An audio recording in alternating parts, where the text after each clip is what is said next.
Welcome to Fiction Audiobooks. If you enjoy the content, like and subscribing would be greatly appreciated. If you have any recommendations for novels, comment below.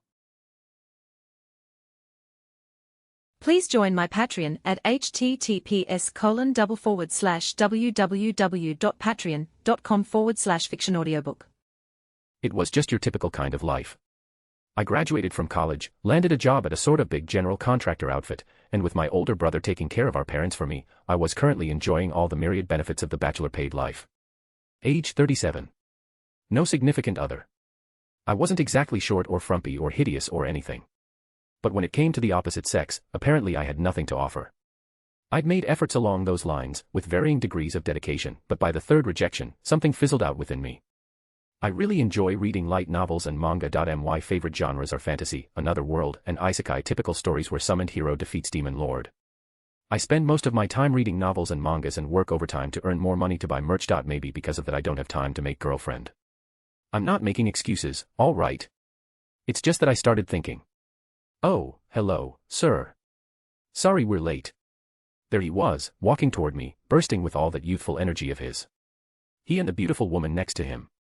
His name was Tensura, one of the guys who worked under me, and she was Sawatari, the front desk lady and pretty much the it girl around the office. These bums asked to see me because they were getting married and wanted my advice. In other words, this meeting was the whole reason I was brooding over why I was such a failure at personal relationships. I was leaning against a telephone pole at the intersection where we'd agreed to meet after work, thinking to myself. Nah. I nodded a greeting at Sawatari and asked, "What did you want to talk about?" "Oh, good to meet you. My name's Miho Sawatari. I've seen you at work a lot, but, I guess this is the first time I've spoken to you, huh? It makes me kind of nervous, somehow. I'm the one who should be nervous, lady." My mind griped to itself. It's not like I'm any good at speaking to women. How about a little sympathy here? "Oh, there's nothing to be nervous about," I replied. "Satoru Mikami. It's good to meet you, Miss Sawatari. Tamura and I went to the same college, and we kinda hit it off during his training period, so that's how we know each other." Cool, refreshing, and completely guileless. Tamura was impossible to hate. He was still just 28, quite a bit younger than I was, but we got along well nonetheless. I probably owed him at least a few congratulations. Aya. Screams. Chaos. What's going on? Move. I'll kill you. I turned around to find him and sprinting toward me, a backpack in one hand and a kitchen knife in the other. I could hear shrieking. He was coming my way. With a knife. A knife. And at the other end of it was pointed towards Tamura. I can't let him die.as I thought that I tried to push Tamura away. Tamura. The moment I shoved Tamura aside, I felt a burning pain run across my back. My body balled up as it collapsed to the ground, trying to withstand the shock. I couldn't tell what had happened. I wanted to move, but I couldn't. "Get the hell out of my way," the man shouted as he ran off. I watched him go and then checked to see how my companions were. The suddenness of it all had reduced Tamura to a stupor, but he was unhurt. That was good. But, man, was my back burning. So hot. Beyond anything I'd describe as pain. What's up with that? It's too hot. Gimme a break. Confirmed. Resist heat, successfully acquired. What? Resist heat, acquired. My back hurts. Did I just get stabbed? So I'm gonna die from a stabbing. Holy crap, can't I get little more heroic end? Confirmed. Resist piercing weapon, successfully acquired. Following up with resist melee attack. Successfully acquired. I'm bleeding. Well, duh. I'm only human. If you stab me, I'll probably bleed all over you, yes. Damn, this was starting to hurt, though. Confirmed. Cancel pain, successfully acquired. Mr. Mikami, you're... The blood. Tamura tried to hold me up, face drained of color and looking about ready to break into sobs. So much for that bravado from 2 minutes ago. I tried to see how Sawatari was doing, but my vision was too fogged up to manage it. Now the burning feeling on my back was starting to fizzle out. Instead, an intense, frigid cold was attacking me from head to toe. That's probably bad. People die once they bleed too much, don't they? Confirmed. Constructing a blood-free body. Successful. I tried to speak. And failed. Shit. I think this might really be it. Like, the pain and the heat were pretty well gone by now. It was just cold. Cold as hell. I felt as if I was gonna freeze in place. Who knew dying could keep you so damn busy? Confirmed. Resist cold, successfully acquired. Combined with the previously acquired resist heat, the skill has progressed to resist temperature. Just then, what remained of my increasingly oxygen-deprived brain cells chanced upon a flash of brilliance. Oh, crap, the files on my hard drive. I summoned up my remaining wells of strength, striving to relay the final regret I had left in life. Tensura. If anything bad happens to me, take my computer, okay. Put it in the bathtub, turn it on, and just fry everything on the disk for me, man. Confirmed. Electricity-based deletion of data. Cannot execute. More information required.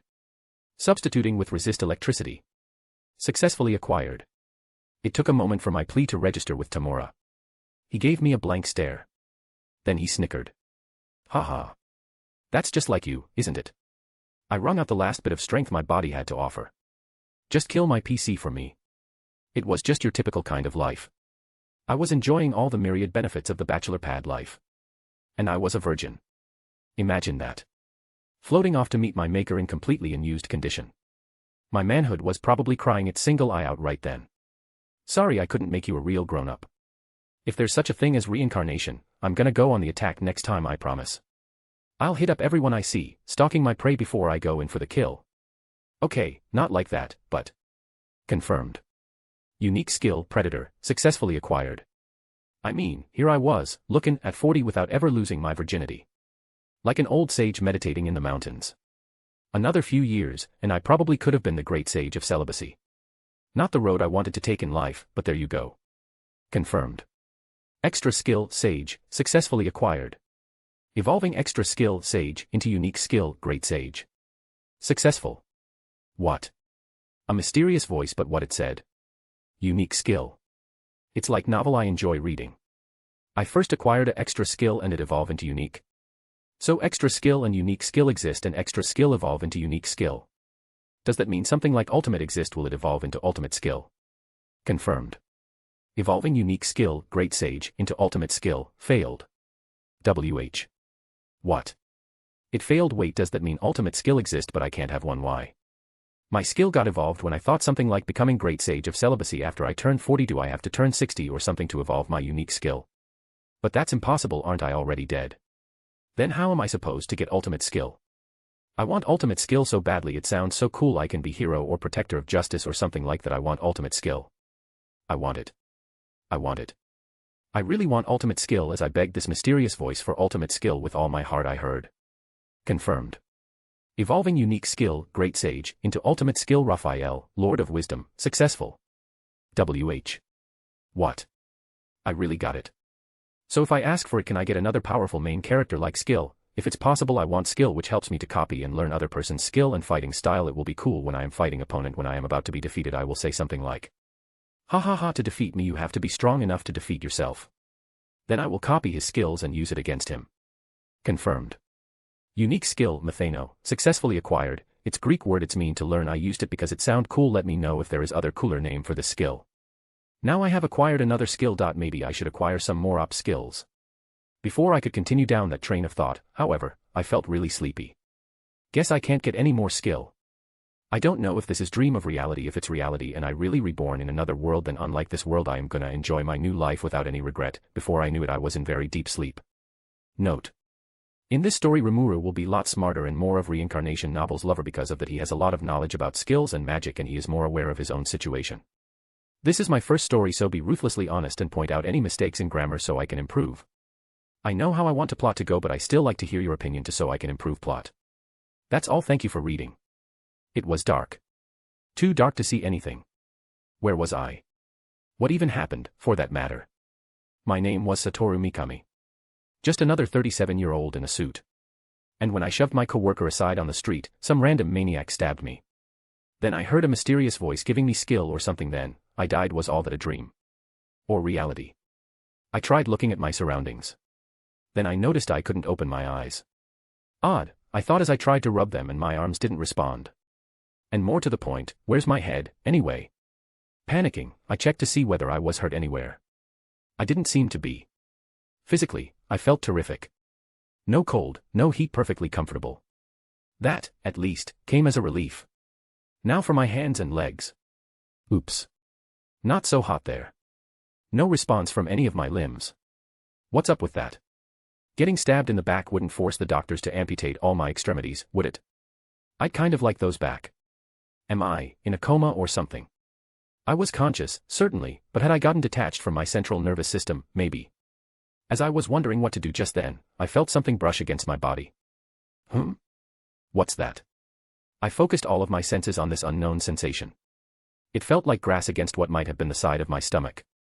Concentrating on the sensations, I slowly began sussing out what was around me. I could feel the pointy edges of some nearby leaves prick against my body. This, at least, was clear evidence that I was not on any kind of hospital bed. The feeling beneath my stomach took the form of hard, jagged rock. It still didn't make much sense to me, but I appeared to be outdoors. So I headed toward the grass, keeping my senses keen against what I touched, although I wasn't quite clear on where my head was. There was nothing to smell, I wasn't sure whether I had that sense or not. Really, I had no idea what I was shaped like. I felt flowing. Jelly-like. Kind of like a certain fantasy monster I was well familiar with. In fact, the idea had been running through my head for a while now. Did really reborn in a different world or something what?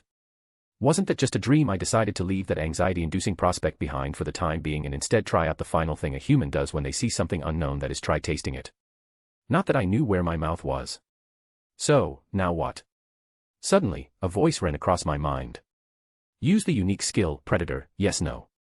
What? Unique skill, Predator. Isn't the Predator skill I acquired in that dream? I don't want to believe it, but with all this evidence only point towards one possibility, that I am now reborn in a different world. But why can't I see anything or feel any of my limb? Did my body died and now I am in my soul form? Isn't it time for a beautiful goddess to come and explain about the world I am about to reborn and give me a mission of defeating an evil demon lord or something? Or am I already reincarnated? Then where is that beautiful goddess? Wait a minute. Didn't I heard some mysterious voice when I was dying? Was that voice of a goddess? But that sounded more like cold, unfeeling words, like a computer-generated voice. Let's call it divine voice, temporarily, until I find out whose voice is that. Let's go with no for now. No response. I waited a while for one, but no further voices came. I waited for a while but nothing. Kind of rude of that divine voice, though. Showing up, asking a simple question, then disappearing forever. It was nice hearing someone for a change, but, the hell. Oh well. Let's go on with what I was trying before. Let's taste. I moved toward the grass I felt earlier. As it brushed up against me, I leaned forward, feeling the whole of my weight settle over the field. It was definitely grass of some sort. Once I was sure of that, I suddenly realized that the area where the plants met my body was starting to melt. But apparently the grass was melting. And with that, I could now tell that the components of the plant life beneath me were being taken into my body. From this, there were a few conclusions I could sensibly make. First, I was no longer human. That was a given by now. I did remember hearing something like confirmed. Constructing a blood-free body. Successful. From a divine voice. While I was complaining about bleeding too much, this might mean I have a body that does not have blood. Second, I felt flowing. Jelly-like. Does that mean I am a jellyfish? But I don't feel any water, so probably not. I can absorb grass too. Third, I am on a rock-like surface. There are a lot of grass, so maybe I am in some kind of cave. If I consider all this, including the probability of being in a different world, then the only thing that comes to mind is that I am a creature who doesn't have blood. Absorb plant. Reside in a dungeon like a cave. The only thing that comes to mind is that I am, let's put unpleasant thoughts to the side. What happened to Tamura? To Sawatari? Did he scramble my hard drive for me, like he promised? He better not seen what was inside that hard drive. I taking what was in that to my grave. But I am already dead. Well, I guess there isn't anybody laughing at my stupid joke. By this point, none of that really mattered anymore. I had to think about what came next. I would just have to accept it, though. Accept the fact that my soul, or whatever you want to call it, had been reborn inside a monster from another world. The odds of such a thing seemed astronomically low to me, but I'd been reborn. As a slime. Munch, munch. Munch, munch, munch, munch. I just snacked on some grass. Why did I do that? Well, why not? Not like I had anything else to do. Beside, most times when the main character in the story thinks something is normal, but in reality it's a super legendary item, so this might be some kind of legendary grass. Maybe I can use this grass to defeat the demon lord. Sigh, who am I kidding? There is no way a slime could be the main character. There is no way a weak slime like me could defeat a demon lord. And even if I could defeat a demon lord, there is no way I could get to marry a princess. A princess marrying a slime sounds absurd. I have to cope with this. Maybe I should find some slime princess to marry if she exists. It had been a few days or so since I accepted the fact that I am now a slime. How many, I wasn't exactly clear on. The passage of time is tough to pick up on when all you can see is total darkness. One discovery I had stumbled upon over the past few days was that a slime's body could be way more useful than at first sniff. I never got hungry, for one, nor did I get tired. Food and sleep, for me, were wholly unnecessary. If I had this ability in my past life, I didn't have to worry about being sleepy after watching anime whole night. And I had divined something else, too. I couldn't be completely sure, but there didn't seem to be anything else living around here. In terms of danger, I wasn't sure there was any to speak of. My days were blissfully free of worry. The whole time, I never heard the divine voice again. Maybe it got angry when I complained about it not being a goddess. How childish of divine voice. By this point, I wouldn't have minded a little companionship. But no. It was just me, the grass, and me eating it for lack of much else to do. It was simply a way to kill time. And by this point, I could sense the entire process, my body absorbing the blades, dismantling them internally, sorting through all the components, and storing them away. I needed to do something, or I'd lose my mind. So I kept going through the cycle: absorb, break down, store up. But there was something odd about the process. Elimination never factored into it, somehow. Not even once. Maybe slimes didn't need to do that. Hell, not like I'd know either way. But where was all this stuff I was ingesting going, then?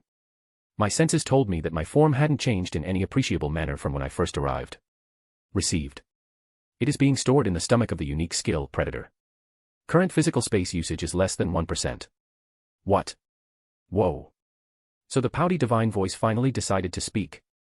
But since when was I using any skills? I thought I answered no back there. Received. The unique skill Predator is not being used. The matter being ingested into your body is set to automatically be stored in your stomach. This can be changed as needed. Oh. Well, nice to see we're having a real back and forth, finally. But back to business. If I use the skill, what happens then? Received. The unique skill Predator chiefly comprises the following 5 effects. Predation takes the target into your body. Lesser chance of success if the target has its own consciousness. Can be targeted on organic and inorganic objects, as well as skills and magic. Analysis analyzes and researches targets taken into your body. Lets you create craftable items. If the required materials are present, allows you to make a copy of the item. Successful analysis of the casting method allows you to learn the target's skills and magic. Stomach stores the predated target. Can also store materials created via analysis. Items stored in your stomach are unaffected by time. Mimicry reproduces the form and skills of absorbed targets. Only available once the target has been analyzed. Isolate stores harmful effects incapable of being analyzed, neutralizing them and breaking them down into magical force. That sounded kind of an incredible ability. Not exactly the kind of thing slimes were known for. At least not the ones I knew. I was wondering, who are you? Received. This is the effect of the ultimate skill, Raphael, Lord of Wisdom. The skill has taken effect, making it more immediately available. Raphael, huh? And here I thought the divine voice was just screwing with me. Now it is the best partner I have. Hope that keeps up. Also isn't the name Raphael is the name of an archangel. It definitely sounds important. I have to keep this in mind. By my count, it had been 90 days since I was reincarnated as a slime. To be more precise, 90 days, 7 hours, 34 minutes, and 52 seconds. How was I so sure about this? Turned out that was one of the many side effects of evoking that Raphael skill. Holy cats, was that thing helpful? Talk about your best friend in a pinch. Any question that popped to mind, it instantly provided the answer. According to this Raphael, it took 90 days for the skill to fully fuse itself with my soul. Normally, it would be unable to provide responses in the form of conversation, but in order to answer my questions, it apparently revamped itself, diverting part of its world language powers to assist me. That's how it was explained to me, at least. And it seems Raphael isn't a divine voice. It was world language that gave me all these skills. This useful ability relaying words into my mind isn't normally possible. As it explained to me, this world language was heard only when there were great changes to the world or when you either earned or upgraded a skill, something that normally didn't happen all that often. These skills were obtained only rarely, when the world recognized that you had grown in one way or another. Evolution, meanwhile, was something most people never got to experience in their lives. So there I was, still locked in darkness, asking a barrage of questions. One thing the replies confirmed was that yes, I was a slime now. I also found out why I never got hungry or sleepy. The slimes in this world, it turned out, never had to eat if they could keep absorbing the magic particles, or magicules, in the air. In less magically abundant regions, I would be obliged to fill up by absorbing monsters or small creatures. Most slimes shied away from areas with low magic presences, but the ones that didn't were apparently both quite strong and madly vicious. Usually it was the other way around, where a wealth of local magic meant especially strong monsters. In other words, the area I took up residence in was so laden with magic that I didn't even have to eat. As for the sleep question. Received. The body of a slime consists of a mass of completely identical cells. Each individual cell may function as a brain cell, a nerve cell, or a muscle cell. Since the operational cells used for thought are rotated in and out at regular intervals, there is no need for you to sleep. Speaking of which, the Raphael skill consisted of 5 effects. Thought acceleration allows the user to increase the speed of their thought process by millions. The user can adjust the level of acceleration as needed, as well as extend the effect to other individuals. Analytical appraisal releases waves that enter the target of analysis and perform a full scan of their composition, which is then sent back to the user. Through this, the user can gain information such as the material composition of the target, the amount of magicules it possesses, and if they're under the effects of skills or magic. Parallel calculation allows the user to carry out multiple thought processes simultaneously. Possible applications include the detachment of analysis of phenomena from the user's regular thoughts, and the preservation of consciousness by using additional thought processes as backups. Chant annulment, it eliminates the need for chanting when using magic after a spell is analyzed or successfully cast. The spell is stored in the user's mind and available to be instantly cast just by thinking about its activation. All of creation, it allows the user to comprehend anything as long as they have a basic understanding of it and it is perceivable to the user. Alteration allows the user to modify and evolve skills. It sound cool. Also didn't I got another unique skill? What was its name? Received. It was a unique skill, Methano. Oh. So now I don't have to worry about forgetting any important thing. Well, putting Raphael's usefulness to side, what is this, Methano? Received. The unique skill, Methano, consisted of 5 effects.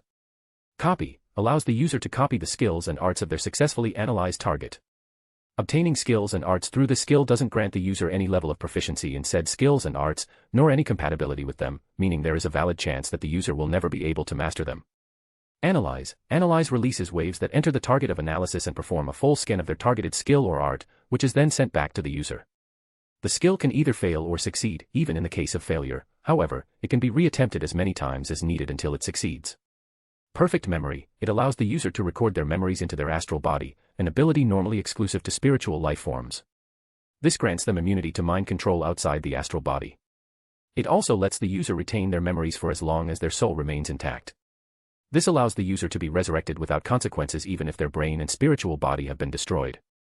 Learn, it grants the user ability to understand copied skill or art, and helps to master them efficiently. Find weakness, it grants the user ability to find weakness of target through analyze. If you have an idea about any better name, let me know. Raphael also explained other skills and resistance I have. After a while I got a great idea. Could I link the Methano analyze skill with Raphael parallel operation? Received. It is possible to link Methano analysis with Raphael parallel operation. Do you wish to link them? Yes, no. Yeah. You don't have to ask every time. I have another great idea. Could I link the predator analysis skill with Raphael's parallel operation? Received. It is possible to link predator analysis with Raphael parallel operation. Success. Great. Now let's continue doing what I was doing before, during which I continue to think of another great idea. Note. I wanted to introduce Veldora in this part, but before I knew it, I wrote a lot of other details, so I changed it to be more focused on skills. Well, in this chapter, unlike original Raphael, is a lot more like skill since it just fully fused itself with Rimuru's soul. So it didn't have much self-awareness. As Raphael interacts with Rimuru, it will slowly start to gain self-awareness. Also, in case you noticed, Raphael's skill does not include skill, synthesize/separate, it's because Raphael got this skill by absorbing Shizu's unique skill, degenerate. So currently Raphael doesn't not possess it. As for other skills, Predator is pretty much the same as Canon. And Methano, it's similar to Hinata's unique skill, Usurper, but more focused on the learning side instead of stealing. And since it's focused on learning by observing the opponent, it also has sub-skill, Find Weakness, although I am not satisfied with its name, so if you have any better name for it, let me know. That's all. Thank you for reading. As I kept going through the cycle absorb, break down, store up. I wondered what kind of grass is this? Raphael, is your time to shine. Analysis complete. Hypocute herbs, a type of ingredient used in healing medication. Only thrives in areas blessed with high local magic densities. Fusing its juice with magicules produces recovery medicine. Grinding the blades and fusing them with magicules produces a salve that closes wounds, Raphael. Oh. So thing I thought it to be normal grass turns out to be some really rare herbs. I immediately set out to create some medicine of my very own. The process took place inside my body, so it didn't really feel much like crafting, but the analysis took less than a second, and within another 3-ish, I had my very first potion. 5 minutes, and I could have had 100. And while I didn't have anything else to compare it to, it got high quality rating by Raphael, so I wasn't worried about its performance. I continued to predate all the herbs I can find. For an instant, I was like, huh. I felt a sudden sensation that I had grown lighter or heavier or, like, unstable. Did I fall in some water? I had probably slipped into a river or something. Rivers don't exist indoors, so maybe it was some kind of underground creek in this cave I was in. Up to now, I had been careful with every step I took, making sure everything remained steady in the darkness. But after learning about my skills, getting full of myself, and using predation to eat a pasture's worth of grass, I had stopped paying attention to what was under me. Guess it's over, then. Pretty short lifetime even by slime standards, maybe. I said my final prayers, awaiting my inevitable suffocation. WH. What? Suffocation never came. Why? A slime's body operates exclusively on magicules. Oxygen is unnecessary, and therefore, so is breathing. That is why you have not been engaging in that behavior, Raphael. WH. Yeah, I definitely knew that. You don't have to treat me like an idiot, Raphael. Raphael. What was that? You got something to say to me, Raphael? No. It is your imagination, Raphael. Oh, all right. At the beginning Raphael was a lot quieter, but as the day passed by it got a lot more talkative. Every now and then when I do something stupid, creative, I get feeling like Raphael is exasperated with it. Odd, Raphael did same thing when I tried to cast some magic while doing some cool poses. It didn't make any comments, but somehow I can feel how Raphael is feeling. Maybe because it fused itself with my soul. Well, I can think about it later. For now I have to find a way to get out of this. I thought slimes could float on water, but I was wrong. It seems like I didn't completely sink either. I am kinda stuck in between. I can't move either. Raphael, do you have any ideas? Received. It is possible to use Predator on this water, and then by spitting it out it can work like water jet propulsion. Raphael. Oh. Great idea. I started drinking, filling my Predator's stomach up to approximately 10% of its capacity. Then, I expelled it like I was wringing out my stomach. The sense of release was exhilarating. Suddenly, I heard a voice in my mind.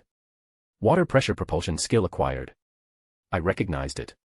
This had to be the so-called world language, the one I am calling Divine Voice. There was no mistaking it. It sounds exactly like Raphael, but it sounds a lot more emotionless, computer-like voice. Raphael also sounds like a computer, but I can feel its emotions to a certain degree. Raphael feels a lot more human-like. Are all ultimate skills this human-like, or Raphael is special? It's probably the later. It feels like somehow it got. As that thought occurred to me, I felt my body crash headlong into something and bounce off it. I braced myself for a wave of paralyzing pain. Which never came. Huh. Shouldn't that have, like, damaged me? Or did it damage me, and I just didn't feel it, or whatever? Notice. My master possesses cancel pain, which interrupts the creation of pain. Your resist melee attack has reduced the amount of damage taken.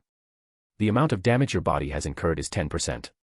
The intrinsic slime skill self-regeneration has taken effect, Raphael. Would you like to support it with your Predator unique skill? Yes, no. Ugh. It feels like Raphael wanted to say, you seriously forgot you have cancel pain. No such fact can be confirmed, Raphael. You are not denying it. And it's a fact. Well, it's kinda my fault. Raphael did give me summary of all my skill and resistance. Putting that to the side, Predator support, though, huh? I don't really get it, but sure. At that moment, I was greeted with the feeling that I had suddenly lost some of my body mass. After a while, I felt it return. My damaged parts had been predated, analyzed, and repaired. Talk about a useful body to have. I should try testing later to see how much of it I can afford to lose before I'm KO'd. It was way too dangerous to mess with in detail, but I guess I could afford to go without at least a bit of it at a time, so. I checked out my surroundings. No telling what kind of dangerous monsters might be nearby. I was out of the water, but maybe there were scary, scaly things waiting for me on the other side. Slowly, carefully, I started taking action. It kind of seemed as if whenever I did something carefully, it meant I was about to be exposed to a heap of danger. I was sure it was just my mind playing tricks on me, though. And that thought probably did me no favors, because... Can you hear me, little one? I heard something. I heard something. Little one. It's probably not anyone besides me, is it? It wasn't a voice, exactly, but something I could recognize more directly and instinctually in my mind. I didn't have any ears to listen with anyway. Hello. You can hear me, can you not? Respond to me. Well, no shit. But how was I supposed to reply without any mouth? As an experiment, I tried thinking, shut up, moron, in my mind, not like this guy could hear it or anything.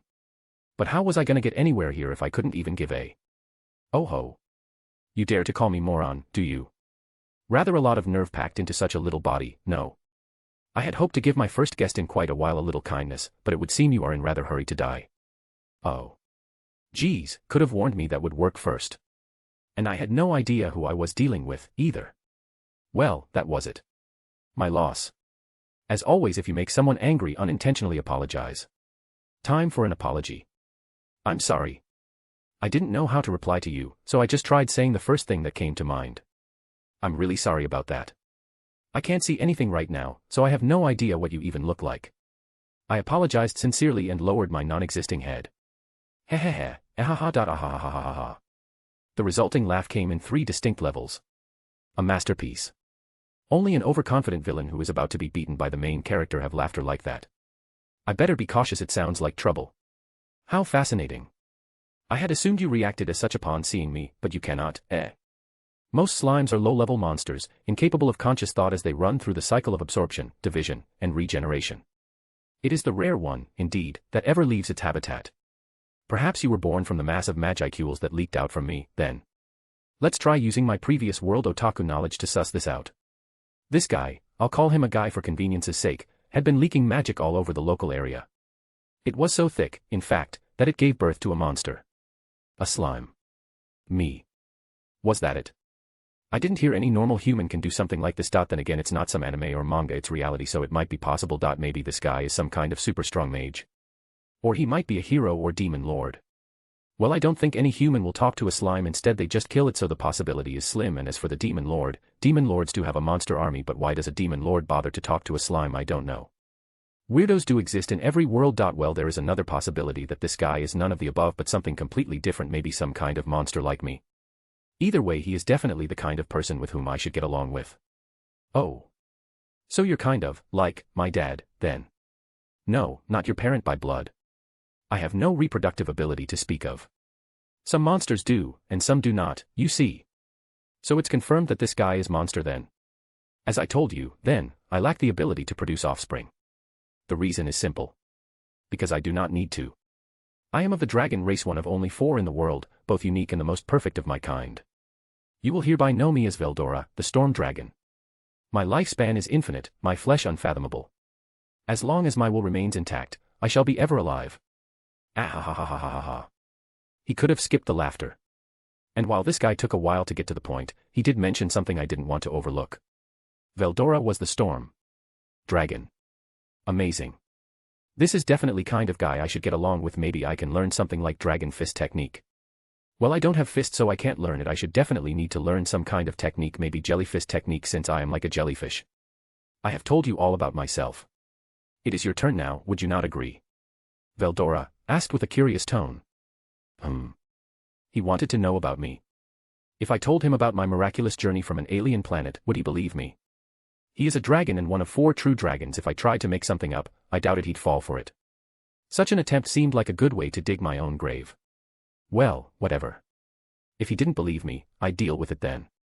Summoning my resolve, I told Veldora everything that had happened to me so far. Well, I didn't tell him about my ultimate skill. I didn't lie, I just didn't tell him the whole truth, so it's fine.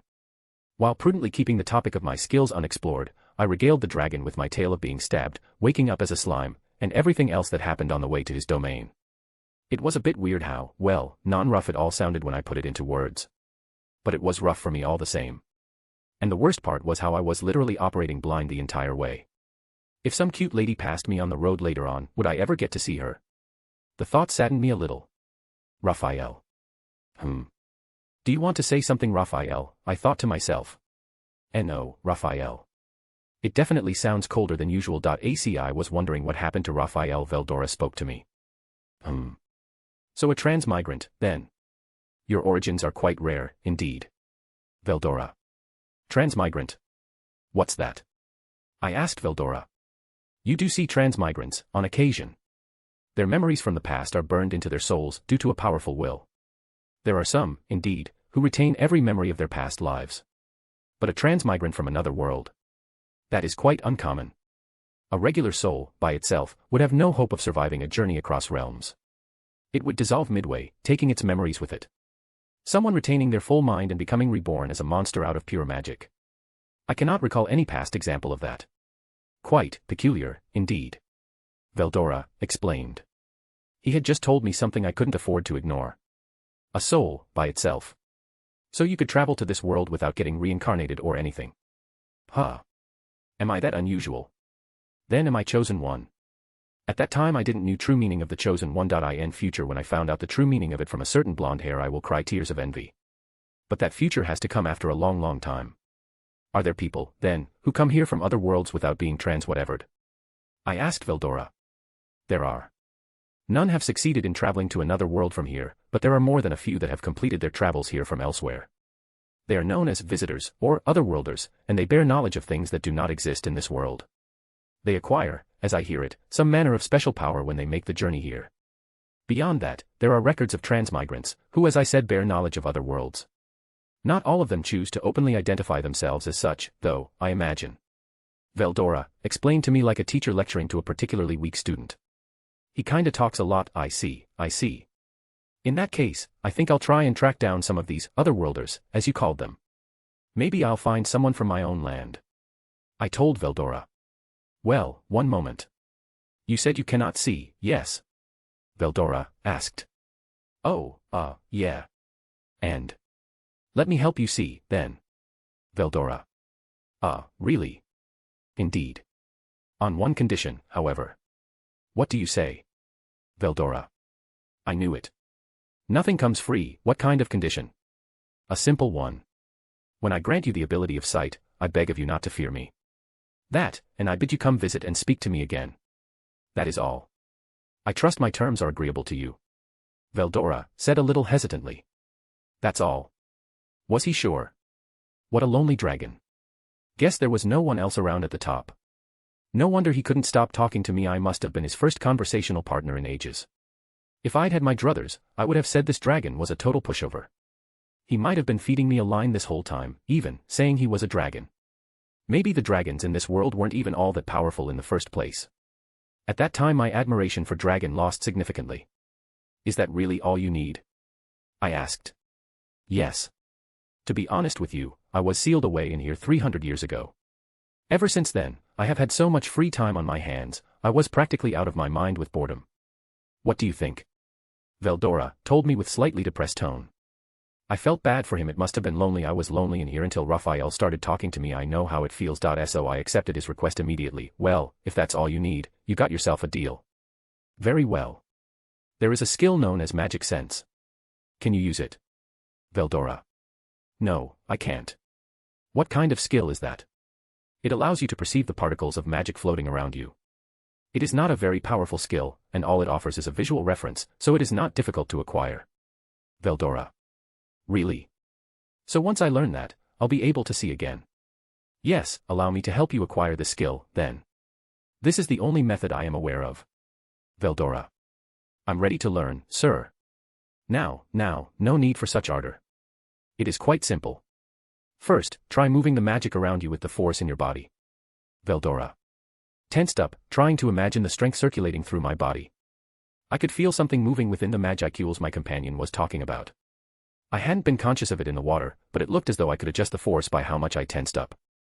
Before, I hadn't been controlling the water so much as I was controlling the magic dancing around in it. I was exercising my magical muscles, and the particles around me were reacting. It came to me surprisingly quickly. You are more gifted in this than I thought. Now, do you see the difference between the magic moving within you and that outside of your body? All it takes is feeling the movements of the particles outside of you. Veldora.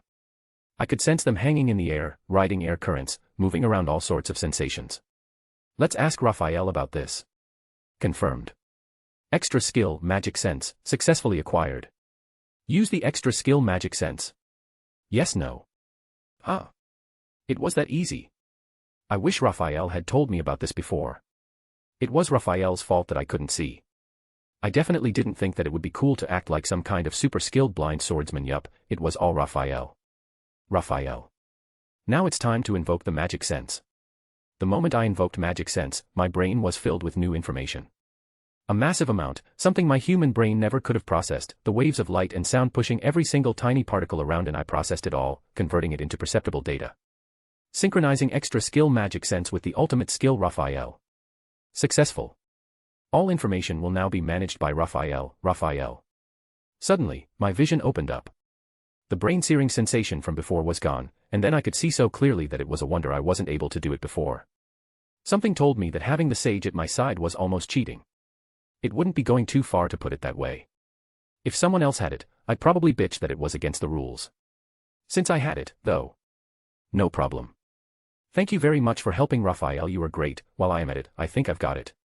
Thank you very much, I said, turning my attention to the dragon in front of me. He really was a dragon. He was covered in scales that shone a dark shade of black, tougher looking than steel itself but supple and flexible. A big, evil looking. Wow. You look really cool, I said, nearly shouting. He looks exactly like a dragon I liked. My admiration for the dragon increased significantly. He looked positively demonic, towering far higher than I anticipated. My internal thoughts welled up, pouring out of me, and I don't think I could really be blamed for it. Ah. That's your reaction after seeing me? Not that I blame you. Anyone's reaction will be same after seeing my majestic form. Ah. Veldora said with a pride. Well, I couldn't blame him for being prideful. The body, startlingly similar to a Western-style dragon's, shone like obsidian. His golden eyes shining like diamond. There were 6 fingers on each hand, equipped with claws that looked ready to tear through whatever they found. The 2 pairs of wings on his back, one larger than the other, came to a point at their respective ends, like swords honed to perfection and ready to dice. Turned out, by the way, that I was indeed oval-shaped. Like a little bun. Kind of a light turquoise, maybe. Lighter than the daylight sky, but not by a lot. A rather elegant color, I thought. Shame about the whole being a slime thing. You do remember your promise, yes. And considering your previous complaints, you learned rather quickly, no. Veldora. The more I stared at him, the more sinister and terrifying he seemed. And yet he didn't move a single inch. He mentioned a 300-year-old seal, right? By the way, Veldora, you said something about being sealed away. Was your opponent that tough? She was, quite strong. She was what the humans call a hero, one blessed with so-called divine protection. Veldora. Now that I recall, Veldora continued, the hero also said she was summoned. Perhaps she hails from the same area as you. Summoned is the different transmigrant. As I asked, Veldora started to give me an explanation about different between summoned and transmigrant. In a way, he knew almost too much as a dragon. At least conversing together put me on his good side enough that he answered all my questions. So we kept talking, Veldora and I, dragon and slime, about all sorts of things. How had the fight gone with this hero? How strong was she? I asked, which started another trail of explanation from Veldora. Her skin was pale in color, the dragon told me, her lips were bright red and small. Her long hair was a dark shade of silver, kept back in a single ponytail. She was slim, not that tall, rather small for a human. Her face was apparently covered by a mask, but there was no doubting her beauty. I asked him whether this beauty was enough to distract him, whether he was too enwrapped to defend himself properly. Enough of your nonsense. He bellowed back at me. Apparently she carried a long, curved sword. A katana, it was called. She didn't bother with a shield. Taking advantage of 2 unique skills, absolute severance and unlimited imprisonment, and a wealth of other magic, she, as Veldora put it, overwhelmed him. There was more than a trace of nostalgic contentment in his voice, or so it seemed to me. Something I picked up on as we spoke was that this dragon. I think he really liked humans. He kept calling them wimps and garbage and such, but from the way he put it, he never deliberately killed anyone who attacked him. Not unless they went out of their way to rile him. One time, 3 centuries ago, just one time, he emphasized a certain chain of events made him reduce an entire city to embers. That was what made the people send a hero his way, and now thanks to that hero's unlimited imprisonment, he was in his current predicament. I thought the dragon was supposed to be scary, but Veldora was really nice to me. I am now certain Veldora is a good dragon. Well, he is a little immature though, who in their right mind burns down the whole city to embers. All right. Well, What do you think? Friends, then? I asked Veldora. What? A mere slime, daring to seek the friendship of the mighty beast feared worldwide as Veldora the Storm Dragon. Veldora. Oh, you don't have to if you don't want, but... You fool. You foolish fool. Who said anything about not wishing it? Veldora said while panicking. Oh, no. Okay, so, now what? Indeed. If you insist, I suppose I could consider it, Veldora, while having slight blush on his face. What? I could feel him sneaking furtive glances at me. It would have been one thing if it had been a cute girl sitting next to me at the movie theater, but it was quite another when it was a death-dealing mythical beast. Not fun. Pretty funny, though. Let's calm down first. I took deep breath and started to think. Let's see, by the looks of it confirmed that Veldora is Tsundere. It's the first time I've heard a dragon can be like this, but I did read about some particularly perverted dragons that exist, so why not Tsundere? Since Veldora is Tsundere, so best way to deal with him is just brute force. Yep. I insist. It's settled. And if you don't like it, then watch out, 'cause I'll never come back. No, so be it. I will become your friend. I do hope you appreciate the gesture. Veldora said while blushing. Seriously, why is this guy blushing like that? I am not into BL. This better not be a BL, as I complained to an author or god whoever exists, praying it doesn't come true, I told Veldora. Well, to future times, then. Indeed. To future times. Ah, yes, allow me to give you a name. In exchange, you will give one to us both. Veldora. Ah. Why? Where'd that come from? It shall chisel into our souls the fact that we are of the same rank. Something similar to the family names the humans use, except my name, for you, will also provide a kind of divine blessing. You are still nameless now, but through this, you will become a full-fledged named monster. Veldora. I decided to come up with something cool which complements Veldora's name and type. Well, you said you were a storm dragon, so, how about Tempest, the storm dragon? Veldora. Tempest. Doesn't it sound super cool? Perfect. So be it. A wonderful timbre to that title, yes. From this day forward, they will call me Veldora Tempest. And you? You will be called Rimuru. Proclaim to the world that your name is Rimuru Tempest. Veldora said happily. Thus the name was carved into my soul. Not that it did too much to me. Or my abilities. But somewhere, deep inside my soul, something did change a bit. I suppose the same could be said of Veldora. And that's how we became friends. After becoming friends and spending that much time with Veldora, I came to like him as a friend. And don't want my friend to be stuck here forever. Well, here, let me try something. I rolled over to Veldora and tapped my body against him. Invoking unique skill Predator to consume unique skill unlimited imprisonment. Failed, Raphael. Was there anything I could do, though? Something. Partial analysis of unique skill unlimited imprisonment complete. Potential escape routes are. Any escape involving a physical body is not possible. The chance of destroying the prison by physically damaging it is 0. Cannot analyze an escape route involving the annulment of imaginary space. One would need to be caught within the same unlimited imprisonment situation in order to analyze it from the inside. This is currently impossible. The chance of escaping in spiritual form is 1%. If a spiritual receptacle is prepared for the target on the outside to aid in the transition, the success rate is 3%. This process is equivalent to transmigration. If the target is poorly compatible with the receptacle, he will lose all memories and abilities, Raphael. Yeah, so, you want to try escaping, maybe. If I had the right receptacle, I think that'd help our chances a fair amount. Do you know what I'd need, though? I asked Veldora while I explained what we can do. Indeed, even if I escaped in spiritual form only, it would be quite difficult to regather magic and form my core once more. Your creating a small tear in the prison helped my chances immensely, no doubt. As for that receptacle, the new core, if you can bring one to me, all I'd have to do is traverse myself over to it. Transmigration, I suppose, Veldora said thoughtfully. Pretty much, yeah. If it's something I can get on this side, I could look for it for you. As I was wondering what to do, I came up with a great plan. What if I used Predator to consume Veldora himself? I could either analyze him inside my stomach, or isolate him and annul the effect of unlimited imprisonment, and he'd be out. Would that work? It is possible to store the target Veldora in your stomach via the unique skill Predator, Raphael. Mwahahaha. Fascinating. Please, go ahead. I leave myself at your mercy. Veldora replied after I explained how my unique skill Predator works and what I am intending to do. So the plan was I'd use Raphael and Predator to analyze this barrier, and Veldora would try to destroy it from the inside. No worries about Veldora dissipating away in my stomach. I was starting to think this could actually work. Right. I summoned up my stores of resolve, touching him for a moment, then activated my predation skill. In a moment, Veldora's massive form disappeared from sight. Conduct analysis of unique skill, unlimited imprisonment. Yes, no. This better work, I prayed as I thought yes to myself. Note. Now it's time to talk about the chapter. In this chapter, Rimuru met Veldora and became friends with him. Veldora is the same as canon. Why? Cause why not? I like how Veldora originally is, so no changes in Veldora's personality. As for Rimuru, he is a lot more otaku-like. He is smart at times but also goofy. And why is that? Because again, I like characters who act all funny but are actually smart and strong, like Gojo form JJK. Your opinions for this chapter will be appreciated. And if I made any mistakes, which I probably made a lot, let me know so I can improve. That's all. Thank you for reading. Hope you enjoy the story.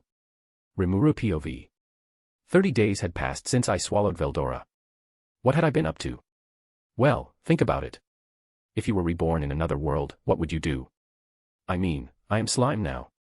There isn't much I can do. Back in my old world there isn't any novel or manga about slime, so I don't have any reference for any slime battle moves. So I've been spending my time thinking about some new signature moves a handsome slime like me can do. Am I right, Raphael? Yes, Raphael. I knew you will understand, partner. I wanted to use some magic but I don't know how, and according to Raphael I am incapable of using magic at a moment. To use magic I have to either learn through book or analyze some else. Casting magic. So magic is out of question. So I continue to roam around while thinking about my next move. Along the way, I'd also been consuming any particularly odd-looking herbs or glowing rocks I stumbled across. There was a fair amount. I was still in the region Veldora described as teeming with local magic, and nearly everything I found there was heapo cute herbs. Which was about what I figured. Healing potions for me, I suppose. Also found that most of the glowing stones and such around here were what was called magic ore, which could supposedly be refined into a metal harder than iron or steel and highly compatible with magic. I was kinda hoping for something a little less common, but I didn't even know whether orichalcum or crimson ore existed here, even if they were famous back on Earth. I shouldn't be too greedy. I wanted to create some magic swords. But I didn't have any hand to wield, so I decided to wait until I get human form. Yes, you heard right, I can have human form. When I complained to Raphael how troublesome being slime is, Raphael told me. Notice. It is possible to gain human form through sub-skill mimicry of unique skill predator. So I can have human form, but to do that I have to get out of here first. So I started to find way out of here. As I was roaming around the cave I came back to the underground lake. This brings back memories when I nearly drowned. I used water jet propulsion to get out of the water. It kinda sent me flying to the Veldora. Oh. I got a wonderful idea. If I could spit out water fast enough to give me powers of flight, maybe I could slice right through foes, too, like a high-pressure water jet cutter. No, I know what you're thinking. You're thinking I was about to screw it up again like last time when I failed to control pressure, which sent me flying, right? You think I won't be able to control pressure this time too, aren't you? You really shouldn't look down on people like that. I was good in a pinch, you know.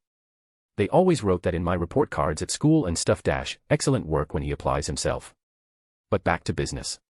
I moved right into the action phase last time without testing a single thing, which was fairly ill-advised. That, and I ejected too much water at once, propelling myself far quicker than intended. No game plan whatsoever. This time, I'd keep it at water pistol level, expelling just a bit at a time. Just taking a mouthful of water and, THPBBT spitting it out. Here I go. Not much water coming out. Too small of an exit hole. I expanded it a bit. Water shot out with a little more energy this time, dousing a nearby boulder I was targeting. A promising sign. After a few more minutes spent adjusting my water levels, I decided to boost the pressure just a tad more before opening wide. Launch. Then again, gradually upping the output as I kept my water gun practice going. It was starting to take form, yes, but, okay, while a shot of water might sting a bit, I didn't think it'd deliver a particularly decisive attack. Maybe I could vibrate my body's surface to create currents or something. I gave it a shot, running magical force across my skin to control the particles around me. The vibration ran across my entire body, so I tried to point it in a single direction, and that was all it took to get me moving. Nice. I spent a little while whizzing around the water like that, enjoying the experience. A nice change of pace, to be sure, but I totally wasn't just messing around, all right. Let's keep that straight. Skill, current movement, acquired. I continued to train until just as I'd hoped, it worked. A small jet, ejected sharply out of my body, slapped itself against the boulder, and it actually broke the rock slightly where it hit. After a while the cylindrical shot of water fought through the air resistance fast enough to leave afterimages, just like a blade, then slashed its way right through the rock. With enough force to astound even me. It was the pinnacle of my efforts, the best results of my week of practice. Skill: water blade acquired. Skills: water pressure propulsion, current movement, and water blade acquired. Combining and upgrading to extra skill: control water. 150 days had passed since I got reincarnated at the banks of this cavern lake. Was I nervous? No. I still couldn't talk, exactly. I had no vocal cords, and I'd been poking around my body for something I could use as a substitute, but no dice yet. Staying here until I had more success was one option, but unlike with the water blades, I really had nothing to go on. For now, it'd have to be telepathy or nothing, and if my would-be conversational partner couldn't use that, then so be it. Not the greatest of situations, but there you go. Either way, I couldn't goof around in here forever. I wanted to see the outside world, and if I could, I'd love to run into some fellow Japanese otherworlder castaways.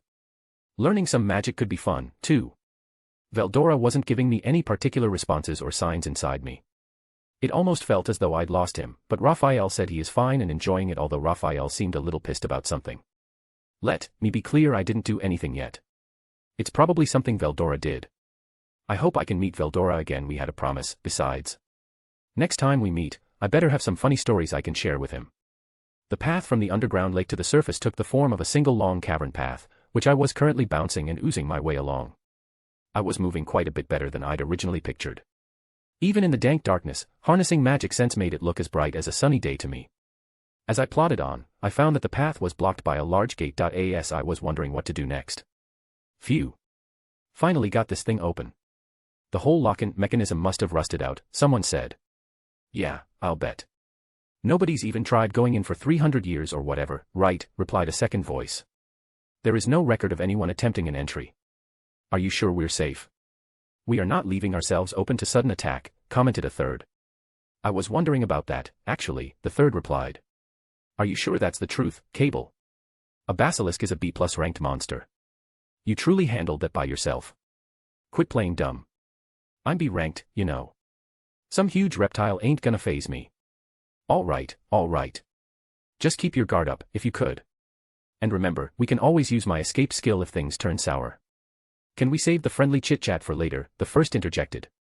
I need some quiet. It's just about time for me to activate concealing arts. 3 of them, it sounded like, none of them making much of an effort at stealth. And I understood everything they said, too. Odd. Received. Your magic sense skill can be adapted to decipher sound waves that have willful meaning stored inside them. Okay. So I couldn't speak to them, but I could get what they were saying. That was good. As I was wondering what to do, the slim man leading the trio did something, and the 3 of them suddenly began fading from sight. Not entirely, mind you. He did mention a concealing something or other, some kind of skill, presumably. I wonder what he learned that for. Not for sneaking into people's bedrooms, hopefully. How scandalous. I'll definitely have to make friends with him later. And learn that sacred technique. Oops. It seems I made Raphael angry. Don't worry, my intentions are pure. I sprang back into action. Through the door I went, and before any of them could come back to check on things, I was gone. Flick. Flick. Our eyes met. It was a fateful meeting. Maybe it's a sign of love. We stared at each other's eyes. Slowly, I averted mine. There was a gigantic, ominous-looking serpent in front of me, a jet-black one with thorn scales, tough skin, and an appearance that made the snakes of Earth look positively cuddly. This creature in my path made me feel like a deer or a slime in the headlights. In the next serpent proceed to attack me. I dodged. Is this what people call toxic love? To return its feeling, I used my unique skill, Methano, to find its weak spot, and without another moment's hesitation, I squared up toward the snake's neck and unleashed a water blade. With a lethal-sounding whish, the blade pierced through the air and struck the monster. It all happened in an instant, so quick, I doubted my eyes. Without a single bit of resistance, the water blade lopped the black snake's head off. A snake so huge, so ominous-looking, I was sure I'd be nothing but a mid-afternoon snack to it. My attack was strong than expected. Well, it seems our fateful encounter ended. RIP. It was nice meeting you, Snake. Well, enough of sadness now. It's time to absorb the snake and gain some new skill. I promise you, Snake. Your sacrifice won't be wasted. The results were not bad. In addition to the ability to disguise myself as a black snake, I gained the following 2 skills. Sense heat source, intrinsic skill. Identifies any heat reactions in the local area. Not affected by any concealing effects. Poisonous breath, intrinsic skill. A powerful breath-type poison, corrosion, attack. Affects an area 7 meters in front of the user in a 120-degree radius. It looked as if this poison had a corrosive effect on its target, damaging whatever equipment or flesh it touched. A normal adventurer would probably have a lot of trouble against this guy, wouldn't they? Though who could say, really, given the kind of magic available in this world. I further analyze what else I gained from this fateful meeting. The results. 1. Mimicking the black snake increased my bodily volume. 2. The skills I'd just earned could be invoked without having to mimic the snake's form, although their performance could suffer as a result. To go into further detail. 1. I could break down and store the monsters I consumed with Predator in my stomach. I'd used Predator on my own body in order to repair damage, and this provided some spare cells to help with that, in other words. 2. Intrinsic skills appeared to be skills that were exclusive to a certain type of monster. My absorb, self-regeneration, and dissolve skills were intrinsic to me as a slime. However, to use intrinsics, I needed to take the form of the monster in question, or else I couldn't bust them out all the way.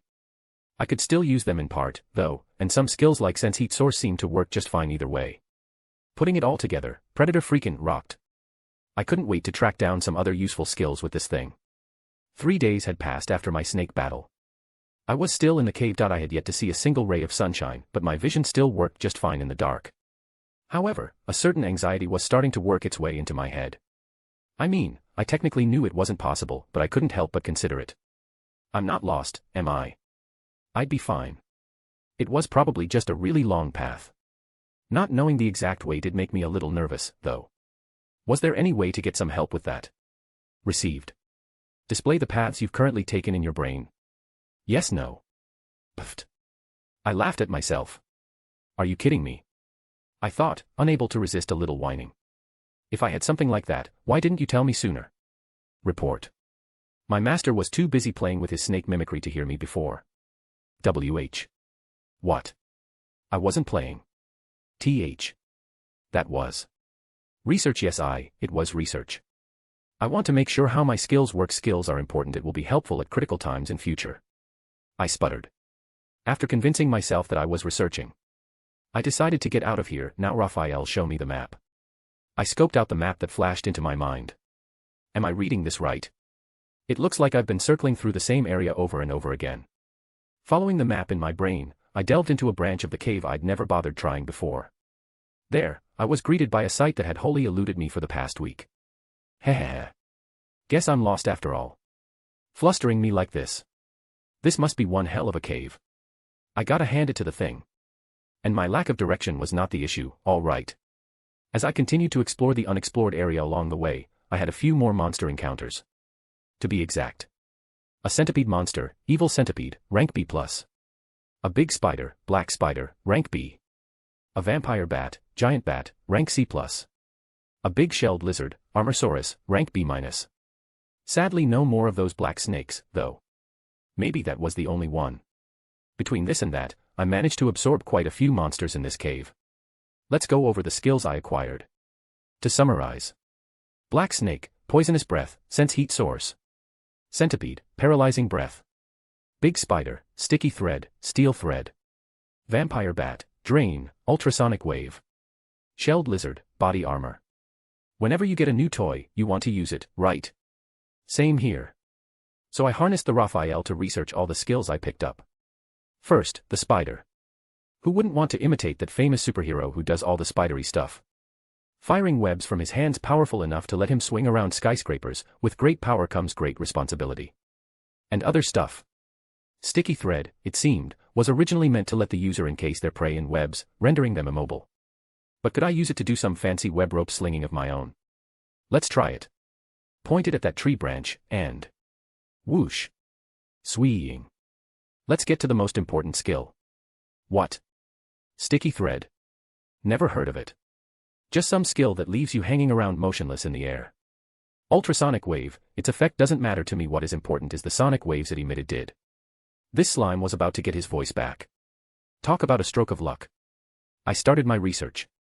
Restlessly, foregoing all sleep, not that I needed it, I walked around for 3 days and 3 nights, testing it out. The end result. I come from outer space.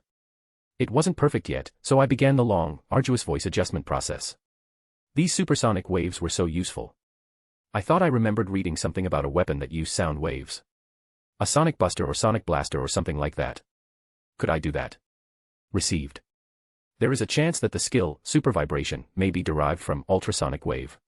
This cannot be acquired at this time. Super vibration. Let's not about that.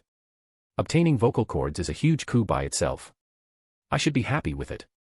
And while it took some time, I eventually made it. The outside. The first time I got to bask in the sunlight of this world. The cave, it turned out, was in a forest. The exit was just a hole at the foot of a mountain, more of a small hill, really, which stood out against the vast trees that surrounded it. In fact, thanks to the dense foliage, this hill was the only point you could see the sun from. Take a step into the forest, and all appeared to be dim darkness again. A fair amount of time had passed since I left the cave. At the moment I haven't decided what to do yet, so I kept messing around with the new skills I'd obtained from the monsters I consumed in the cave. How to use them, neat ways to combine them, whatever else I could do with them, etc. Speech was a particular focus. As I continued down the path I'd found. No particular destination. It would have been nice if there was a town or village with someone nice I could have talked to, but everything had been incredibly quiet over the past few days. After getting attacked so frequently in the cave, I hardly got any attention at all outdoors. My magic sense skill spotted a group of monsters approaching. They were goblins, those infamous marauders of many a would-be adventuring party. Talk about sticking to the script. No doubt they were here to attack the weakest of would-be heroes, which meant me, I guess. But, really, 30 of them against a single slime. Kind of a lot at once, wasn't it? As I sized them up, the goblin's apparent leader opened his mouth. Grah. Strong one. Have you business here? Goblin leader. Huh. Goblins talk. Or maybe magic sense is helping me decipher their grunting. And come on, strong one. First they're surrounding me with their weapons, then they're rolling out the red carpet for me, a simple harmless slime. What do they want? They seem intelligent enough. Maybe this conversation thing could work out after all. But will they understand me? I focused my thoughts on my still newborn voice and gingerly tried a few words. Good to meet you, I guess. My name is Rimuru. I'm a slime.so. What did you need from me? I don't have any business around here. Rimuru. I see. Village of us is ahead. We felt strong monster nearby, so we came to patrol. Goblin leader. A strong monster? I didn't spot anything like that. Where is it? And why can't I sense any strong monster nearby through the magic sense? As I was getting confused, Raphael answered. Notice. Master, they are talking about you. Huh. Me, a strong monster. If they are worried about a single slime, they must be super weak or something. The goblins and I spoke for a while longer, and before long, I wound up receiving an invitation to their village. They were willing to put me up for a bit, even. Pretty nice guys, given how scraggly they all looked. So I accepted. I had no need to sleep, but a little rest never hurt a guy.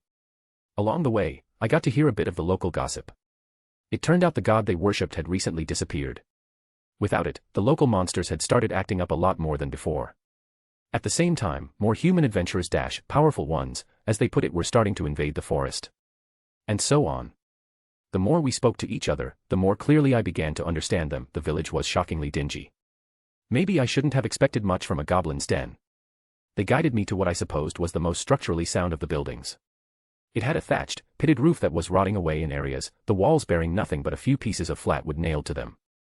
No slum I'd ever seen in my world could outfilth this one. I am sorry to keep you waiting, honored guest, one of the goblins said as he entered. The leader of the expeditionary force I ran into earlier accompanied him. Oh, no need for that, I said, flashing my salesman smile, or in this case, my slime smile. Don't worry about me. I haven't been waiting for that long, I said with a smile. I apologize, we cannot provide you more hospitality, the goblin said as he brought out something resembling tea for me. I am the elder of this village. They are giving me quite good accommodation. Can't believe they are monsters. Well, we can't make any judgment due to prejudice. Thinking back, something like this happened in my previous life too. That person was hated without any of their fault. As I wondered about that, I took a sip of tea. I don't have a sense of taste, so it didn't really matter though. Then I decided to get to the point. So to what do I owe the favor? I asked. What made you decide to invite me over to your village? This had to be more than monsters acting buddy-buddy with each other. Our god has protected the peace in this land for generations, but about a month ago, he hid himself from us. That has allowed the nearby monsters to start meddling with our lands once more. We do not wish to let this continue, so we have fought back, but from a raw power perspective, we face an uphill climb. Elder. Was he talking about Veldora? It would match time wheeze. But if the goblins wanted my help, I'm not sure a slime like me can be of any help to you. Grahaha. Trust me, no need for modesty. It is no mere slime who can emit the mystical force you do. I cannot imagine why you are taking that form, but you have a name bestowed upon you, yes. Elder. Mystical, what? What's that? I don't remember busting anything like that out. I focused my magic sense on myself instead of my environs. Then I realized it. There was, in fact, some kind of ominous-looking aura covering my whole body. You'd think I would have noticed that in the midst of all the monster transformation and body armor malarkey, but it was too late now. This is bad. Really bad. But at least it explained how the monsters in the forest reacted to me before now. Not too many of them would have wanted to take on this hombre.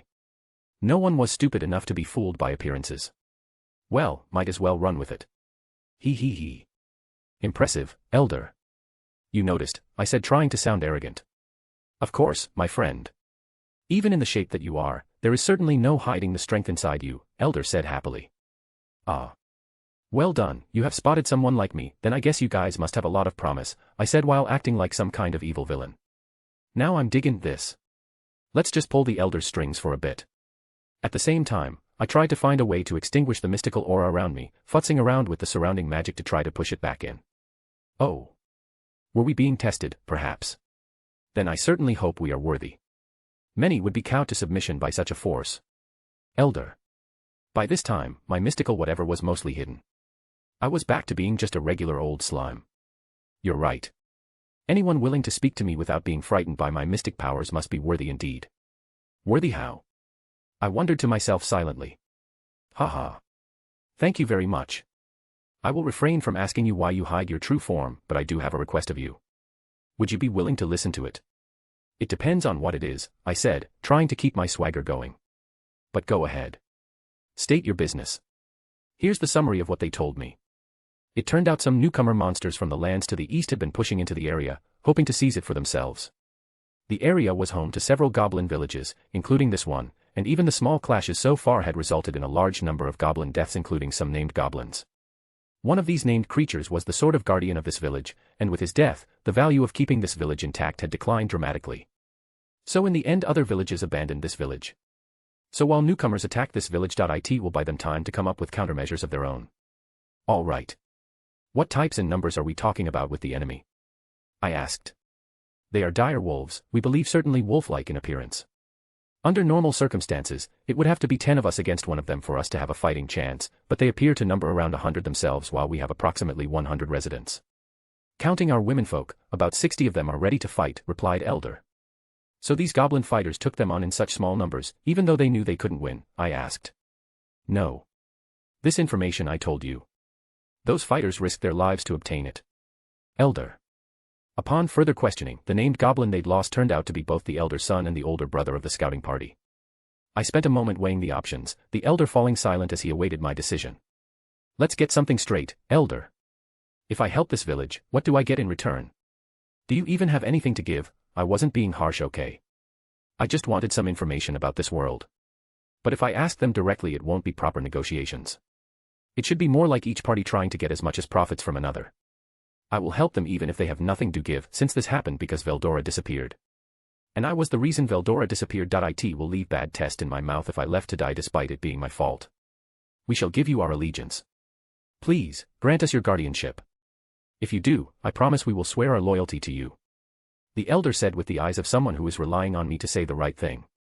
I reflected on my past life. When someone was in trouble and I can help them, I always did it. Even if I bitched and moaned about it at first, I was never able to say no to anyone who is in trouble. All right. Don't worry, I will protect you, I said with a kind voice as much as I can to reassure the elder. Sniff, sniff, thank you very much. We promise we will never forget such kindness, said the elder while crying with tears of joy. Elder kneeled down on knees followed by all the other goblin. Then all of them shouted in unison, we pledge our allegiance to you, Rimuru-sama. Bawu. Suddenly I heard a loud howl indicating the beginning of a battle in a goblin village. Note. Well, there aren't many big changes than the original yet. Since it's just the beginning of the story, well, there are some minor changes which will shape the personality of characters. Like in this chapter we can see Rimuru is a lot more kinder. The story will continue like this. Well, it will have some minor changes and some information which is linked to future events. If I have to put a teaser, there might be a new character which will significantly affect the story. I am looking forward to that super important character. Beaming face with smiling eyes, beaming face with smiling eyes, beaming face with smiling eyes. Can you make any guess what kind of characters will it be? That's all. Thank you for reading. Hope you enjoy the story. Oh. Suddenly I heard a loud howl indicating the beginning of a battle in a goblin village. I ran, or more like bounced, towards the entrance of the village. Once I reached entrance I can see a pack of dire wolves running towards us. They stopped about 100 before reaching the entrance. In front of 100 dire wolves. After seeing this, goblins behind were trembling out of fear. They were so scared they can't even move. In a way it is good thing I don't have to worry about them. There was a single dire wolf which far more stronger than other. It must be the alpha. All right, stop where you are. Okay, I said to them. If you turn back now, I promise I won't do anything to you. Move away from here at once. Anyone who refused to comply I will kill him. As said that, it seems instead of running away they got angry and around 40 dire wolves ran towards me at full speed. Alpha stayed behind, probably to gauge our strength. Well, I did say anyone who refused to comply will be killed, so before those wolves reach me I started barrage of water blade. I focused on their weak point and started kill them one by one in single hit. Within a few moments all of 40 dire wolves were killed. Everyone was in a disbelief. No one moved a single inch. I am sure dire wolves were worried about a new opponent who killed 40 of their kind. My eyes were still firmly upon the dire wolf alpha. After a few moments to the goblins, he had disappeared, I assumed, but to me, he was ambling along at a yawn-worthy pace. Everything was going to plan. I had considered a few possible outcomes, and now one of them was playing out in front of me. These were animals, after all. Not ex-human like me. As dire wolf's alpha reached near me he jumped. He moved his blade-like claws towards me, intending to cut me in half, but before he can do that, without moment of self-doubt, I launched a water blade at the alpha's head. It hit home. The head launched upward, and then gravity took it. I had killed the alpha, and more importantly, I made it look like a laugh. Listen, dire wolves. Your leader is dead. I will grant you one final choice. Submit to me or die. So how will they deal with that? Will their alpha's death drive them into such a frenzy that they'll bum rush me? I'd like to avoid that, if I could. I don't enjoy killing. But the remaining dire wolves showed no sign of moving. Oh. This isn't gonna be one of those, I'd sooner die than submit to the likes of you, things, is it? 'Cause if it is, it's gonna be all-out war. I doubted we'd lose at this point, but I'd prefer it ended without a struggle. I was at the alpha's limp body. Nobody offered any objection. Then I swallowed the corpse. As was my right as victor, yeah. The Raphael's voice rang in my mind. Analysis complete. Mimic, dire wolf ability obtained. Dire wolf intrinsic skills, keen smell, thought communication, and coercion acquired. Activating coercion, I spoke to them in a loud, guttural scream. Ar har har. Listen to me. I declared to them. Once, and only once, I will let this go unpunished. If you refuse to obey me, I bid you to leave here at once. Figured that'd be enough to make these dogs scamper off. I was wrong. We pledge our allegiance to you. Huh. What? Now they were kowtowing to me, although it looked more as if they were having a lie down for a nap. But regardless, they had apparently chosen submit anyway. Maybe they'd been having a little thought communication conference about it while they were standing there like statues. It beats having to fight them, anyway. That, more or less, marked the official end of the battle at this goblin village. That's always the thing, though, isn't it? It's not the fight that's the hard part, it's all the goddamn cleanup afterward. Screw it. That's all for today, people. I'll think about it tomorrow, once everyone wakes up. For the time being, I ordered the dogs to go on standby around the village, and called it a night. Morning came. I had spent the previous night thinking, mostly. The conclusion I came up with, let the goblins take care of the dire wolves. Perfect. I had healed the goblin who got injured in battle before I came to the village. They were all in rougher shape than I'd thought, skin slashed by teeth and claws, and some were sporting nasty-looking gashes with God knows what growing out of them. Consuming the wounded goblin closest to me, I sprayed some recovery potion on him, then hawked him back up. The elder prepared to say something to me, but he thought better of it as I worked my way down the row, swallowing, splattering, spitting out. We had a total of 72 goblins left in fighting shape. No casualties from yesterday. Meanwhile, we had 81 surviving dire wolves parked outside the town fence, some wounded, but none so badly that a little recovery potion didn't prop them right back up. They could have recovered themselves, I reckoned, with their intrinsic healing skills. The morning began with me lining up the goblins who were awake. The children and elderly watched from the side. Next to me was the village elder. He wanted to help me out somehow, I guess, but there wasn't much an old goblin geezer could do for me. My personal aesthetic tastes remained unchanged from my human years. That would never change, even though I was transmogrified into a slime. There would be no charming village princess I could ride off into the sunset with. I'd probably have to wait a while for that. In front of this line of goblins, I summoned the dire wolves. Okay, I began, from now on, I'm gonna have you all form pairs and live with each other, all right. The moment I finished speaking, the goblins and the dire wolves began exchanging glances with whoever was in front of them. Slowly and meekly, they followed my order. Yesterday's enemy is today's friend, and all that. They had to learn that the hard way, but at least everyone was on board. Then I noticed something. Hang on, do any of these guys have names at all? How are they supposed to call for each other and stuff? What a pain in the ass. Elder, I said as I watched the pairing process unfold to my side, it's too inconvenient for me to refer to you and your people. I'd like to give names to you all. Would that be all right? Everyone must have heard me somehow. Right at the word names, every single one of them was locked onto me, even the non-fighting goblins, clearly thrown by this turn of events. Are you sure? The elder timidly asked. What's the big deal, huh? Why yeah, If it's not a problem, I'd like to give out some names. It was as if I'd simultaneously blown the minds of every goblin on the premises. Each one erupted into enthusiastic cheering. What the hell? It's as if they all just hit the lottery or something. If getting a name makes you that happy, why don't you just do it yourselves? It all seemed so simple to me back then. I started with the elder, asking him what his son's name was. He had been the sole named goblin in the village, now sadly passed. It was Rigor, apparently. So I added AD on the end and named the elder Rigard. No particular reason for it just sounded nice. If your son was here, I joked, you could have him state his name and just kinda add D to the end of it, YC. No one laughed. They thought I was serious. I cannot express my gratitude enough, he blubbered, for being granted permission to take on my son's name. Yeah, great. I'm just shooting from the hip here, you know. It was starting to make me feel a bit guilty, but what the hell. The goblin scout leader, meanwhile, I named Rigor. I could have added a 2 to the end of it, I suppose, but why make this more complicated than it had to be? Rigor was fine. Fine enough that it made him kneel before me in prayer, as if this was the most emotional moment in his life.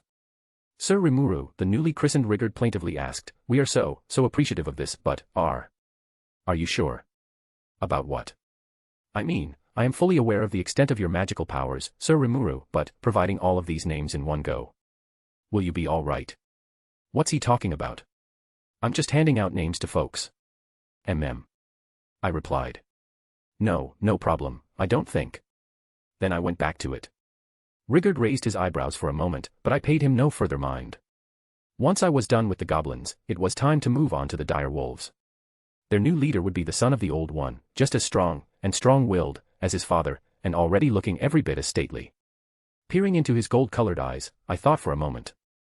How about Ranga? That combines the Japanese characters for storm and fong into one peppy little word. Perfect. Cheap, maybe, but I rolled with it. I'm the Tempest, he's got fangs. Whatever came to mind first was best, I figured. This wasn't my forte. The moment I named him Ranga, I began to feel as if practically all the magicules flowing through my body were draining out of it. The sense of hollowness, of the violent emptying of my innards was mind-blowing. What's going on? It was a fatigue like none I'd felt before. Reporting. Your body's remaining store of magic has gone below its acceptable threshold. Entering sleep mode. Expected to fully recover in 3 days. Finally, the third day passed. Recovered. Despite depleting my magic earlier, I felt stronger and more magic-rich than I had before my little accident. Magic was the power to exert force upon the world, and the particles around me were the energy driving it. That seemed to be about the extent of it. Realizing I was awake, goblins began congregating around me. They were joined by the dire wolves, who were streaming in from their outside base. Which was fine, but... Hey, guys. Have you all, gotten bigger? Notice. Due to naming, monsters are evolved. Really? They changed so much, and check out the wolves. I remembered them being a lot browner. Now their fur was straight on black, with a lustrous sheen. They had grown, too, with the bigger ones now pushing 9 or 10 feet in length. I didn't remember any of them being much longer than 6 feet before. My master. How it elates me to see you well once more. Holy. Is this Ranga? What happened over the past 3 days? I was left to wonder that for myself as the cheering, howling monsters surrounded me. Monster evolution happens fast. I'd say they didn't grow so much as become completely different creatures. The tepid, void-like eyes of the goblins now shone brightly with the pale light of intelligence. And the females? Yow. They actually kind of look like women now. It made me literally do a double take. These guys were like little imps a moment ago, maybe closer to baboons than humans, and now, well, to use their official terminology, the males were hobgoblins and the females goblinas, although the latter sounded pretty stupid to me. They had both evolved, and according to Rigard, they had heard the so-called world language when they did, something that all evolved creatures experienced. A very rare occurrence, and one that excited Rigard to no end, judging by how he couldn't shut up about it. This wasn't entirely a happy thing for me, though. The female goblins had covered their entire bodies in rags before. Now, thanks to their evolution, the skimpy clothing allowed one to see certain things. There would be no brushing them off now. The males certainly seemed happy about it. Even though they were wearing nothing but loincloths themselves. The village was in desperate need of food, clothing, and shelter. Better start with clothing first, I figured. The biggest issue of all, however, was where the heck we were gonna keep all these guys. The wolf-hobgob pairs seemed to be sharing households with each other by now, not that they had houses, so it was really more the hobs using the wolves as blankets. The lack of clothing was killing me, but housing also needed some attention. So. What now? I gathered the entire population around me. We had a heap of issues to tackle, but I had something even more important to tell them. We needed to hammer out the rules of this village. At the core, I had 3 rules in mind, 3 guiding principles I wanted to be sure to have them follow. Everything else, I imagined they could figure out. Everyone here. All right. I have some rules to give to you. 3, to be exact. The bare minimum I want all of you to follow. And so I laid out my standards. 1. Do not attack human beings. 2. Do not fight among your friends. 3. Do not look down upon other species. That's pretty much it. Stick to those rules as much as you can, all right. I figured I'd leave the assignment details to Rigard. Rigard, I hereby appoint you Goblin Lord. It will be your job to keep this village well run and well governed. In other words, I tossed everything onto his lap. As hard as possible. I was expecting some blowback, but... Why yes, Sir Rimuru. I promise you that I, Rigard, will devote myself body and soul to this vital post. He was sobbing tears of joy again. Fair enough. Let the king reign, not govern. Or at least let him bark out orders now and then, and leave him alone otherwise. Now we don't have to worry about food since we can gather fruit from forest and hunt animals for meat. Problem is clothing, shelter. So I asked Rigard about it. And answer was. Ah. Yes. There are some people I know that we've had dealings with several times. Perhaps they could supply clothing that could fit our needs. In fact, with their skills, they might know how to build homes as well. I see, I replied. It wouldn't hurt to talk to them. What did you pay them with, though? Money. No, Sir Rimuru. We do have some currency that we confiscated from adventurers, but that remains in storage. Instead, we have obtained the materials we need via either barter or short-term work. Rigard. Oh. So who are these guys? Rimuru. They are known as dwarves. Rigard. Dwarves. The infamous smithing race. I gotta check them out. And while the loincloth crisis had captured most of my attention, something had to be done about their defensive capabilities. Their armor provided no more protection than tatters, and they couldn't even use it, because it didn't fit anymore. It was certainly an issue, and tackling it right now would be killing 2 birds with 1 stone. I'll try visiting them. Can you make the arrangements for me, Rigard? Rimuru. Ah. Ah, of course, Sir Rimuru. I'll have everything for your journey by tomorrow afternoon. As he'd so boldly proclaimed a day earlier, Rigard had everything I needed that afternoon. He had even chosen the team members for my expedition into the Dwarven Kingdom already. Once I picked up my luggage, Ranga eagerly allowed me onto his back. I buoyed myself up and nestled into his fur. There was a lot more fuzz than I'd thought, and it sure did wonders for comfort. I braced my body with sticky thread to keep from falling. Not having any arms or legs was a real pain at times like these, but at least I had the skills to do something about it. Gotta use the tools you have on hand. I had actually been practicing a bit with my silk during the off hours. I want to recreate an attack where I use my silk to use lightning quick whip strike and cut my enemy before they know what cut them. I didn't know if I could yet, exactly, but I had time. Practice makes perfect. For a goblin on foot, it would apparently take around 2 months to walk to the Dwarven Kingdom. We would be largely following the Great Emeld River, which flowed through the forest, up to its source in a mountain range that held the settlement we sought. The kingdom was situated at the base of the mountains, in the upper reaches of the Great Emeld. A beautiful hub of civilization, by the sound of it, built into a gigantic natural cavern. That was the Dwarven Kingdom. So we followed the plan, tracing the Great Emeld River's route northward. It certainly kept us from getting lost. I had a map in my brain anyway, just in case.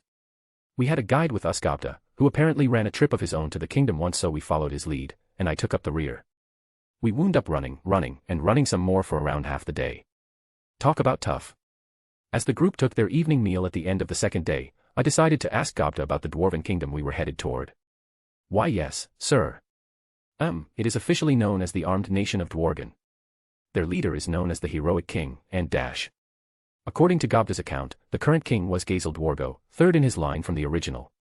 A great hero, one whose might and presence made the elder dwarves recall his grandfather in his younger years, but also an intelligent one who ruled his realm with a steady, even hand.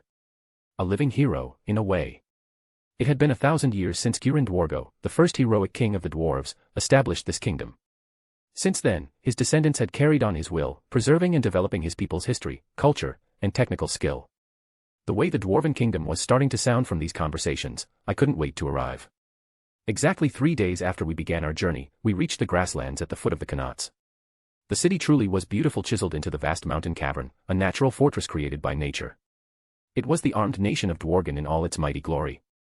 Note. Point out if you find any mistakes. Thank you for reading. It was the Armed Nation of Dwargon in all its mighty glory. The front gate was enormous, built to block free entry into the vast cave opening. Guess we're really here, huh? A nearby traveler ventured as I scanned the line of people down the corridor. That's a fancy gate. Maybe the dwarves of this world weren't the kind, gentle, almost lovable beings I was picturing. They could be a lot more violent than that, for all I knew. Still, as a free city and a hub of trade across races and species, it maintained at least a public face of neutrality. The fact that the heroic king never allowed combat inside the city was fairly common knowledge among adventurers. I suppose that even in this world, you could afford to be neutral only if you had the muscle to back it up. As I mused over this, I began hearing some more sinister voices. Hey! Hey, check it out, there are monsters out here. We can kill them, right? We aren't inside yet. Yeah, what the hell were you guys standing in line for? You think we're gonna let you do that, you little runts? Gimme your spot before we kill you. And leave your crap there, too, alright. Then we'll let you go. A bunch of loincloth goblins riding gigantic wolves would have been bound to stir up at least a little attention, and not the good kind, so I decided to go in solo with my guide. Rigger had wanted to join me, but I'd turned him down. Yo. You think you runts got a right to ignore us? Hey, isn't a talking slime pretty rare? Maybe we could get some money out of selling it.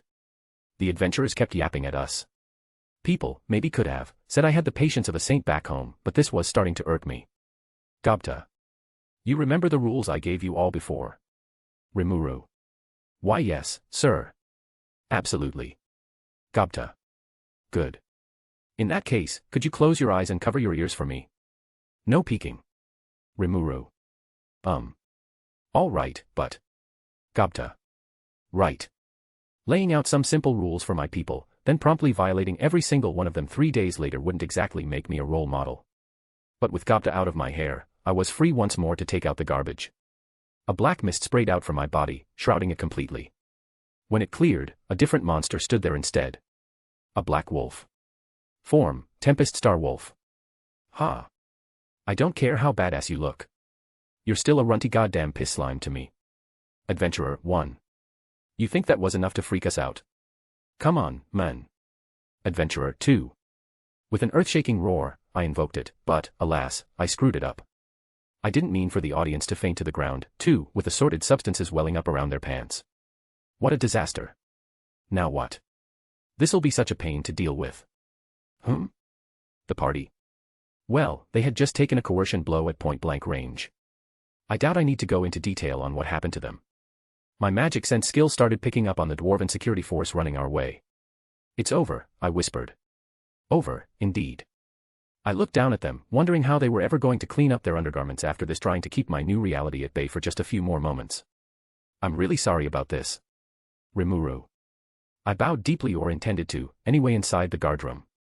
After the ruckus we had caused, there was no way security was going to let the lot of us off with a slap on the wrist.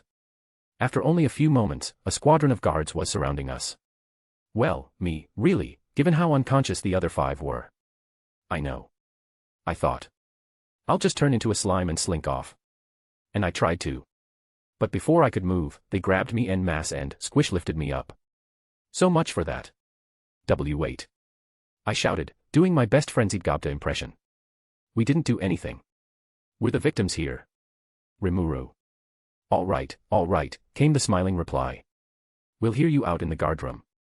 Can't expect to run off after that, now can you? Guard. So here's what happened. 1. I got accosted. 2. I turned into a wolf. 3. I kind of howled a little. Whatcha think? Not my fault, right? I thought as I glanced at the soldier standing above me. Guard who took us here, his name is Kaido.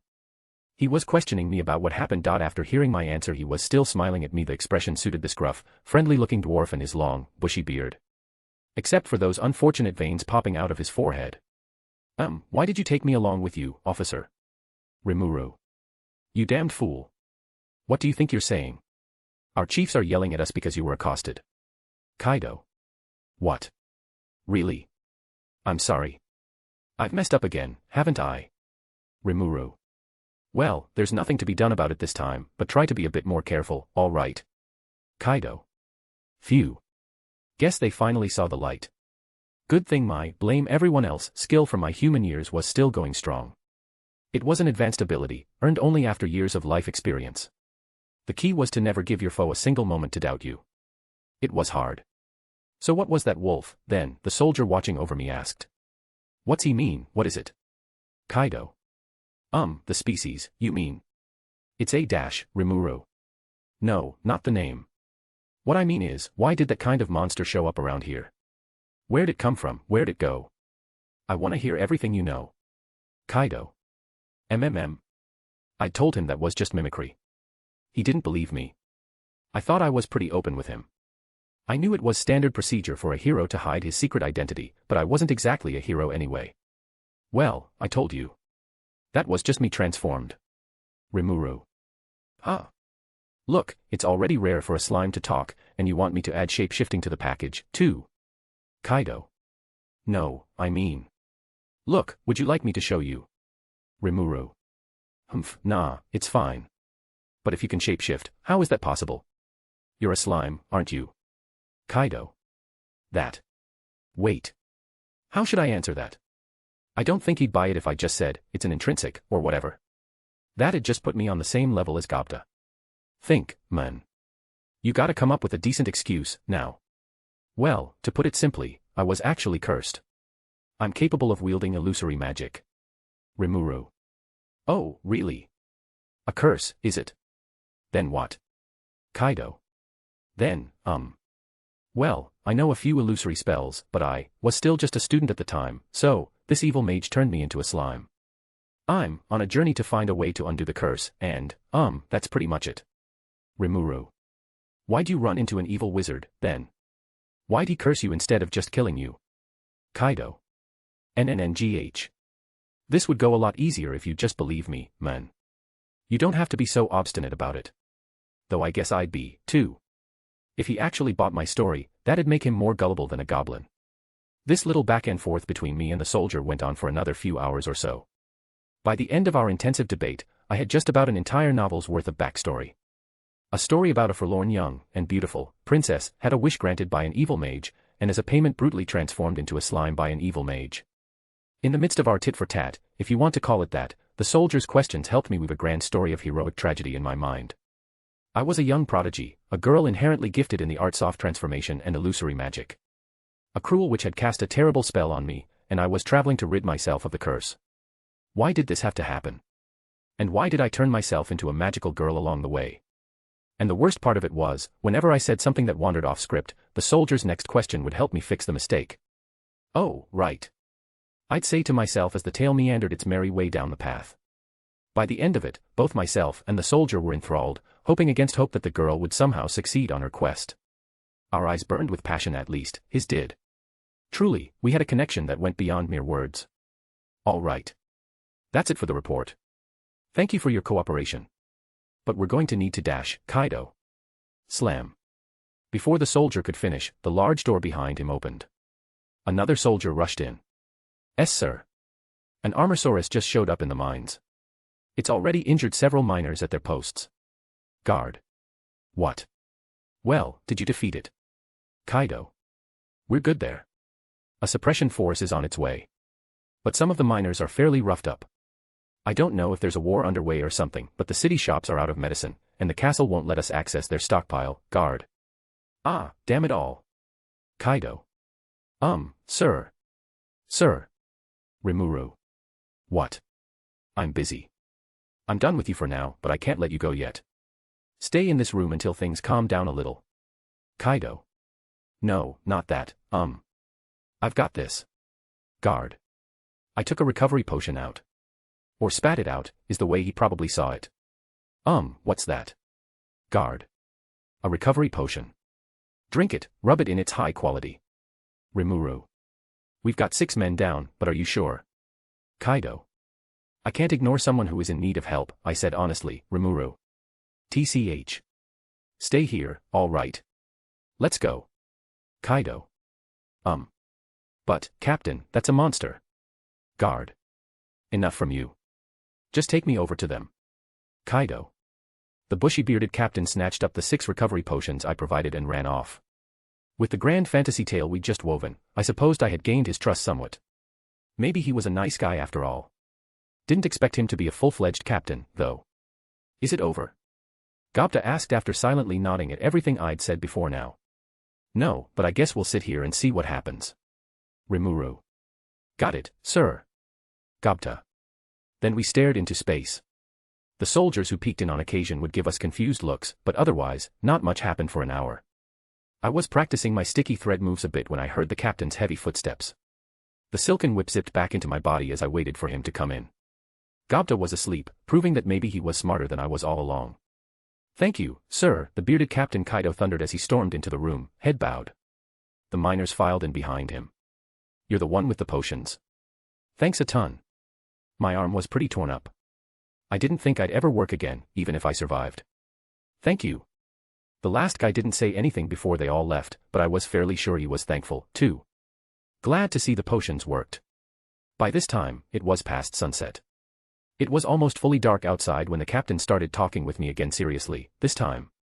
The guard was already certain that we were guilty of nothing, but I was still being detained out of respect for the other victims I had inadvertently inconvenienced with my actions. Nobody was pressing charges, though I suppose they figured asking restitution for crapping their pants wasn't the shrewdest of social moves. So I told him the truth. I was helping rebuild a goblin village, and we needed arms and clothing, as well as someone who could provide a little on-site guidance. The captain listened intently, some of his men chiming in on occasion. They even asked Gobta a few questions, despite his darting eyes and bewildered expression. The next day. The captain checked in. "All right," he said, "you're free to go. Sorry I kept you in here for so long. I was beholden to keep you overnight, at least. Apologies." "Oh, no. It saved me one night's hotel cost, at least." Rimuru. "Glad you see it that way. Here, let me make it up to you. I can introduce you to a talented blacksmith I know." Kaido, "That would be perfect. Thank you." Rimuru. "In exchange for that." Kaido. A catch. The only catches I ever liked were the ones on porn sites. If you have any of those recovery potions left, would you be interested in letting go of them? Kaido. Why not? I had a manufacturing cost of exactly 0 on those things anyway. If he wanted some, he could have some. All right, I replied. It'll depend on how many, though. I need to keep a few for myself, too. Rimuru. Any extras you're willing to part with are fine by me. Even if it's just one. Kaido. Rather odd way of putting it, isn't it? I thought he was trying to rebuild the guard's stockpile. One's not going to be enough in a pinch, is it? It feels like he is buying a super rare winter edition anime girl figure which he could never buy again if he missed it. Well, whatever. Okay, well, how about 5, then? Rimuru. 5. That'd be wonderful. Kaido. I know it's not much, he explained, but I hope you'll accept this. I'll give you 5 gold pieces for each one of these. If I could, Rimuru. Not enough. I'm doing my best here, sir, Kaido. I'm sorry to admit it, but I'm not exactly sure what this money is worth, or what prices are even like around here. If you could give me some guidance, that would really help. Rimuru. We wound up having a long conversation before Gobta and I set off. Soon, I was out in the fresh air of freedom again, but not before lunch. The captain insisted. I couldn't taste anything, but the appreciation was sweet. I guess. For the first time in a while, I enjoyed a meal. Yo. You in there, shouted the captain Kaido, as it happened. As we had conversed, we'd grown friendlier and friendlier with each other. We were on a first-name basis now, and it turned out his older brother was in charge of the shop we were visiting. It was a cozy place, the kind where you'd expect the owner to be a gruff old man behind the counter. Hello. Kaido. Excuse us, I said as I followed Kaido in. The moment we entered, we felt several dubious gazes upon us. Ah. The three miners who had thanked me for saving them yesterday lifted their eyebrows high. They looked right as rain, but their expressions weren't exactly jubilant. What do you want? You know these guys. Kaijin, this is it. The slime. The one who saved us, miner. Yeah. It sure is. And you're our boss's brother, aren't you, Captain? Miner. Rimuru. Oh ho. The slime, you say? We were just talking about you. Thanks for getting these guys out of a bad way yesterday. Kaijin. Oh, no, it was nothing, I just gave you some of extra potion I had at that time, Rimuru. So, the old guy said, rearing back a bit, what brings you here today? Kaijin. I decided to go into full detail. We all piled into seats situated deeper inside, and Kaido was kind enough to provide a quick recap for me. I added a few choice details, and things moved along at a good pace. All right, the old guy answered. I understand. But what do you want? I can't do anything for you. I've got a job from a certain country I gotta deal with, too. None of this leaves the room, but, Kaijin. Then it was his turn to talk, deliberately leaving out some of the finer details, as it was all classified. Basically, a number of countries were sending out orders for weapons and armor, spooked that a certain idiot nation might be trying to hatch a war on them all. It connected to why the guard was out of medicine yesterday, as well as the lack of raw materials plaguing the shops. So what kind of material you need? I asked. I need special ore for the swords, the old guy spat out. Magic ore. Kaijin. And that's not the half of it. It takes a full day to complete even one of those swords. Even if I built an assembly line and streamlined everything I could, it'd still take me 2 weeks to make 20, Kaijin. I have until the end of this week. He groaned. First thing next week, I'm charged with delivering them to the king. It's a task for the kingdom, and every shop has been asked to do the same. If I can't, they could strip my artisan's license from me, Kaijin. Hang on, did he say magic ore? I have some of that, don't I? Not that it matters. The next time I looked up, I realized that everyone was looking at me. I don't like all these dudes staring at me, you know. Who do they think a slime is, anyway? Whatever. Time to fling a few serious favors around.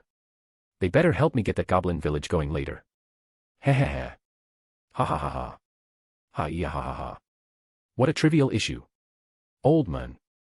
You think you could use this? Rimuru. Wait. Woa. That's magic ore.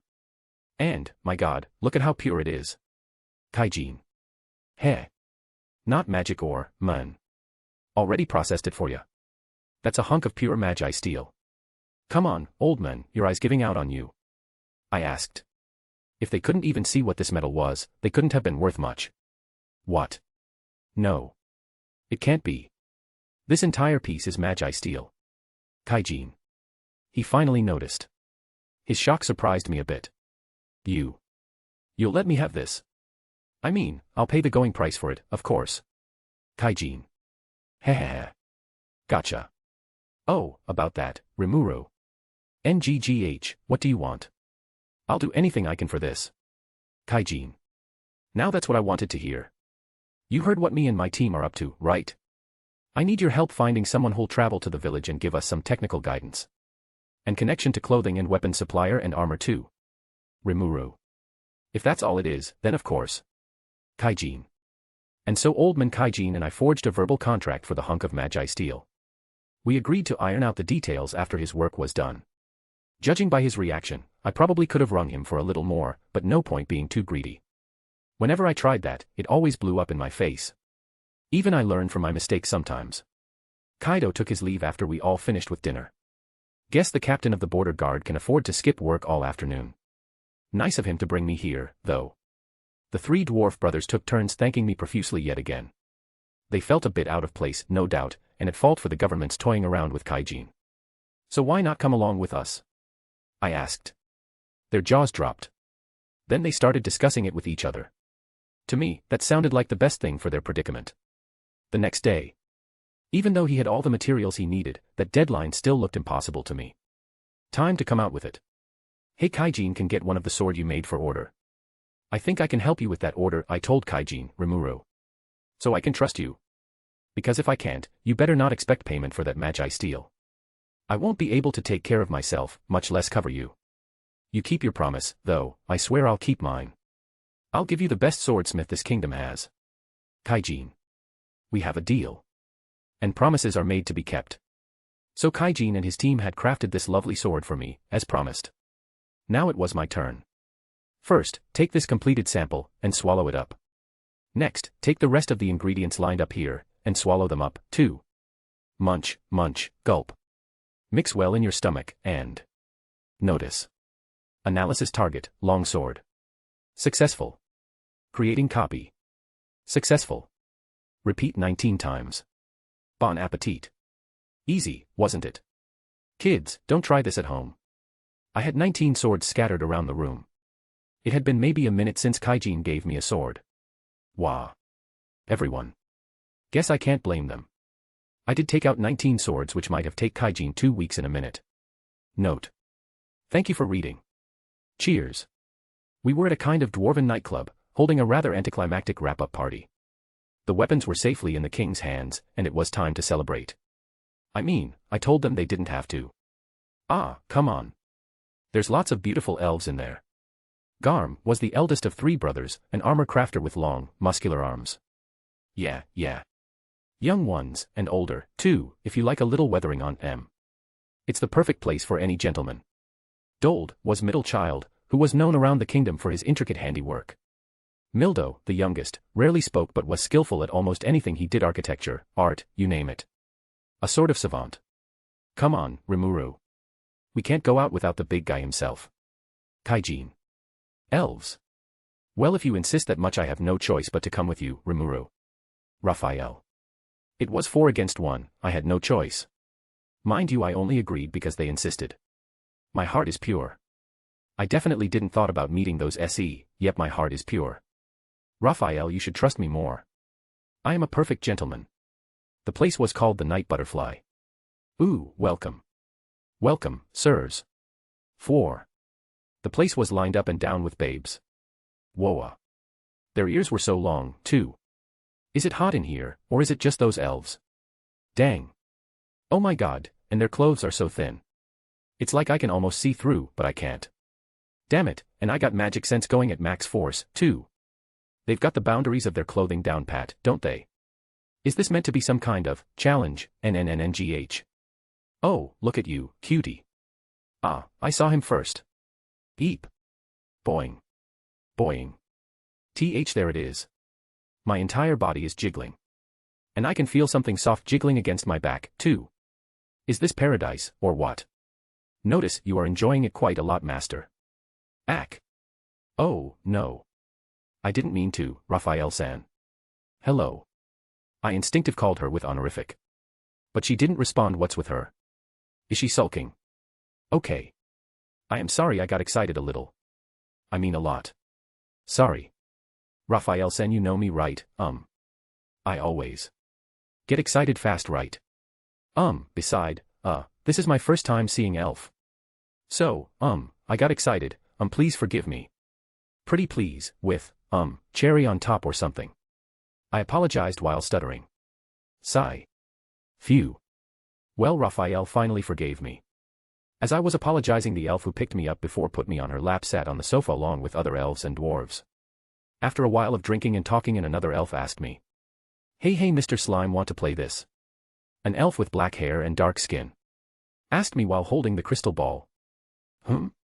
Is she intending to see my fortune? Like my love life? Or who am I going to end up with? Or something. What are you going to foretell for me? I asked curiously. Then the elf whose lap I am sitting on interjected, how about Mr. Slime's fated person? Fated person? Does such a person exist? I already gave up on some human women falling for me. If such a person exists, she may be into some freaky stuff. Like you know me, right? I am a slime. So, now that kind of person only exists on the internet, there is no way someone like that exists in the real world. It probably show nothing. Or maybe I find ms.slime or something. As I was wondering. Ah, it appeared. Elf. I hurriedly looked at the crystal ball. Is it my wife, I wonder? Mind you, I wasn't excited. As I looked at the crystal ball, I saw a beautiful woman who looked exactly my type. A young woman of average height with black eyes and black hair, as well as red burn scars under one of her eyes. She was with a bunch of children. It looked like children were sad. Also, that woman kinda looks like Japanese. Maybe she is otherworlder too. Oi. Don't tell me that person is rulers of explosive flames Shizu Aizawa. Kaijin. Is she famous or something? I asked Kaijin. She is the hero of the Adventure Guild. You know, even though she looks like a youthful girl, she is already active for a few dozen years. Kaijin answered. Hero. Is that show Veldora did told me a lot about heroes. Well, I think about it later, but there is something important I have to do first. Now you showed me your talent, I have something to show too. Do you want to see it? I want to see it, said one of the elf enthusiastically. Kaijin and others gave me interested glance. I suppose they want to see too. Great. To do that trick I want a volunteer. I said. I can be a volunteer, said one of the elf. She looked mature type. With blonde long hair. Okay, so follow me, I told her and went in front of everyone so all of them. So they can see me. The elf stood next to me. Then I ate her. That sounded wrong in so many ways. It's more like I absorbed her. Huh. Everyone. Rimuru, what are you doing? Kaijin asked, surprised and worried at the same time. Why did I do that? Well, when I killed and mimicked the snake in the cave, I asked Raphael if there was a ways to mimic human, and Raphael said. Received. It is possible to mimic human being by absorbing it just like snake, Raphael. In another world I have to kill human first. Rimuru. Affirmative. Predator works by absorbing living or dead. Then broke them apart to analyze them, making it possible to mimic, Raphael. Well, I want human form, but I don't want to kill anyone for it. Is there any other way without killing anyone? Rimuru. Report. There is, but it will be less effective and temporary, Raphael. Temporary. How? Rimuru. Report. It will use magicules to retain itself. So if I take human form this way, I will turn back to slime as soon as I run out of magicules. And does that mean I can be able to turn back again if I recover magicules? Rimuru. Affirmative, Raphael. Well, it should be fine. So how can I do it? Rimuru. By using unique skill Predator's Mimic and Stomach skill along with unique skill Methano's Copy skill. How did it work? Rimuru. Received. By using a copy skill to copy the physical composition of a living organism, encompassing all its anatomical parts and systems. Then using a skill mimic to mimic it. Since this method uses two different sub-skills of different skill, it is less effective, making it temporary. Unlike mimic through Predator, where it is possible to maintain form permanently. So back to the current time, I used a Predator to absorb her, then used Methano's Copy skill to copy her bodily structure. It took only a moment. After that, before anyone starts to think I killed her, I let her out of my stomach. What happened? Surprised. The elf I consumed asked. Don't worry, it was part of my performance. It won't harm you in any way. I said to reassure everyone. Everyone took sighs of relief. I bet they thought I ate her. Can't blame them, no matter how cute harmless slime I am, in the end I am a monster. Now I finally analyzed her and I can now become an elf. Ha ha ha, I laugh internally. Now look closely, it's time to show my magic trick, I said. Transform, as I shouted that I used a mimic. Puff of smoke formed around me and I transformed. As the smoke cleared, there I was now, a beautiful elf. To be clear, I am not a trap. I am a certified female now. Why? Because Methano's skill copied everything, including her memory, skill, and gender too. Now you might be wondering why. If I ended up copying gender too, shouldn't I copy a male? Before you label me a perverted, let me be clear, there are mainly two very important reasons. 1. I just can't absorb anyone. If I try, they will think I am a hostile monster. And I will be killed immediately. Since everyone in Night Butterfly was friendly and Kaijin booked the entire nightclub, there wasn't anyone else. 2. If I have to transform, I would rather be a beautiful woman than be a ugly man. In future, if I find any handsome man like me, self-proclaimed, in my past life, I will use mimic on him. But until then I have to work with this. WH. What? Everyone shouted. The elf whom I copied was most surprised out of all. Era, surprised, I said while I winked at them. Yup. As I said before, I copied everything including memory, so obviously I can act like women too. Hey. Everyone let out surprised yelp. After a while of surprise, I was bombarded with questions like, how did I do it, was that illusion magic, how slime like me do something like that, etc. Well, to put it simply, I was actually cursed. I'm capable of wielding illusory magic. After that I told them the same story which I told Kaido. Why did I tell them that? 'Cause why not? I enjoyed their reaction. Sniff, sniff, I really hope you can find a way, sniff. To lift the curse, said one of the elves with large tears in her eyes. I am sure you can find a way to turn back to normal. So don't lose hope and continue to work hard, said another elf encouragingly. If you need any help, just let us know, we will help you in any way we can, said third elf with determination. As I was again bombarded. This time with reassurance. What about dwarves? What's that? Is it food? Can I eat it? I definitely didn't know anything about a bunch of dudes whose face is red and scrunched up, their nose is running. Their eyes are bloodshot and puffy. Such a horrific sight I wish I never see again. Seriously, dwarves are supposed to be robust and tough. Are all dwarves like this, or Kaijin and others are special? Well, I think they are reacting like this because they really care and respect me. Well, I guess I did save them. Still, I prefer cute girls crying over some old dudes. Mind you, I am not a sadist. I meant I prefer to comfort a beautiful girl over an old guy. After a while, all of the other elves asked me to transform into them. Well, I am getting a lot out of it, so why not? I mimicked everyone one by one. Well, thanks to that I learned a lot, like illusion magic, elemental magic like darkness elemental magic, earth elemental magic, flame elemental magic, light elemental magic, water elemental magic, wind elemental magic, etc. I also learned healing magic and other magic. It was really useful. Can you transform, Kaijin? Okay girls, now I have a sense of the taste. How about we eat and drink? Rimuru. Okay, elves. We continue to drink. What? Kaijin. May I ask who that is? Is it someone I know? After a while I turned back into slime and jumped on one of the elf's lap. She was surprised, but she let me sit on her lap.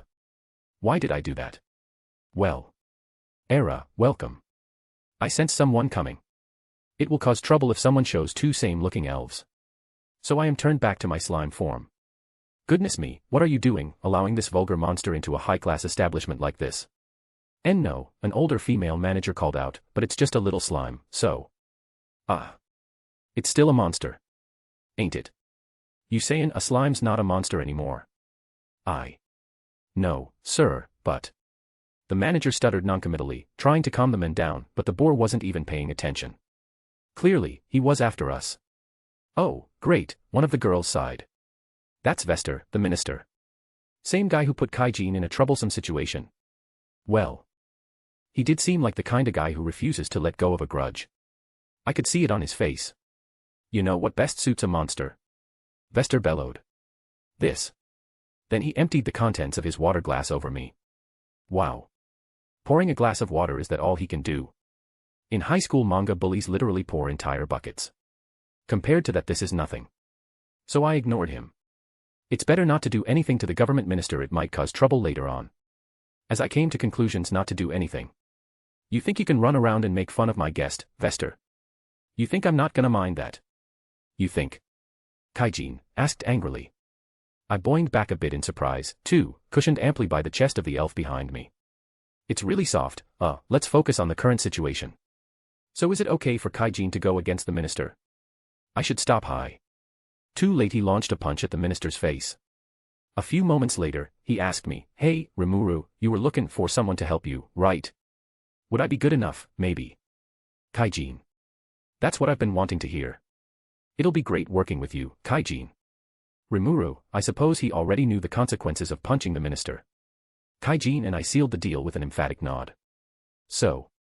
As anyone could imagine, punching a government minister in the face presented a number of issues. My brother, muttered Kaido, a few security officers behind him. What did you do this time? Kaido. That fool.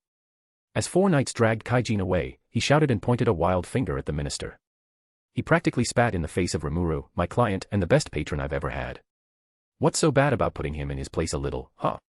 Kaijin. The 5 of us were taken to the royal palace. Not that we were under a very heavy guard. If anything, it seemed entirely voluntary. Before I left, though, I sidled up to the manager of the place and tossed 5 gold pieces into her hand. There's some for your trouble in there, too, I said to the surprised matron. We'll be back. We wound up having to spend around 2 days in the castle jail room. It wasn't so bad, the food looked decent, and we had all the comforts we needed in the place. It was less like a jail cell and more like an urban apartment shared by the 5 of us. We weren't treated too terribly, either. I just had to lose my temper, and now I've got all of you in here with me. I'm so sorry, guys. Kaijin apologized. It's fine, Kaijin. No problem at all. Garm. Yeah, don't worry about it, boss. Dord. Mildo. Besides, once we're released, we want to come with you, Kaijin. Garm. Yeah, can we come with you, Rimuru? Dord. Mildo. Ha. Sure, we'll take care of all of you. You better be ready, though. Once we reach the village, you guys gonna work. Rimuru. Got it, they replied happily. Our day in court arrived soon after, and the entire lot of us were brought in front of the monarch. The heroic king of the dwarves. Now that I was seeing him in person, his stately aura was almost awe-inspiring. His Majesty Gazel Dwargo closed his eyes and sat deeply upon his throne. He was stocky, dwarf-like in appearance, and his exposed armor-like muscles positively radiated energy. His skin was a deep, dark brown, and his black hair was pulled back on his head. We will now begin the trial. Guard. For the next hour, both sides presented their cases. As criminal suspects, we weren't allowed to speak in the royal court, that right was reserved for those with rank of earl or greater. Otherwise, you needed the king's express permission. If you did speak out of turn, that apparently proved your guilt on the spot and earned you a bonus contempt of court charge. We were stuck having our representative speak for us. So there Sir Vester was, he continued, sitting back at this club and enjoying an alcoholic beverage, when this gang pushed their way into the place and exposed him to dreadful violence. This is not the kind of behavior that should ever be forgiven. Representative. Sigh. I am not even surprised. Vester bought him. Dude, at least try to act like you are protecting us. My liege. Vester exclaimed, egging him on. You have heard it for yourself.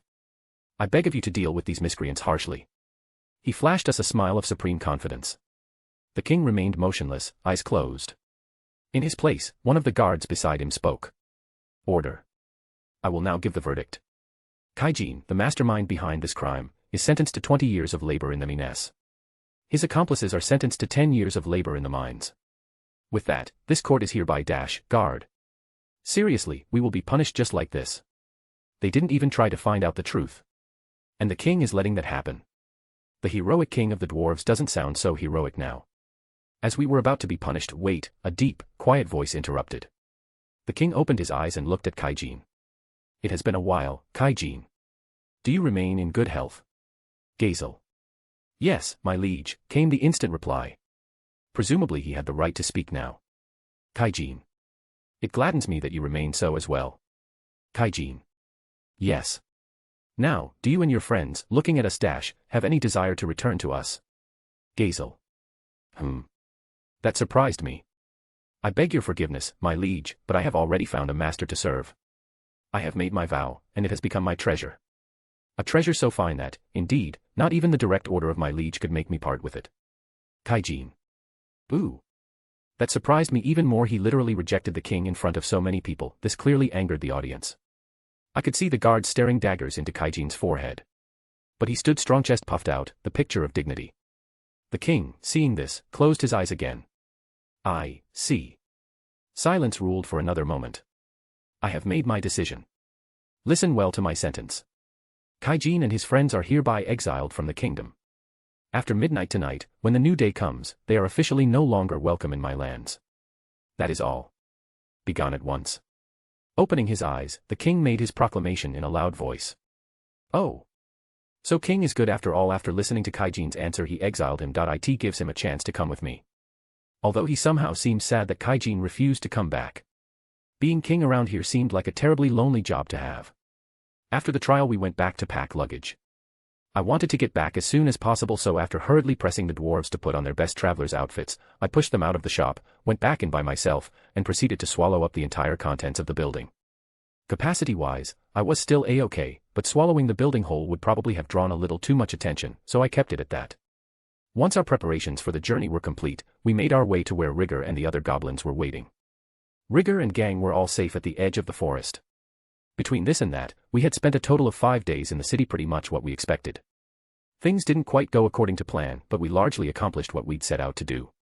Somehow it seems like I forgot something. What was that, as I was wondering? So cruel. I heard a loud voice. Oh, I remembered now, I forgot Gobta. I left him in jail cell. I didn't wanted him to cause trouble in trial. Then I forgot about him. He came back, so it's fine. Oh. And it seems like he learned how to summon a wolf. Rimuru-sama, you are too cruel. When those scary soldiers came, I almost scared crying. Gobta. Well, I promised him I would take him along to visit the shop with lots of beautiful sisters. He danced happily. It was too easy. Note. So if you were wondering, am I going to make Rimuru female? The answer will be yes. I will. But it will take a long time. I don't want to be like, hey, Rimuru has a female form and the next second he accepted being female. It will be a gradual process. Like first Rimuru accepts he is genderless, then he will become female. If you don't like female Rimuru, don't worry, it won't happen anytime soon, it will lot of time. Also, it doesn't necessarily have to be female Rimuru, it's possible to make him male too, like what if? If I get enough people asking for it, I will try male version too. But I will never make BL or ship Rimuru with male, so don't ask me. Mind you, I don't hate people who like BL or like to ship Rimuru with other male. Rimuru is a perfect male, female and trap, so everyone has a different personal preference. I personally prefer femme Rimuru. Lastly, if I made any mistakes or you have any ideas to make the story better, let me know, I will consider your ideas. Thank you for reading. So what was that wolf, then? The soldier watching over me asked. What's he mean, what is it? Kaido. The species, you mean? It's Rimuru started to explain. No, not the name. What I mean is, why did that kind of monster show up around here? Where'd it come from, where'd it go? I want to hear everything you know. Kaido interjected. I told him that was just mimicry. He didn't believe me. I thought I was pretty open with him. I knew it was standard procedure for a hero to hide his secret identity, but I wasn't exactly a hero anyway. Well, I told you. That was just me transformed. Rimuru. Huh. Look, it's already rare for a slime to talk, and you want me to add shape-shifting to the package, too. Kaido. No, I mean. Look, would you like me to show you? Rimuru. Nah, it's fine. But if you can shapeshift, how is that possible? You're a slime, aren't you? Kaido. That. Wait. How should I answer that? I don't think he'd buy it if I just said, it's an intrinsic, or whatever. That'd just put me on the same level as Gobta. Think, man. You gotta come up with a decent excuse, now. Well, to put it simply, I was actually cursed. I'm capable of wielding illusory magic. Rimuru. Oh, really? A curse, is it? Then what? Kaido. Then, well, I know a few illusory spells, but I was still just a student at the time, so, this evil which turned me into a slime. I'm on a journey to find a way to undo the curse, and, that's pretty much it. Rimuru. Why'd you run into an evil witch, then? Why'd she curse you instead of just killing you? Kaido. NNNGH. This would go a lot easier if you just believe me, man. You don't have to be so obstinate about it. Though I guess I'd be, too. If he actually bought my story, that'd make him more gullible than a goblin. I guess I have to tell him the entire story then. So it happened long ago in the certain nation, Rimuru started before I continue. What? Certain nation? Which nation are you talking about? Kaido interjected. Huh. Well, what? How should I know? I was just born in this world. Well, it was a nation far west to this nation, like as far as you can go, Rimuru. So it was Kingdom of Malukshur. Kaido. Yeah, just as you said, it was the Kingdom of Malukshur. I was the princess of that nation, Rimuru. Wait. Kaido interjected. What is it this time? How were you supposed to be the princess of Malukshur? The current king isn't even married yet, Kaido. Huh. How much do you know? Rimuru said, annoyed. Seriously, he can't even let me start the story. What? Kaido. My sudden outburst confused him. I have to fix it. I mean, it's surprising you know so much about my home nation. It is situated far west. So people in this area rarely know that nations like Moluksur exist. Since it's a lot smaller and weaker compared to other nations, Rimuru. Oh. That's what you mean. Well, as guard captain of this nation, I have a duty to know about the royal families of other nations, so if one of the royals from another country came, I can treat them accordingly. So if the current king isn't even married, how are you supposed to be a princess? Kaido. I have to come up with something pronto. I used thought acceleration of Raphael to come up with something. Well, see, I told you before, right? It happened long ago. What I meant was that it happened several decades ago. At that time it was the grandfather of the current king. And I was his daughter who made me the aunt of the current king, Rimuru, as I was about to continue with this setting. But as far as I know, the kingdom of Moluksur doesn't have any princesses for the last several generations. Kaido interjected. Ugh. How much does this guy know? Sigh. Well, let's see why I am a princess of a family who doesn't have any daughters for generations. Well, let's use knowledge from novels I read in my past life. Let's see, I know. How about? Well, it's because they didn't make my existence public, Rimuru. Why do they do that? Kaido interjected again. Well, I show that from miles away. I have come up with the perfect reason for that. Well, it's simple, because I wasn't born from the true queen. Instead, I was just a daughter of maid. In another world, I was an illegitimate daughter of king. I told him while avoiding eye contact, and after I told him, I gave him nervous laughter. Oh. I'm sorry about that. Kaido apologized. His voice was a low whisper while giving a sympathetic look. It's working. I don't know whether I have to call him stupid for believing my story or kind-heartedly. As I felt a little concerned about this nation's security, I continued. As I was saying, it was long ago in the kingdom of Moluksur. I was the daughter of a king and a lowly maid. Because of that, my existence wasn't made public. Only the king, queen, and my mother knew who my real father was. I myself found out after I reached the age of 16. Rimuru continued. Third-person POV. The princess of Moluksur, Rimuru, didn't know she herself was a princess.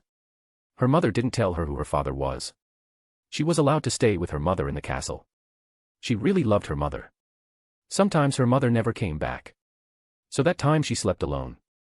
And next day her mother came back really exhausted. She always had a painful look in her eyes. Mother, today when I was secretly playing in the garden, ISHW Prince learning magic from the instructor. Mother, I want to learn magic too. Mother can learn with him. Rimuru asked. She was only 7 years old. So she was too naive to understand what was different between her and Prince. She only called him Price because her mother called him that. No, my sweet daughter, you can't. We don't have money for an instructor. Mother said sadly. But that guy has an instructor, can't I learn with him? Rimuru asked, confused. That's Prince, people like us can't even go near him without his permission, Mother said. Why? But? Rimuru asked. Enough. I told you can't. Don't ever try to go to the garden. Didn't I tell you are not allowed to go there? Mother told angrily. I can't let her suffer like me. She is just 7 years old. But can clearly see how beautiful she will end up being. If she caught the prince's eye, she might have to suffer just like me. I can't let this happen. As she was thinking what to do to protect her daughter. Wawa, mother, sniff. I hate you, sniff, you yelled at me, sniff, Rimuru sniffed, her eyes stinging with tears. She ran towards bed and hid under the bed sheet. She is really intelligent, but at times like this she really acts like a child. The mother thought with a wistful smile. My daughter. Mother is really sorry for yelling at you. She didn't mean that. She was just really tired from working. Can please forgive Mother. Mother said sadly. Really? Are you tired?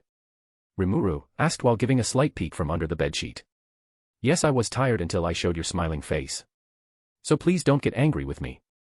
How about I tell you a story, Mother said happily. Rimuru twitched a little. Really? But aren't you tired? Won't it trouble you?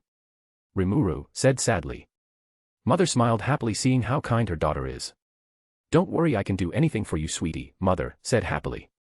Okay, Rimuru smiled widely. After coming out of the bedsheet. As Rimuru laid beside her mother started a story about an evil witch who was in a nearby forest. She is very strong, she can grant you any wish. But in exchange you have to pay a terrible price. She continues to tell a story about a boy who went to find a witch to get his wish granted. In the end the witch told him, now you have to pay the price. Before she continued, a soft, rhythmic sigh escaped Rimuru's lips as she drifted into a deep sleep. "Good night, have really sweet dreams, my lovely daughter," Mother whispered gently. Next day, Rimuru woke up alone. Her mother was nowhere to be found. But she didn't react. It was a frequent occurrence. Her mother will leave early to start her maid duty and come back late. So, after she woke up, changed her clothes, cleaned the room, and then she ate bread with water. Bread was really hard, so it was impossible to eat without water. Rimuru didn't mind it because her mother was working hard, so tried her best so I won't cause her trouble. And continued her daily routine. After her daily routine, despite her mother's warning, she went to the garden. There he was, a prince. It was a boy of 15 years of age. He was practicing magic. Since the kingdom of Malukshur was a small and weak nation because the prince was forced to work extra hard by the king, as he reluctantly trained magic, Rimuru hid behind grass, focused her ears so she could listen to the explanation the instructor was giving. Magic is the embodiment of an idea that produces some effect in accordance with a specified law. As an example, a magic releases images that saps away heat in the form of energy, and as an ancillary effect, physical phenomena such as ice and fireballs are generated. Since the physical phenomena are not the main focus and the main subject is the embodied image, the effect is extended to spiritual life forms. Instructor. Come on. I'm worried. Can't we skip the training? It's annoying. Prince. No, we cannot. I was directly ordered by the king to train you. And make you a strong mage. Instructor. Ugh. Prince. Now focus on studies, instructor. Prince ignored him. Instructor sighs, tired of the prince's behavior. Despite that, he continues. The casting of spells requires mages to use incantations and or hand signs to focus an image and mana to conjure magic. Magic incantations and hand signs are just tools used to help increase focus and give the caster a solid image of the spell. As a result, those capable of clearly visualizing the spell's desired result can cast it without incantation or hand sign. More powerful spells will require greater concentration and longer incantations to perform, with some even needing years to complete due to their complexity. Instructor. As the instructor was explaining it, the prince fell asleep. Your Highness, instructor, woke up the prince while shouting a little. I am giving you this paper with questions written on it. If you can't answer by the next class, I will complain about your behavior to His Majesty. Then you will surely be punished, instructor, after saying that gave the prince question paper and left. Ugh.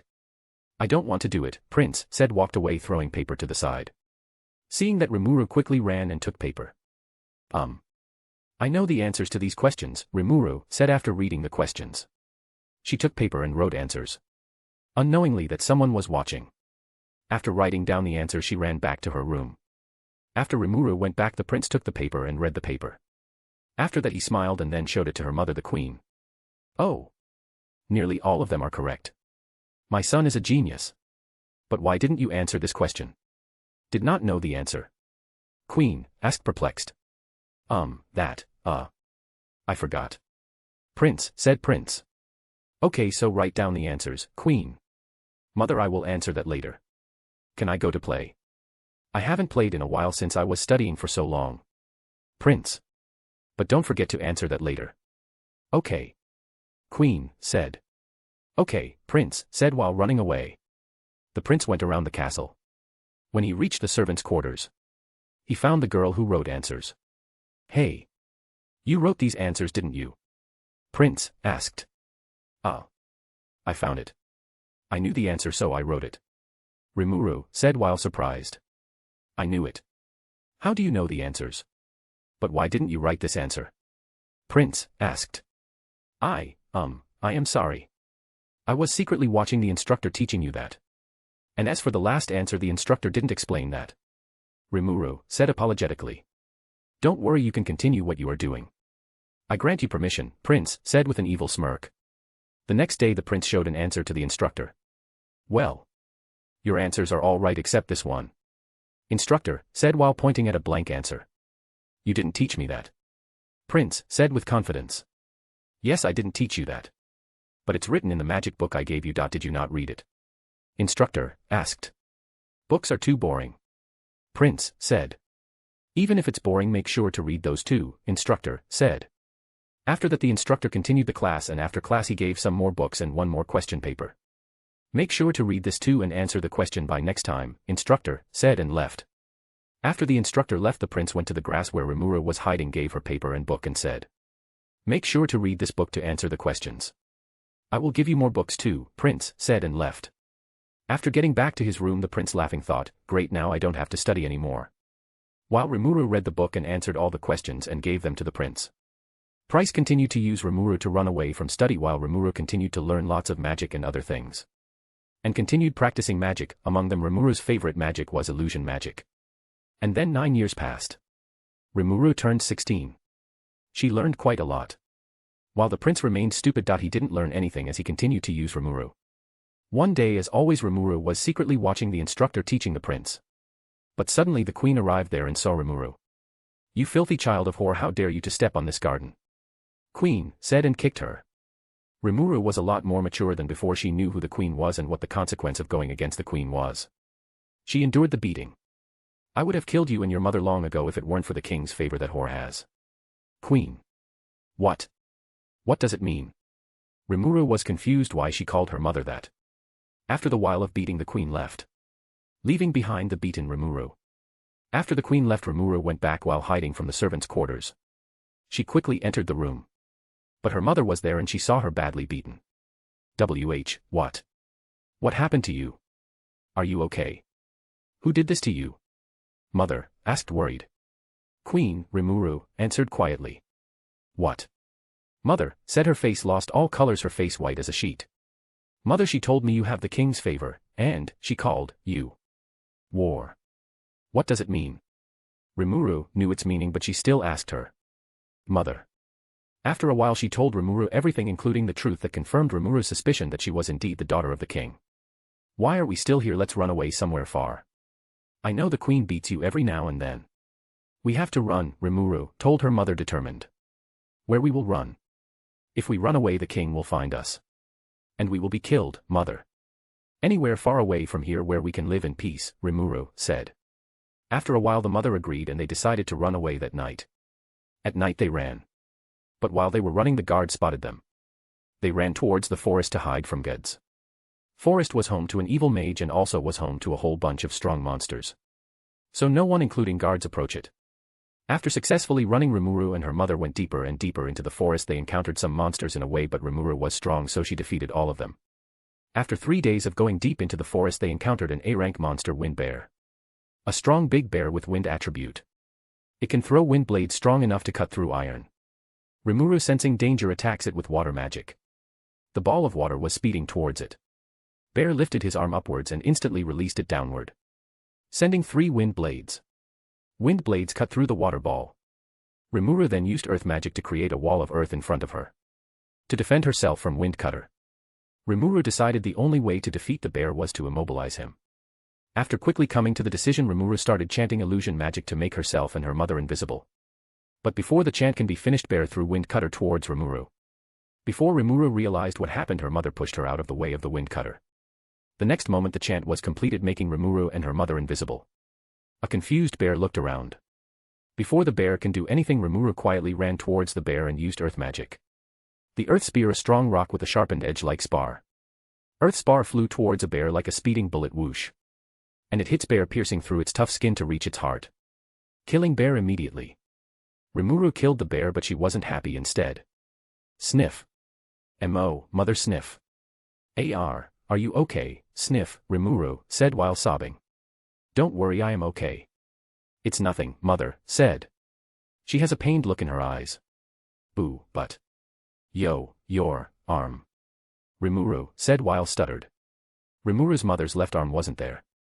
She lost it when she pushed Rimuru to save her from the bear's attack. She was bleeding profusely. Rimuru tried healing magic but after continuously using magic to defeat monster.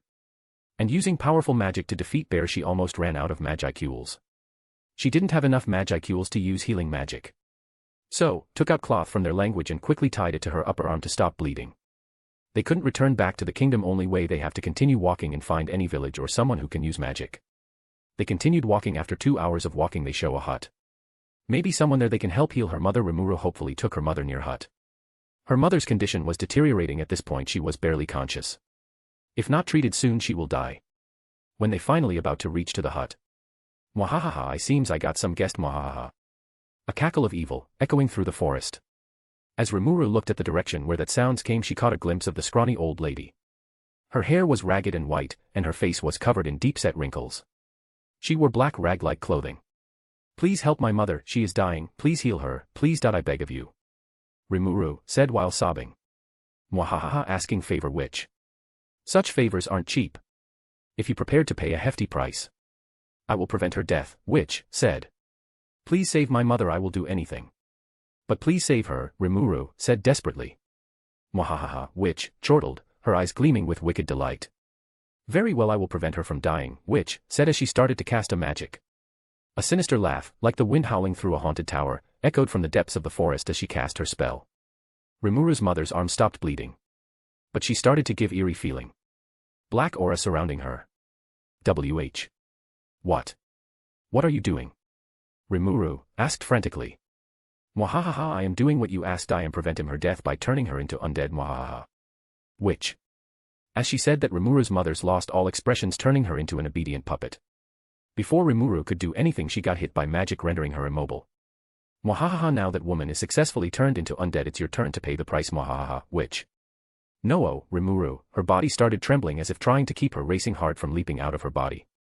The next moment the witch started to chant a magic. As she completed chanting, "Mwahaha, now time for you to become my experiment, turn into monster." Mwahaha, Witch said that while she activated her magic. A black fog started to surround Rimuru. Within the moment, fog has completely surrounded her and she lost consciousness. After few days, a fog started to clear, but Rimuru was nowhere to be found. Instead there was a slime. "Wah. What did you do to me?" Rimuru, now a slime, shouted. "Mwahaha, I turned you into slime." Mwahaha, Witch started laughing. Thinking of it as her chance, Rimuru started to chant her strongest magic, an illusion magic created by her. The witch, surprised, tried to cast magic of her own, but suddenly someone grabbed her from behind. It was Rimuru's mother. "Oh, how can you move on your own? How is it possible?" Witch, surprised, started shouting. "I can do anything to protect my daughter. It's the power of love a mother has for her daughter." "Mother." Before Witch can speak anything else, Rimuru completed her chanting and shouted, "Suffer indefinitely, infinite pain."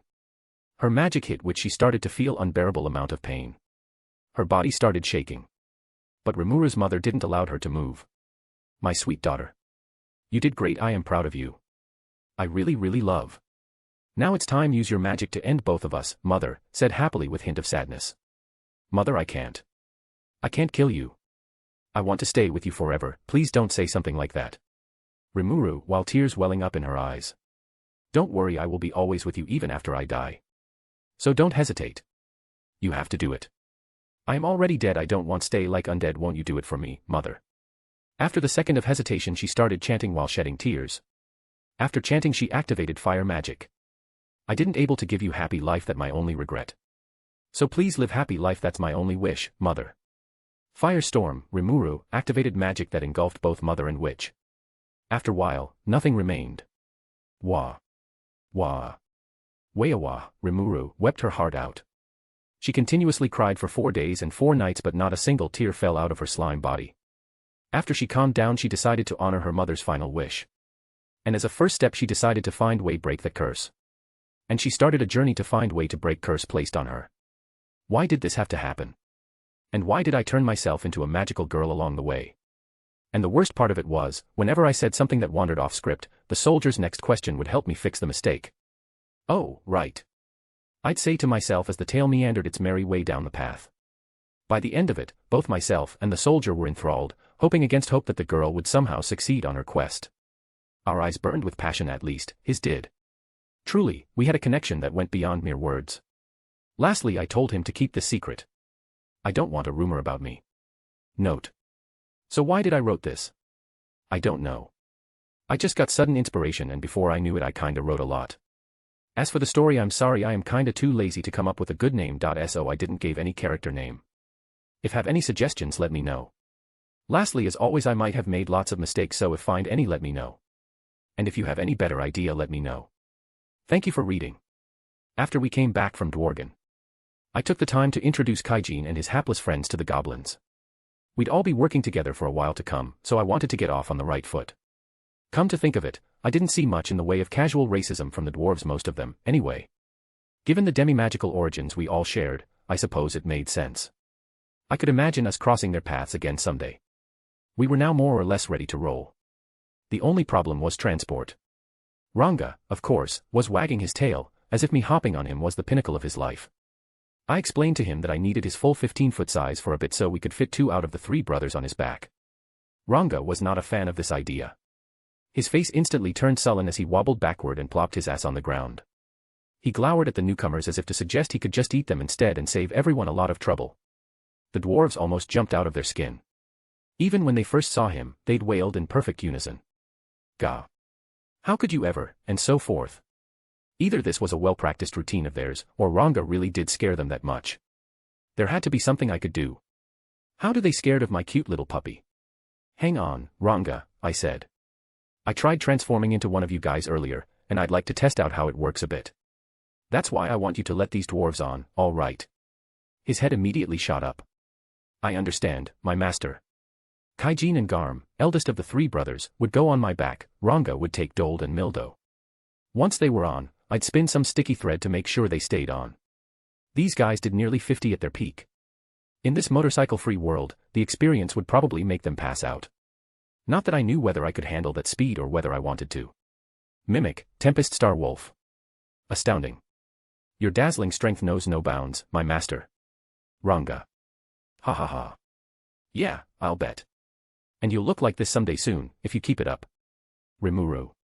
We will do our best to live up to your lofty expectations, my master. Ranga's eyes sparkled at this new mission in life. The rest of the Tempest wolves grew equally excited. Always a good idea to motivate the troops a bit. So I turned to Kaijin and Garm to get them to hop on, and... well, that's weird. They're all unconscious and foaming at the mouth. What are these guys doing, anyway? Oh well. I knew that practice would come in handy. A little sticky thread off my back, and everyone was pulled up and put firmly in place. Success. Fainted dwarves wouldn't make great traveling companions, but either way, we were off. Putting the dwarves in the back of my mind, I proceeded down the path back home. At least they wouldn't bite their tongues or whatnot if they were unconscious. If I were them, I wouldn't want to wake up in the middle of this scream machine anyway. It'd be better for everyone if they stayed asleep until it was all over. I'll feed M, of course, but... I really am mean to people, aren't I? Affirmative. I don't need your input on that, and speaking of which... Rigor. Have you ever successfully summoned one of the black wolves before? Rimuru. I have not, Rimuru-sama, it embarrasses me to admit. Rigor. He hadn't, and it was a point of frustration for the other goblins, too, not to mention their wolf partners. So why just Gobta? Really? Because I guess Gobta managed to. Rimuru. What? Gobta, is that true? Rigor. Why yes. I gave the call, and he came over for me. Gobta. There was a fighting spirit in everyone's, and every dog's, eyes now. It's not impossible, Rigor reflected. Gobta is strong enough to have done the Dwarven Kingdom journey round trip on foot once. Rigor. Oh, right. I thought he was a slobbering idiot, but apparently he was good in a pinch. He was an idiot, of course, but not useless. Surviving a 4-month journey through the wilderness and foraging off the land wasn't something any old guy could do. He'd had to deal with monsters along the way, too, weak though they might have been. I placed Gobta a few rungs higher in my internal totem pole. He'd probably tumble right back down soon enough. At night, we decided to camp and rest for night. Next day, Kaijin and others woke up. As they ate, I reviewed our future plans. We would be at the village in another 2 days or so, I explained. No. They whispered in unison, realizing exactly how fast those wolves were taking them. Hey, don't worry. I told them. Once you get used to it, it's a breeze. It'd be nice if they could get used to it, but I figured we'd probably reach the end of the journey before then. We set off back down the road. Time to build a thought communication space for us. Now that I'd done it a few times, it came naturally to me. The dwarves picked up on it, too, which was a relief. Thought communication was a sort of high-level version of telepathy, letting you build links and talk with multiple people at once. It also made things like strategy meetings easier for us. It remained effective across a range of half a mile or so, which was more than enough for my purposes. Either way, the dwarves were getting into the swing of things, and their makeshift helmets were having the effect I wanted. I could talk with them now, and they were kind enough to teach me a thing or two about life in their kingdom as we rode on. The goblins were listening in as well, chiming in about their own experiences, and we had a nice, friendly confab for much of the day. This should keep up in the village, too, I hoped. As I suddenly remembered something else, I decided to bring it up. Well, let me ask you this, then, Kaijin. Why did you come with me? Wouldn't it have been the best thing for your life if you rejoined the king? Rimuru asked them worriedly. I wonder why they came with me in the end. I am just slime. Abandoning their whole life in Dwargon just for a slime. Coming to a small monster village. Was it worth it? I am worried they are doing because I helped them. And they won't reply the favor. I don't want to force them into this. Gahahaha. Well. A lot more sensitive than I thought, Rimuru. I did it because it looked like fun. It was just instinct, you know. Like, hey, this guy's gonna go out and do something. That's all the reason I needed, you know. Kaijin. Hey, I retorted. Well, don't come crying to me later if it turns sour. I'm pretty well known for being mean to people. It was true. I did practically nothing by myself. I entrusted everything to others.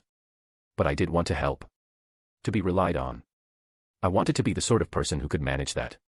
Oh, I know. Kaijin replied.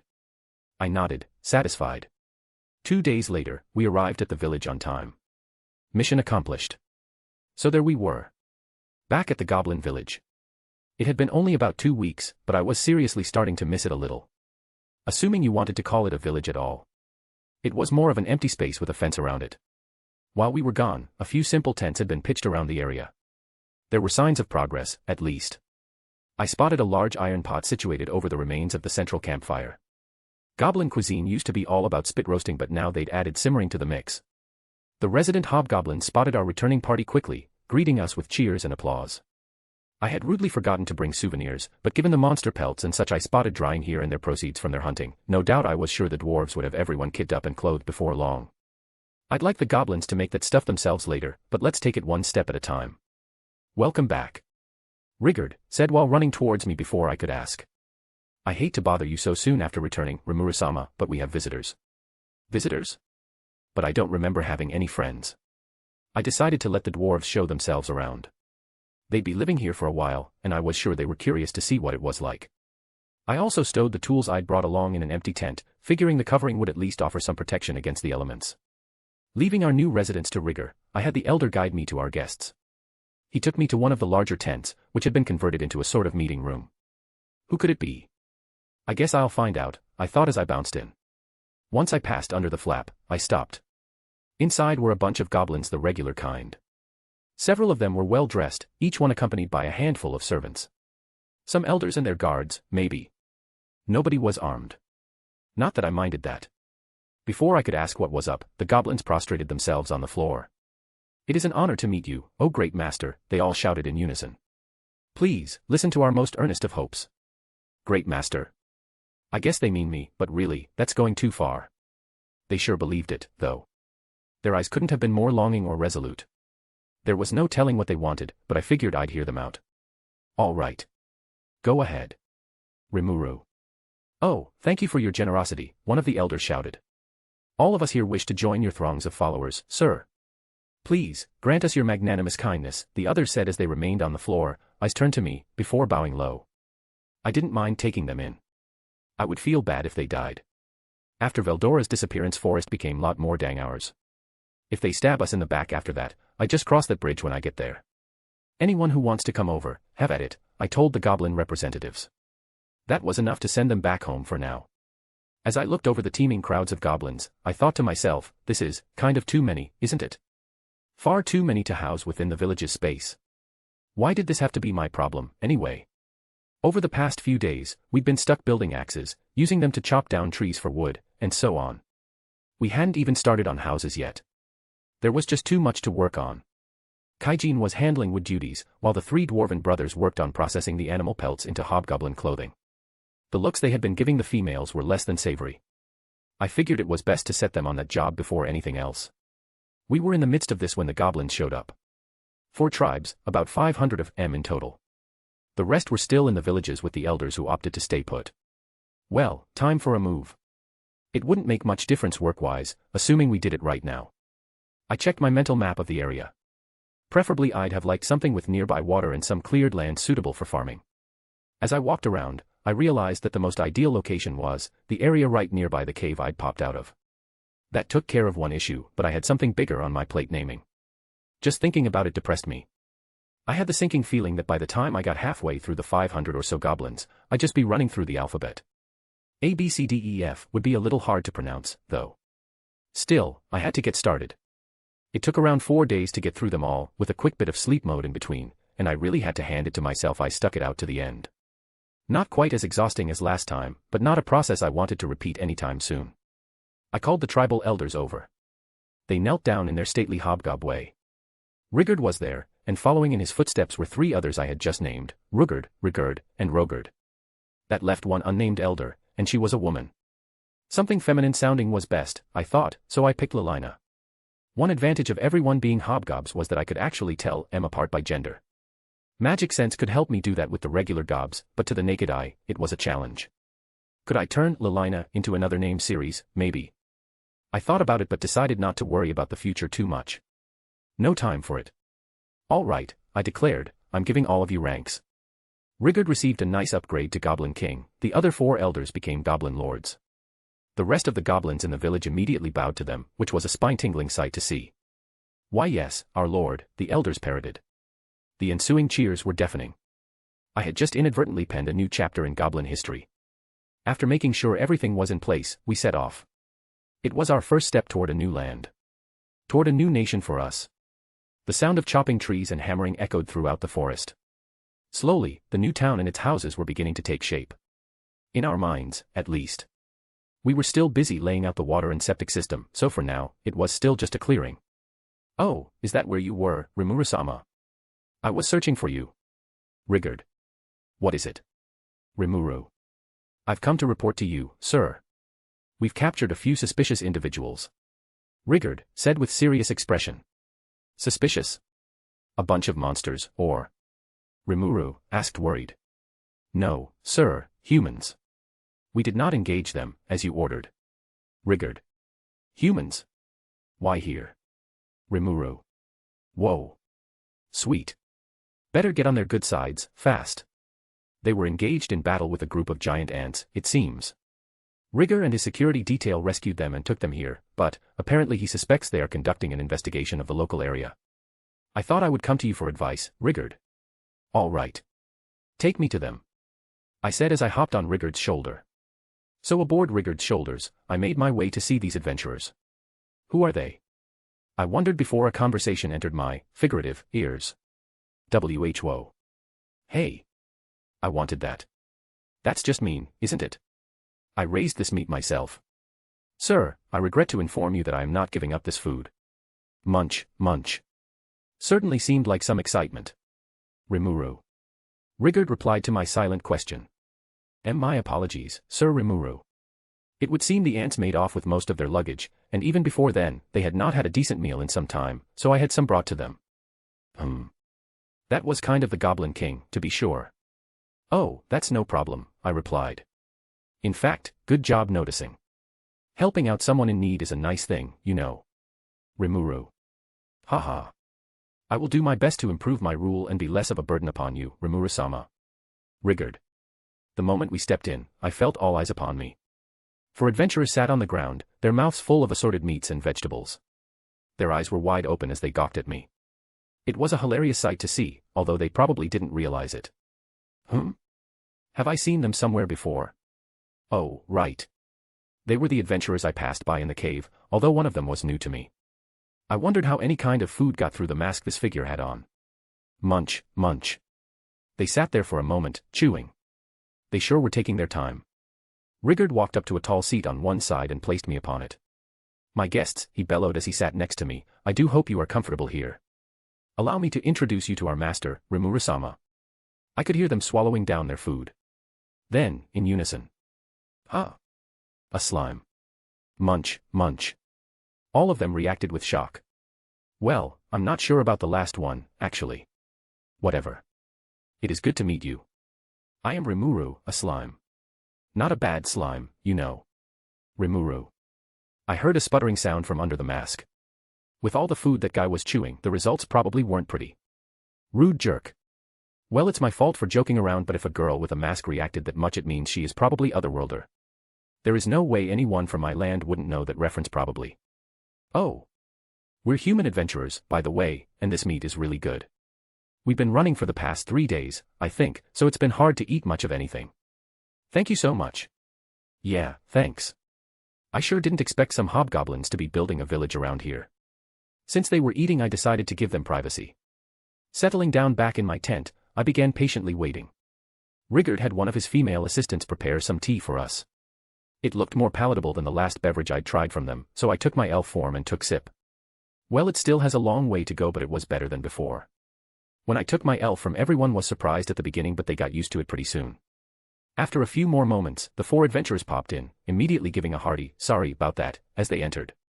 The tent was a little cramped with all of them inside. Once their goblin guide was gone, another one brought out some fresh tea for the group. There, see. Real service, out of nowhere. They must have picked it up from the dwarves. I knew they had been spending nights drinking with them, learning about their society and culture. Ah, good to see you again. My name is Rimuru, and I'm the leader of this little group. What brings you guys over here? Rimuru. What, but didn't the leader was a slime? See, I am slime. I just took form more appropriate for talking, Rimuru, I said while taking my slime from. What? Everyone was surprised.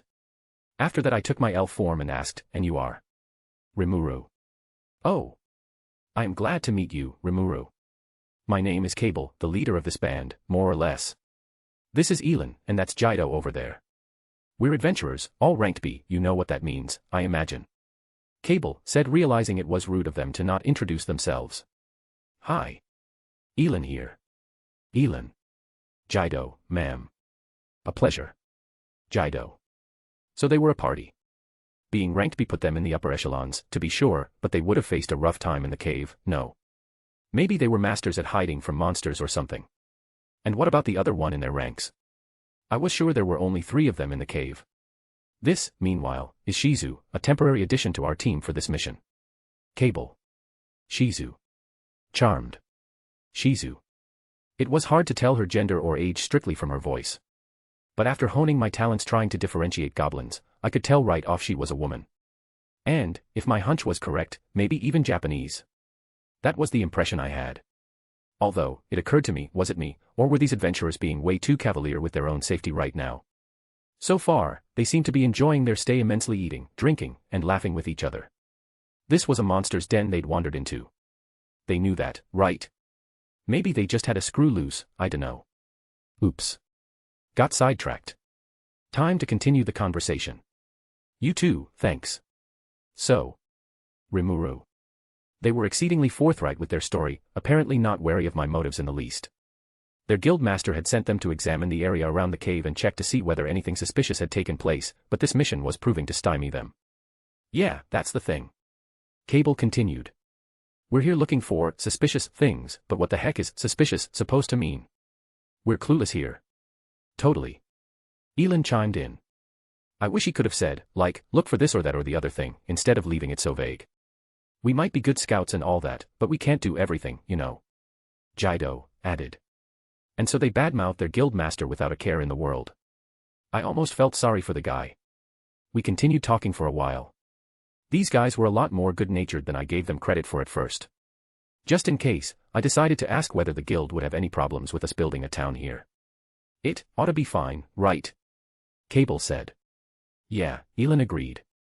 It's not the guild's problem in the first place. What about the local governments, though?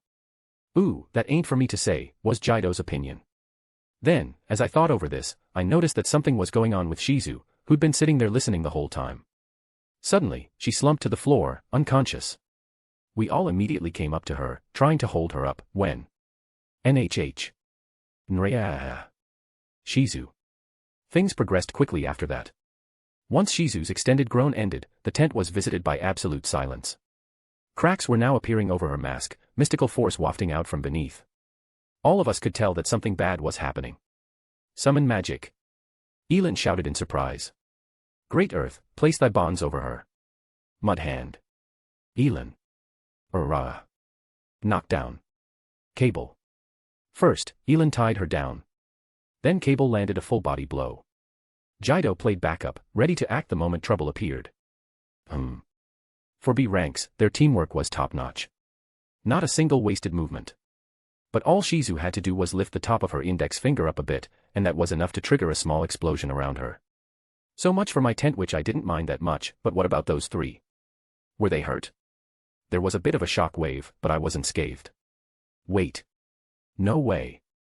The Conqueror of Flames. Jido. Shizu was still casting a spell. Her entire body was glowing bright red, hovering in the air a little. Her mask remained prominent on her face as her long black hair spilled out of her robe. What's she trying to do? She seemed strange to me a moment before all this happened. Rigard, get everyone out of town. Don't let anyone near here. I shouted. But, Rigard. That's an order. Rimuru, after hearing that, he quickly left. Flames shot upward. Up in the sky, 3 flame salamanders appeared. It was a hell of a way for Shizu to reveal her face to us. Her black hair fanned outward with the shock wave, shining brilliantly against the inferno. She had a fleeting, transient beauty to her, but her eyes emitted a wicked shine, and the edges of her lips were twisted upward in what seemed to be an expression of utter joy at the carnage she had seen. Something about it struck me as completely unnatural, in a way I couldn't describe very well. Then, launching unique skill, Deviant. The voice of the world echoed around us. As it did, the beautiful young girl transformed into a giant of pure fire. No mistaking it, Jido shouted. That's the Conqueror of Flames, the master of Ifrit the Titan. The strongest elementalist in the world. Ifrit, the Fire Titan. The Lord of Fire, capable of burning anything in his path. A level above any royalty, mortal or divine. Even in this predicament, I wasn't trembling with fear or anything. Maybe it was because I was a monster now. I mean, Veldora and that black snake kinda freaked me out at first, but both wound up being good experiences in the end. Hey. What are you trying to do? Rimuru asked Shizu. Shizu. Something is wrong with her. Notice. Ifrit has taken over individual Shizu's body. What? Suppressing Ifrit was priority 1, I could check up on Shizu later. I shot a water blade at Ifrit's stomach. It evaporated right before reaching the flame giant, a spiraling plume of fire cut it off. Guess that won't work. But I didn't have time to ponder it, because the salamanders had just reacted to my attack. Icicle Lance. Elan's ice magic stabbed its way through one of them. As I took a peek at her, she was already fleeing back into her corner of the magic barrier. It was a clever attempt. It looked as if the barrier was holding up well enough without much concentration on the caster's part. But it'd take more than an icicle lance to shoot down those salamanders. Suggestion. Physical attacks will not work against spiritual foes. Striking their elemental weakness or using magic will affect them. So them let's use. Icicle Lance. Rimuru. I used the same magic Elan used, but compared to her my icicle lance were a lot more powerful. It took out the salamander in a single hit. So use it to take out other salamanders too. Now only Ifrit alone is left. I gave some potions to Elan and her party and told them to evaluate. Don't worry. Ifrit's all mine. Rimuru said, reassuring Elan and her party. After hearing that they left. Now as for Ifrit. By the time I thought, oh, crap. It was already too late. The moment I felt it, I was already surrounded. A wide-range barrier to trap me. One of Ifrit's intrinsics. In an instant, there was a magic circle painted on the ground, no chanting required to cast it. I forgot I wasn't the only one who could do that. He had transformed his own body into gas and turned a 100-yard radius into a searing hot ocean of flame. Probably one of Ifrit's high-level ranged attacks, and even worse, the area was brimming with energy from the Ifrit clones I had defeated. Flare circle. I heard a voice that I couldn't quite decipher. Men, woman, young, old. Hard to tell. I mentally prepared myself for death. Certain other regrets also entered my mind. Still, I knew my senses were ultra-fast, but it sure was taking a while for the damage to arrive. Not that I minded a painless death, if it had to be that way. Seriously, wasn't this going kind of slowly? Was he just screwing with me? Weird. I should have been swallowed up by the flames a while ago. The effects of resist temperature have successfully cancelled flame-based attacks automatically, Raphael. I detected at least a bit of, you forgot all about resist temperature, didn't you, sarcasm to the voice. Now that flame attack doesn't work on me. Time to finish up, then. Use unique skill, Predator. Yes, no. That'll be a big ol' yes, please. A flash of bright light covered the area, then suddenly vanished. All that was left was a lone old woman and me. Shizu lost consciousness. So I picked her up and put her in bed in nearby intact tent. So she can rest. After I completed my after-battle cleanup, I went to see how she was. She didn't have long. In fact, she might never regain consciousness. Still, I wanted to take care of her to the end, this fellow otherworlder human. Elin, Cable, and Jido only had some minor injuries. But they were healed immediately thanks to the healing potion. The three of them had their qualms about what happened to Shizu, but not enough to keep them from setting off again after 3 days of rest. They had a report to file and a looming deadline. If anything, 3 days was a generous amount of time to worry over a woman who'd essentially shoehorned herself into their traveling party uninvited. Still, I promised them all that I'd take care of her, and that was enough to put their minds at ease. I decided to give them a farewell gift, a few pieces of equipment, freshly made by the Dwarven brothers. They were all test models, made with materials they had procured themselves, but the quality was respectable. I also tossed in some food and 10 recovery potions for good measure. After receiving gifts they left immediately. I continued to take care of Shizu. Note: as always, if you find any mistakes let me know, and if there is any better idea I will consider them. Thank you for reading. A week passed before Shizu woke up. Is this? Oh. I apologize. Shizu. Despite the transformation, she still retained all her memories. I was dreaming, she told me. Dreaming about the past. The city I lived in. A place I can never return to. Shizu. Did she mean Japan? I thought. Tell me, slime. What is your name? Shizu. Maybe her suddenly elderliness was affecting her memory after all. I knew I had introduced myself in her presence. Rimuru, ma'am, I replied. Shizu closed her eyes, as if thinking over something. Could you maybe tell me your real name, she said. She must have known all along. I hesitated for a moment. It's Satoru Mikami. Rimuru. My real name.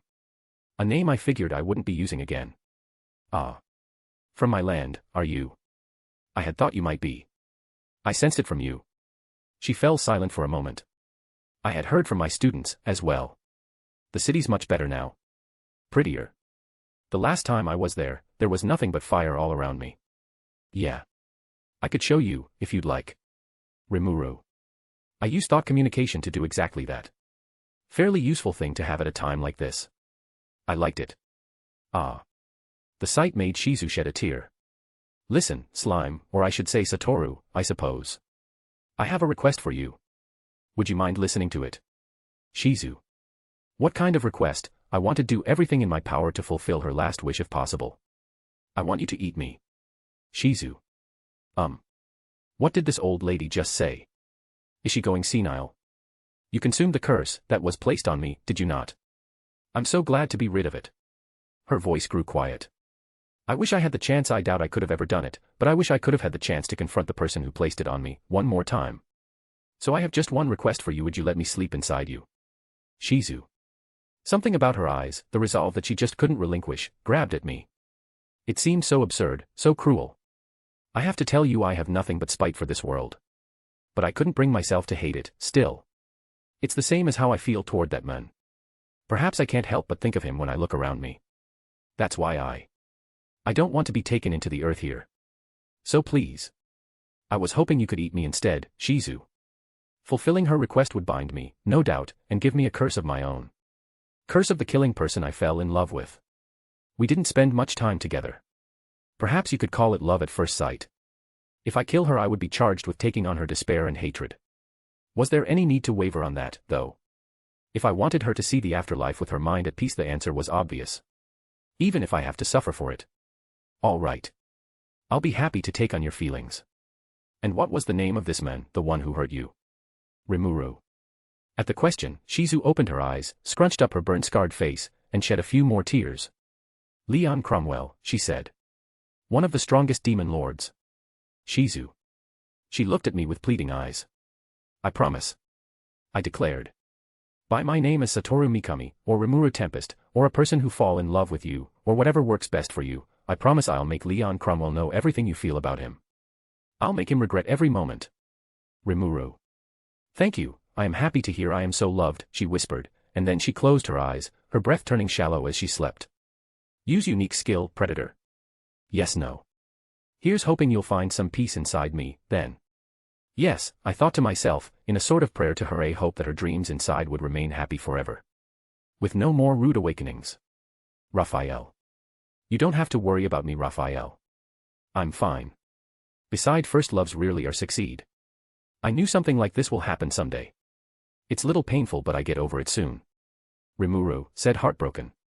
Shizu was gone, after giving me one final goal to strive for. Up to now, I had largely taken things as they'd arrived, fighting to keep my head above water. Now, though, I had a motivation to gather some intel on this Demon Lord guy. It was a job I readily accepted, but it was also a promise. And I'm a man who keeps his promises. Besides, I wasn't empty-handed. She left me with a few new abilities: the unique skill Deviant and the extra skill Control Flame. Unique skill Deviant got integrated into Raphael via ability adjust. And Raphael got synthesize/separate in exchange. Its abilities are: Synthesis, transform two differing targets into a single object. Can be used to chain the effects of several skills together, earning the user new skills with significantly less effort than would otherwise be required. Separation, releases the properties inherent to the target and separates them. Examples include but are not limited to, depriving a person of skill/S, with the exception of ones bound to their soul, and removing foreign objects such as entities attempting possession or toxins from the target's body. Oh, right. I ate Ifrit, too, didn't I? There was still a lot of research to be done on my abilities. But before that, there was something even more important I needed to check up on. That's right, transforming into an actual person. I have my elf form, but well, it's temporary. I have to use Magicules to maintain it. But now that I actually ate Shizu, now I can use Predator to mimic actual human without worrying about consuming Magicules. I ventured inside the new tent the hobgobs had set up for me, making doubly sure to have all visitors turned away before I closed the door. Hehehe. Ha ha, ha ha ha ha. 3 levels of laughing, and then transform. Rimuru. It wasn't accompanied by any cool sound effects, but I executed mimic human on myself nonetheless. But whoa. There was none of the usual black smoke I was expecting. What the heck? I thought, as I realized that my field of vision was only a little higher than usual. I had grown arms and legs, and my usual light blue shade had morphed into a flesh tone. I wasn't sure what had happened, but something told me it wasn't what I had planned. I didn't have a mirror on hand, which was a pain. But I kinda didn't want to admit it, but I actually was familiar with this form after all. It was from a long time ago, maybe 30 years or so. This was how the world looked to me back when I was still bumbling around in elementary school. Hang on a sec.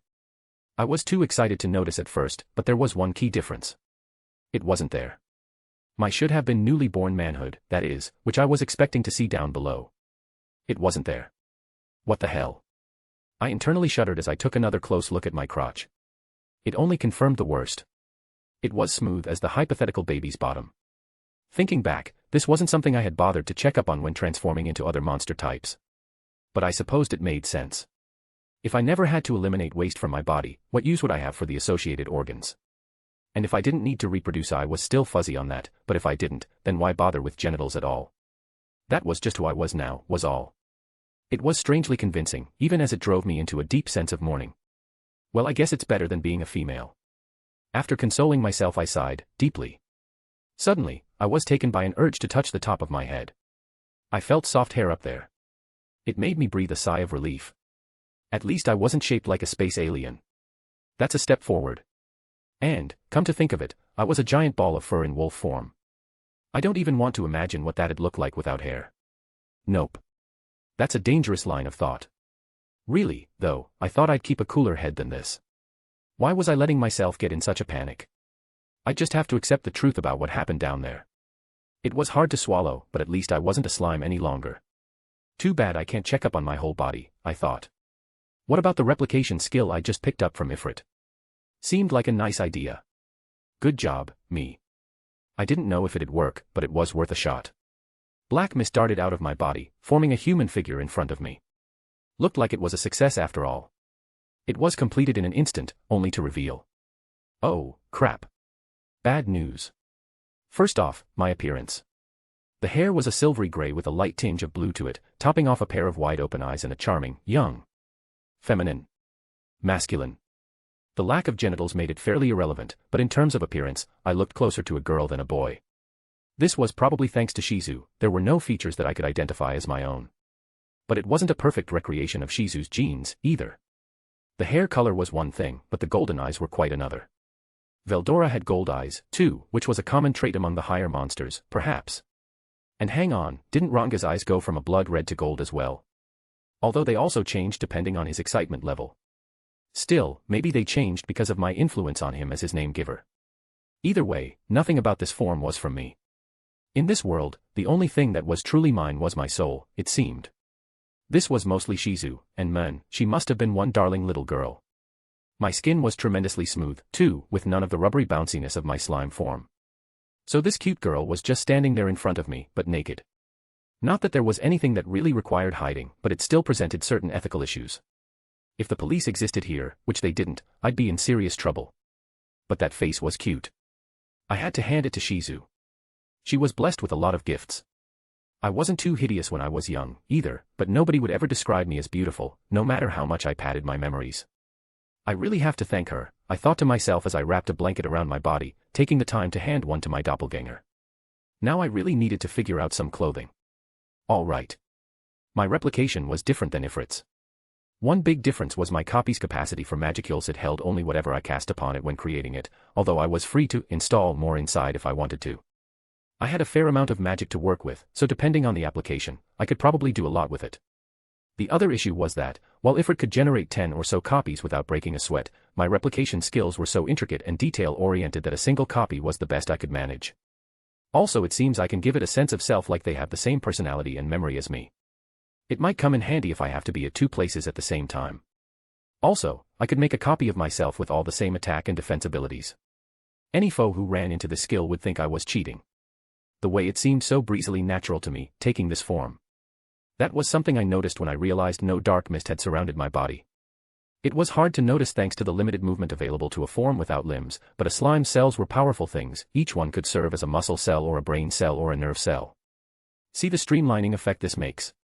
Seeing things with the eyes, relaying the information to the nervous system, bringing it to the brain. I could skip all of that. Even without the Raphael's upgrading effects, my reaction speed was far above the average person's. Transforming with the black mist, however, created a slight time lag between thinking something and moving my body in reaction to it. That, I figured, was what made the replication inferior, if anything, to the real thing. As for this mist-free human transformation, you guessed it had the exact same reaction speed as my regular slime form. No wonder it felt so natural. Having limbs also improved my mobility immensely. Even in child form, it was so much easier to get around than as a slime, although it tired me out more quickly. Peace had returned to the village, and the hobgoblins had been acting remarkably calm and composed despite the Ifrit attack that leveled the place. The biggest surprise, I suppose, was how much of a born leader Rigard, my newly appointed Goblin King, turned out to be. Much more than I would have guessed. He had done a splendid job leading the work teams as they rebuilt the village while I watched after Shizu. Among Kaijin, the 3 dwarf brothers, and the 4 goblin lords, everyone seemed to be sticking to their duties, working efficiently for the other villagers. Really, I didn't need to do much besides offer a couple words of advice. Overseeing our food supply was Rigor, whenever he wasn't busy handling security.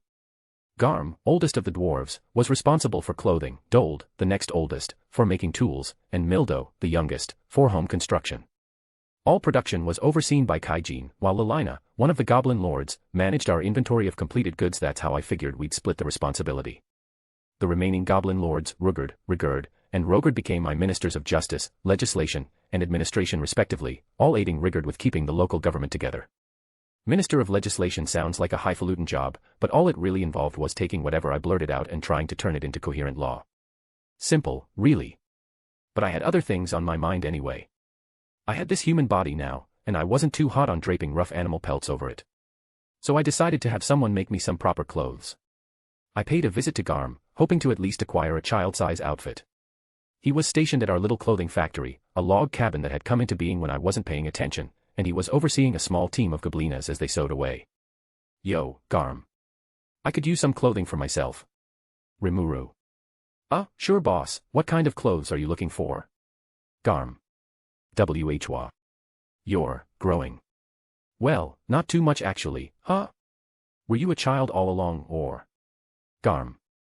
Garm knew my elf form, so he probably thought I wanted clothes for that form. Because of that, me turning into human form surprised him. Eesh, I was hoping for a little more shock and awe. Well. I can be full size, too, but this is a lot easier. So could you make an outfit that'd fit? Rimuru. Oh, sure. Mind if I take some measurements? Hey, Haruna, let's get the boss all measured up. Garm. I was naked, of course, unlike my elf form clothes wasn't included in my human form. Probably because I used Methano for elf form which pretty much copied everything. It wasn't the case this time but I didn't let that bother me as Haruna the Goblina came up with a measuring rope. I was just a child, after all, and my body was genderless. "Oh my," she exclaimed, blushing a little. "You've become so cute, Rimuru-sama." Haruna. Cute? I mean, I personally thought so, yes, but did that still apply when it was a goblin's worldview? And for that matter, did monsters have aesthetic standards like mine? If you went way down the food chain, they were related to fairies, so perhaps their tastes were closer to mine than I gave them credit for. While I was at it I also asked Garm to make clothes for my human adult form since it might come in handy when fighting monsters. Fighting monsters in child form wasn't ideal. And fighting monsters in adult form while naked even if I don't have parts it's still shameful. So Haruna also measured my adult human form too. Garm told me to come back in a few days, and that was it.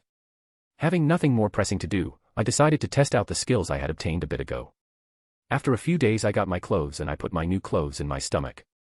Raphael also suggested a way to change my clothes while changing my form so I practiced and it was quite useful.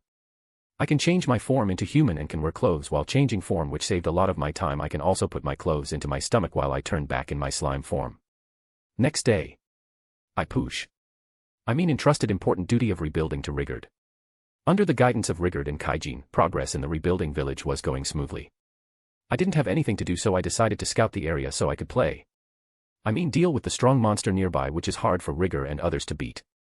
There wasn't any strong monster nearby who could cause trouble to the Rigard's team. So I decided to go a little further. As I was walking further, Groroar thunderous roar came from deep inside the forest. When I used the magic sense I saw there was a bear. It has a horn on its head. It kinda looks like a unicorn but kinda brown and fat.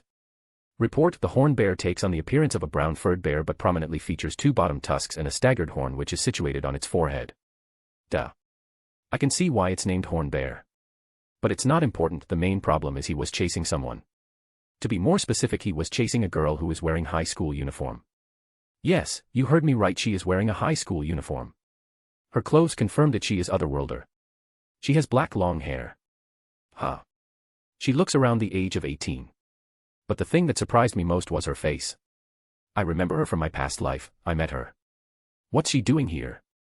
How did she get here? Am I dreaming or something? Surprised as I looked closely I realized I don't have time to ponder how she got here. I have to save her first. I ran as fast as I could. While running I took my human adult form so I could run faster. As I was getting closer she tripped and fell. Bear behind her, seeing the chance to catch her, quickly decided to attack her. She realized she was about to be killed and looked at the bear, face white as a sheet. Bear quickly raised his arm intending to kill her by using his sharp claws. As he was about to hit her I quickly used the water blade. He stopped after a moment, his head fell down, then thud, his large body fell backwards. I stood in front of her. Don't worry, I took care of the monster. I gave her the most reassuring smile I could. Then I threw a potion on her detached arm. Thanks to potion she grew a new arm. After she understood that she was saved. Mikami-san, she spoke in dazed, passed out after that. I took her back to the village. Rimuru-sama, who is this human? Rigard asked. Oh. Rigard, I was about to call you. Well, you see, I found this girl being attacked by a horned bear. So I saved her. She needs some rest. I am putting her in my tent so she can rest. Assign someone to look after her and call me as soon as she wakes up, Rimuru. Yes, Rimuru-sama, I will assign someone, Rigard. While Rigard went to call someone I took her and put her to bed in my tent. After that I went to cooking stuff and gave them a horned bear I just killed. So they can make some delicious meat. Note. Well, finally new, very important, and my favorite character is here. The next part will focus on this character's story and how she ends up in this world. As always, point out if you find any grammar or any other mistakes. Thank you for reading. Ren's POV. My name is Ren Yamashiro. I am a second-year student in high school. I am also the student council president. I was regarded as a genius from childhood. I succeeded in everything that I did, ranging from academics and sports, without failing. I am also an extremely capable fighter.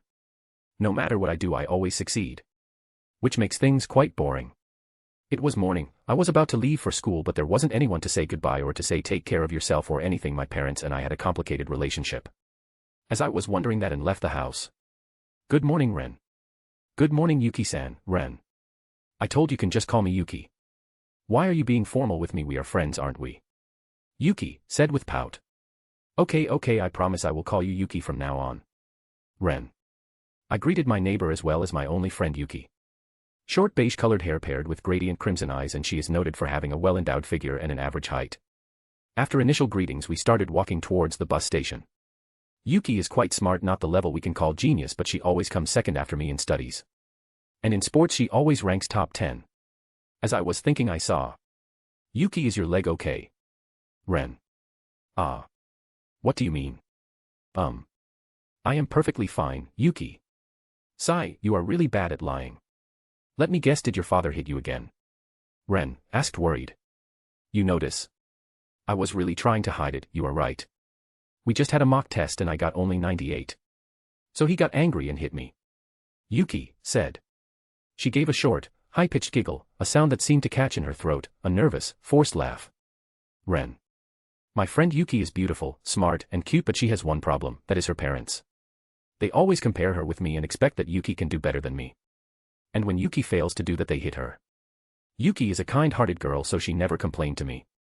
When I asked if she needed my help, or should I hold back, she denied, saying she will surpass me with her own strength. Because of that, I couldn't do anything. But I hope that one day she can do it. Although it's pretty much impossible, no one has surpassed me yet. As we reached school, everyone started to look at me. At this point I was used to it. Since I am a student council president, and objectively I am also a lot more beautiful than an average person. I also got scouted for modeling too. But not seeing any reason to accept it, I denied. As we reached the shoe locker. The moment I opened my locker to put my shoes, a letter fell. I wasn't surprised. It was a daily occurrence.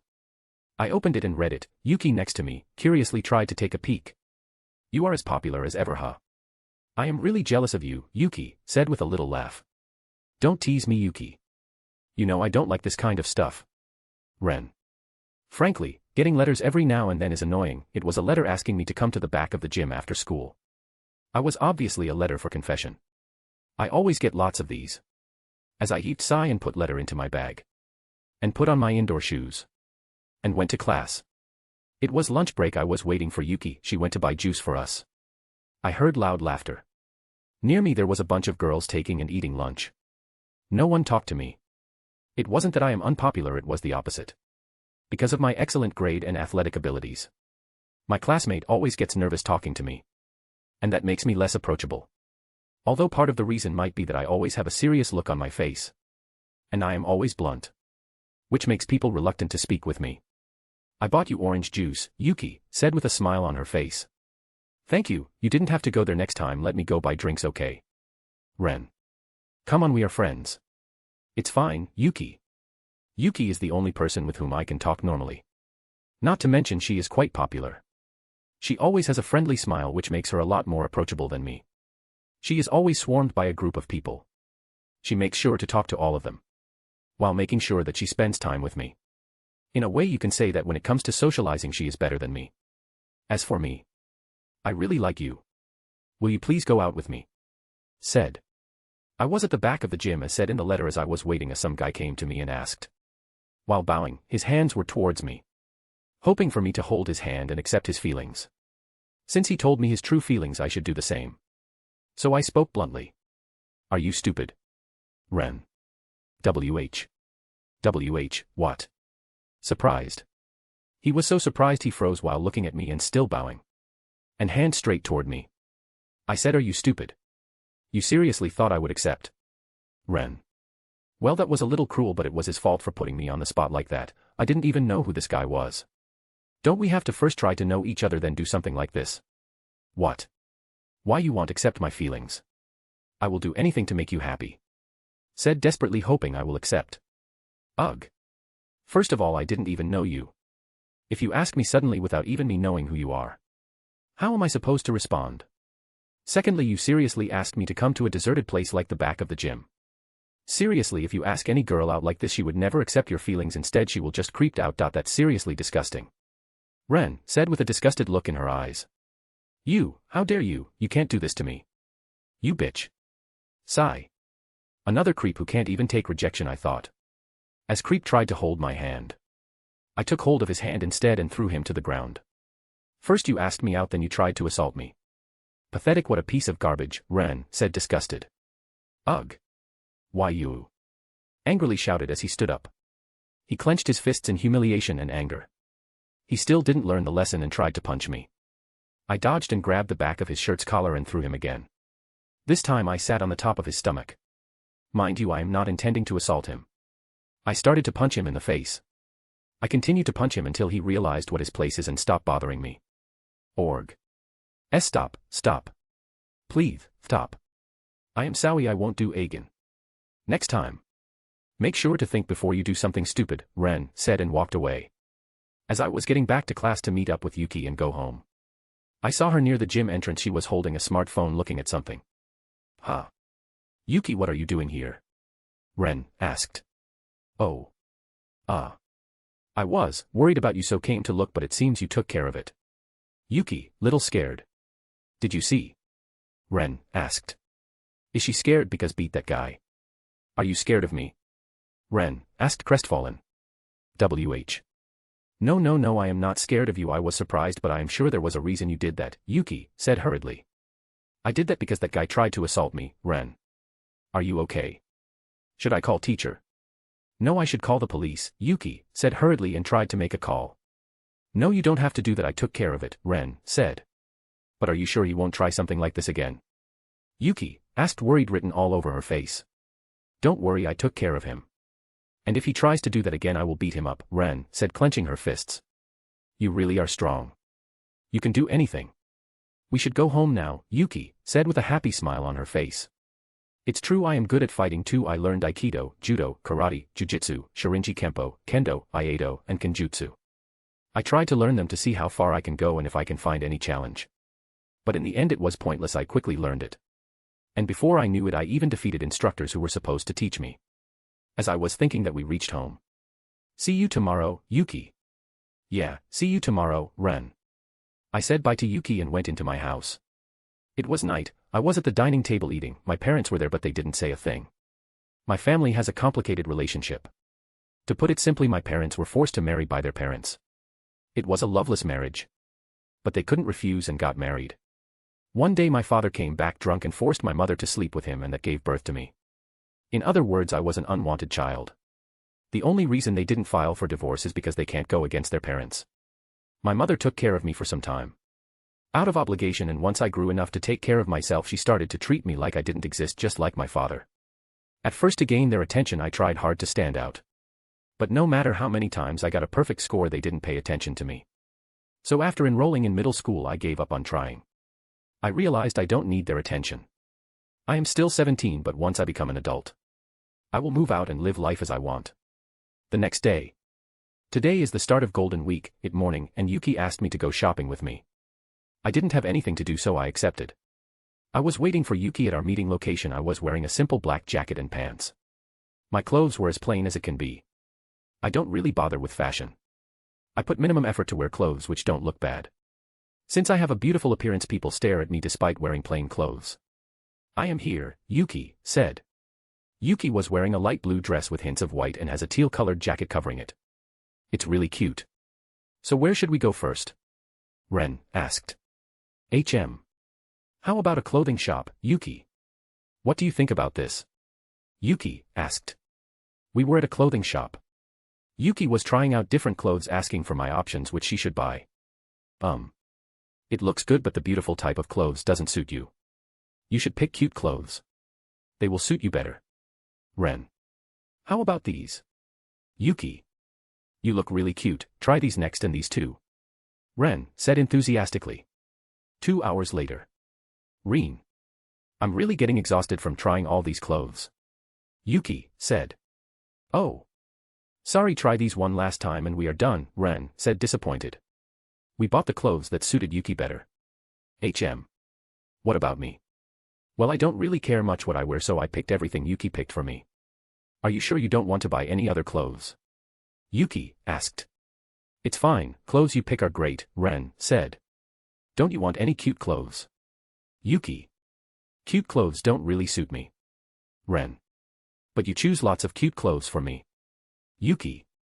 Because cute clothes really suit you, Ren. You really like cute clothes, huh?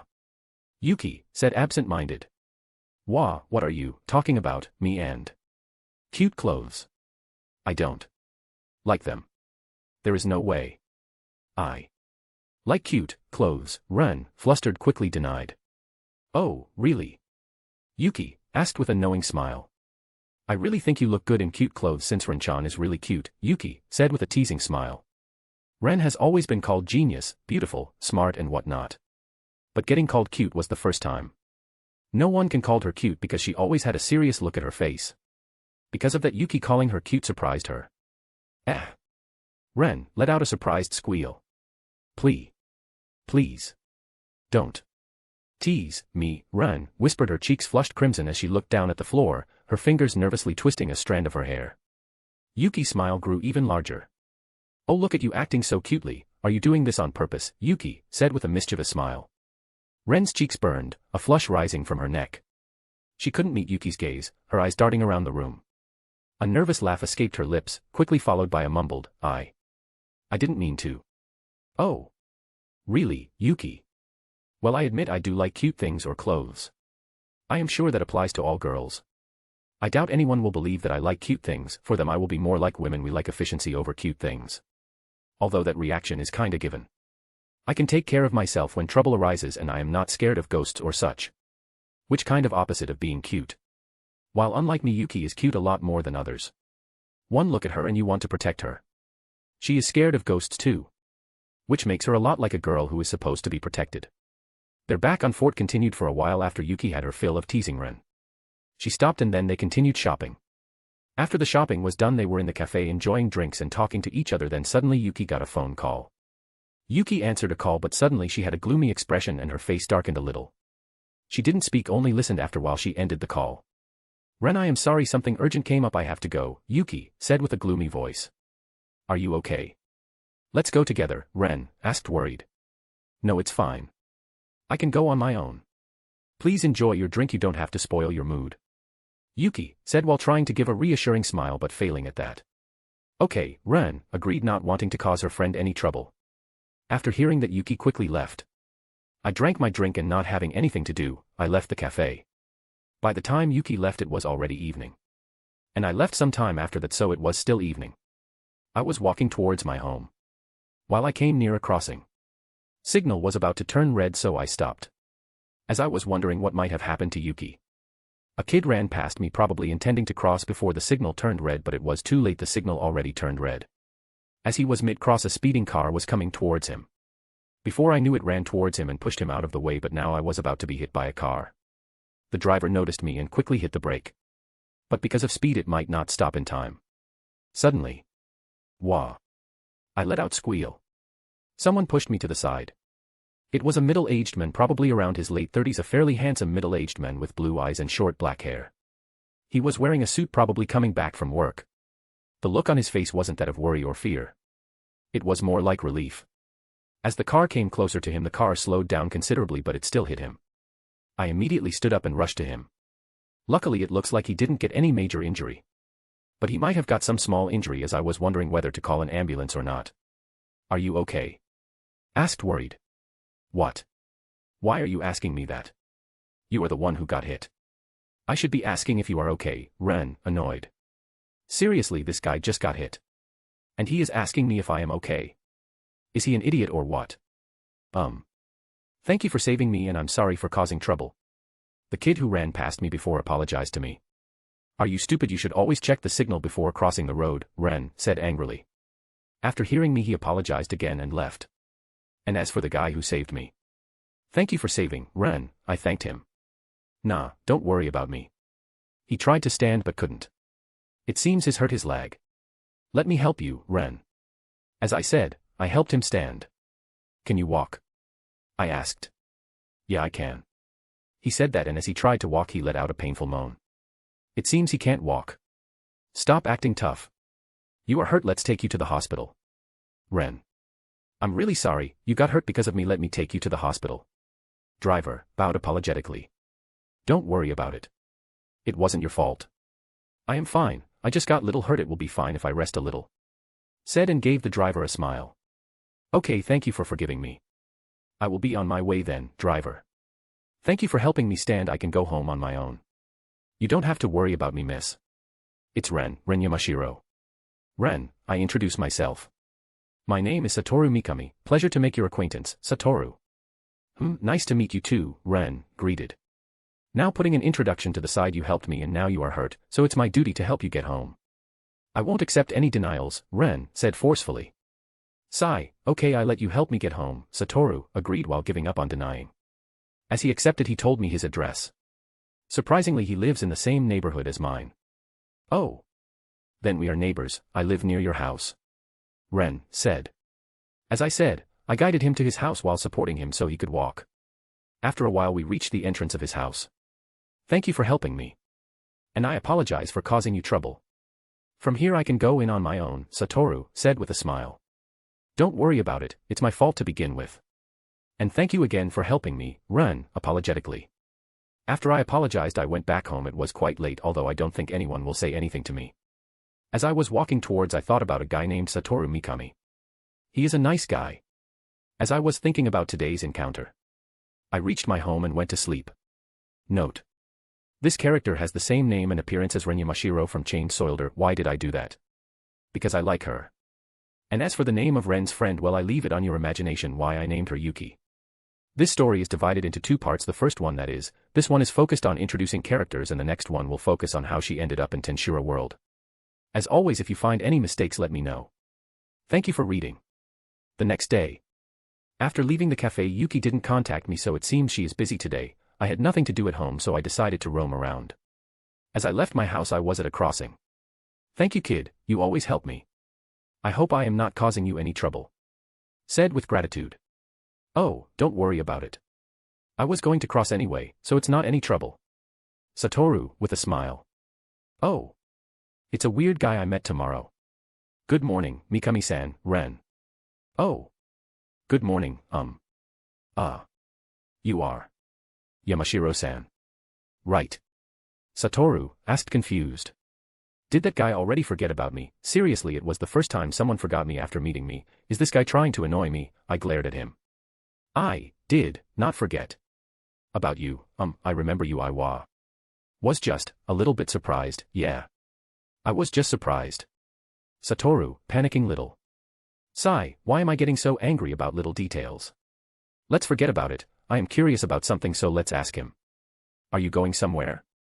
Today is supposed to be a holiday. Are you going on a date or something? Ren asked curiously. He is wearing a suit.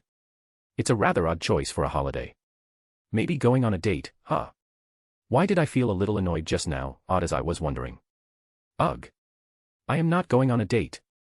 I don't like dates, mind you. I am not jealous of other people going on dates, I just don't like it, you understand it, right? Satoru said with a smile. But his eyes weren't smiling. Are you okay? Ren asked hesitantly. Yeah, I am okay, I'm really fine. I was going to a construction site nearby. It seems there is some problem there. Satoru, with a painful smile. Ugh. I shouldn't have brought date stuff. As I made a mental note to not to bring any dating talk while talking with Mikami-san. Construction site, That sounds interesting. If it's nearby, can I come with you? Ren asked curiously. I have never seen a construction site, since I am free anyway. It might be fun to watch. If he declines, I have to find something else to do. I think it might be fine. Well, if you really want, you can come, although, are you sure you want to go with some stranger? Satoru, worried. Stranger. Well, this guy is a stranger, but this guy saved me, so I am sure he won't do anything strange. Even if he tries to do anything, I can just beat him up. He doesn't look strong enough to beat me, so it's fine. It's fine, Ren. I found out that this guy is working as a general contractor manager. This morning he got a call that there was some problem at the site. So he was going there. After some time we reached the construction site. Good morning, sir, sorry for distributing your holiday. Bowed Apollo geekily. Don't worry about it, tell what's the problem, Satoru. Yeah, before that, who is this young lady? Is she your daughter? WH. What are you saying? I am not yet married, I don't even have girlfriend. Ahem, she isn't my daughter, she is my acquaintance. She is a student, she wanted to see a construction site, so I brought her here. It might be useful in her studies, Satoru said with a painful smile. This guy definitely didn't have a girlfriend, and probably had a hard time finding her. Are you okay? It looks like arrow pierced your heart or something, Ren said with a smile. Why do you sound so happy? Satoru asked. It's nothing, Ren said with a smile. Either way, what's the problem? Why did you call me? Satoru asked. Some neighbors are complaining about noise. We tried to talk to them but they didn't listen. They said they won't talk to anyone except the manager. Okay, then I will go and talk to them. Yamashiro-san, can you stay here? It might get a little troublesome if you come with me. My subordinate will show you around. Satoru. Okay, Ren. After Mikami-san left, the worker showed me around. I was getting bored, so I asked the worker about what kind of person Mikami-san is, since I was really curious about that. After I asked about Mikami-san, worker started talking about him with great enthusiasm. Boss is a great person. He is really kind and always helps us workers. Whenever we are in trouble, he always helps us. I respect him a lot, worker said enthusiastically. Worker continued to talk about how kind and good person Mikami-san is. As I continued to listen, Mikami-san returned. I am back. I talked to neighbors. Now they won't complain. I will send you a timetable for when to keep quiet and when to start work later. For now you can start working. Satoru said to the worker. Okay, sir, worker said and left. Did you enjoy your time here, Yamashiro-san? Satoru asked curiously. Yeah, Ren answered. Then let's go. I will accompany you home, Satoru. After a while we reached home. By the time we reached home it was night, so I said goodbye to Mikami-san and entered in my house, then went to sleep. It's been a few days. Golden Week is already over. During Golden Week I didn't get to talk to Yuki. I hope she is okay. As I left the house, Yuki wasn't there. We always go to school together. It's strange that Yuki isn't here. Maybe she is sick. It's getting so. For now it will be best to go to school. I will drop by her house after school. As I was walking towards school. Thank you for helping me today too, old lady. Don't worry about it, Satoru said with a smile. Seriously, is this some kind of repeated gag? Why is that guy always being thanked whenever I see him? It was the same in Golden Week too. Whenever I see him he is always helping someone. No wonder workers admire him. Good morning, Mikami-san, Ren. HM. Good morning, Yamashiro-san. Are you heading to school? Satoru asked. Yeah, Golden Week is over, so I am heading to school. I am getting late. I will talk to you later. Ren answered hurriedly. Yeah, be careful on the way, Satoru said with a smile. As I was on the way to school I started seeing students from my school. HM. Strange, all of them are staring at me. Well, they do that every day, but for some reason it feels different. It feels like something is off. I am having a bad feeling about this. I continue to walk towards school. As I reached the shoe locker, I heard some whispers. She is here. She is really shameless. Look at her walking so confidently. Whispered disgusted. What's happening? Yuki might know what's happening. I will ask her when I go to her house. As I reached the door of my classroom, I heard people talking to each other excitedly about how they spend their Golden Week. But the moment I entered the classroom, silence hung over the room like a suffocating blanket. Excited chatter were nowhere to be found. And everyone started staring at me coldly. But what surprised me most is that Yuki is here. In the middle of the group of girls. I thought Yuki was sick, but if she is not sick, why she didn't waited for me, and why everyone is staring at me like that? Only way to find an answer is to ask Yuki about it. As I walked towards the Yuki, group of girls walked towards me. Stop right there. Shouted. How dare you come to school after doing all that? After treating Yuki-san like that, you have no right to talk to her. Huh. What's happening? Surprised, I looked at Yuki. When our eyes met, she gave an evil sneer. When others looked at her, she started acting scared. People looked at her with pity in their eyes. Stop scaring her, you bitch. A guy shouted angrily. I can guess what's happening based on these people's reaction. I don't want to believe it, but does that mean? No, it's not possible. Yuki never do something like that. It must be some kind of misunderstanding. I have to do something about this. But before I do anything, the teacher came. So I went back to my seat. Yamashiro-san, after the class ends, come to the staff room, teacher said. She didn't give me a smile like she used to. Instead she glared at me. Like looking at some kind of criminal. It gave me more than enough proof. I have been set up by someone. As class ended, I gave one last look at Yuki. Her eyes were gleaming with wicked delight. I reached the stuff room. As I entered, there was only my teacher waiting for me. I am disappointed from you. I never expected that you do something like bullying, teacher said coldly. As I suspected, I have been set up. I didn't bully anyone. There must be some kind of misunderstanding. Some set me up. I didn't bully anyone. I pleaded. Sigh, now you started lying too, teacher said disappointed. I am telling the truth, I said a little forcefully. How long are you going to act? We have proof and witness too. Teacher said disgusted. Proof? Witness? What kind of proof, and who is witness? I asked. Here, look at this, teacher said while showing her phone.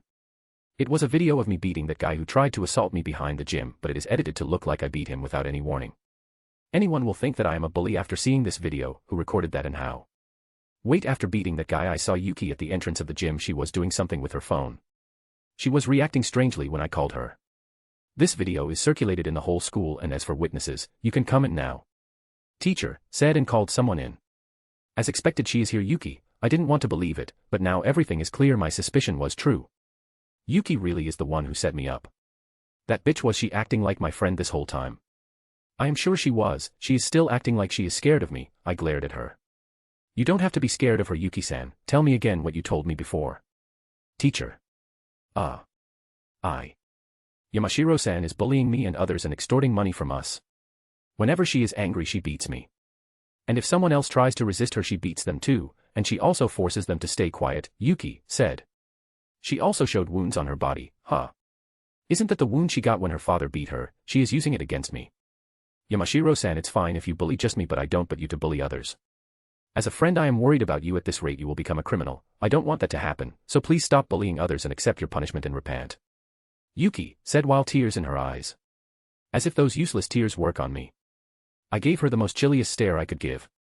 But it seems this act wasn't for me. But how could you bully your friend like that, Yamashiro-san? Look, she is still worried about even after you bullied her so much. You will be punished. Teacher said angrily. Please, teacher, don't punish her too much. I still think of her as my friend, Yuki said with tears. She is really good at acting. She should work in Hollywood or something. Why is she bothering me? You are a really kind girl. Don't worry, I make sure Yamashiro-san will be punished properly, and don't worry, I won't expel her. You can go now, teacher said, smiling. I would have thought of Yuki as a kind girl before, but now, just comparing her with the actual kind person like Mikami-san makes me want to puke. Luckily, before I actually puke, she left.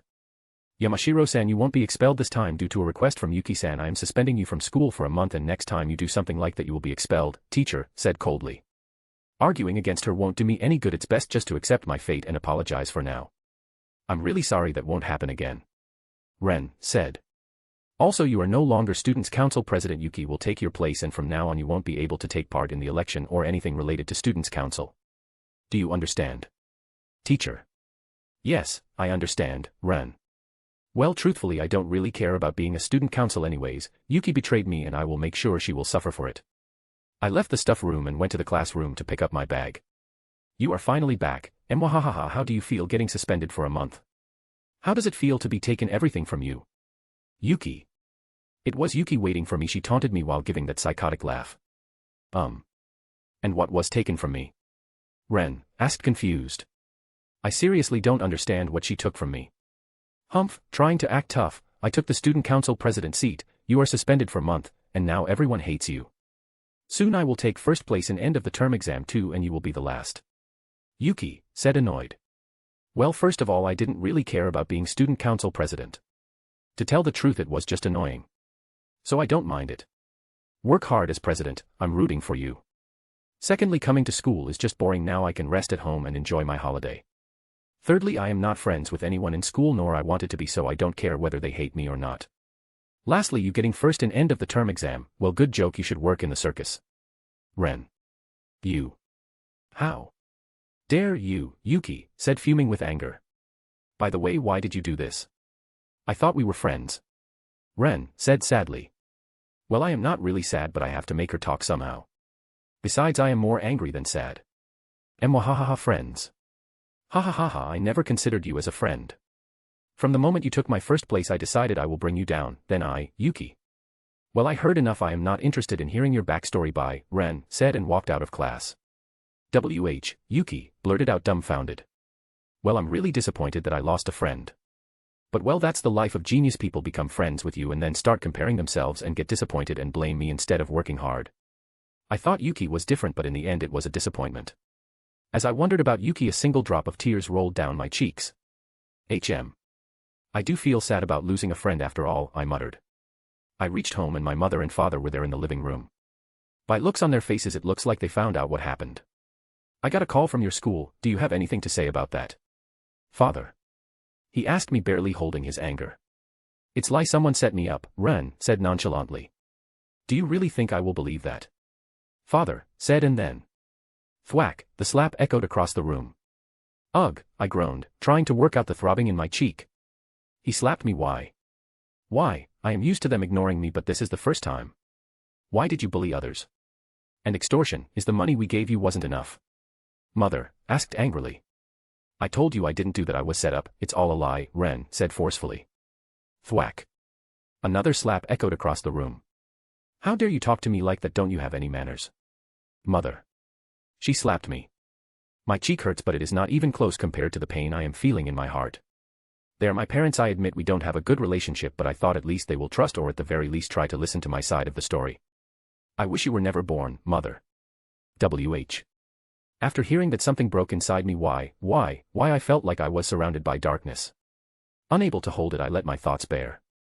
You gave birth to me but never cared for me. You gave me money but you never gave me any love. You say I don't have any manners, but you never talked to me. You never bothered to know what was happening in my life. You don't have any right to hit me or say anything to me. You lost that right long ago. You said you wish I were never born. But I wish both of you just dropped dead. You are not my parents. You are just trash, Ren said, outraged. You, how dare you? Father. As he was about to slap me, I caught his hand and threw him. And then I ran out of home. Third-person POV. The rain outside wept in unison with Ren, blurring the world into a soft, watery landscape. It was as if the sky was shedding its own tears, reflecting the torrent of emotion within her. Ignoring rain, she continued walking towards certain direction. What are you doing? Satoru Mikami spoke to Ren Yamashiro when he caught sight of her sitting on a swing in the park, in the middle of the pouring rain. When Satoru caught sight of her looking lost in thought and alone in the pouring rain without an umbrella, he couldn't help but stop and stare, wondering what she might be doing. The downpour was heavy enough to send most everyone else scurrying home, but there she was, sitting all by herself on a swing in the park. What is she doing in the rain? Satoru wondered. Everything was gloomy beneath the darkened sky, and the rain, relentless, only made it even more difficult to see.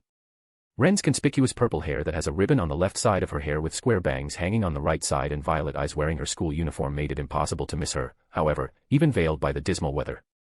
Satoru did not know why she was sitting there without an umbrella, letting herself get soaked. Ren didn't appear to be waiting for someone, nor did she seem at all concerned by the rain.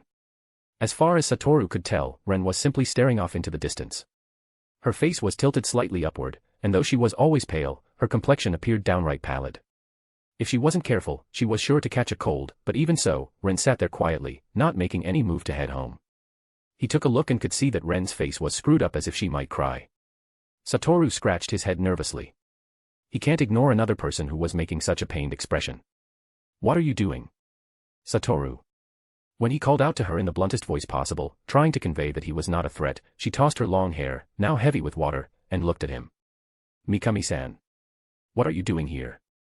Ren asked with a tinge of sadness. I was going back home and I saw you.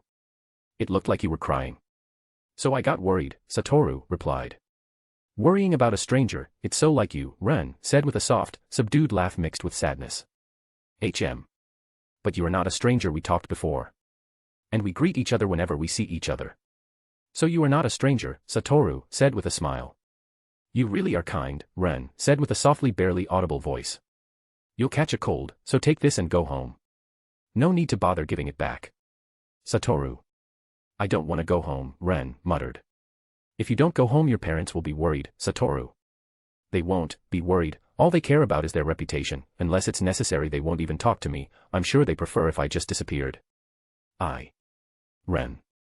Her words broke up and all she could say were stuttering sounds. Hot tears streamed down her face, and she squeezed her eyelids shut in the hope her tears would stop. Her choppy breathing and watery eyes remained for quite some time, and she sat there unmoving. Sigh. Then come to my home, Satoru. No, I don't want to cause you trouble, Ren. The next moment Satoru folded his umbrella and sat on the swing next to her. Then I will sit here until you go back to your home, Satoru. Warehouse. Why? Ren whispered. I can't let a girl stay out at night in this rain. It might be dangerous for you, if something happens to you I won't be able to forgive myself, Satoru. Be you. But, Ren tried to speak. If you don't like it, either go to your home or your friend's home, Satoru. Hey, friends huh? I guess I don't have one now, Ren said with a self-deprecating smile. My name is Satoru Mikami, let's become friends, Satoru said with a bright smile. Huh, yes. Ren asked taken aback. Great, now we are friends, from now on I will call you Ren and you can call me Satoru, so Ren wanna come to my place? Satoru. After saying that Satoru stood in front of her and extended his hand and gave her a very bright cheerful smile. Ren stared at Satoru's smile mesmerized.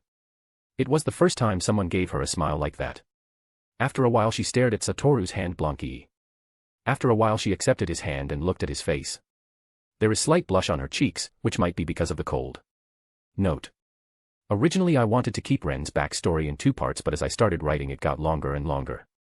The next part will be the last one. It will focus on how Ren will deal with Yuki and how she ended up in Rimuru's world. Lastly, as always, I probably made lots of mistakes, so if you find any, let me know. And if you have any suggestions to make this story better, then let me know. Thank you for reading.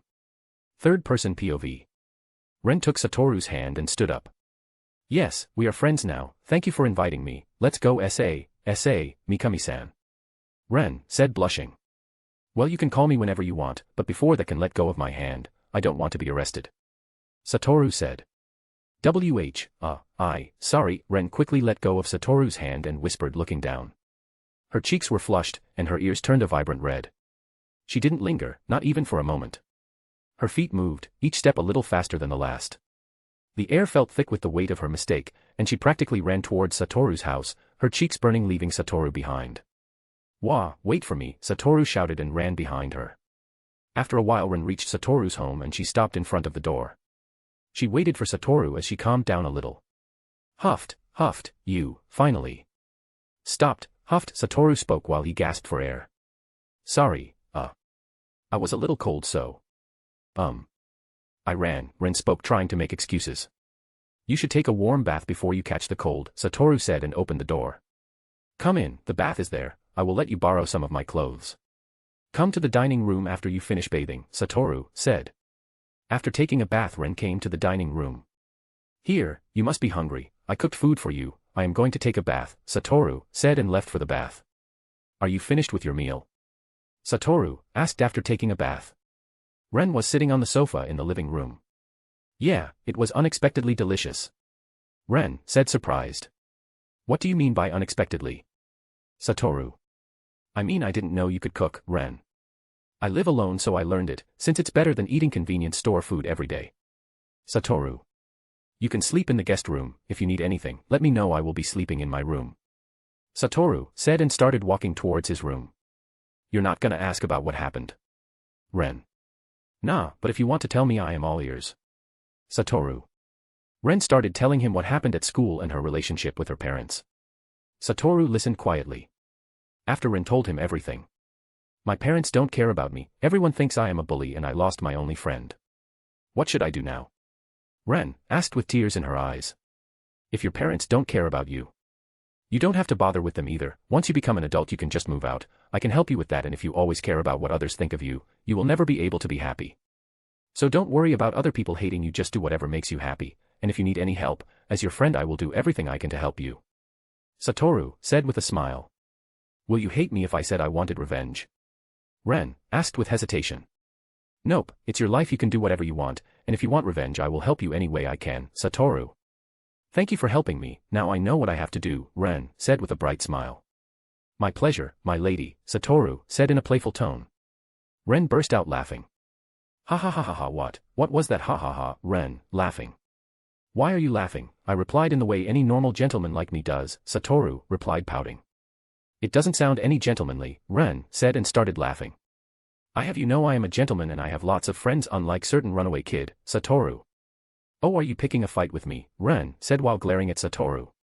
No, I am just telling the truth, since I am so kind and gentlemanly, Satoru said, grinning. Now it was Ren's turn to pout.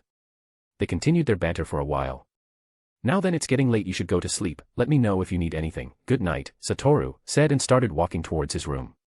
Good night, and thank you again, Ren said and went to the guest room to sleep. Next morning.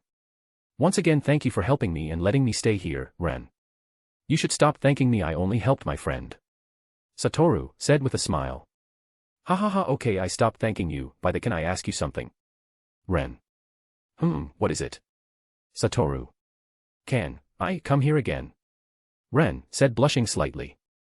Yeah, you can come over whenever you want. Satoru. Thank you, I will be going then, Ren said with a smile and started walking towards her home. Take care on your way back, Satoru. After a while Ren reached her house. As she was about to enter, the door opened.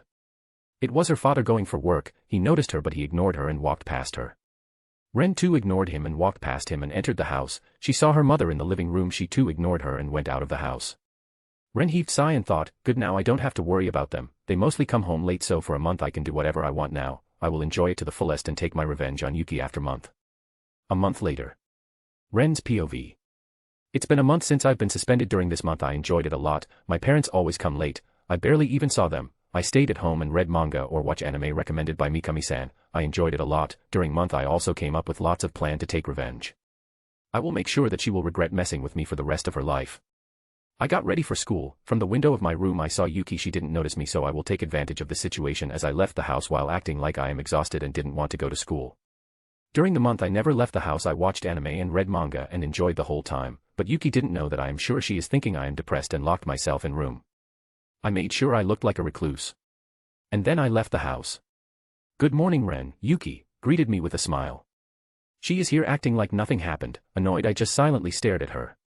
She didn't react and continued. It's been a month since you are suspended, so from now on you can come to school, so I was waiting for it so we can go to school together.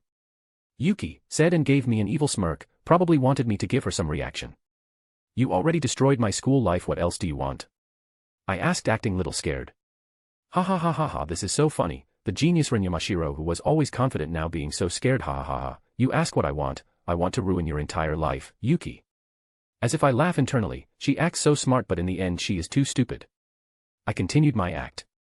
WH, what are you going to do? You already circulated that edited video. You know that guy was attempting to assault me, but you made it look like I am bullying him. And what were those wounds you showed? How did you get that? I didn't do anything to you, I said, acting scared. Ha ha ha ha. You really are naive. Those were the wounds I got when my father beat me. At the time I would have never imagined that it would help me so much to set you up. Now everyone hates you. Ha ha ha. Yuki. You are the naive one, I thought. She literally confessed her crime. I recorded everything on my phone. Now I have proof against her, but simply proving my innocence won't be enough. I will make sure to ruin her life with this. But until the right moment comes I will have to play along with her. Now I have recorded everything. I started walking towards school. I made sure to look like I was running from her. As I reached school everyone started glaring at me. I don't really care about that, so I ignored them. Moments later, as I entered the classroom and walked towards my seat, I saw flowers on my seat. Is that supposed to make me sad? In manga it was bullies usually do, but it doesn't look like it work on me. I just went there and sat on my seat. I simply ignored flowers and glanced towards others. Some were surprised. Oh. There are some who are glaring at me angrily. It's probably them who put that flower. Pretty childish. From the windows I show Yuki coming into class, so I looked down. What is this? Who put it in there? Yamahiro-san is already punished for what she did. Don't bully her. Yuki. Guess she wants to act like a saint. Some students even started looking at her with admiration. Bullies didn't answer and stayed quiet. Yuki took flowers and put it away. After a while class started normally. During break I was eating my lunch normally. Yuki wasn't around. After a while one of the bullies came to me. Come with me, said forcefully, and she started walking. I walked after her. She took me in the classroom in the school's old building. They don't use it much now, so it's mostly empty. In that building we entered the classroom at the end of the corridor. As I entered the classroom Yuki was there with other bullies. As I entered, bully who called me here closed the door and stood outside, probably to keep an eye so no one came here. I was walking towards my house. What happened in the classroom, you ask? Well, they did the same thing bully does. They beat me. They made sure to not leave any mark on my body. At least they have some brains. The next day they did the same. So this time after school I contacted Mikami-san and asked him to get me some items. He agreed without asking me anything. He really is a kind person. The next morning I took stuff I asked from Mikami-san. He really works fast. Then after school I went to the same classroom and installed some cameras in a way so no one can notice them and it can capture the whole classroom. The next day everything went as I planned. They called me, they bullied me, and everything was recorded in camera. Now I have visual proof too. They continued bullying me. They hit me, slapped me, they constantly criticize me, make fun of me, threw water on me and recorded me and threatened me. Everything was recorded in a hidden camera. I have every recording on my phone. I also saved them on my computer in cloud storage. I also made sure they will be uploaded in school group chat on a specific date, and that date is the date of results announcement right after everyone sees their results. Everything is ready now. One last thing is left to do. It was the week before the exam. I was in the same classroom as always. Yuki tried to kick me on my stomach. But this time I stopped her kick with my arm and punched her in her stomach instead. She started rolling on the floor in painful. Others bullies tried attacking me. I stopped them and threw them on the floor. I stood there silently. After a while Yuki stood up. Arg. WH. Why are you fighting back? If I told this to teachers, arg. You will be expelled. Yuki said while groaning in pain. I want to show her proof that I have, but showing her outright won't be fun. Let's enjoy it a little bit. Please don't do that. I don't want to be expelled. I begged, acting panicked. Ha ha ha ha, begging won't help. You are done, ha ha ha, arg, Yuki said, laughing and groaning in pain. Did I hit her that strongly? She still feels pain while trying to laugh. I'm certain I held back. Guess she is a lot weaker than expected. Either way, where I was. If. You must tell her I have to show you something I am. Sure you will change your mind after seeing it. I said with hesitation. What's this? Are going to bow on your knees to beg me not to tell her? If you do that, might consider. Yuki said with a smile. I just pointed towards a specific direction, to be more specific, towards the camera I hidden. What? Nothing there. Yuki was confused. Look closely, it's hidden, I said, keeping up my act. Yuki and others curiously walked towards that direction and watched closely. What's this? A camera. Bully. Why is the camera here, Yuki? As they were looking at the camera, I started a video on my phone. Please forgive me, why are you doing this? It was my voice coming from my phone. I made sure to act like a proper victim. It's for acting so cocky. How dare you take my first place in exams? Yuki. Just because I got first place, you recorded me defending myself from a guy who tried to assault me and edited it to make me look like bully. I asked, tears in my eyes. It's not just first place, it's my place. The moment you took my place, I swore to myself that I will ruin your life. Yuki. It's not your place. I got it because I worked hard. I didn't really work hard, but I was enjoying acting like I was an innocent, hard-working person. How dare you talk back, Yuki said, and started beating me again. After a while, Yuki and others left. At the end of the video, I also acted as a person who got beaten. I stayed laying on the ground for some time, then slowly stood up and slowly walked out of class. It didn't really hurt. I practiced fighting, so I am a lot tougher than normal, and since Yuki and other bullies are normal girls, it didn't hurt me. I was doing that for show. It was a great performance, if I do say so myself. After that video ended, I was now smiling, but in contrast, Yuki and other girls' faces were deathly pale. I wonder what will happen if I show this to teachers or spread it online. I asked playfully. Other girls were on their knees begging me not to do that, and Yuki was frozen, still not moving. I decided to help her snap out of it by thrusting my knees in her stomach. Arg. Yuki let out a groan and fell on her knees. That should help her. That was really kind of me helping my ex-friend, wasn't it? Well then, if you don't want me to spread these videos online, make sure to come here every day at the same time, and also I really want to come to school with you. I hope from tomorrow onwards you come to pick me up. I said with a smile. After I said that, I left the classroom and went back home. The next. As I left the house, Yuki was there. She wasn't smiling, she was angry. Good morning, Yuki-chan. Oops, I can't say that. Your mornings aren't going to be good from now on, I said with a teasing tone. Yuki didn't say anything. Instead, her expression became angrier. She was clenching her hands in anger. One of her hands even started bleeding. I went back inside the house. After I returned.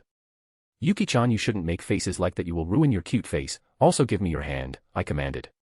She obeyed and gave me her hand. And wrapped the bandage around her hand to stop bleeding. Yuki-chan is way too clumsy. You should think before acting. I am worried about you as an ex-friend. You might end up getting bullied, you know, I scolded her gently. I was having a lot of fun. It was funny to see Yuki's angry face. You think I am being petty? I admit I am petty, so what? After having some fun, we went to school, and after school I went to an empty classroom. Yuki was there. After entering, I looked around class while glancing towards Yuki. She seemed panicked. After a while, I found a phone. It was Yuki's phone. She tried doing the same thing I did, but she is too stupid. I took her phone and switched it off. After that, I hit her. I treated her the same way she treated me. I also made sure not to leave any marks on her body. I continued doing this for a week. Exams are starting from today. As always, Yuki was waiting for me. Her complexion doesn't look good, like she is sick, probably due to me constantly hitting her. Exams are starting today, so as of today I won't hit you. You don't have to come to class anymore. Focus on your studies. I told her with an evil smile. Yuki looked surprised. What are you planning? Yuki whispered. Nothing. See, I even made you something to drink. Here, drink this, Ren said, and handed her a bottle. She looked at the bottle in my hand with suspicion. You should accept the kindness of others, I said, and forcefully made her drink. Cough, cough. What did you add in water? Yuki said while coughing. You find out soon, I said with a mischievous smile. I added some special medicine. After a while, she won't be able to focus on writing. It went just as planned. I continued doing that every day. Yuki tried to reject it, but she isn't strong enough. Even after doing all this, Yuki didn't stop coming to my house, since if she did, I will upload a video of her bullying me. After every test the Yuki's face continued to darken. I am sure she knows what's coming for her. After some time. It was the day of results and the results were. I took first place as always. And Yuki barely passed and the moment after results are declared. I uploaded videos of her bullying me. I was in an empty classroom watching the sky through windows. I heard someone running towards the classroom. I didn't even have to turn around to see who she was. I am certain it's Yuki. I used my phone to send a message I typed in advance. Why? Why did you do that? You said you won't upload it. If I do as you said. Yuki shouted angrily. Did I? I asked, feigning ignorance. You did, Yuki shouted louder than before. Oops, sorry, I forgot, teehee, I said, trying to act cute. My acting made Yuki angry. She tried to punch me. I let her punch me and I fell on the floor. Then Yuki sat on my stomach and tried to choke me. I didn't resist. I let her choke me. Seconds later I heard some people coming, and the door opened. It was a teacher and other staff members. After entering, seeing what's happening, the teacher gasped and other staff members quickly stopped Yuki from choking me. And took Yuki to the staff room. The teacher stayed behind. Only the teacher and I remained. After a while she called me. Yamashiro-san, teacher. I looked at her. I apologize for not believing you earlier, teacher. Her head was down and she was bowing. It's okay, I wasn't your fault, it was Yuki who did all that. You don't have to bow or apologize, I said. Thank you, Yuki will be expelled from school. Now you can rest easy. I will also punish others who were with Yuki. And make sure no one will bully you anymore. You must be frightened. You can go home, teacher said and left. After a while I also left and went home. Finally I got my revenge. I texted Mikami-san if it's okay for me to go to his place.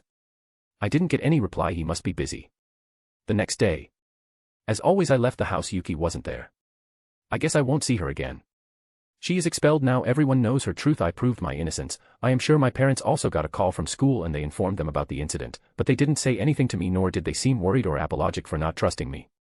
Our relationship is past repair now. The only thing I can do is leave this house as soon as possible. As I was walking towards school I checked my phone and I didn't get any reply from Mikami-san, and it looks like he didn't see my message either. He must be very busy. While I come to the conclusion to go to Mikami-san's house after school, I reach school. Everyone was staring at me. This time it wasn't out of anger or disdain, it was a pity. They must have seen a video of Yuki bullying me and must have realized I was a victim. Seriously, did these people have nothing else to do? As I reached my class door I heard people asking each other if they had seen the video and discussing it. Ignoring that I entered the class, I looked around. Yuki's desk wasn't there. They probably removed it after Yuki was expelled. I quickly headed toward my desk and sat down. Some students were looking at me with pity and some were looking at me awkwardly, regretting their actions. After some hesitation a group of girls walked towards me. The girl leading group was a girl who stopped me at start when I wanted to ask Yuki about what was happening.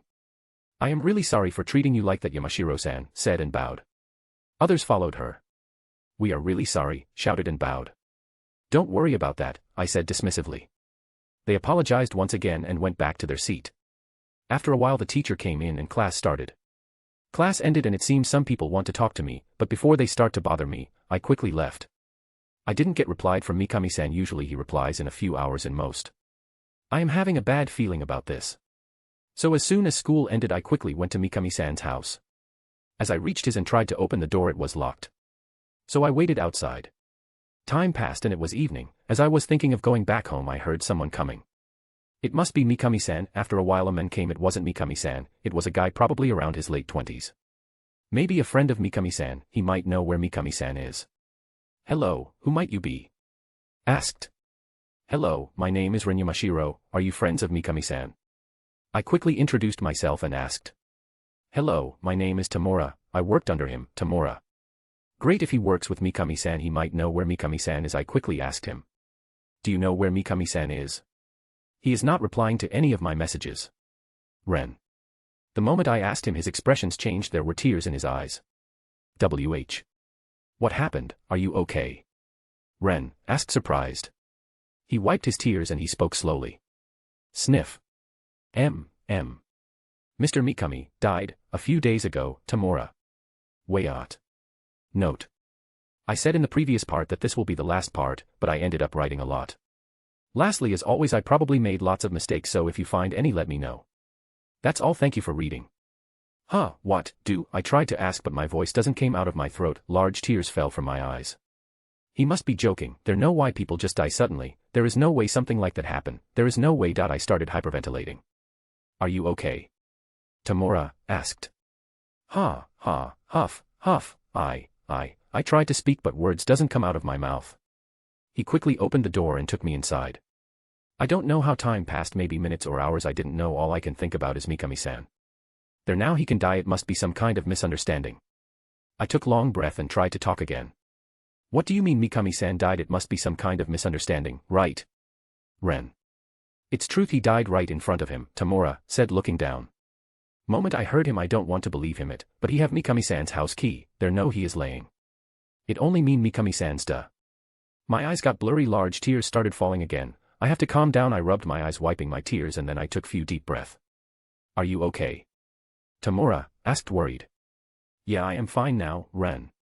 Tell me, how did it happen? Ren asked. I invited him to dinner, while we met at the meeting point, and talking, then suddenly we heard a man sprinting toward us, a backpack in one hand and a kitchen knife in the other. He was coming my way. With a knife. He was about to stab me, but before it happens Mr. Mikami shoved me aside and he got stabbed instead of me, Tamura explained. He looked like he is about to cry but then he stopped himself. I too felt like crying but I stopped myself. Thank you, letting me know, Ren said and bowed. You don't have to thank me. I came here to do something. Tamura. You came to do something, what is that? I asked. Yeah, I was Mr. Mikami's last wish, Tamura said. His last wish? I unconsciously straightened my back. He wanted me to put his computer in the bathtub, turn it on, and just fry everything on the disk for him, Tamura said with hesitation. He did what? That was seriously his last wish. I couldn't control my laugh. And I bursted out laughing. Ha ha ha. He, ha ha ha. Seriously asked you that, ha ha ha, Ren. What? Why are you laughing? Tamura, surprised. I continued laughing for a while, then I took a deep breath and replied. Sorry about that, I just thought it was just like him to ask you to delete his search history and fry his disk while on a brink of death, Ren. Haha, you are right, it surprised me too when he asked me that, Tamura said, snickering. After that we talked a lot about him, he told me a lot about him. And finally helping kid find his parents. He came back to office and our boss got angry at him. After then we went to drink. I thought he was sad after getting yelled but he just smiled happily entire time. Tamura. He is just like the main character, saving anyone who is in trouble. Ren. True, Tamura nodded. Only thing different was that he wasn't as popular with girl, Ren. Nah, that not true, he was really popular with ladies too. Tamura, serious. Warehouse. What really, Ren, surprised. Yeah, he was kind to everyone because of that he was very popular. Tamura. Then why didn't he had any girlfriend? Ren. It's because he is dense, and he treats all women kindly because of that they end up thinking that he already has girlfriend. Tamura. He is literally main character, I wouldn't be surprised if he ended up reincarnated in another world. Ren said jokingly. If that really happened, I hope I can meet him again. We talked for a while after that we fried his computer and went to our respective home. I was walking towards my home, while I was walking I saw a shadow of someone walking towards me, it looked like a girl, it's dangerous for a young girl to walk around at night, didn't her mother teach her that? I continued walking. Huh. Yuki, what are you doing here? Ren asked surprised. It's Yuki, is it coincidence or she planned to meet me here? She didn't reply. You ruined everything. You ruined everything. Yuki. She is acting strange, she is muttering something repeatedly, her eyes are red, she has dark circles under her eyes like she didn't slept for days, her hair is messy, and her cheeks are red, it looks like some has beaten her, it must be her father. Yuki, what are you doing here? I asked her again. You ruined everything, Yuki. You are the one who picked the fight with me, Ren. It's your fault, if only you didn't exist, if only. Yuki whispered. What?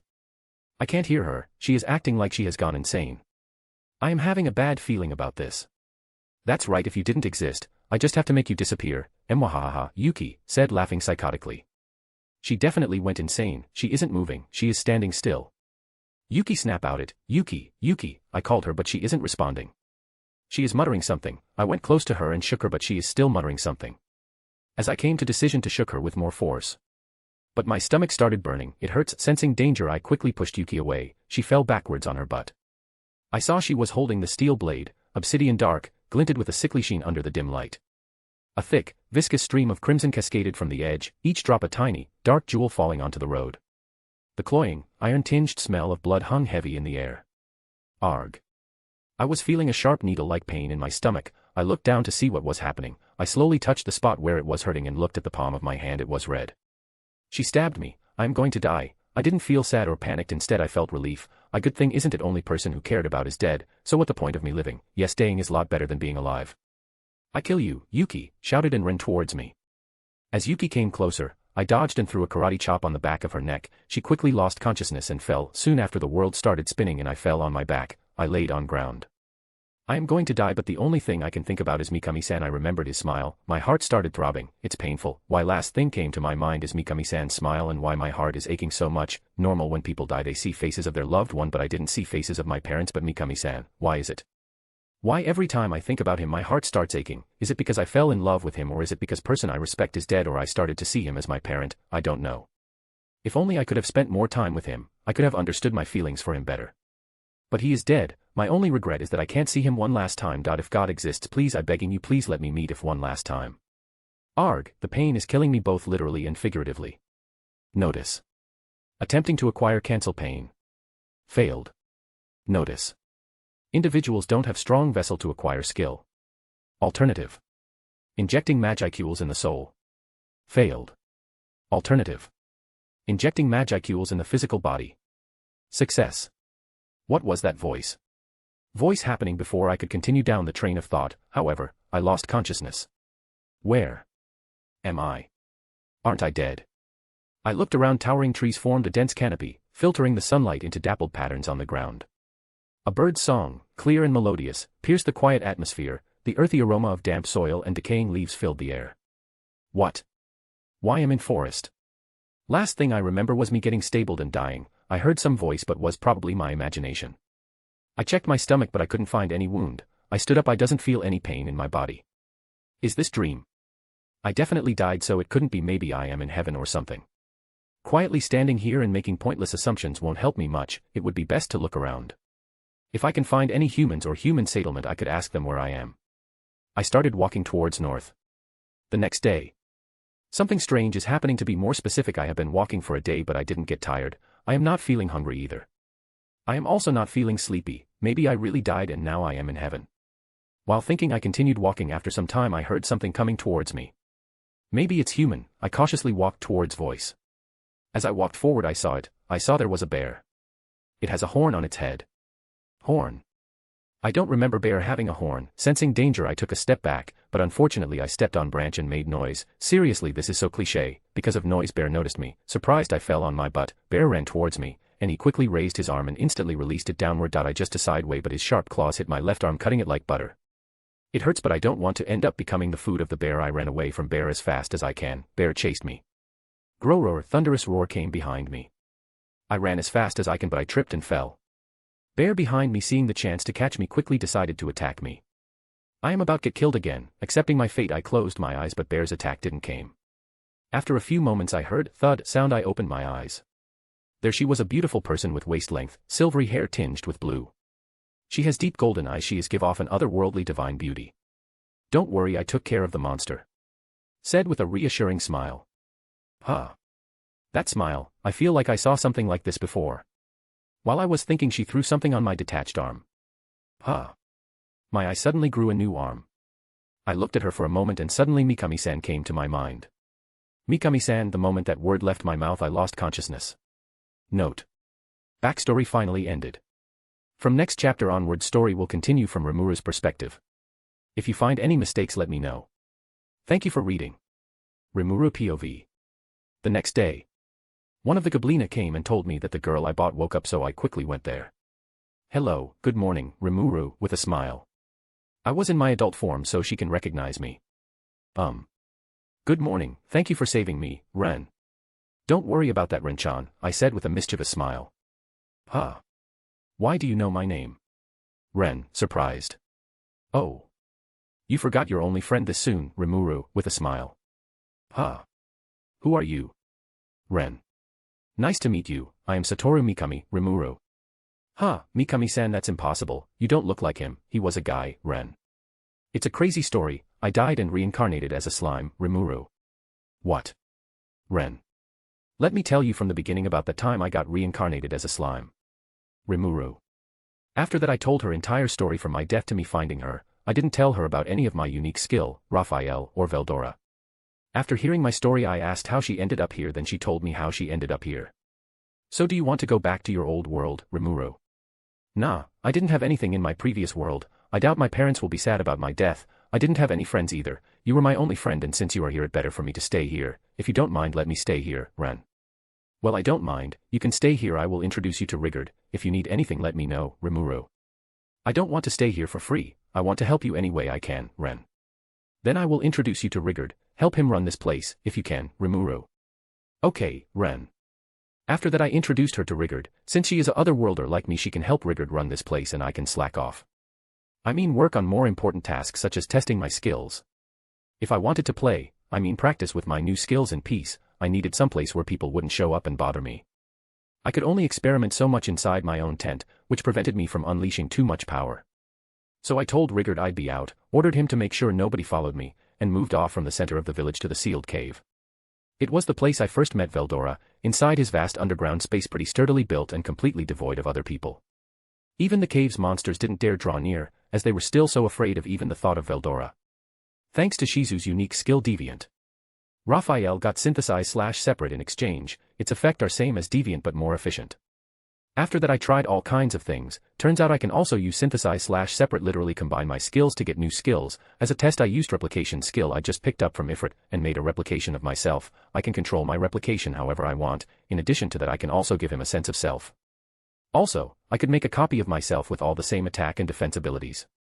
It can copy my skills to buy only up to extra skill. It can't copy my unique skill or up. I can give him a unique skill manual but only one of the body can use unique skill, so if I give my unique skill to my clone I can't that unique skill. There was one more thing I wanted to test, so I created my clone and gave him my elf form, then used a predator on him. The problem with my elf form is that it needs magicals to maintain itself. So if I used predator in my elf form will it work like Shizu and I will get elf form without needing to use magicals? That's what I wanted to know, so I tried it. It worked. Now I can mimic elf without needing to use magicals. So I tried it. Hehehe. Haha, ha. 3 levels of laughing, and then transform. Rimuru. Huh, whoa. There was none of the usual black smoke, which means it's success. My field of vision was the same as my human child form. Hang on a sec. I was too excited to notice at first, but there was one key difference. I was expecting to see nothing down below. But it was there. What the hell?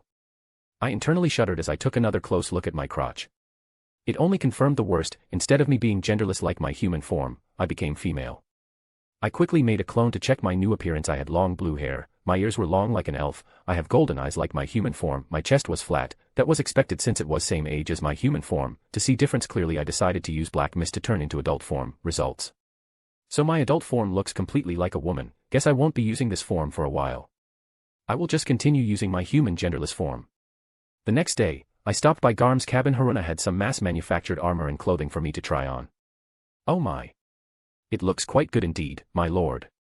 Haruna. You look really cute, Haruna. Let's try this one next. Ren. And then this one too, Haruna. For some reason Ren is here. She is really getting along with Haruna too. It felt like they were playing dress-up with me somewhat, like a child and her doll, but Haruna and Ren seemed to love it, so I let it slide. Ren looks and acts cool. She also always has serious expressions. But it looks like she also likes cute things like other girls. I stepped out of Garm's workshop still in child form since there was no reason to abandon my new outfit just yet. Ren was with me too. It seems she came specially here for my dress-up session. As I was walking I was expecting a few arched eyebrows, but everyone passing by immediately smiled and opened the road to me. They must have recognized me all the same, which I was pondering when I ran into Rigard out surveying the scene. Hey, Rigard. Things going well? Ah, Rimuru-sama. He beamed back at me, instantly making out who I was. Things could hardly be going better, and we all have you and Miss Ren to thank for it. It seems Ren really helped him a lot. And everyone is also getting along with Ren. At this point everyone has accepted Ren as my second in command. At first I was worried about Ren having a hard time getting along with monsters, but now I don't have to worry about that anymore. With that concern out of the way, I decided to stage another experimental session down at the cave, telling Rigard not to bother me unless it was an emergency. Since I was curious about something I also took Ren with me. Before leaving I secretly whispered to Rigard. I know it's late but let's throw a welcome party for Ren. Well, we must hold a feast today to celebrate the occasion. I will instruct Lelina to prepare a sumptuous spread for us all. Rigurd whispered. After that Ren and I started walking towards the cave, a distance away from the village. We stumbled upon Rigurd and Gobta. Hey, I said. Ah, Rimuru-sama. Rigurd exclaimed. I guess there's a party at the village today, so try to hunt down something tasty for Lelina, would you? Let's make this an evening to remember. Rimuru. Is that so? Well then, I will provide the most succulent cow deer I can. Rigurd. Cow deer. Cow deer. The name made it easy to imagine the sort of animal he was talking about. People around here seemed to dig it. I was starting to seriously look forward to this. Thanks in advance for the meat. Rimuru. But of course. We had a number of herds migrating from deeper within the forest, so the pickings are quite good. We won't let you down. Rigurd. Oh. Something up in the forest. Rimuru.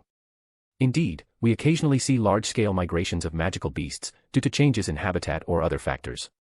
I doubt it is anything serious, but we are stepping up our patrols. Rigurd. That struck me as odd. He was probably right, it'd be nothing, but you always need to stay a step ahead on these things. So I summoned Ranga and assigned him to sentry duty with Rigurd and his team. Nothing he couldn't handle, I was sure. In a moment, Ranga stepped out from my shadow. I was capable of summoning him now. My pride forbade me from being unable to do something Gobta could handle with such ease. I had been practicing on the sly for a while. You called, Master. Ranga. I did. I want you to join Rigurd's team in the forest. I doubt you'll see anything, but if you do, keep the team safe. Rimuru. Yes, Master. I will make it so. Ranga. Keep a close eye out, Ranga. And if you see anything, Rigurd, let me know. Rimuru. After Ranga and Rigurd nodded, Ren and I started walking towards the cave. After we reached the cave, I asked Ren about the thing I was curious about most. So, Ren, what kind of skill you got? I asked. I did feel something different about my body, but I don't think I got any skill, Ren. Really, while you were dying, didn't the words of the world give you any skill? Rimuru asked, surprised. Words of the world? What's that? Ren asked. It's a mysterious voice who talks to you while you are dying, Rimuru. Mysterious voice. Yeah, I heard it. It was saying something like attempting to acquire something and it failed, and something like not having a strong vessel and injecting magiceuls or something. Ren replied. Raphael, did you understand anything? I asked Raphael. Received. It appears the individual Ren failed to acquire skill due not having a strong enough vessel. Strong vessel, what's that? And she also said some about injecting magiceuls. Suggestion. We can find out more about this situation if we use a predator on her and analyze her. I think we should try it. Ren, I might know what's happening. But to do that I have to eat you. What I mean is that I will use my skill to absorb you in my stomach storage like domain expansion and analyze you, which will help understand what is happening with you. Don't worry, it won't hurt you, Rimuru. Okay, Ren, without hesitation. After hearing her reply, I used predator in her. Notice. The individual Ren's soul is damaged, because of that she is unable to get any skill, in addition to that she does not possess much magiceuls. I still didn't understand why she didn't get any skill. Can you put it in simple terms? I asked Raphael. Received. Skills are often traded for a decrease in maximum magiceul capacity. Normally when a soul travels from other world to this world, their soul absorbs large amounts of magiceuls, then these magiceuls are traded for skill. Since Ren's soul is damaged, her soul failed to accumulate much of the magiceuls, resulting in her not getting any skills. So it's like adding water to cracked glass. Since glass is cracked, the water will then gradually drain out through the crack. Affirmative. And what about her body? She said she is feeling something different. Notice. Her body has absorbed a large amount of magiceuls, resulting in her becoming demi-spiritual life form. Demi-spiritual life form. Meaning. Received. Being unbound to flesh and not requiring a material body to function naturally. They have their memory storage and thoughts located within their spiritual body or even deeper within.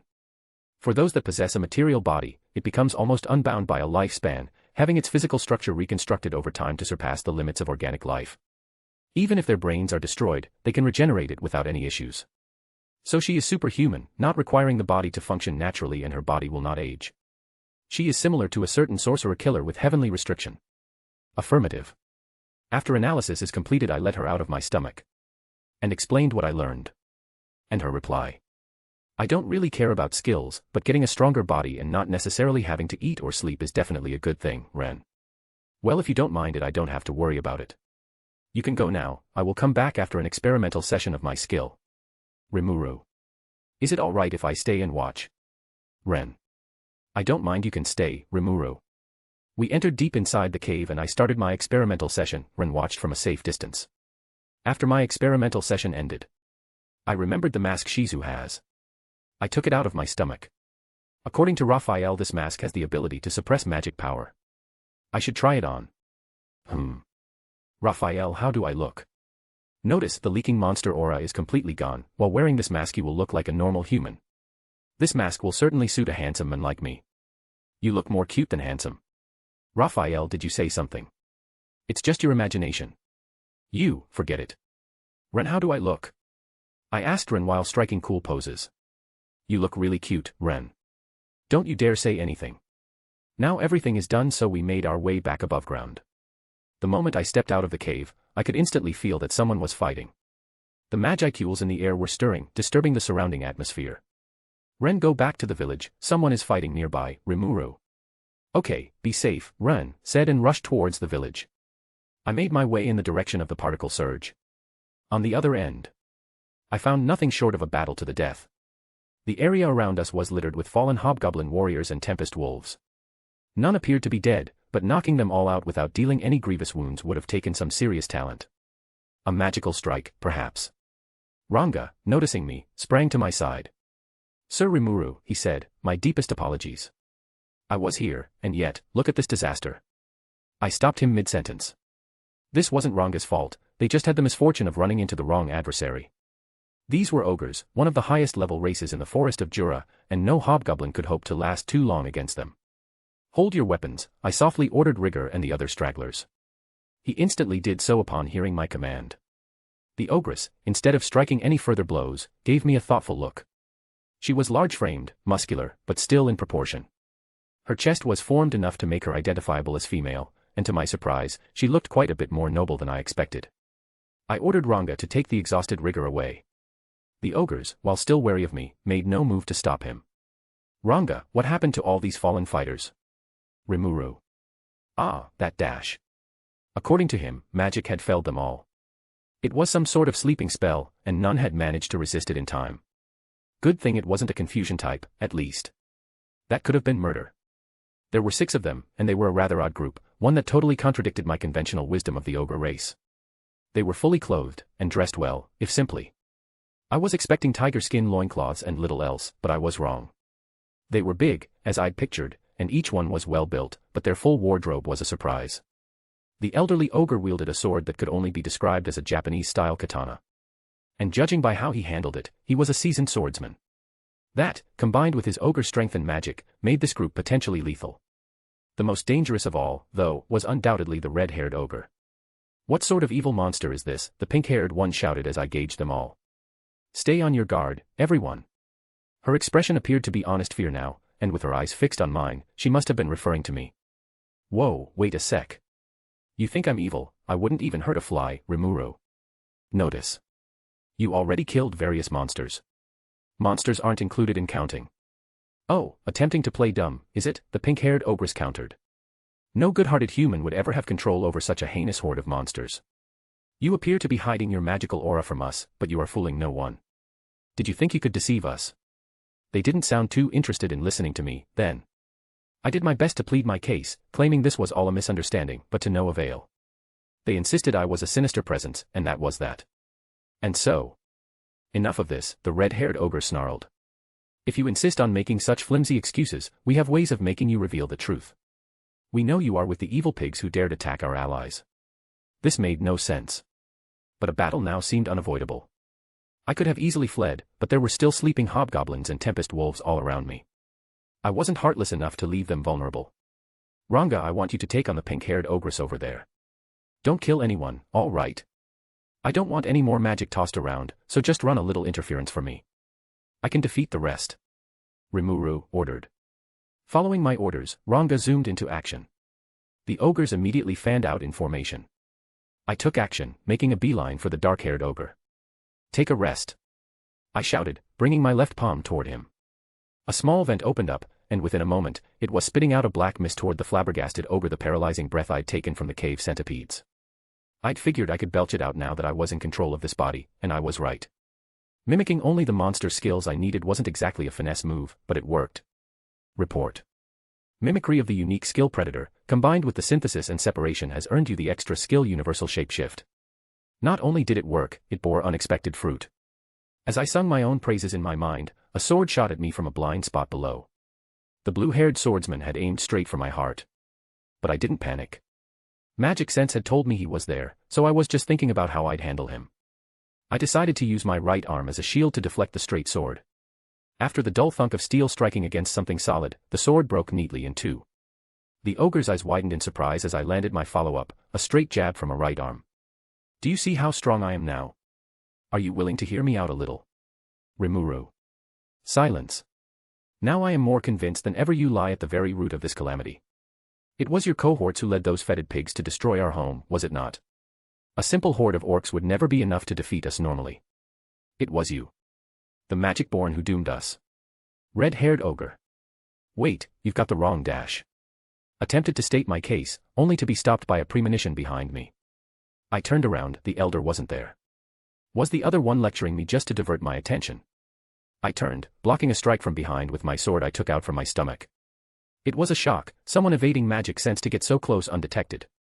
Thankfully, the Raphael sped up my thought processes to a 1,000,000 times faster than normal. The elder unsheathed his blade in a flash, and I was just in time. The elder jumped back, then he went for another strike. I quickly used Methano to copy his move and deflected his sword. He tried multiple strikes but I deflected each strike. MMH, you have the potential to become a great swordman but I will not miss next time, the elder said as he resheathed his sword and readied it anew. I removed the mask and placed it in my pocket. The ogres were positively stunned by what they saw under the mask. I let the dark flame whirl around my left arm. I was hamming it up, I knew, but I had to if I wanted to make my foes grovel before me. My brother, the pink-haired ogress tangling with Ranga shouted, the fear apparent on her face. That flame.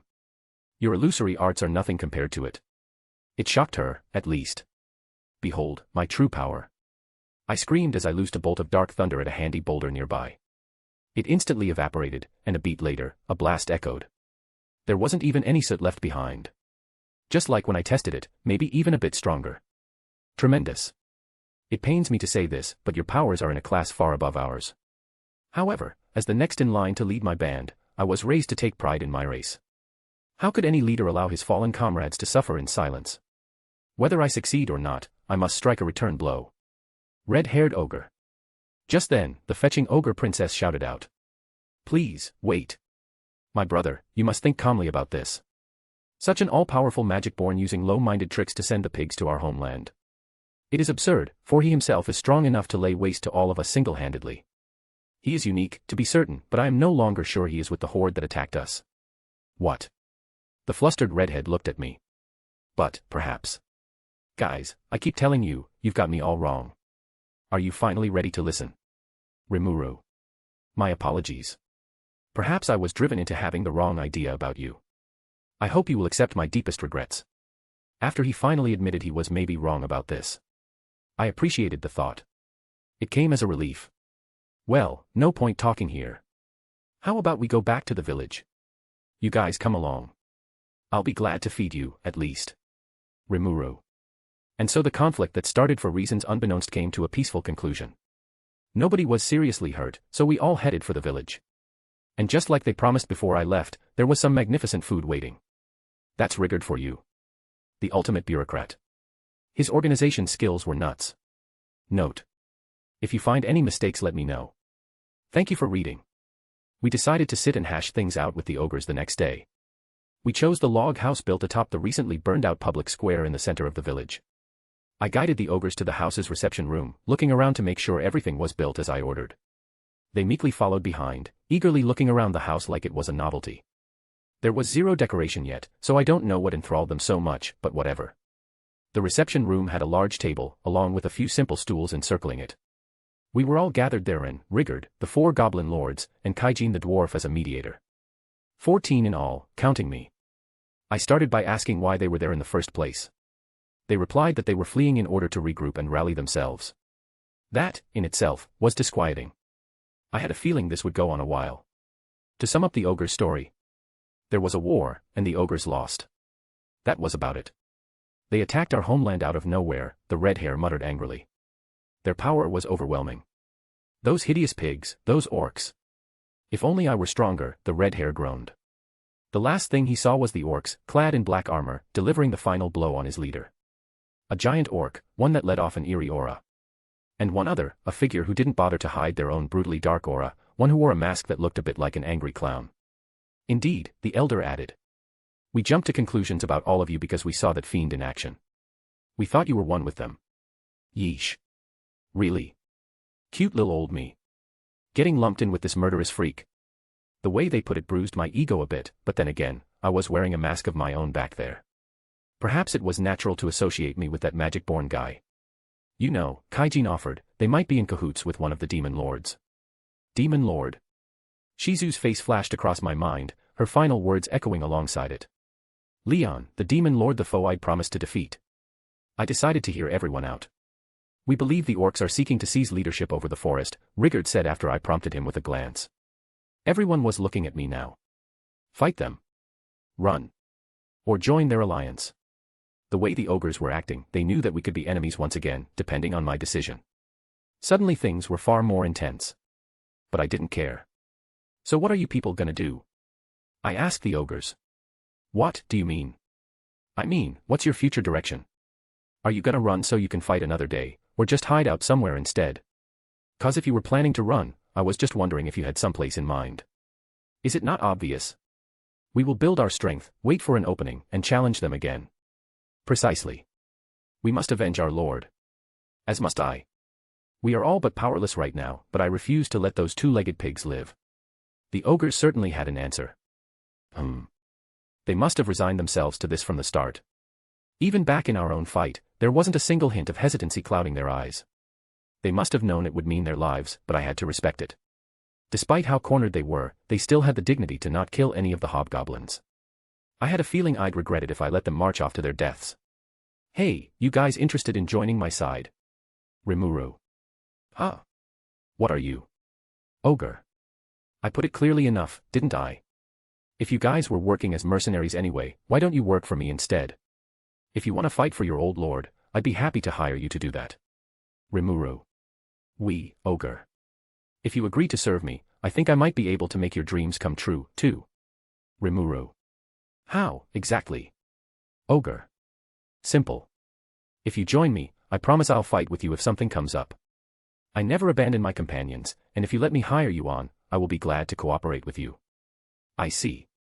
So we protect this village, and in turn, the village protects us. Not a bad proposal.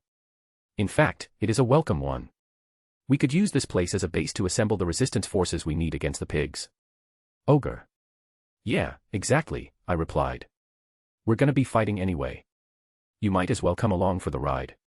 Rimuru. And could this agreement stay in place until the ringleader of the orcs is defeated? Ogre. Sounds perfect to me. You'd be free to do whatever you like once the matter with the orcs is settled. You could work with me to build a nation, go out on a journey, whatever. What do you think? Rimuru. The red-haired ogre thought this over for a few moments while the others remained politely silent. They must have respected his decision-making skills. He closed his eyes, then opened them once more. Very well, he said. We will serve under your leadership. Right. Let me give you people names, then. Rimuru. Please, wait a moment, the pink-haired ogress explained. Giving a name can be a very risky maneuver. We had best begin with those of a higher ranking first. No, quit worrying, I said, ignoring the pink hair. It'll work out just great. The red-haired guy became Benimaru. The princess became Shuna. The white-hair old man became Hakuro. The blue hair became Soai. The purple hair became Cheyenne. Finally, the black hair became Kirobe. I was pretty satisfied with my choices. I came up with them almost immediately, like a divine revelation of sorts. But as I patted myself on the back, I suddenly began to feel drained and I fell into sleep mode. Wadash. A slime. How on? You were a slime all along. I was too weak to respond. A night passed. Once I finally woke up, I saw all 6 ogres standing before me. Benimaru and his friends had evolved from ogres to ogre mages, a natural progression like the one from goblins to hobgobs. It made for a showy-looking creature, but if anything, their strength received the biggest upgrade. I'd say they were all past A rank now. At first I thought it might be a mistake, but no. All of them. No wonder they robbed me of all my magic. Benimaru goes, Sir Rimuru, we have a request. Please, we beg of you to accept our solemn oath of fealty. Geez, you don't have to get all formal about it. Just because you're my mercenaries doesn't mean I want you groveling at my feet. What?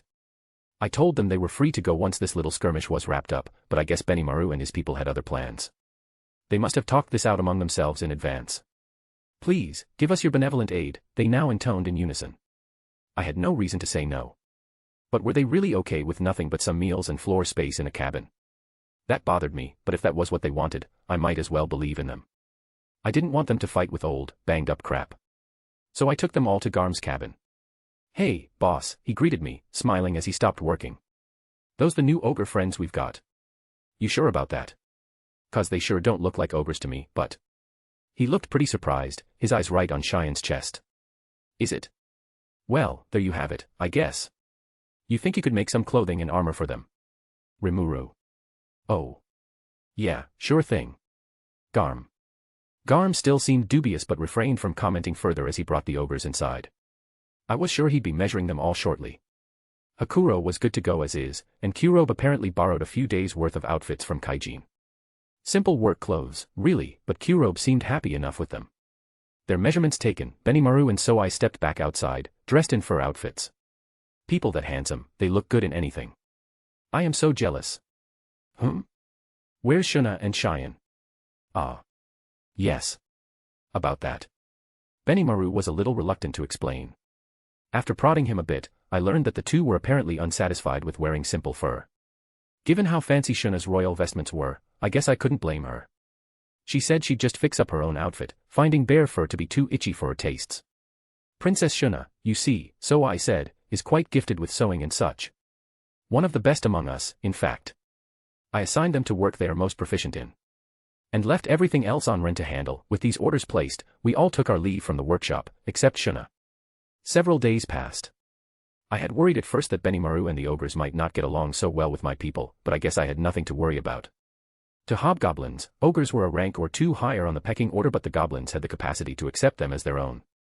And since ogres weren't too keen to pick on those who were weaker, they were practically worthy of worship as far as goblins were concerned. Kurobe making swords, Shuna sewing clothes, and Soai gathering information like a spy, I had everyone humming along, really. Orc Lord. I asked, what's that? Simply explained. It's a monster, Benimaru replied. Hey, I whined, that's too simplified. Swoosh. A wooden blade hailed towards me.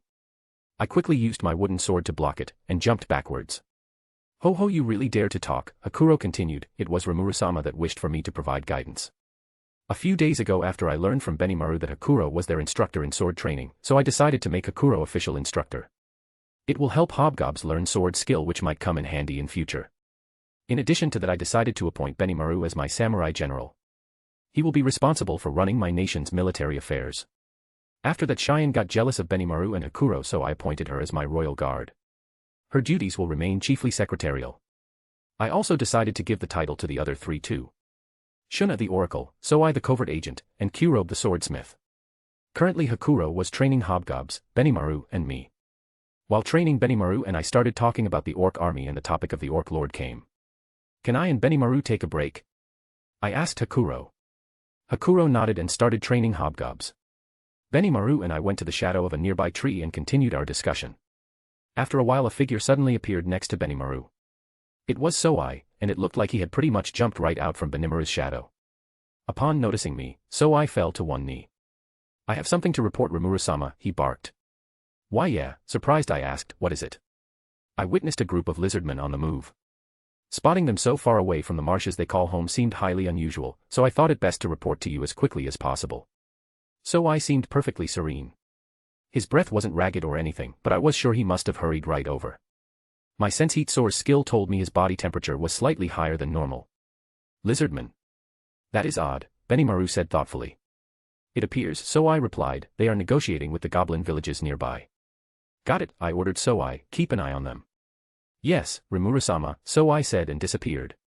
Several days had passed since I had appointed my pseudo-cabinet of ogre mages. Benimaru was conferring with Rigard and the other elders about how to keep this town secure. I had established a new department of the army and left him in charge, although the only other member at this point was Hakuro. Rigger and the rest of the town's security force were busy securing food and natural resources. I couldn't draft them into the army that easily. I'd probably have to reorganize them at some point and field volunteers. That appeared to be what Rimuru was talking about with Rigger. I'd like to create an organization suited for combat, he told me, selected from worthy candidates willing to dedicate themselves to battle duty. Would that be all right with you? Sure, I said.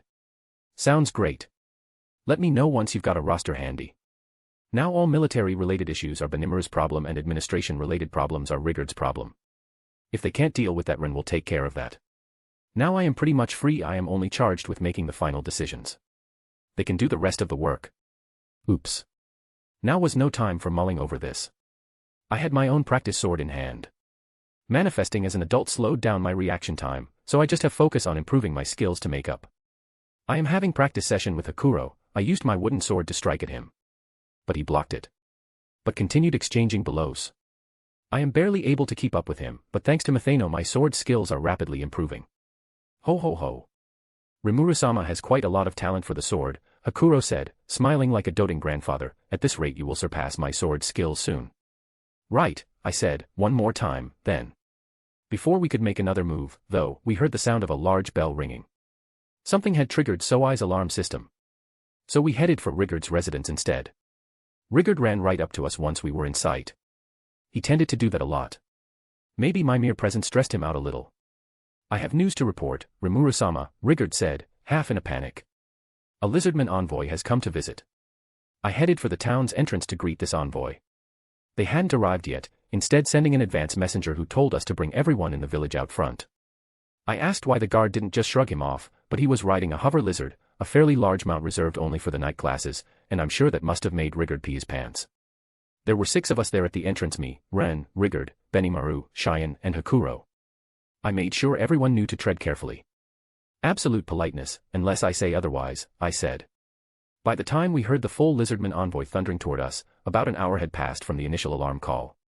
I reverted to slime form, enlisting Cheyenne to hold me in her arms. Just in case, I explained. I couldn't help but feel overall safer as a slime. There were around 10 lizardmen, and after a moment, one of them, chest puffed out, dismounted his hover lizard and sauntered up. The leader, I guess. Thank you for greeting me. I gabble will give this village, too, the chance to submit to my rule and authority. I hope you will consider it an honor. I gave Rigger a glance. He was silent, mouth agape. Benimaru was scratching his head, looking at me like he was asking permission to rip this guy apart. I wasn't about to give it, but I still wasn't sure how to react. I was struck dumb. Hakuro crossed his arms and closed his eyes, wordless. Was he sleeping? Cheyenne, meanwhile, still had me in her arms, which she had tensed up out of anger. Whoa, you're crushing me, lady. Noticing me, Rin quickly snatched me from Cheyenne. And then she scolded Cheyenne. Cheyenne apologized, breaking into a cold sweat. Well, focusing on envoy, I had no idea the envoy would be such a damn fool. Okay, I said, trying to move things along. I guess I'm the one who tamed the dire wolves. Or, more like made friends with them, maybe. Huh. You, a lowly slime. Enough joking. Let me see some evidence. Then I'll decide whether to believe you.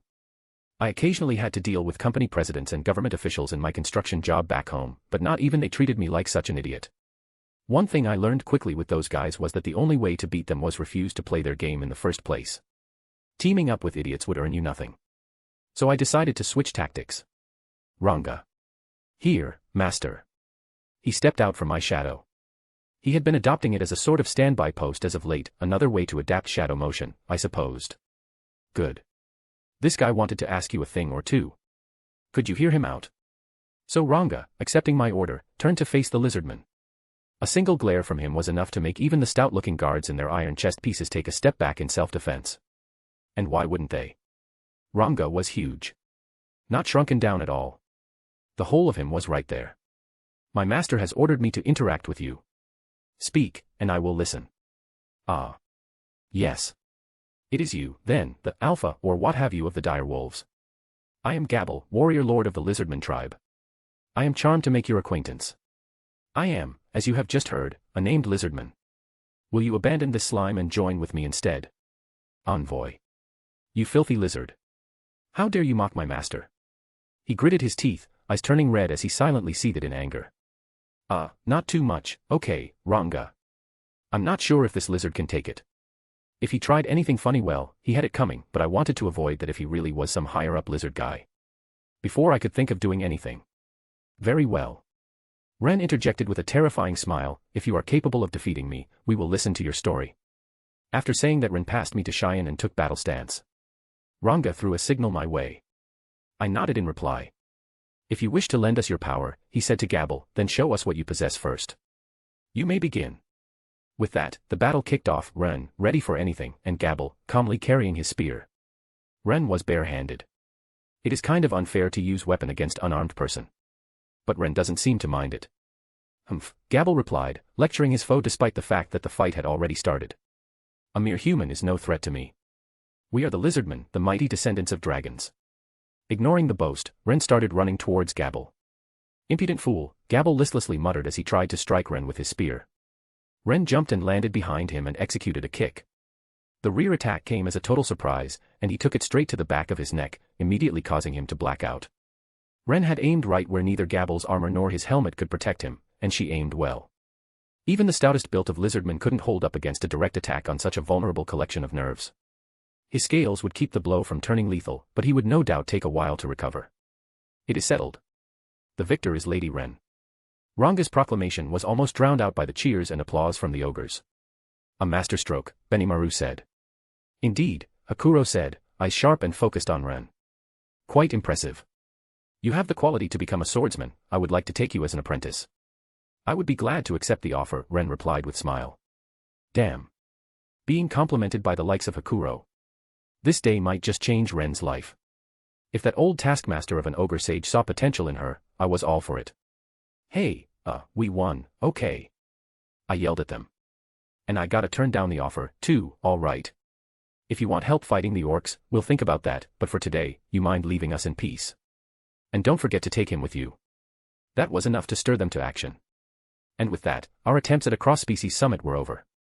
I was happy to see that idiot go, really, but we still needed to formulate a future plan. I gathered us together in a small hut I had built next to the largest lodging quarters in town for meeting purposes, ordering Rigard to call for everyone else we needed. Most of the town's important figures were there. Among hobgobs, there were Rigard, Rugard, Rogard, and Lilina. They were joined by the dwarf Kaijin and the ogre mages Benimaru, Shuna, Hakuro, Cheyenne, and Soai. 13 in total, not counting me, and they encompassed most of the town's managerial duties, apart from production. Kaijin represented the town's building and production interests. Lilina handled management, and Rigard, Rogard, and Rugard were the top political brass. Rigard was in charge, and the other three were his ministers, although I hadn't assigned them concrete duties yet. Better get on top of that. Benimaru and Hakuro were our military, Soai our intelligence, and Rigard our security. Lastly, Ren overlooks all other departments. She is like my personal assistant who does my job. She also takes care of my personal needs, so she is more like a personal maid. With my signal, Soai began his report. It was generally divided into 3 parts: the state of things in the other goblin villages, what was going on in the marshlands, and the orcs' advance. Each area had 2 Soai clones devoted to it, nimbly gathering intel. A few were still out in the field, rooting around for more. Finally, I asked about the orcs. The orc force's number. Soai paused for a moment. Approximately 200,000 fighters. 200,000, someone shouted. So, I started speaking. What is the orcs' motive? N. Kaijin replied after a moment of thought, from starting, orcs aren't a smart tribe. If this attack is not from their instinct, then there must be someone doing tricks from dark. The possibility of an apprance of an orc lord has increased. Benimaru continued, normally it's impossible for a normal orc to lead 200,000 army members. It's the thing that you mentioned before, a special orc that appears every few hundred years, I asked. Yeah, Benimaru replied. I think that it's better for us to be alert about its existence than thinking it doesn't exist, Ren interjected. That's true, I replied. As I continued the conference, but suddenly, Soai stiffened, wincing. Soai, do you have anything to say? I asked.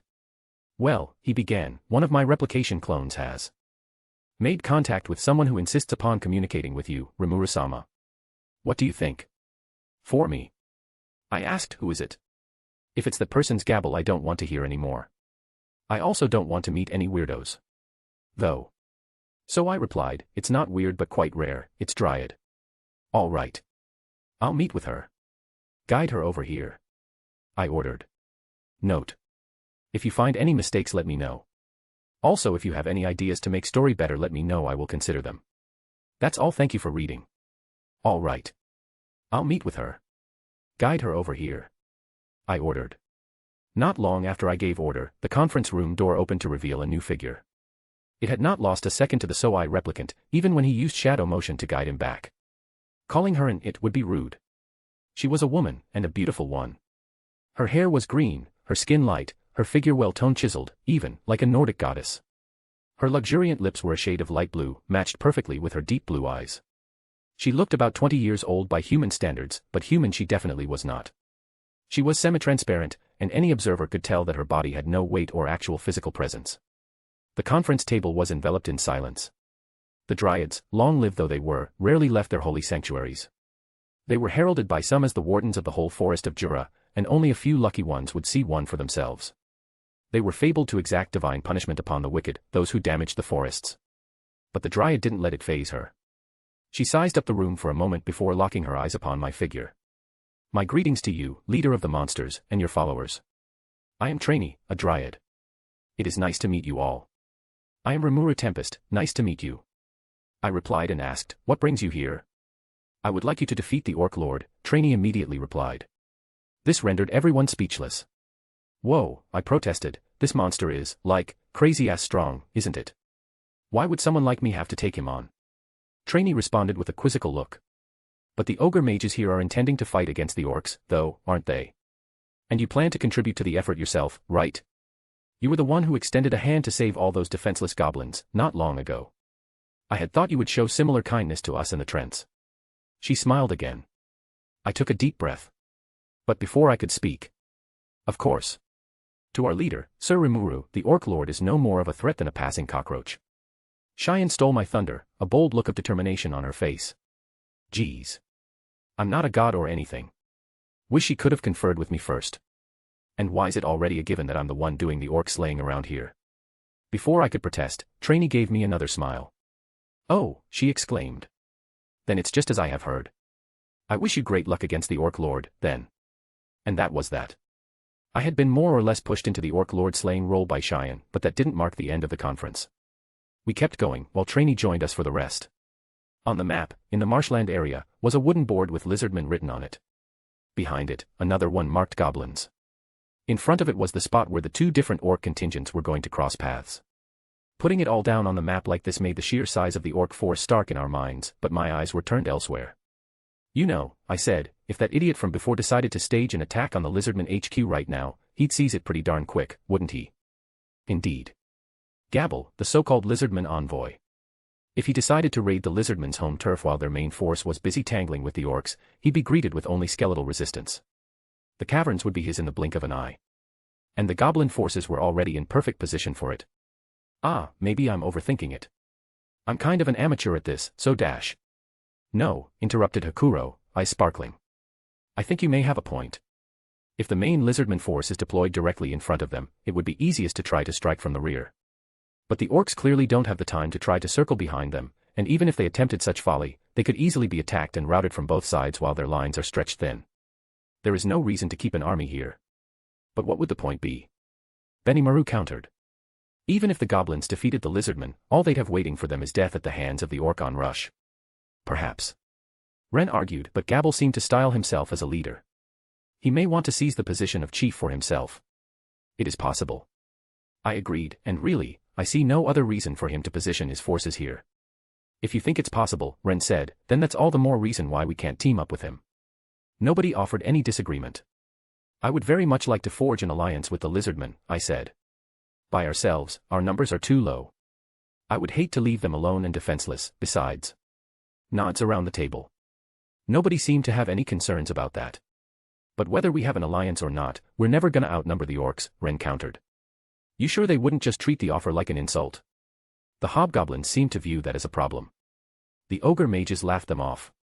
Lady Ren, you worry far too much. Hakuro commented. Each one of us is as powerful as an entire army. I highly doubt they would look down upon the likes of us. I thought he was giving himself far too much credit. It sounded like something Gabble would say, really. But apparently, he meant it. I will go and negotiate with them myself, so I said. Is it all right if I speak with the lizardman chief on your behalf, Rimuru-sama? Right. So we're gonna take two different tacks. I'll lead an advance force over to the lizardman, and we'll bash up the orcs together.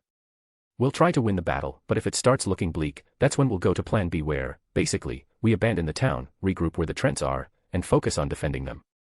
We'll probably need to call upon human aid if it comes to that, so I'll contact Cable the Adventurer and have them help us rub out the Orc Lord. He's just as much of a threat to them as he is to us, so I'm sure they'll step up to help.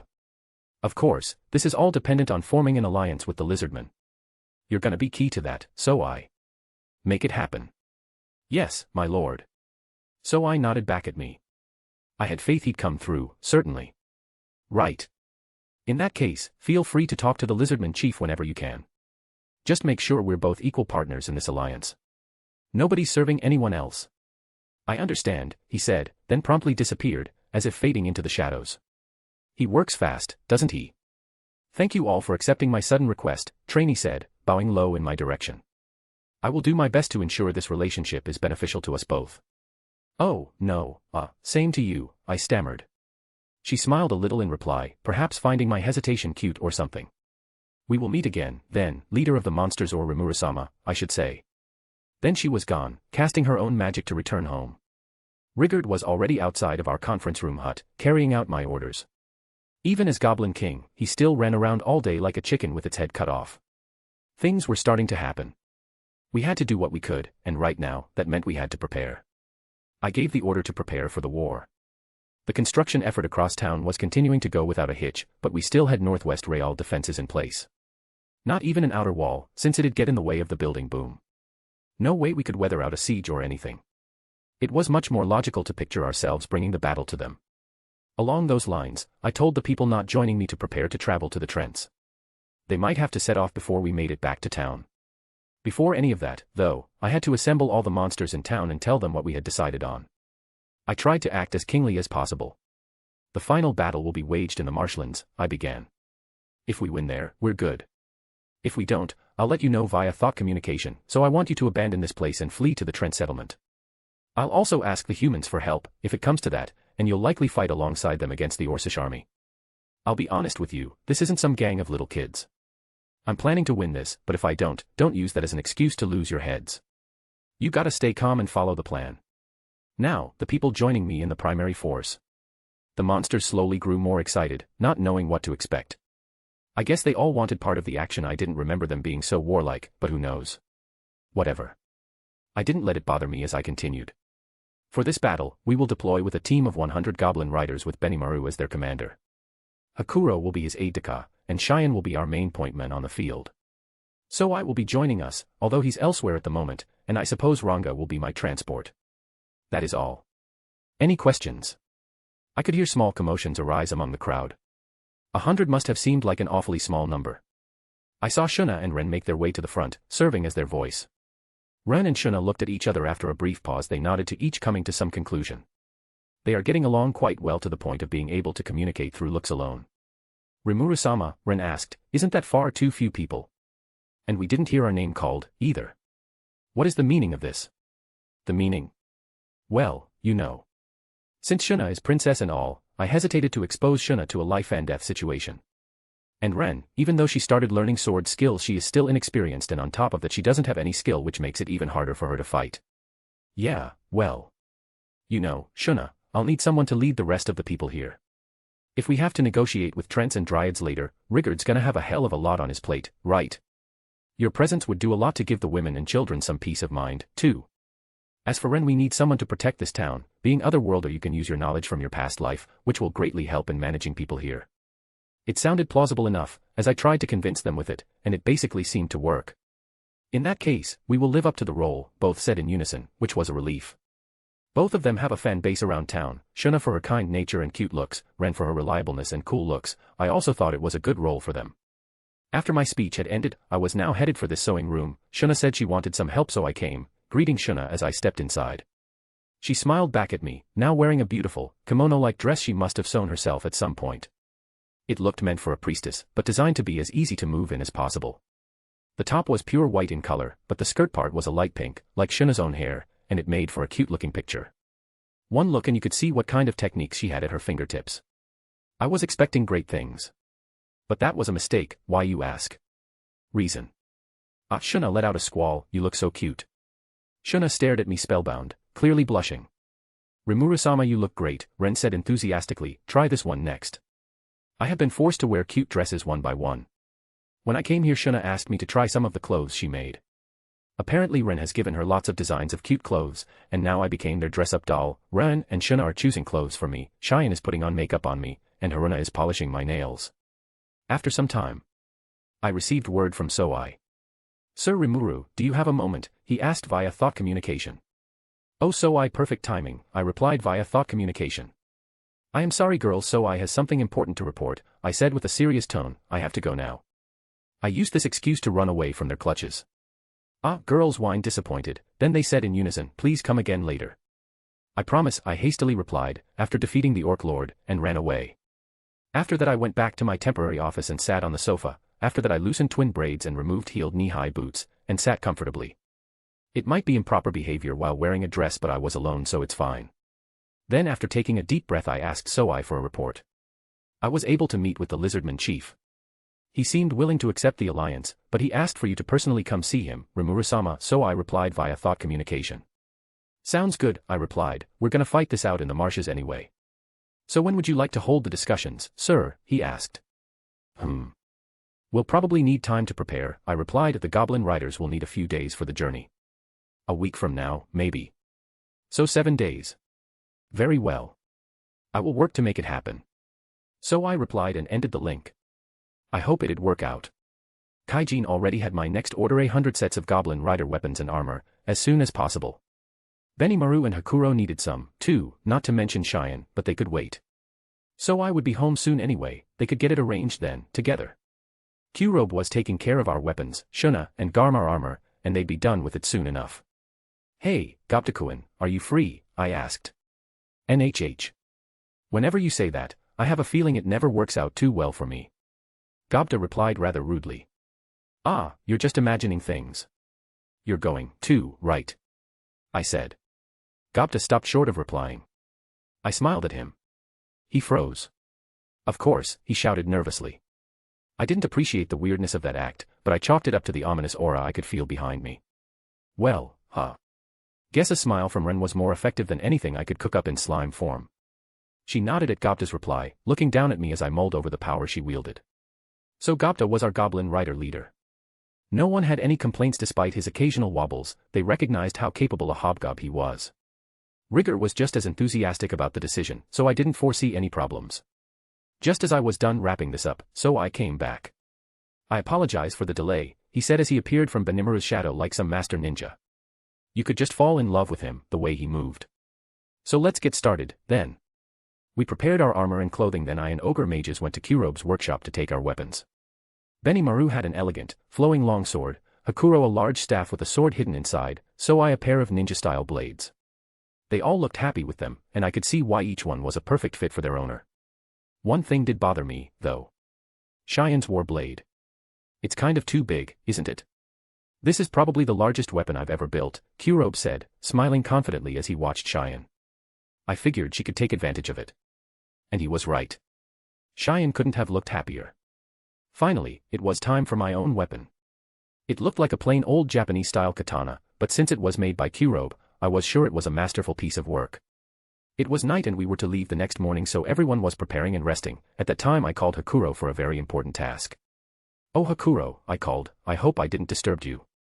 Not at all Rimuru-sama, Hakuro replied, what you need from me my lord? Well you see. I started speaking a little hesitantly, we are going to fight an orc lord tomorrow. Hakuro nodded and looked at me silently, urging me to continue. Well you see. I continued, orc lord is a rather strong opponent. You are right, but don't worry, Hakuro started talking in an attempt to reassure me, we ogre mages are more than strong enough to fight orc lord. Yes, I trust your strength, I added, but the problem is the person behind the orc lord. There is a possibility it is a demon lord. Yes, I am aware of that, Hakuro said nodding. After a brief pause to gather my thoughts, I decided to go straight to the point. Let me get straight to the point, I said, you see if we defeated orc lord, it might mean interfering in some scheme of demon lord, which will certainly make him, her enrage. I looked at Hakuro for his agreement, he nodded. What I want to say is I have a unique skill that helps me learn stuff easily, I said. Unique skill, surprised Hakuro muttered. Yes, it's a unique skill that helps me learn faster, but the true essence of my unique skill Methano is to copy skills, I continued, and I wish to use that skill to copy all of your sword skills. To copy my sword skills? Hakuro muttered, flabbergasted. I know it might be affront to the person who honed his skills for decades, but I want to do everything I can to protect this place, I said and bowed my head down. Rimuru-sama, you mustn't have to bow your head to a humble old man like me, Hakuro quickly said, panicking. This is not an order but a request, I said, lifting my head. Will you allow me to copy your sword skills? You can decline if you want, I won't hold that against you. Hoo, Hakuro laughed and said, I am your servant Rimuru-sama, and my sword skills are yours to have. Beside, even without you copying my skill, I am certain you would have learned my skills in a few years. Thank you, Hakuro, I said, heartfelt. Hoo, think nothing of it, Hakuro replied with laughter. After getting Hakuro's consent, I used Predator to pull him in my stomach, and then I used Methano to copy all his sword skills. You could say now I became a decent swordman. I can't call myself a master yet since I copied Hakuro's skill and did not master it. It will take time to master it, but for now it is good enough. The next day, the goblin riders were by and large, ready to roll, lined in a perfect row with a week's worth of provisions strapped to their backs. We've got an orc lord to take down, I shouted at them. Let's make this quick. I deliberately kept the pep talk short. No point getting too eager. We need to keep our eyes focused on the situation around us, and the simpler the objectives, the better. The riders, nonetheless, gave their war cries of approval in response, the deafening roar echoing across town. 3 days had passed since we left town. The trees were thinning out, indicating we were near the marshlands. We were ahead of schedule, thanks to keeping our luggage to a minimum. For now, though, we were resting here. I figured we would chill a bit, checking out the area before we contacted the lizardmen. We weren't due to meet with the chief for 3 days, and if we were this far along, there was no need to hurry. I ordered everyone to stand by, make camp, and rest up. I will scope out the area, Rimuru-sama, so I quickly offered. He was definitely the man for it. All right, so I. Let me know what you find. And try to figure out where the boss of the orcs is, if you can. About an hour into our camping prep, I received a message. Is now a good time, sir? My thought communication sprang into action as I rested, watching everyone at work. What is it? Did you find something? Well, I found a group engaged in battle. What? Gabble. No, not him. There's only one lizardman, someone I believe to be a close aide to the chief. Here against a group of orcs, one high-level orc, plus more under his command. Around 50 in all. Could you defeat this higher-level orc and his men? It should be simple, sir. All right. Try to observe them for as long as you can and relay what happens afterward. I feel bad for that lizardman, but keep your distance for the time being. Step in if you think the battle's gonna turn fatal. Don't let the lizardman die. Yes, my lord. Gathered everyone together. Listen, people, I said, we're not camping. It sounds like something's going down. I saw the faces of the goblin riders tense up. So we're fighting, one asked. Likely, yeah. Our enemy number's approximately 50, so I want to see 2 of you tackle each one. Remember, the orc lord's capable of absorbing the abilities of dead enemies. So don't push it. If you think you're in trouble, get out of there. Are we clear on that? Yes sir, they cheered, Gopta leading them on. We reached Soai as he deflected a sword slash from an orc that had just jumped off a tree limb. Gay. Who are you? The long-armed orc shouted at me, his face a mixture of pig, wild boar, and human. Here to be consumed by an orc general. How dare you act so rudely around Sir Rimuru? Cheyenne fired back, staring the general down with her unnervingly cold eyes. Oh. You. I looked down at this new, faint voice. It belonged to a lizardman, looking up at me. She appeared to be cowering, wounded from head to toe and just barely breathing. She had lost a lot of blood. I doubted she'd last long unaided. I knew I had asked Soai to remain impartial for as long as possible, and I guess he followed my orders to the letter. He wasn't at fault for that. Drink this, I said, tossing the lizardman a recovery potion. She hesitated for a moment but quickly drained the bottle. The effect was dramatic in an instant, all the cuts and bruises were gone. What on? Impossible. The orc general and lizardman both expressed their surprise simultaneously. Nice. That oughta improve my rep a little. Good thing I earned some brownie points with these guys before the big meeting with the chief. I patted myself on the back, the lizardman approached me. Please, sir. Please, I need you and your envoy to rescue my father, the lizardman chief, and Gabble, my brother. She was on one knee, head bowed down, as if praying to me. What dash? I was about to ask what happened to her when the orc general came rushing in. Get in my way, and I'll eat you first, he bellowed, crossing his scimitars in front of him. He was probably trying to catch me by surprise, but in a flash, Cheyenne was in front of me, landing a single slash with her heavy blade. The orc general instinctively recrossed his swords to block the attack, but Cheyenne's sheer force knocked them right out of his hands. The extra skill steel strength put her power off the charts, even by non-human standards, so I should have expected as much. Why, you're kidding me? The orc general managed to gasp out. Then things got even worse for him. Just as I was about to order Soai to interrogate him, everything finished. Die. The voice was accompanied by a single flash of light, backed up by a low rumble. And with it, the orc general ceased to exist in any physical sense. I have given this impudent fool the divine punishment he deserves, my lord. She smiled at me, anticipating the praise that was no doubt coming. I mentally shifted gears as I turned to the lizardman. At least we wouldn't be interrupted any longer. There's still a few days until our meeting. What happened? She looked at Soai and me in succession before setting her eyes upon me. I am the daughter of the lizardman chief, she said, conviction clear in her voice. I serve as the head of his royal guard. In advance of our alliance, my brother Gabble has overthrown the royal family and imprisoned the chief. He intends to wage open battle against the orcs, but he vastly underestimates their strength. If this keeps up, we will lose, and the lizardman race will be wiped off the land. She paused for a moment, searching for the right words. The chief instructed me not to put an undue burden upon you as I related this message. But, please, as the one who offered us this alliance, I beg you to help us. Now she was fully prostrated on the ground at me. Soai, can you shadow motion yourself to where the chief is? I asked. I can, sir, replied confidently. All right. I hereby order you to rescue the lizardman chief. If anything gets in the way of our alliance, eliminate it. Yes, my lord. So you'll. Oh, thank you so much. The lizardman was beside herself with gratefulness. We're off, then. Soai said. The lizardman bowed deeply before turning to Soai. He placed his hands on her hips and began shadow motion, disappearing from our sight in an instant. With Soai taking care of the chief, I went back to my original work of surveying the battlefield. Things had ramped up, apparently, so I didn't have time to waste. You aren't planning to venture into battle yourself, are you, Sir Rimuru? That's my plan, Benimaru. And I'd like to see things with my own eyes before deciding on anything. Scoping out the situation was basic stuff, I thought, and I did want to check and see if Gabble was alive. Benimaru, however, was vehemently opposed. My lord, wait a moment. Hakuro and I could handle the job well enough by ourselves. You and Cheyenne could simply observe us from afar, instead. Indeed, Sir Rimuru. You are my leader, and the leader of us all. I am sure it would be wiser to leave this battle to us, in this case. I should be fine, they are stronger than before, and if the problem occurs I will take care of it. I'm gonna be watching the situation from the skies above. I'll give out orders depending on how things go, so I'll let you handle the details on the ground, Benimaru. All right. Fair enough, then. That seemed to appease him well enough. I sprouted my wings from my back. It would take about an hour of running to make it out of the forest, but in the air, it took barely any time at all. Now I was above the battlefield, checking out the entire situation. I was a bit too high up to distinguish between the two sides, but I could use magic sense to figure it out well enough. Thank you for reading. I was in the sky above watching lizardmen fighting orcs. Gabble fought courageously.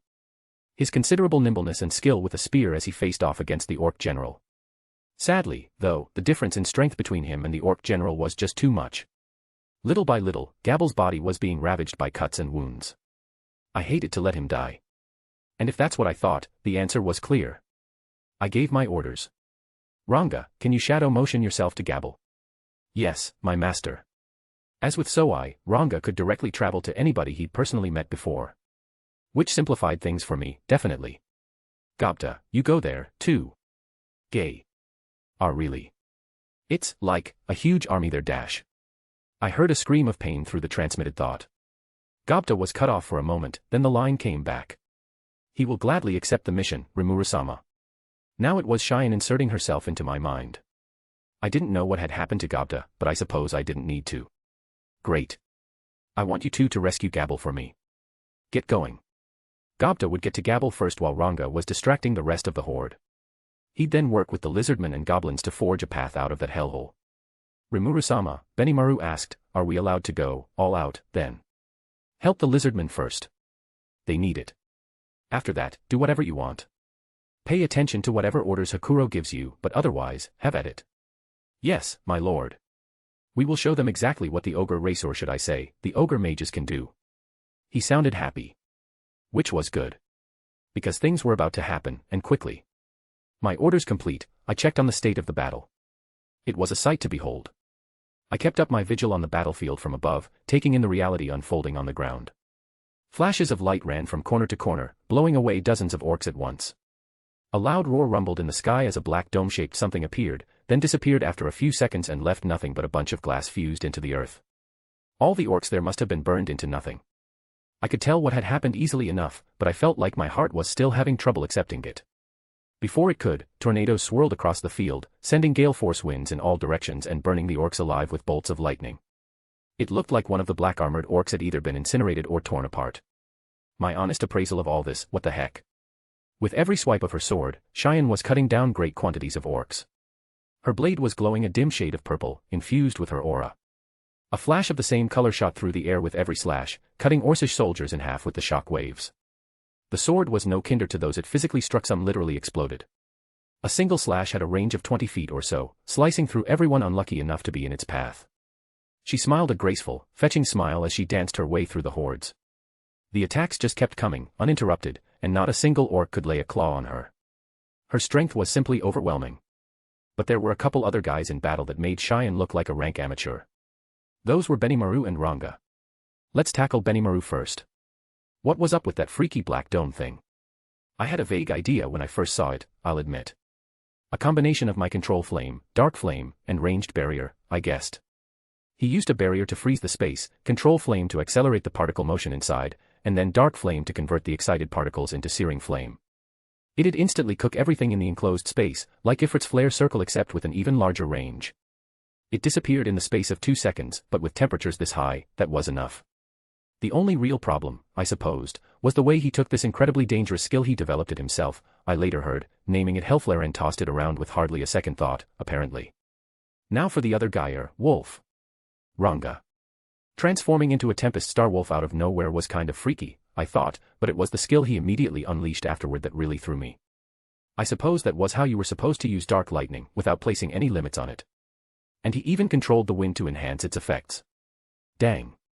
What was that? Understood. I believe the individual Ranga combined Dark Lightning with the extra skill control wind, taking advantage of the differences in temperature and atmospheric pressure to create bursts of up and down flowing currents, thus creating whirlwinds. Huh. Neat. I don't get it. But it looks cool. The battle had been raging for around 2 hours. Benimaru had popped off 4 of those Dark Dome attacks. Not even he could deploy them in rapid succession, but I guess they didn't sap that much of his energy. Ranga's attack, meanwhile, was proving more of a one-and-done thing. I guess he put his all into it, which explained his current comparative silence. It certainly helped cow his opponents into submission anyway. Hakuro was busy handling the commander-class enemies for me, and I would hardly call that a battle. He approached them soundlessly and diced them up in an instant. The Ravenous unique skill let the armies boost their leader's strength by consuming the dead, so making the bodies themselves vanish was apparently a priority for him, which I appreciated. Part of his model will art, maybe. I could see him release an aura from his palm, burning the corpses or melting them, really. We proceeded along those lines for a while, with me spotting an enemy commander and sending Hakuro over to erase him. We were overwhelming the orc armies, and 0 cost to ourselves. I kept up my watch, trying to stay as efficient as possible. At that point in time, the orcs had suffered about 20% casualties. Over 40,000 had lost their lives. And it wasn't until then that the enemy's nerve center, the Orc Lord, finally took action. The Orc Lord came to the front. He had 2 orc generals with him, both clearly a level above the orcs from before. Their dull, yellow eyes were brimming with hatred, and I could see their auras all the way from up here. Benimaru, Cheyenne, Hakuro, and Ranga were now lined up together to engage them. Even so, I was there, now next to Benimaru. They were clearly ready to rock. Just as I was about to touch land. Thang. There was a sharp, ear-piercing sound. As it rang in my mind, my magic sense noticed something flying toward the area at high speed, aimed right at the middle of the marsh where the 2 armies were fighting away. It was a man, dressed rather oddly and with a distressingly strong aura. One of those upper-level magic-borns I'd been hearing about. I landed on the ground, following his trail, Ranga and Benimaru sidling next to me. The men gave us a sideways glance. "What in blazes is going on here?" he shouted, wearing his emotions on his sleeve. Who dares to disrupt the plans of the great Gelmud himself? I think I had an idea of what we were dealing with. This was the bad guy, wasn't he? I knew it. And the way he revealed who he was without anyone asking indicated he might be a bit of an idiot, too. Lord Gelmud. Gabble stammered as he ran up to him. I never would have expected you to come to my aid at a time like this. Gelmud just looked at him the way someone would look at a giant pile of garbage. You worthless wastes of space, he spat out at the orcs all around him. If you had just eaten these stupid lizards and other fodder and evolved into a demon lord, then I, the great Gelmud, wouldn't have to be here right now. Well, that's kind of mean. Does he understand what he's saying, really? He means that the lizardmen and goblins were just meant to be food for the orc lord. Not that it matters to me, but, wait, haven't I heard the name Gelmud before? Understood. He is the magic-born that gave the name Rigor to the elder brother of current Rigor. Oh right. But did he name Gabble, too, then? The lizardman himself spoke up before I could pursue the question further. Eaten these, lizards. Ha, ha ha ha. Talk about your gallows humor, eh? You'll find I am still perfectly hale and hearty, Lord Gelmud.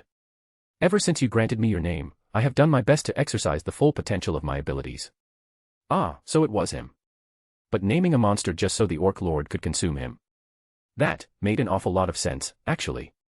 Eating a named monster with enhanced skills and strength and all that would make the orc lord that much more powerful. What was the talk about evolving into a demon lord? Evolve into the demon lord. What is that? Duh. Your brain must be the size of a walnut, Gelmud mustard. It seems all that prey has avoided your brain entirely and gone straight to your muscles. We are out of time. I am forbidden to meddle in this, but I have no other choice. Huh. Forbidden to meddle. Sounds like he is lackey of someone after all. He turned his bloodshot eyes to Gabble now, showing an open palm. Then, without any further warning, he shouted, "Die," and launched a bolt of magic. Why was I standing in front of him? That was an easy question, because I liked him. I wanted to help him. That was the only reason, and that was all I really needed. I wasn't afraid to do whatever I wanted in life. In fact, I'd sworn it to myself. That I will enjoy my new life to the fullest. Gabble looked up at me in awe. I doubted he understood what was going on. Things had vaulted beyond what his brain could process. Don't worry, though. I don't expect any favor back. This guy here. He's just pissed me off. Bahahaha.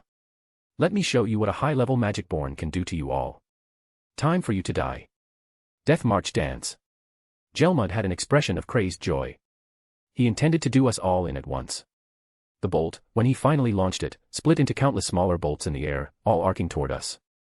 Each one was about as powerful as the first bolt he produced, and now tons were raining down upon us, one by one, as if forming an orderly line. Gelmud, I'm sure, was expecting us to be helpless, perishing with nowhere else to run to. Sadly, though, they didn't work on me. I slowly brought a small hand forward, and that was all it took to absorb all the bolts with my predator skill. A quick round of analysis produced instant results. This wasn't magic, but an art one where he could roll his aura energy together, mix it with magiceules, and give it destructive power. Hey, I said, is that all you got? You want me to die just with that? Maybe you could give me a demonstration in how to die first. No. What is that your? He began shaking fearsomely. I sent a water blade his way. He tried to dodge, but the speed of it caught him off guard, cutting a deep gash in his side. Gelmud began chanting a spell, fervently attempting to heal himself. Wow, he's got that kind of thing, huh? He looked like a freak, but maybe he was more multi-talented than I thought. All right, he said. I will let you join my cause. Soon, I will dash. I punched him. Does he listen to anything people say? Ack. Stop. Wait a minute. I have the backing of a demon lord behind me. You will not get away with this dash. Oh, now he comes out with that. Man, what a pain in the ass. So? I asked. And what are you gonna say when you run back crying to this guy? You don't think he'd actually let you stay alive after this, do you? Gelmud began visibly shivering, face painfully tense. Gaha. Get away from me. He stammered the words as he crawled backward. You're dead. The demon lord will never forgive this. I quickly decided to use my sticky steel thread skill to keep Gelmud in place before he got any funny ideas. He had already been levitating into the air, chanting something, probably attempting to fly off, I assumed. But that was no problem now. Damn you, he shouted, attempting to unravel himself as I approached him silently. Stop, get away. Hey. Orc Lord. Over here. Help me. He probably had a lot of juicy skills on him. No need to waste any more time. But having the chance to speak to Gelmud beforehand made the thought of eating him more than a little unpleasant. Maybe I should just capture him. Gelmud, paralyzed by fear, fired bolt after bolt of magic at me, materializing them out of thin air despite having his hands restrained. A very skillful act, but it didn't help him. They harmlessly bounced off my multi-layer barrier. The bolts counted as a melee attack, I guess, so they couldn't penetrate my defense at all. I knew that from my previous analysis, so I knew I no longer had to bother predator-ing them. The former sneer on his face was replaced with a gasp of despair. Damn it, he shouted. Help me, Orc Lord, I mean, Geld. Ah. So he had named the guy after all. I suppose he wanted to conceal his relationship to the Orc Lord, for reasons I couldn't surmise. He said he was forbidden to meddle before, which I imagined had something to do with it. That, at long last, stirred the Orc Lord to action. Did he want to help Gelmud? Well, all right. He was free to do whatever. I promised Trainee that I'd take him out anyway. It looked, externally speaking, that he was little more than Gelmud's puppet, but I didn't care. It wasn't like picking off the guy behind the scenes was gonna neatly end all of this. I had no reason to hate this orc. But that didn't mean I could let him live. Well, it's about time you stood up, you good-for-nothing idiot. Ha ha ha. I don't know who you think you are, but you're about to get a taste of real strength. Get him, Geld. Show him what it means to defy me and dash. With a wet, squishy-sounding thud, Gelmud's order was cut off mid-sentence. His head rolled along the saturated ground a few feet. The Orc Lord had done a marvelous, if somewhat forceful, job of chopping it right off his shoulders. Crunch, splish, splorch. Ugh, gross. He's eating the dude. The Orc Lord, upon walking up to Gelmud, had not hesitated a moment in using his meat cleaver-like weapon to decapitate the man. Once that was done, he started to slash away, carving the body into small, bite-sized pieces that he immediately hurled into his mouth. It was a low-born, pathetic, and all too suitable ending for Gelmud. The dull, yellow eyes now had the glint of youth and intelligence to them. He had regained his sentience, something he had once lost to the power he gained from all the different races he had tasted. I wasn't anticipating this. Talk about biting the hand that feeds you. The resulting aura was like nothing I had experienced so far today. Confirmed. The Orc Lord's magical energy has expanded in quantity. He has begun the evolution process to a Demon Lord seed. Evolution complete. The individual Geld has completed the evolution to an Orc disaster. Oh. That was the world language talking, wasn't it? Neat. Wait. Stay focused, man. Things were now moving along by themselves, regardless of what I thought. Greyerg. I am an Orc disaster, the devourer of all. My name is Geld, the Demon Lord. To Geld, I suppose, he was just bringing to fruition what Gelmud wanted for him this whole time. Gelmud wanted him to become a Demon Lord, and he simply selected the quickest way to evolve into one. Just as Gelmud wanted. No servant could have been more loyal to his master, and I sadly didn't notice that in time. All I could do there was speak with enthusiasm. Wow, Demon Lord seed, I don't know what it is, but it sounds cool. His eyes were now youthful, full of sparkling energy and intelligence. His mere presence was intense, severe, on a scale like nothing Gelmud had ever achieved. This was a Demon Lord. A monster whose magic energy had multiplied into something almost overwhelming. He certainly deserved the title. The world language suggested this was a Demon Lord seed, too. The real evolution had yet to happen, maybe. Rimuru and the other ogres were positioned for battle. They could see how much of a threat the Demon Lord Geld was. Their easygoing smiles were gone, replaced with stern, serious frowns. Rimuru-sama. Rimuru said. Let us handle this. Cheyenne, meanwhile, didn't even bother to speak. With a flash, she whipped out her large sword and swung it home, putting all her strength behind it, enhanced further by the extra skills steel strength and strengthened body.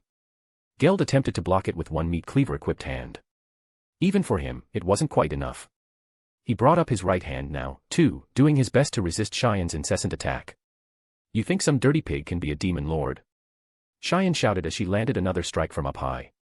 Don't you dare believe that. Q-Robe's expertly crafted blade now had a visible aura around it, as it landed with a dull thud against the Demon Lord's body. Both took a step back before clashing once more. Long swords slammed against cleaver, raining sparks upon the battlefield. It looked like an even match, but before long, the differences between the two became clear. Every muscle on Geld bulged, his very armor pulsing as if it were part of his body. It was the Demon Lord who won out in the end. His muscles outclassed Cheyenne's, even with strengthened body and all of that. Cheyenne was tossed back, and Geld pursued her. Realizing the danger, she attempted to deflect the blow while leaping backward to reduce the impact. The damage upon her was clear nonetheless. She winced in pain. It'd be a while before she was ready to move again. But Cheyenne wasn't the only one here. As Geld landed the follow-up attack, a middle-aged samurai stood strong behind him. It was Hakuro, and with a speed most people couldn't even see him, he drew his sword from the staff it was hidden in.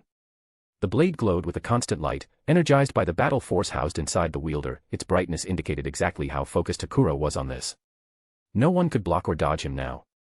A streak of metal ran across the demon lord's body, cutting it cleanly in half and even slicing off the head on the way back up. Geld's body reconnected itself, thanks to a yellowish aura that regrouped all the parts with tentacle-like tendrils. The completed body then leaned down, grabbed its head off the ground, and reattached it like nothing was amiss. The horror movie-like scene silenced everyone for a moment. Even Hakuro was obviously surprised. Then. Demon wire bind. So I used his sticky steel thread to apprehend Geld. He had been lurking within Hakuro's shadow, waiting for the perfect timing to restrain the demon lord's moves. Get him, Benimaru, he shouted. Benimaru was already on the move, suddenly unleashing a hellflare strike. Only a small dome opened around Geld. Whether he was deliberately keeping it small or was short on energy after deploying 4 of them, I didn't know. Geld, restrained, had no means of escape from the barrier as it became engulfed in high-temperature flames, doing their level best to incinerate the demon lord. The power of the heat was unaffected by the size of the dome, giving us a guaranteed death. Or so we thought.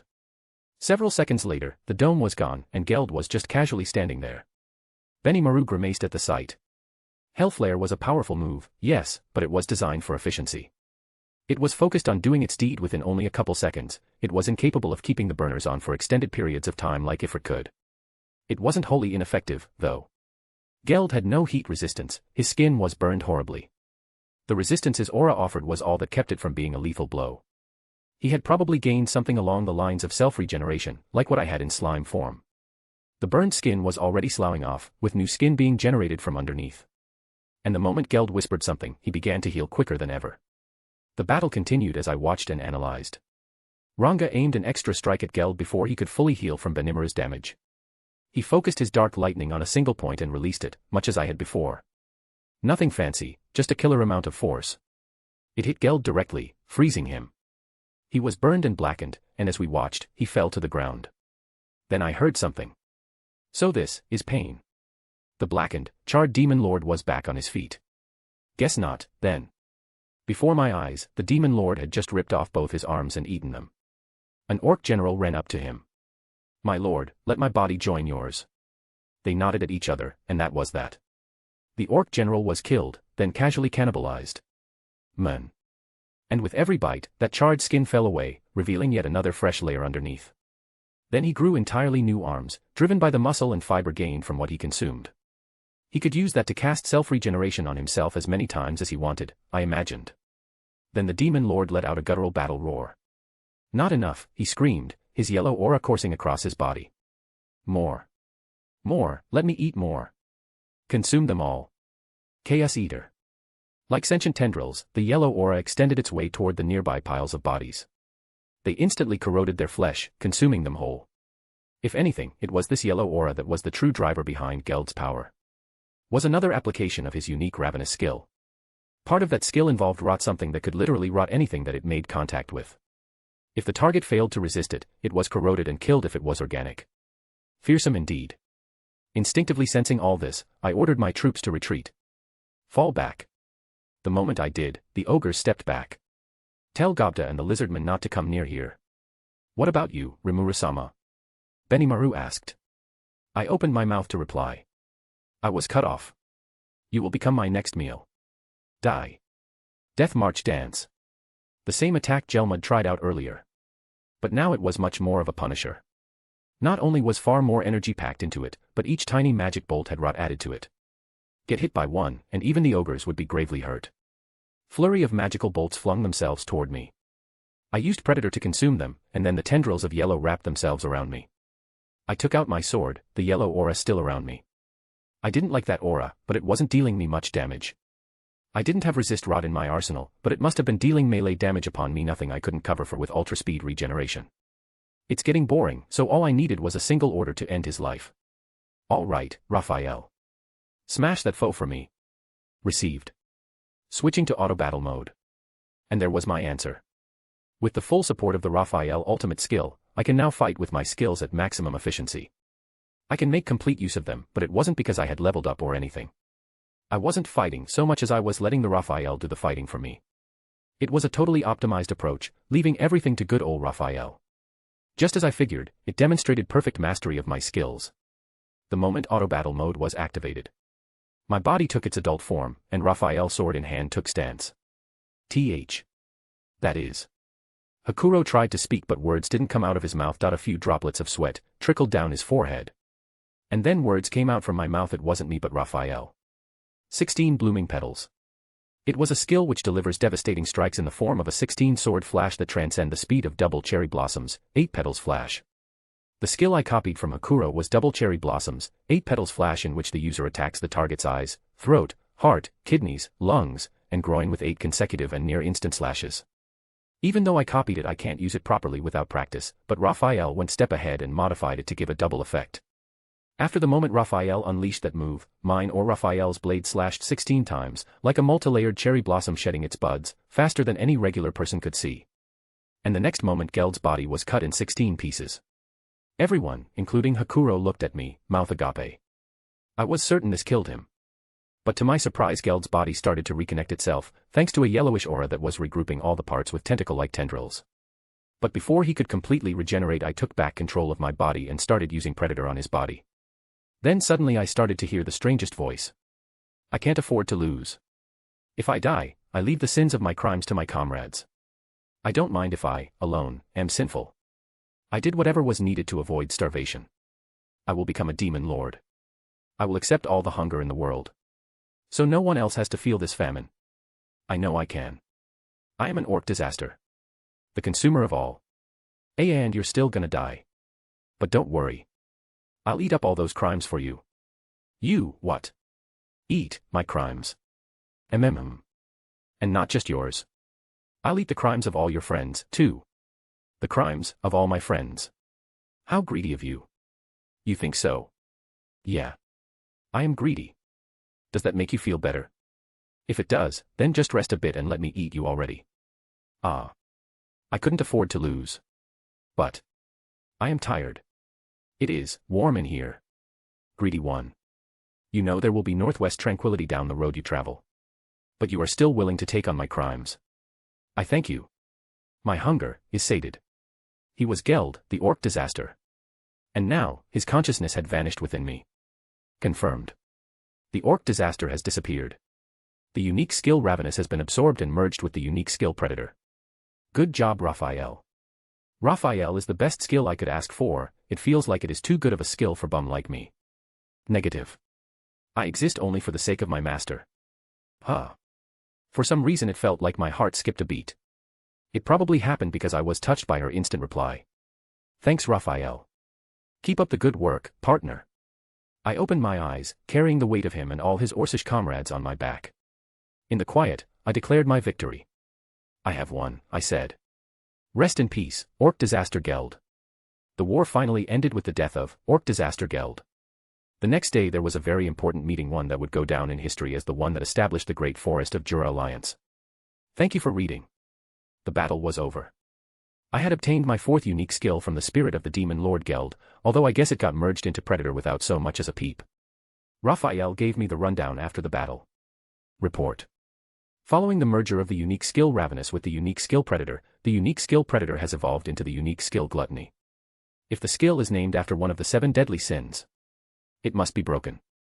This skill, Gluttony, consisted of 4 old abilities: Predation, Stomach, Mimic, and Isolate, combined with 3 new ones: Corrode, Receive, and Provide. The new ones worked like this. Rot, performs rot on the target, decomposing it if it is organic. Monster corpses partially absorbed in this manner will reward the user with part of the monster's skills. Receive, gain the ability to obtain skills from monsters under your influence. Provide, grants part of your abilities to monsters under your influence or linked to your soul. Neat, this was some pretty damn sweet stuff. Usually demon lords have skills like this. Maybe I might even end up becoming demon lord. Ha ha ha, silly me thinking those stupid stuff. There is no way lazy bum like me ever become demon lord. Notice. You have already acquired demon lord. So it's not impossible for you to become demon lord. PFTT. Really? That's surprising. Let's hope some random hero don't decide come to slay me. The day after the demon lord Geld fell, representatives from all the races were gathered inside a temporary tent pitched in the central part of the marshes. I was here sitting on Cheyenne's lap, with the rest of ogre mages standing behind me to represent our village. I had already informed Rigard of our victory against Orc Lord. Now all that is left is this meeting. Trainee was here to represent the immobile Trents. From the Lizardmen, we had the chief, the head of the chief's guard, and her assistant. Gabble was currently in a cell somewhere on charges of treason. The goblins were represented by each chief of the assorted villages. Finally, from the orcs, there was the sole surviving orc general, along with 16 chiefs from their tribal federation. The mood was understandably gloomy among them, given how they were the main catalyst of all this. There were still around 150,000 left. Hakuro would serve as mediator. I asked the Lizardman's chief guard to take the position, but she refused. The role is too weighty for me, she protested. So I threw the responsibility at her, asked Hakuro to handle it, since he was practically born for it anyway. Once he declared the meeting underway, silence fell. No one dared open their mouths, instead turning right toward me. Well, I began, before we get down to business, I'd like to tell all of you what I know at this point. I discussed what I learned from Geld's memories. The reason why the orcs took up arms, and the current state of their affairs. The orc delegation looked at me wide-eyed. I guess they weren't expecting this to come up. As I continued, some began shedding tears. Perhaps they didn't think they'd have a chance to give their side at all. Perhaps they were prepared to die on the spot.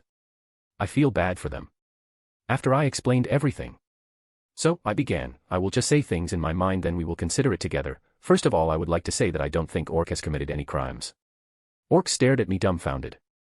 They probably didn't expect me to let them go that easily. I'm sure, I continued before anyone could object, the lizardman who has suffered large losses, you would want to object, but please hear me out first. I continued, I have taken on all the crimes committed by the orcs. And if any of you have a problem with that, I'd like to hear it. The orcs stared at me, clearly shocked. Benimaru, I said, ignoring them, your homeland was annihilated by their hands. Do you take issue with this? I do not, my lord, and I doubt any of my fallen comrades would. The sole, immovable rule that links all monsters together is that only the strong have the right to survive. We faced up to them without fleeing, and thus we were prepared for the worst. And, Sir Rimuru, we would never have an issue with the decisions you make. The other ogres nodded in agreement. Everyone appeared to be with me. I then turned to the lizardman, but the chief spoke before I could. We, too, have no complaint with your stance. There is one thing I wish to be fully clear on. The chief stopped and looked straight at me. Are you suggesting, Sir Rimuru, that we accept the entire orc population's right to live in this forest? That question is reasonable. You might think I am out of my mind but, I said, why don't we form an alliance between all the species living in the forest? I understand what all of you are thinking, I continued, and I understand how the thought makes you nervous. And you're right, I have no idea whether it's possible or not. But I think it is. Like I said, I just want you to hear me out. So I began talking about my idea.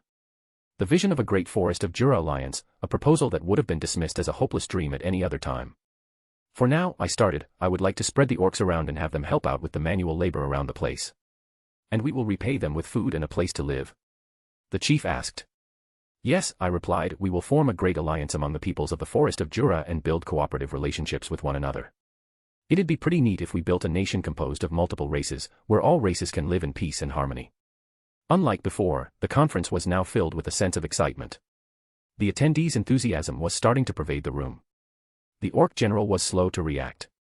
Us, building a town. It is all right for us to join in this alliance. Not like you got anyone, or any place, to return to, do you? We'll get you someplace to live, but you gotta work, all right. No room for lazy orcs around here. Yes, my lord. The orcs immediately stood up and took a knee, overcome with an emotion that drove tears to their eyes. Of course, of course. We will dedicate our very lives to the tasks ahead. The lizardman chief nodded. We have no objection. If anything, we would love to cooperate. He kneeled as well, imitating the orcs, and the goblins hurriedly took action to follow suit. Cheyenne stood up, placed me on a chair, and then fell to one knee before me, accompanied by Benimaru and the rest. Very good, Trainee said. As a warden of the forest, I, Trainee, make the following declaration. I hereby recognize Rimuru-sama as the new leader of the Forest of Jura, and the Great Forest of Jura Alliance hereby established under his good name. Then she kneeled, too. I guess she had word from the Trents that they were all for it. Can you give me a moment, guys? Why am I suddenly the dude who's supposed to run all this crap? Because I don't remember any discussions along those lines. Why'd it turn out this way? I wanted to ask, but my voice was cut off by all the passionate eyes fixated upon me. Well, so be it, I said, resigned to my fate. Do me proud, guys. Everyone took the cue to prostrate themselves before me. Yes, my lord. The sheer fervor was as clearly present in all their voices as it clearly wasn't in mine. The great forest of Jura Alliance was born. Mountain 696M. Mountain 697M. What am I doing, you ask? I'm in the middle of naming orcs right now. Watch out, one goblin shouted, try not to get out of line. Rimuru-sama, Gobta called, the lake tribe's females are up next. Yeah, I replied. Lake 1F, Lake 2F, Lake 3F.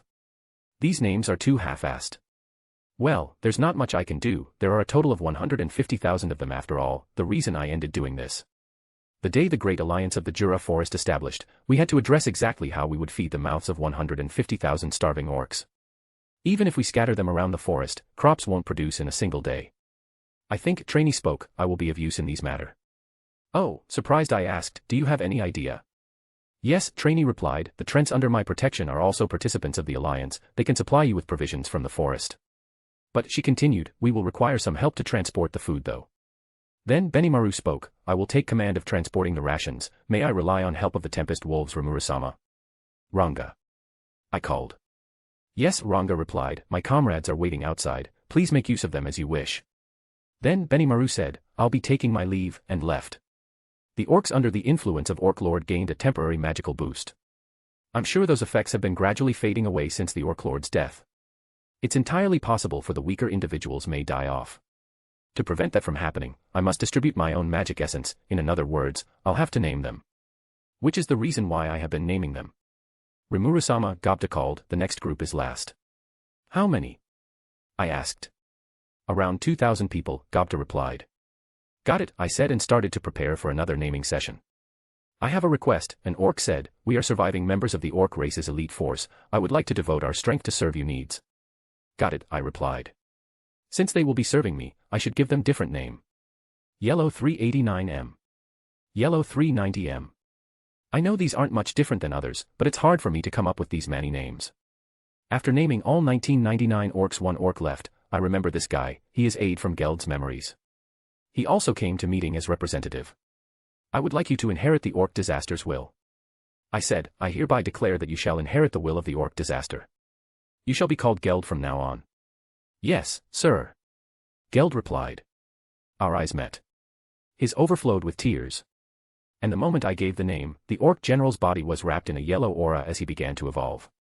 At the same time, I could feel the magic flowing out of me. Oh crap. Not that much. Once more, I was back in sleep mode. I was in my room, resting on Shuna's lap while hearing a report about the recent progress of town. Over 3 months had passed since I returned. All kinds of things had happened since, but I was taking a moment to reflect on all the chaos of a time gone by. The orc evolved into high orcs after receiving names and Kaijin has been quite busy ever since. The newly appointed Orc King Geld is an especially hard worker, rather he might be overworking himself. Worried I asked him if he is properly resting. His reply. Rimuru-sama, Geld said, I have eaten my meals and slept in my cot. There is no need for a break. A strong sense of duty not always be good thing.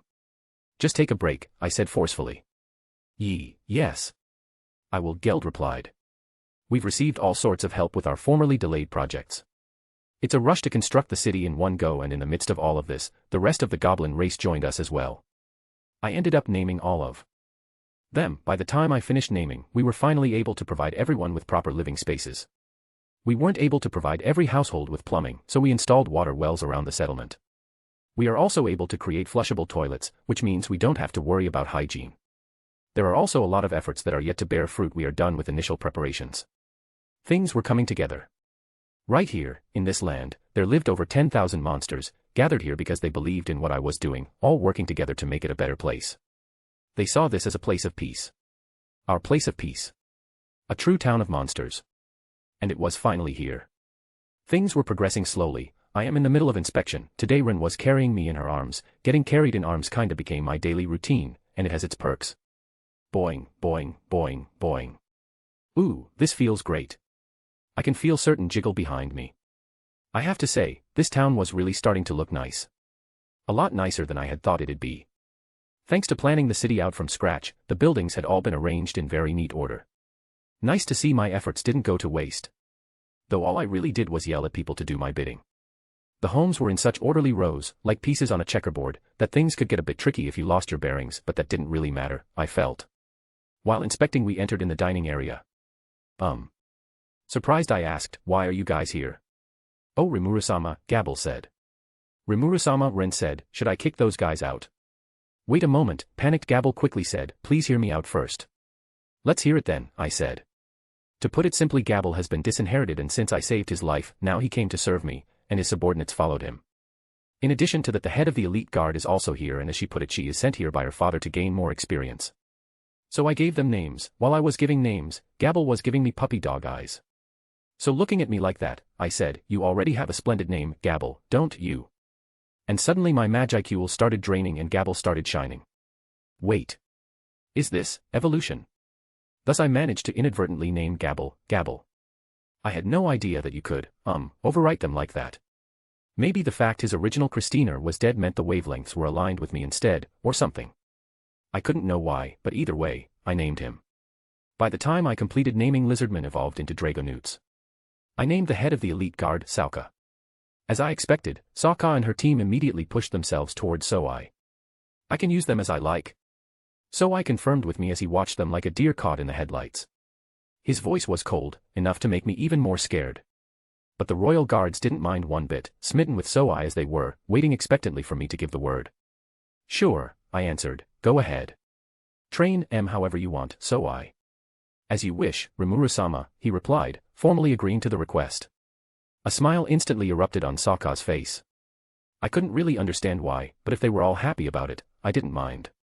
I also entrusted Gabble with a task, the cultivation of hippocute herbs for potions. In the cave in which Veldora was sealed. The Dragonutes were well situated now, and Gabble and the rest were fully used to life with their fellow townspeople. A long series of peaceful days followed. Nothing like peace, I blithely thought as Cheyenne carried me around, her breasts bouncing against me in a steady rhythm as she walked. I was just letting myself descend to ever lazier thoughts when. "Sir Rimuru, we have an emergency. Several hundred winged horses are headed for the direction of town." So I sent me a cold, to-the-point message via thought communication. "Cheyenne, it's an emergency. I'll call for Benimaru and Hakuro, so get Rigard to alert the townspeople for me." "Right." She lowered me down, then briskly ran off. I ran down the situation with the ogre mages, then turned my attention to the sky, turning my magic sense all the way up. It let me detect something coming from sky, a force of around 1,000. Wait, they had knights on flying horses. It had to be a well-trained force, whoever they are. Cheyenne came back with Shuna and Ren, with Benimaru and Hakuro arriving simultaneously. So I had somehow appeared behind me, too. "Your orders, Sir Rimuru?" Benimaru asked. I couldn't give him a clear answer. "My orders? Well, we don't know who they are or what they want. It'd be a losing battle if we fought them, and I'd like to avoid that, but..." "Understood. The advancing force's destination is this area, beyond a doubt. They are traveling in a straight line toward here." I didn't need the Raphael's commentary to know that lying low and hoping it'd all blow over wouldn't work too well. Well, what happens, happens. If this turns into a fight, our first priority is evacuating our residents. We'll buy the time to make that happen. You got it. And indeed, this could be an easy one once we're in the thick of it. Benimaru said confidently. "I'll handle the magical support." Shuna said calmly. "Hehehe. My longsword is seeking blood." Cheyenne said with an evil laugh. "I am only here to serve you, Rimuru-sama." So I said coolly. "They probably came to see people who defeated the Orc Lord. I doubt they tried to pick a fight against over 10,000 named monsters," Ren said thoughtfully. "Good to see the usual gang was in on it, then." I assigned Hakuro and Kurobe to stay on point if we had to evacuate. Now that Rigard was here, I also explained matters to him, ordering him to regroup with Geld's team outside of town if we failed to talk things out with our foes. "Wait a second," I heard someone mutter in the group. Turning toward the voice, I saw Kaijin lost in thought. "What is it, Kaijin?" "Well, if these are flying knights, I've heard rumors about a top-secret force under the direct control of the Dwarven King." "Just rumors, but..." "Huh. I thought the Dwarven Kingdom's military was all about heavy infantry and high-powered magic corps. And you're an ex-military officer, what kind of top-secret force wouldn't you know about?" "Yeah, well. The rumors came from a bunch of retired old generals. I mean, yeah, we were officers, but we were still young.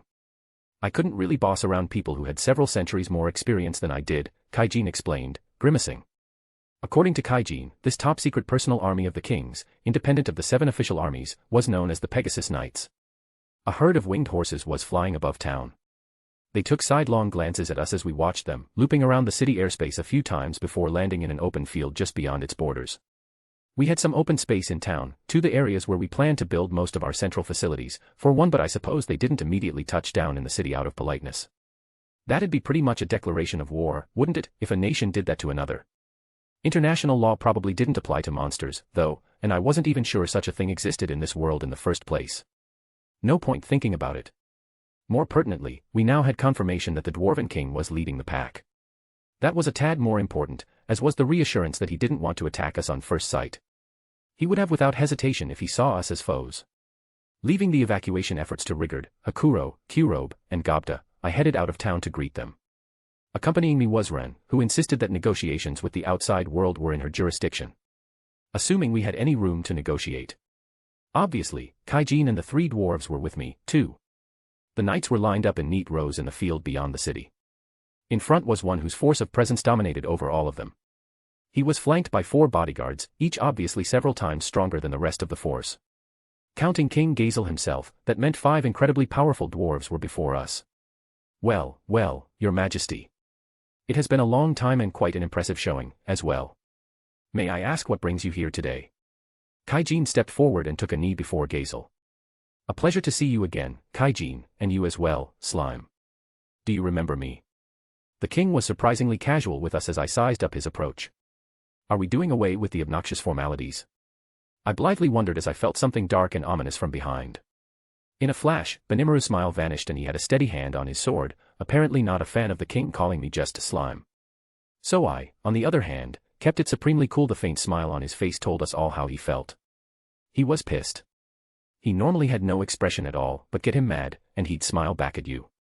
A dangerous man to trifle with, and it was pretty funny how the only way to make Soai smile was to basically bait him into killing you. Meanwhile, the aura I felt from Shuna and Cheyenne was nothing to sniff at, either. They were showing the opposite of restraint, actively exuding danger with every fiber of their being. And lastly Ren, she was smiling but her eyes weren't, she gazed intently. Eyes narrowed. And the aura I felt from her. I didn't know she could use Conqueror's Haki. I can also feel Raphael getting angry. This was ugly. They still respected my orders enough to stick to them, I supposed, but if anything else happened, they'd be liable to blow their top at any moment. I needed to get this squared away before they went beyond my control. Well, let me introduce myself first. My name is Rimuru. You're right that I'm a slime, but I'd prefer if you didn't call me that. I mean, I'm kind of the leader of the Great Forest of Jura Alliance, so you could say things have changed a bit since last time. I took this moment to turn into my human shape. This isn't exactly who I really am, but it's probably easier for you to talk to. I grinned, waiting for his reaction. It transformed. A magic born, and such a high-level one. I sense magical force but no casting of magic itself. A skill-based status transformation, I would say. I sense no sudden burst of magicule, so it is likely as it said simply a change of appearance, not of nature. But this could change its method of battle. At the least, being able to wield equipment like our own could boost its own offensive and defensive powers. Sounds like trouble. I haven't seen a rare variant like this in quite a while. And the monsters behind it are rather strange in themselves. Said an old woman among them. Those, I can identify. They are ogre mages, a race just as rare as orc lords. They are. That's the evolved form of an ogre, is it not? Should we not dispatch them before they grow too strong to handle? You think it'd go that smoothly? 4 of them bear horns. We would have to prepare for a bitter fight. Not to mention that human, I can't sense any magical force from her, that's unusual. Every living creature excludes some amount of magical force but she isn't excluding any. I don't understand any magical something, but her stance is good. I can't find any openings. I hate to sound timid, but yes. Best not underestimate them. Silence, the king suddenly bellowed, never taking his eyes off me. Enough of this racket. This slime and I are speaking right now. Excuse me Rimuru, I mean. I will evaluate him for myself, and I would appreciate it if all of you held your tongues in the meantime. It was a pure show of force, and it stunned them all into silence. Yeah, sorry if I scared you all. I just transformed because I thought this'd be more natural for you. Just like that lady said, this is the work of my skill, universal shapeshift. A form of mimicry, is all. So you don't have to freak out about it. I will be the judge of that. I would hardly believe the words of someone unless I was reasonably sure they were a friend, or foe. Well, I ventured, you can doubt me all you want, but we can't really sustain a conversation that way, can we? No need to worry. Words are not what I need to judge your character. Instead, I will use my sword to divine your true nature. If you insist on such ribald boasting, calling yourself the leader of this forest, it may be about time to show you your place. If that sword of yours isn't mere decoration, I ask you to accept my request. With that, he handed the halberd he carried in his hands to an attending knight on his side. My katana-style sword must have set off his battle lust or something. Why, your majesty, surely. Ha! What faster way to settle this than with a man-to-man duel? The king laughed, ferocious. I accept the request. And I'll make you regret calling me a boaster, I said, looking King Gazel in the eye. Thank you for reading. I accept the request. And I'll make you regret calling me a boaster, I said, looking King Gazel in the eye. We both took a step forward, the ogre mages keenly looking on. I'm sure they didn't think I could lose. The king's side seemed intent on letting him fight as well, nobody dared to dissuade him from the idea. The crowd had already formed a ring, with us facing each other down in the middle. Regarding the rules, Gazel said, if you can block a single string of my attacks, you may call yourself the victor. Not that it has to be said, but you are free to attack me at any time, too. But remember, I am Gazel Dwargo, master of the sword, and my blade shall not be taken lightly. He took his weapon in hand and aimed it in front of his eyes. It held a single edge, with a bit of a curve to it, and pretty patterns were etched up and down its length. It resembled a samurai sword but had its own unique design, certainly, a very well-made weapon for the master of the sword to carry. Just when I was preparing to draw my own blade, a clear voice penetrated the ring. Allow me to watch over the match. As it did, I felt the presence of 3 more among us, hearts pure and bereft of evil. One had spoken, Trainee, a dryad I was familiar with. As always, she had a knack for appearing and disappearing whenever it suited her. The other 2 resembled Trainee, so I assumed they were among the sisters she spoke of. Dryads, exclaimed the elderly woman who scanned us earlier. I couldn't blame her surprise. Anyone would be alarmed at a monster teleporting in from out of nowhere. Trainee smiled as she gave both of us a quick glance. Dwarven King, you are being terribly arrogant to our forest leader. Calling Rimuru-sama a boaster tells me you are willing to make every denizen of this wood your enemy. Is this right? However, if Rimuru-sama has accepted this challenge, it is my role as his subject to allow it. I will close my eyes to it this time. But relent on your promise, and do not expect mercy from us. She was willing to accept no back talk against this. My companions nodded at one another. It was like Trainee said what they all were thinking. Ha! Ah ha ha ha ha. So, leader of the forest, was no boast, after all. I apologize for branding you a liar, Rimuru. And I think I have a vague understanding of the situation here.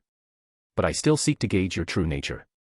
And if we have a referee for this contest, all that remains is to cross swords. Gazel seemed completely unmoved. Yeah, you're right. We'll have a quick match, and then we can talk about what has brought you here. Heh. And if you can beat me, I will do what I can to answer. Begin, came the dryad's shrill voice over the still field. Since he wants to gauge my true nature, I think I should show him my true sword skills without help of any skill or magic. I took my adult form, took a stance. Oh. Gazel said, taking his stance, it's great that you are taking this duel seriously. I hadn't skipped a day of practice with Hakuro, but the fact that none of it was for keeps had prevented me from really treating it seriously, in some corner of my mind. I honed every sense in my body as I sized up my foe. The moment Gazel took a stance, I zoomed forward and slashed at the king. But he effortlessly blocked it. I continued slashing without giving him time to think. If he blocks one strike, I was ready to strike from a completely different side. But betraying my total confidence, Gazel executed a precision move to deflect all my strikes, as if he already knew from where my next strike is coming. Ha ha ha, Gazel laughed, your skills are impressive, but it is not enough to defeat me. Shut up. I spat. I haven't come at you for real yet, so don't hurry me. But I still didn't have any new ideas. I didn't want to lose, but I had nothing to work with. And as if reading this state of mild panic, King Gazel started to move, confronting me with terrific fighting force. Report. This force is heroic aura, an extra skill that is a higher-level version of coercion. Its aim is to make the target cower and become unable to move. Targets with low resistance will find themselves submitting to, and even adoring, the wielder. I prepared myself to get hit by aura, but for some reason it doesn't affect me. I can feel it, but I can move perfectly fine. Guess I have high resistance. Well, either way he is wide open, it's my chance to strike. I used Crestwater Slash. Currently this is the strongest move I can use. Since unlike Raphael I can't use multi-layered Blossom Flash yet. I made sure to attack the hilt of the sword, to knock his sword from his hands. This is Gazel let out surprised gasp. But surprise was only for a moment, he quickly composed himself and blocked the strike. I jumped back, now we were back to square one. The two of us glared at each other, swords ready. If this was how it'd be going, the only way to win was via the conditions he offered. See through his attacks and block them. I quietly brought my sword up to eye level, facing Gazel ready to take his instruction, like I did with Hakuro. If I can deflect his moves, I win. Banishing all doubt from my mind, I focused on becoming one with my blade. Turn an ear to its sound, and become one with it, that was Hakuro's advice to me. I had no idea what he meant, but I meekly tried to follow it. Watching me, Gazel grinned. Yes. That's it. Now, it is time for me to move. You don't have to telegraph it that much, I thought. But just as I did, he disappeared. Not a single one of my search skills could find him. It's a haze skill. First, the user rids themselves of all sound before erasing their scent and masking their temperature. Then, they're able to erase their spirit and aura. At the final stage, the user is in a state in which even magicules pass straight through their body undisturbed, concealing them not only from the naked eye but also from sensory-type skills such as magic perception. I saw this while fighting Hakuro, so I was ready, focused on my sword and closed my eyes, waiting for him to attack me and reveal himself. I had a feeling that danger was coming at me from below. I had never trusted my fate to such vague premonitions before, but this time, I decided to follow my gut feeling. Maybe it was the voice of the sword, I felt what you hear when you fully mastered your craft. But it wasn't the end. Because this skill. Oh, crap. The moment I thought it, I held my sword aloft. A loud, sharp tying echoed. The battle was over. I had successfully stopped King Gazel's sword strike. Hehehehe. Ahahaha. Impressive. You've stopped me. A piercing blow from the ground to the heavens like that is mainly meant to throw one's foe off guard. It was the strike that followed after this blow that displayed the true worth of Haze of Rumbling Heavens. It was one of Hakuro's beginner-level moves, I already learned how to deal with it by now. I only stopped it because I was familiar with it. Nothing worth praising me for. Why yeah. So, if you admit it, does that mean I win? It certainly does. You don't appear to be at all evil to me. With another bellowing laugh, Gazel removed his sword. This fight is over. The winner is Rimuru Tempest. With Trainee's official notice, my victory was complete. Well done, you saw right through my Haze of Rumbling Heavens move. Impressive. Gazel said, but I must ask, you used Crestwater Slash, where did you learn it? I learned it from my instructor. I replied. What was that? Could this instructor of yours be? Gazel asked, looking down at me in excitement. Could it be, indeed? The same skill and everything, he probably knows Hakuro then. Ho ho ho. Well performed, Sir Rimuru. Glad to see you are hearing your sword's voice. Hakuro, who was aiding the town's evacuation, chose that moment to sidle up next to me. He gave me a smile, clearly enjoying this. I guess he must have thought I needed some help over here. If I may, Gazel said, suddenly humble. Are you the sword ogre? Aha. So they did know each other. Ho. The child from way back when, is it? I hardly even recognized you. Well, forgive me for being so rude, Your Majesty. I was wondering what kind of stalwart warrior could use such a sword move. How splendid to see you have grown to be a better swordsman than I. Hakuro gazed upon the king with a smile. It is an honor to hear such words, sword ogre. 300 years, is it? Since I found you as a child, lost in the forest, and began teaching you the way of the sword on a whim. A fond memory, nowadays. And now you are the Dwarven King. So he instructed Gazel at some point. No wonder they had a similar style. Which meant the king was kind of my fellow student.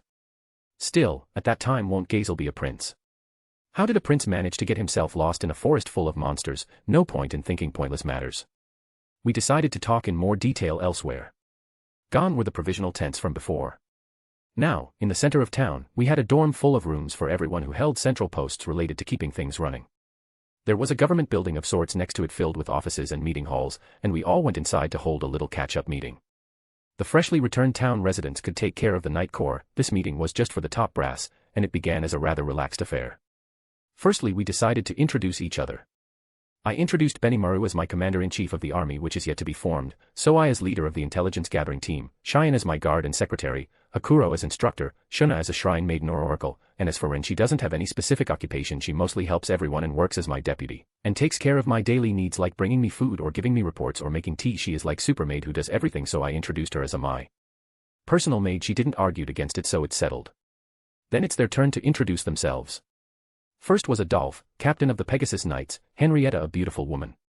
She was a knight assassin who ran all the kingdom's intelligence-gathering operations. Jane the old woman so was an archwizard and one of the most gifted dwarven clerics in the kingdom, lastly a dwarf clad in heavy black armor. This was Vaughn, arguably the strongest warrior of the entire armed nation. The mission of the dwarves was to investigate the mystery team of monsters that defeated the Orc Lord, in other words, us. As they put it, they needed to see if we were friends or foe, just like I thought. Once the dwarves gave their story, I gave ours from the first rumblings of the Orc Lord to the Jura alliance we forged. I didn't mention how the Orc Lord had evolved into a full-fledged demon lord. It's all solved now, so I figured I didn't need to. Somewhere along the line, the meeting transformed into a sort of banquet. The tension between us dissipated as we spoke, and by the time night fell, Shuna had offered us all dinner. We had a pretty bountiful food supply in town, so she was capable of some pretty decent eats. It seems Ren has been teaching her how to cook food. I can see some dishes are similar to the one from my previous world. I thought I'd build a little amity and bust out some of the wine we were developing. Then the good times started rolling. Dolph quickly fell into a deep conversation with Benimaru about aerial combat. Jane now debating this or that finer point about magic with Shuna, and it seemed like Shuna was willing to learn from her, perhaps picking up on Jane's investigative magic. Meanwhile, Kaijin was in a friendly conversation with Vaughn. So that's how we managed to break the ice with them all. And here's King Gazel himself, reminiscing about the old days with Hakuro. It was funny, though. Gazel claimed to be visiting as a private citizen, and right now, that's what he was. None of the grandiose atmosphere he presented in his royal chamber. Now he was more subdued, all the pomp and circumstance toned down. Or maybe that's the real Gazel I'm seeing now. There was Gazel the heroic king, and then there was Gazel the fighter. He had seen what I was made of, and I felt like I had done the same with him. Just as the feast got into full swing, Gazel suddenly turned to me, his expression grave. Rimuru, I want to ask you something. Gazel said seriously. Sure. Anything you need. I replied with a smile. Do you want to forge a covenant with me? Gazel said, I ask you not as a fellow student of Hakuro, but as king.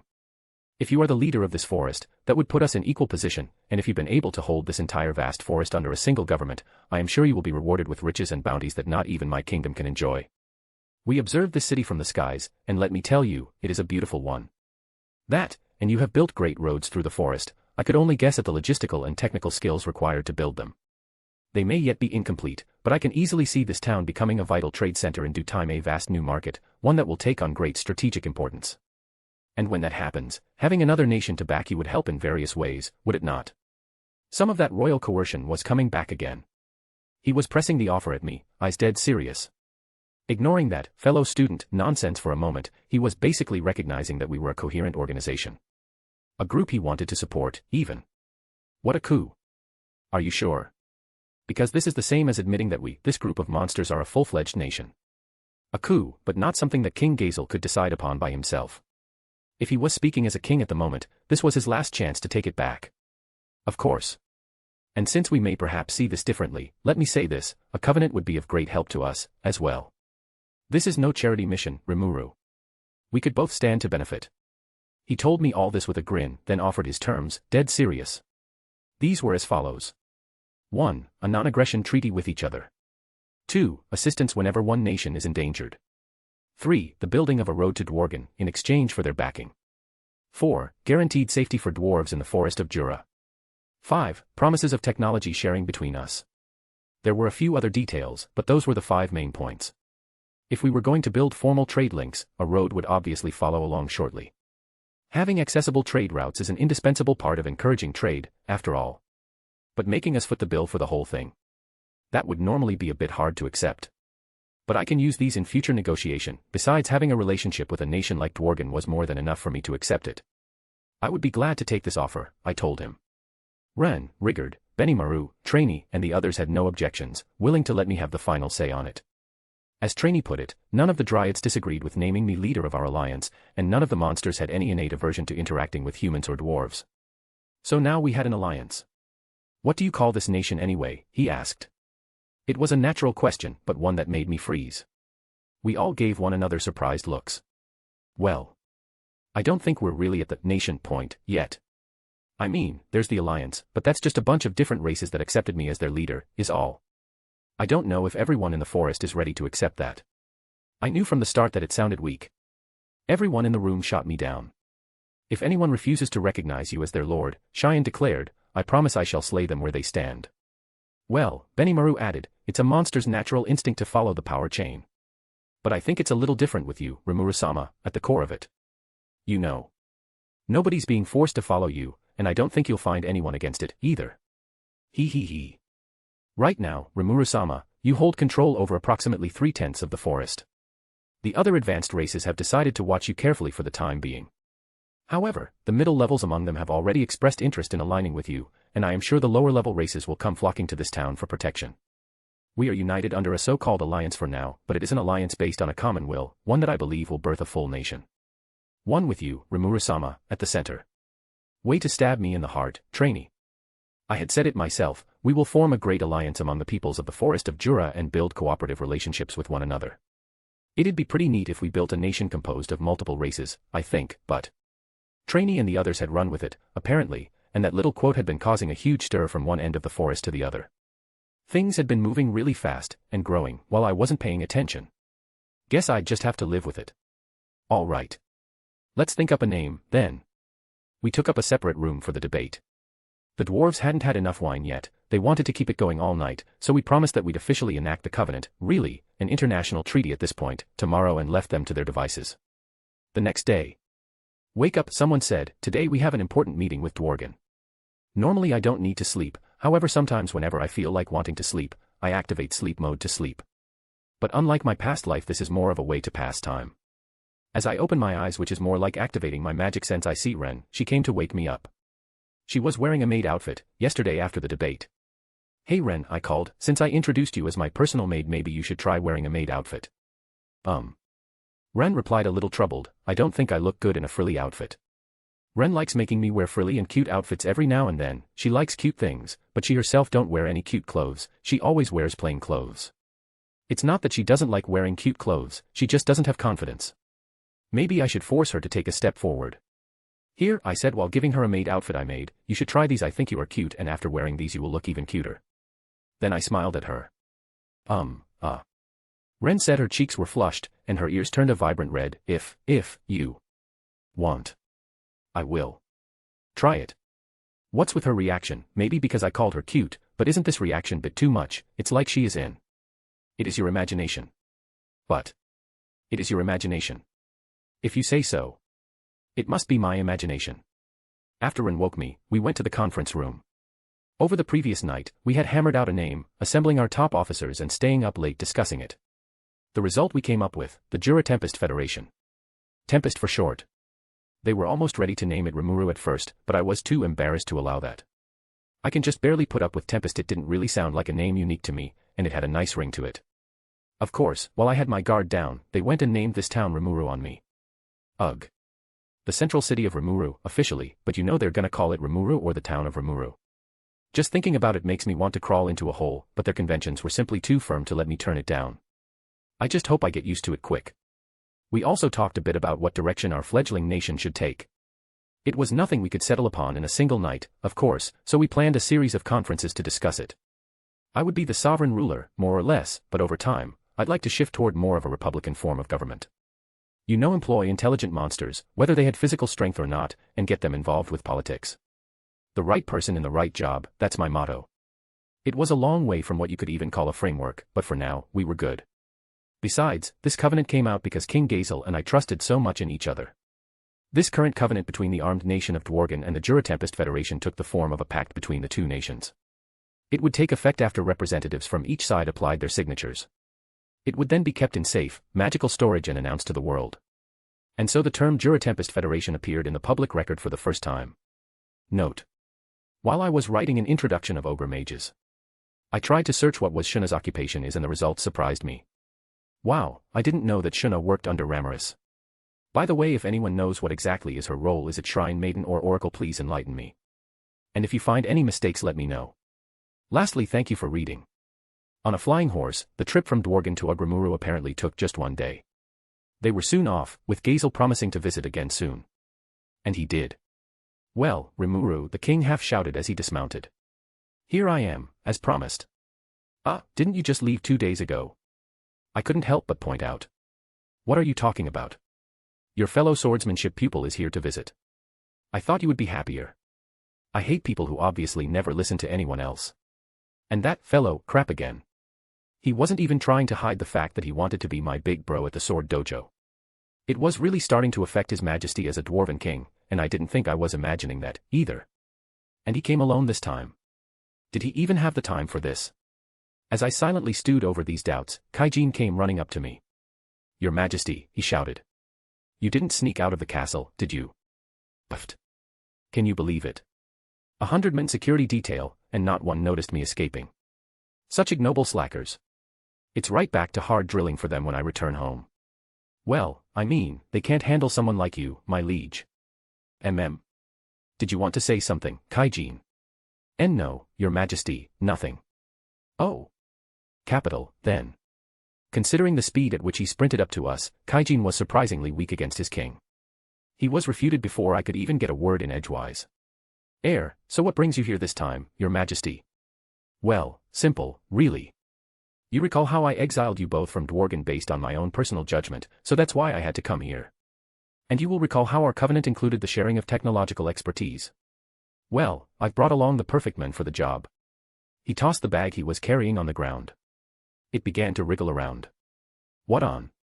Flustered, Kaijin opened the bag, only to find a skinny, pallid man flying out. Oh, geez, Vester. I couldn't help but shout. Why here? Hehehe, precisely. I banished him from the palace as punishment for his scheming against you, but it'd be a waste to let him just play around for too long. So I brought him here. I had no response to that. My liege, what do you mean by, so I brought him here, exactly? Do you even understand what it would mean, having Sir Vester work here? Don't want him. Of course I don't, Your Majesty. You would be leaking all his knowledge to us. Kaijin was impassioned about pleading his case. Deep down, I guess he's more serious-minded than I had thought. Vester, meanwhile, didn't seem like he knew what had happened yet. I guess he was in that bag for the whole previous evening, on a winged horse, so I couldn't blame him. Leak, you say? Gazel returned Kaijin's look of concern. Well, a bit late for that now, is it not? It was already leaked the moment you left us. I honestly considered asking my covert team to assassinate you, do you realize? My liege, is that dash? It's true. I called it off, though, after quite a bit of thought. There is nothing I hate more than wasting good talent. And that's why I want Vester working here. Vester's eyes sparkled at the words. Your Majesty. And don't you get the wrong idea, Vester. I have not absolved you, but as I said, I have great expectations for you. You may no longer serve me, but I hereby grant you the right to pursue your duties here. Make use of your natural talents and show me you can live an honest, fruitful life for a change. King Gazel. Kaijin sounded like he was beside himself. Should I take this to mean you're fine with letting us take every piece of dwarven technology you have? The king laughed, like it didn't bother him in the least. Puffed. Let me give you this request, then. I want you to take this land we stand upon now and harness it to create technology like none seen before. You understand me? Your research should not rely on previous perspectives. You must work more freely than that, as you conceive new ideas. That is the whole reason why I have allowed the free exchange of technology between my nation and yours. So this was his aim the whole time, I thought, as Gazel pressed his full royal authority upon them both. He wasn't just looking at my skills, he had his eyes on Kurobe's forging abilities, Shuna's weaving, even our top-secret potion development. His keen sense of self-interest let him sniff out what we were doing here, to some extent. No wonder the Dwarven Kingdom had been so prosperous for so long. In some ways, I was less than thrilled by it. He just kept leading us around by the nose as if he was reading my mind. He probably has the skill to read the mind. Understood. It is certain that the individual named Gazel possesses mind-reading skills. So you knew. Affirmative. Why didn't you tell me before? Understood. If we had blocked it, he might think of my master as the enemy, so I decided I would be best if my master doesn't know it. I guess it's true, but does that mean he knows about your existence? Negative. He can only read surface-level information, so he can't hear conversation between me and my master, hence he is not aware of my existence. Phew. That's great. Oops. Bet my covert force has caught up to me by now. I'll be on my way, then. In a flash, he was on his horse. Vester, he said with a final nod, may you strive as much as you can to succeed in your research. Why, your majesty? Vester nodded. This time, I promise I will not let you down. I am off. Then he flew away. A very sudden arrival, and a very hurried exit. The man was like a living thunderstorm. The king had left Kaijin and me staring at each other. Kaijin, are you sure your nation's safe with such a freewheeling man ruling it? Who can say? He's been ruling for centuries, so I imagine we'll be fine, but... Certainly, he was not so flighty when I served him in the palace. Ah, well. I'm not one to speak, I suppose. And I wasn't. I always play around with Gopta or do some experiments with my skills. While ignoring my duty. Then Ren has to come and find me. She glares at me and then drags me back to my office. In a way I am lot more freewheeling than Gazel. But you can't blame me, in my past life I spent most of time working, I was full of regret when I was dying. That's why I swore to myself that in this life I will enjoy myself. Sir Rimuru. Sir Kaijin. Vester was there, head bowed downward. I deeply apologize. Please, let me atone for matters first. And if you will forgive me, please, I hope you will let me work here. I hadn't forgotten the trap he almost sprang on us. But Vester's eyes were clear now, not filled with the avarice from before. I can trust him, I thought. Well, I don't mind, I said, but you have to promise not to cause any trouble. Yes, I will, Vester replied. Good, I replied with a smile, welcome to town, Vester. Vester needed a job and quickly. This time, I actually had just the thing. Our hypocute growing operation was finally starting to gain some steam, so I figured we could move on to the actual production of healing potion next. I was anticipating having to teach Gabble the process from the ground up, given he had no real relevant knowledge, but with Vester and his spirit engineering experience, now it was a different story. I figured the two could work together on the project, with Gabble serving as Vester's assistant and cave bodyguard. Peaceful days have returned in Tempest. Just as Trainee warned, the town was now playing host to a wide variety of races. Seeking protection, the kobolds came first. Some of our other visitors included halflings and merfolk. The halflings swore their allegiance to us, and I had them work on our farms. The merfolk, meanwhile, were seeking protection. They lived nearby a large lake that had recently become infested with a growing horde of amphibious monsters. I ordered Benimaru to send a cleanup force their way. Most of the trade between us and the Dwarven Kingdom would involve traveling along riversides, and I was sure the merfolk could provide some assistance with that. If they were willing to work with us, they were more than welcome. As far as more uncommon visitors go, one time, when I was inspecting woods, I came across an insectoid and insect-type monster that was near death. It was maybe 1.5 feet tall, kind of a cross between a stag beetle and one of those big fighting ones, and I just thought it looked so cool.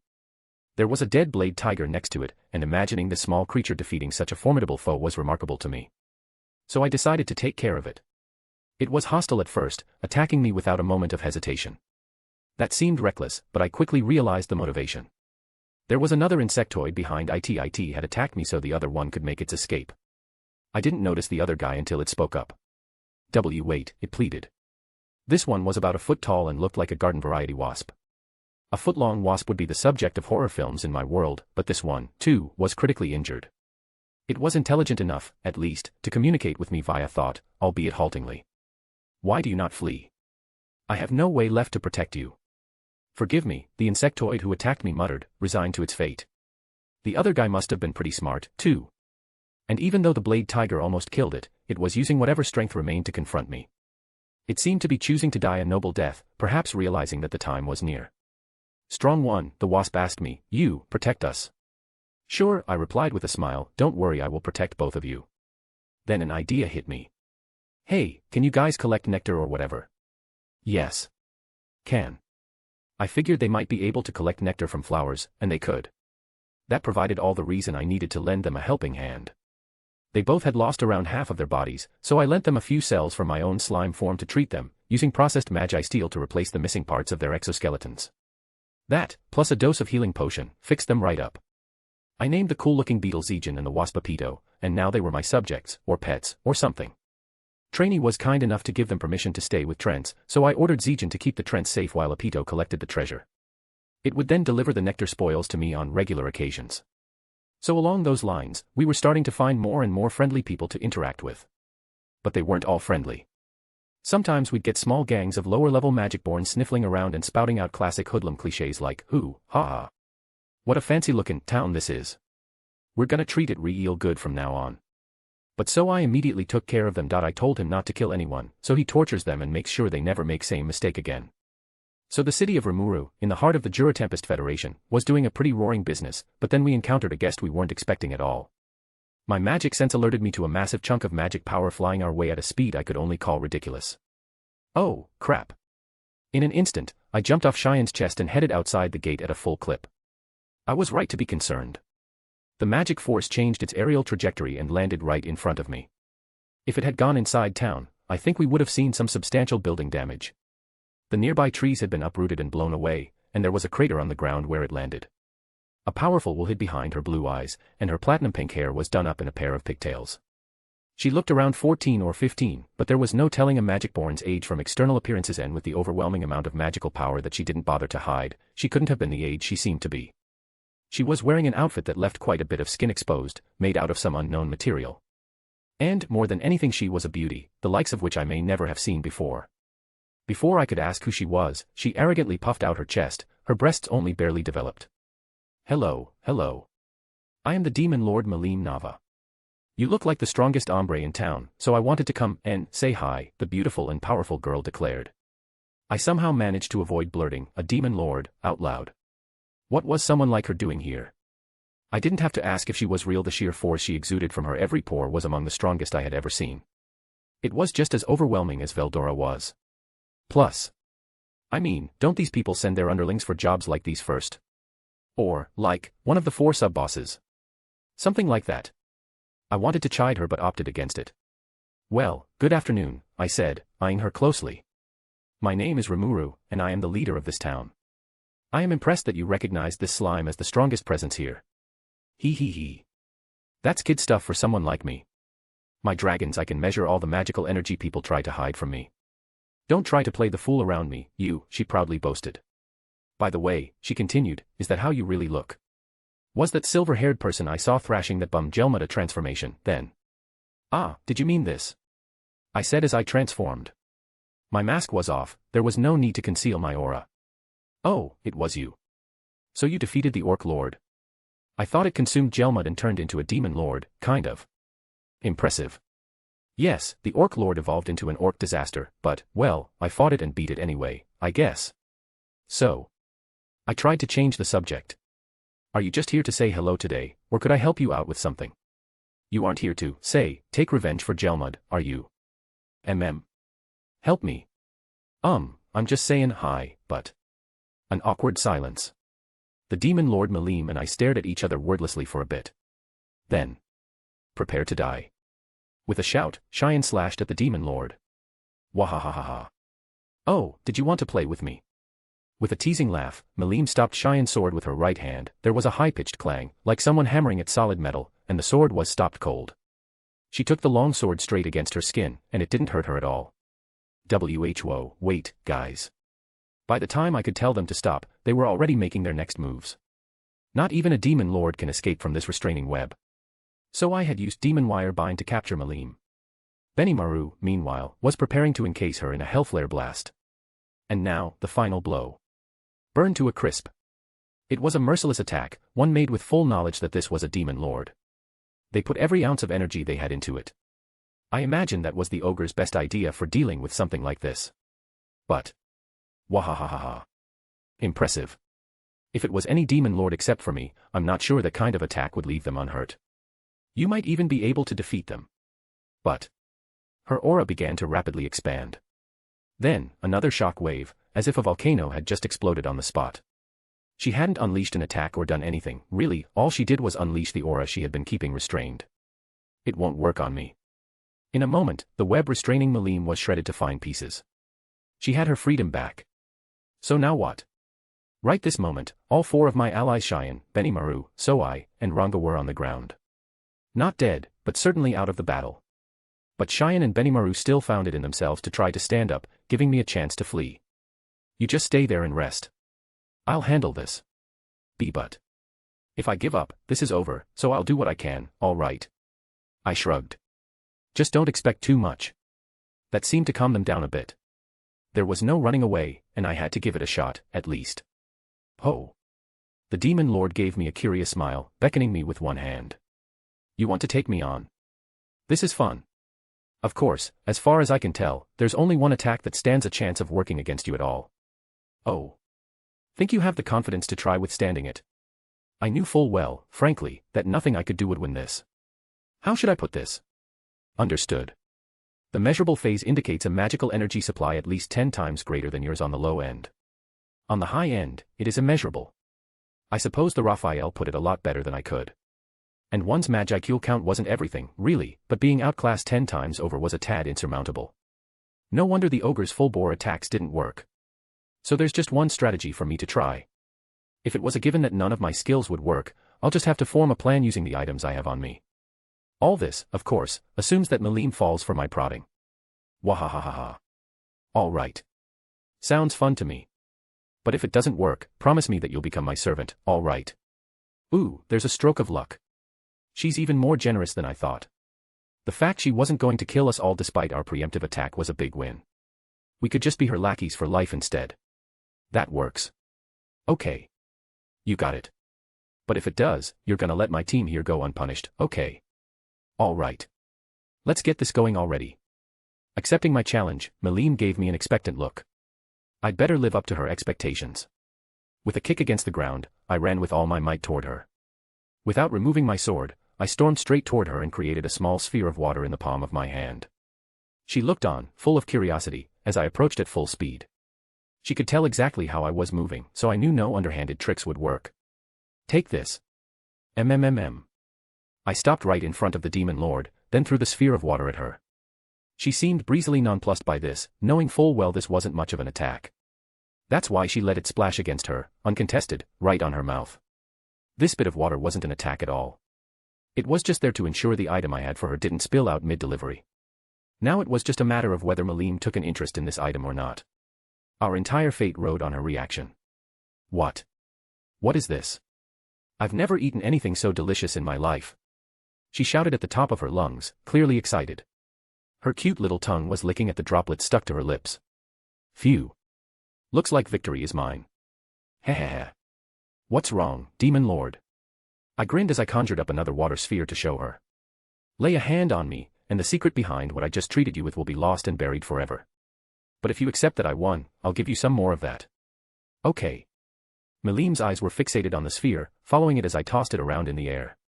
She couldn't have been more enthralled. I was starting to feel like I could talk my way out of this after all. This was actually some of the honey that Apito was collecting for me after I rescued it. I'd be lying if I said I thought it'd come in handy at a time like this. I just hid it on me because I wanted to eat it later. Meanwhile, the demon lord Milim was clearly at an impasse. I could see she was having an internal conflict, interspersed with NNNHH. But. And other mutterings. Let's be doubly sure about this. I tossed the sphere I was playing around with into my mouth. This is good. Ah. Phew. Really good. Oops. I'm almost out. Wah. This is fun. She's just like a child, right, for getting picked on. Master, you are bullying a child. TCH. Raphael-chan, you don't get it. I was born a few months ago, which means I am a child too. I am not bullying her, it fights between two kids. Sigh, now that my conscience is clear, back to bull, ahem, my fight. So you gonna admit that I won? Wait. I have a suggestion. Let's hear it. Call it a draw. How about we call it a draw this time? And what do I get out of agreeing to that? I'll forget about everything that happened. Oh. That's not all, either. I swear I won't meddle with you guys at all. And you know, if you have any problems, you can talk to me about them, okay? I won. Her strength was overwhelming, but inside, she was every bit the kid that she looked like. Against a grown-up's negotiation skills, she had no chance. Yep. Grown-ups play dirty. Weren't you a child before? What's this I can't hear? You. Did you say something to me? As I ignored Raphael, she heaved an exasperated sigh. Back to Demon Lord Milim. Sounds good to me. I accept. We'll call it a draw, then. Had a fair bit of inventory left, so I put a generous supply of honey into a jar and handed it to her. It wasn't a fancy jar, misshapen and handmade from clay, but Milim still accepted it with a smile, scooping a bit up and sucking at it with gusto. I had just healed the ogres and started to head back into town when I realized that Milim was following me. Holding the jar of honey drops carefully, the demon lord stuck right to my side in lockstep. "Hey," she asked, sidling up to me as we walked. "Hey, have you ever thought about calling yourself a demon lord, or trying to become one?" "Why would I want to put myself through that?" I asked. She gave me a genuinely perplexed look in response. "Huh? I mean, we're talking about a demon lord, here. They're really cool, you know. You kinda want to look up to them, right?" "Nope." "Huh. Huh." It appeared that Milim the demon lord and I saw things in very different ways. We looked at each other. "Well, let me ask you this, do you get anything good out of being a demon lord?" "Huh? Well, all these strong guys seek you out to try to start fights. It's fun. I'm already getting in enough fights now, thanks. Not interested." "Wah. Well, how do you get your fun in life?" "Oh, all kinds of things. There's practically too much for me to do, if anything. I only just got my hands on that honey a little bit ago. There's lots of other stuff I want, too, so I really don't have the time to be a demon lord. Or is there something to it besides fighting?" "No, but you can act all big around humans and magic born. Isn't that kind of boring?" The question caused Milim to make a face like she was just struck by lightning. I guess it was kind of boring. I was so on the mark that she had nothing to say. "Well, I guess you know my story now. Be careful on your way back home, all right." I thought that was a pretty smooth way to drop the hint. I was wrong. "Wait. Why you? You're doing stuff that's more fun than being a demon lord. That's not fair. It's totally not fair. Now I'm angry. Tell me what it is. And let me join you, too." I did my best not to call her a spoiled brat to her face. Just thinking of her as a child made dealing with her a cinch. Judging by our confrontation just a moment ago, it was super easy as an adult to talk around her. You can't try to read someone like this too deeply. Just work around her selfishness and nudge the conversation in your direction. That's the real key to it, and along those lines, I was already treating Milim like the children of my relatives. All right. I'll tell you. But on one condition. Can you start calling me Rimuru-sama from now on?" "What? No. You're crazy. It should be the opposite, you need to call me Milim-sama. Don't go bandying about my first name like that." "All right. Let's do this. I'll call you Milim, and you can just call me Rimuru. Sound good?" "MMMMHH. Well, okay. I got it. I'll allow you to call me just Milim. You better appreciate that, though. Only my demon lord friends are allowed that." "Well, thanks. I guess we're friends now, too, huh?" "Huh." Despite all the sparks, we had overcome our naming dispute. We'd just call each other by our own names, no honorifics or anything. "Okay, well, I'll give you a tour of the city, but no wandering around by yourself, okay?" "Okay, Rimuru." Hee. The demon lord Milim just Milim to me was being oddly cheerful. Great. There's a good girl. And no starting fights in town without my permission, either. Promise me. Of course. I promise, Rimuru. We started our journey across town. By the time it ended it was almost dinner time, when most people would wrap up their work and gather around outdoors, and I figured it was high time to introduce her. I sent out the announcement for everyone to gather at the main square.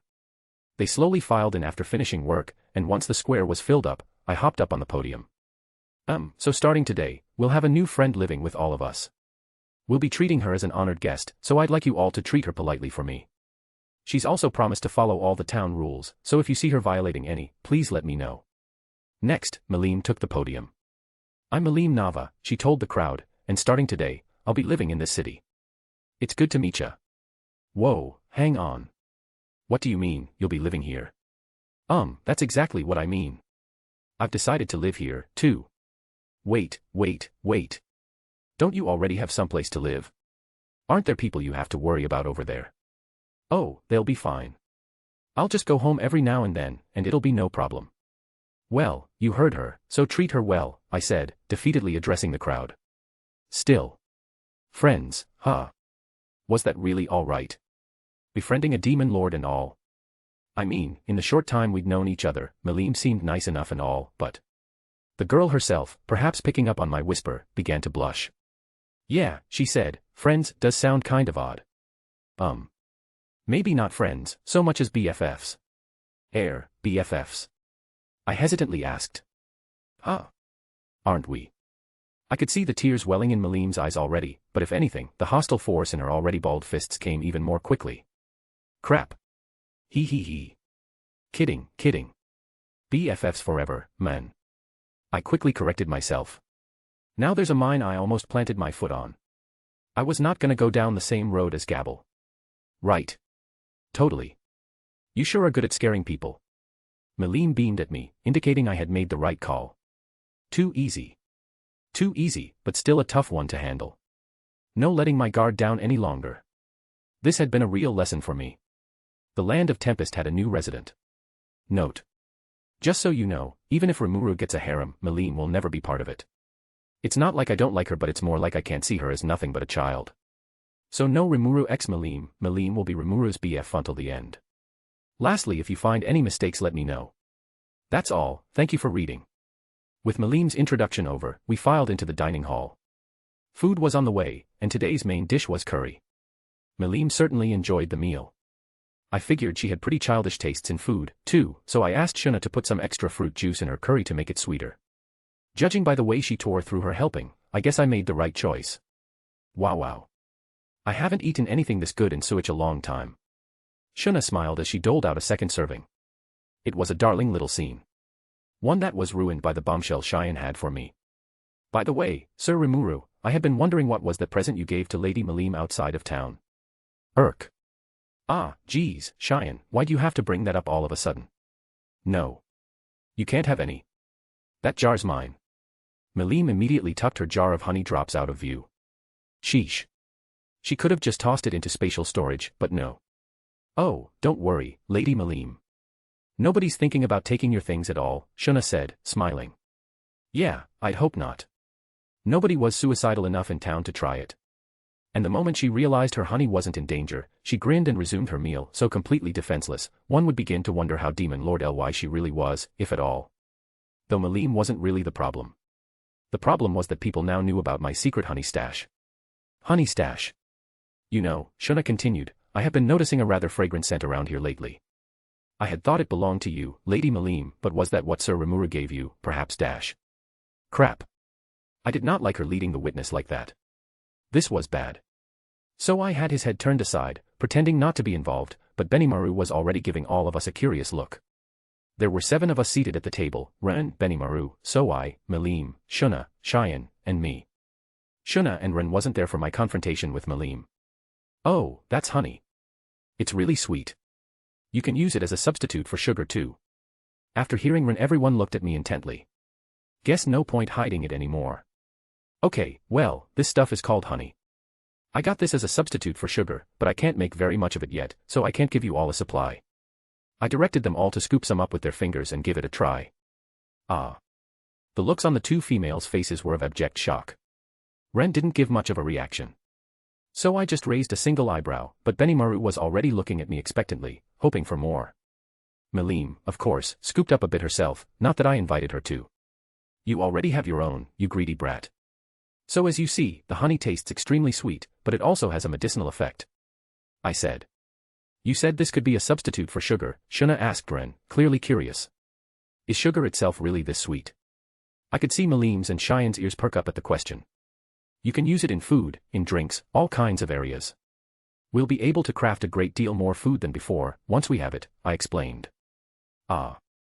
I see. In that case, I will have us devote all our efforts to discovering this. Sugar, starting tomorrow. Cheyenne. Yes, Shuna. I promise you, I will stake my life on discovering this sweet plant for us all. Cheyenne replied. Great, Ren said, I will also help you with that. Yes. Very good. Milim agreed. The 4 women gave one another firm nods. I wanted to ask why they'd stake their lives on this, and since when were they all best friends, too, but it was fine for now.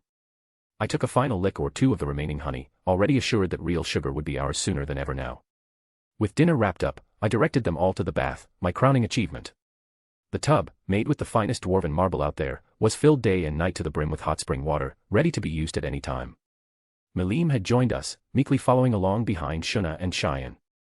Normally, I'd nonchalantly hop in the bath with them all in slime form, but that definitely didn't feel right today. She'd be happier alone with the other females, and besides, I would need to discuss things with the ogres whenever Milim wasn't around. So I moved on to our meeting hall and gave a rundown of the day's events to the people assembled there. My goodness. I hardly know what to say. I never expected a demon lord to visit here on her own volition, Rigurd said, shaking his head. I could understand his position. I had never pictured this happening, myself. Well, I think it'll be all right, though, I said. She's promised not to start any fights in here, at least. Not without my permission. Perhaps, but shouldn't we be more worried about how the other demon lords will react? Ren spoke up. Hakuro and Benimaru nodded at this. How do you mean? I honestly asked. Well, from what I heard there are multiple demon lords out there. You and Milim-sama just declared each other allies out in the public square, and that basically means this town's under the protection of Milim the demon lord. And normally, I suppose, that would be incredibly desirable, but... Rimuru-sama, you are leader of the Great Forest of Jura Alliance and ruler of the Jura Tempest Federation, Hakuro interjected. I suppose the actions of today would seem, in the eyes of the other demon lords, to mean that the Forest of Jura has forged an alliance with Milim herself. Yes. Benimaru added. It means that Milim, who hardly has any subjects of her own, suddenly has a much larger force backing her up. It shakes the foundation of the current power balance among the demon lords. One wrong move, I fear, and the entire forest could become subject to a major war.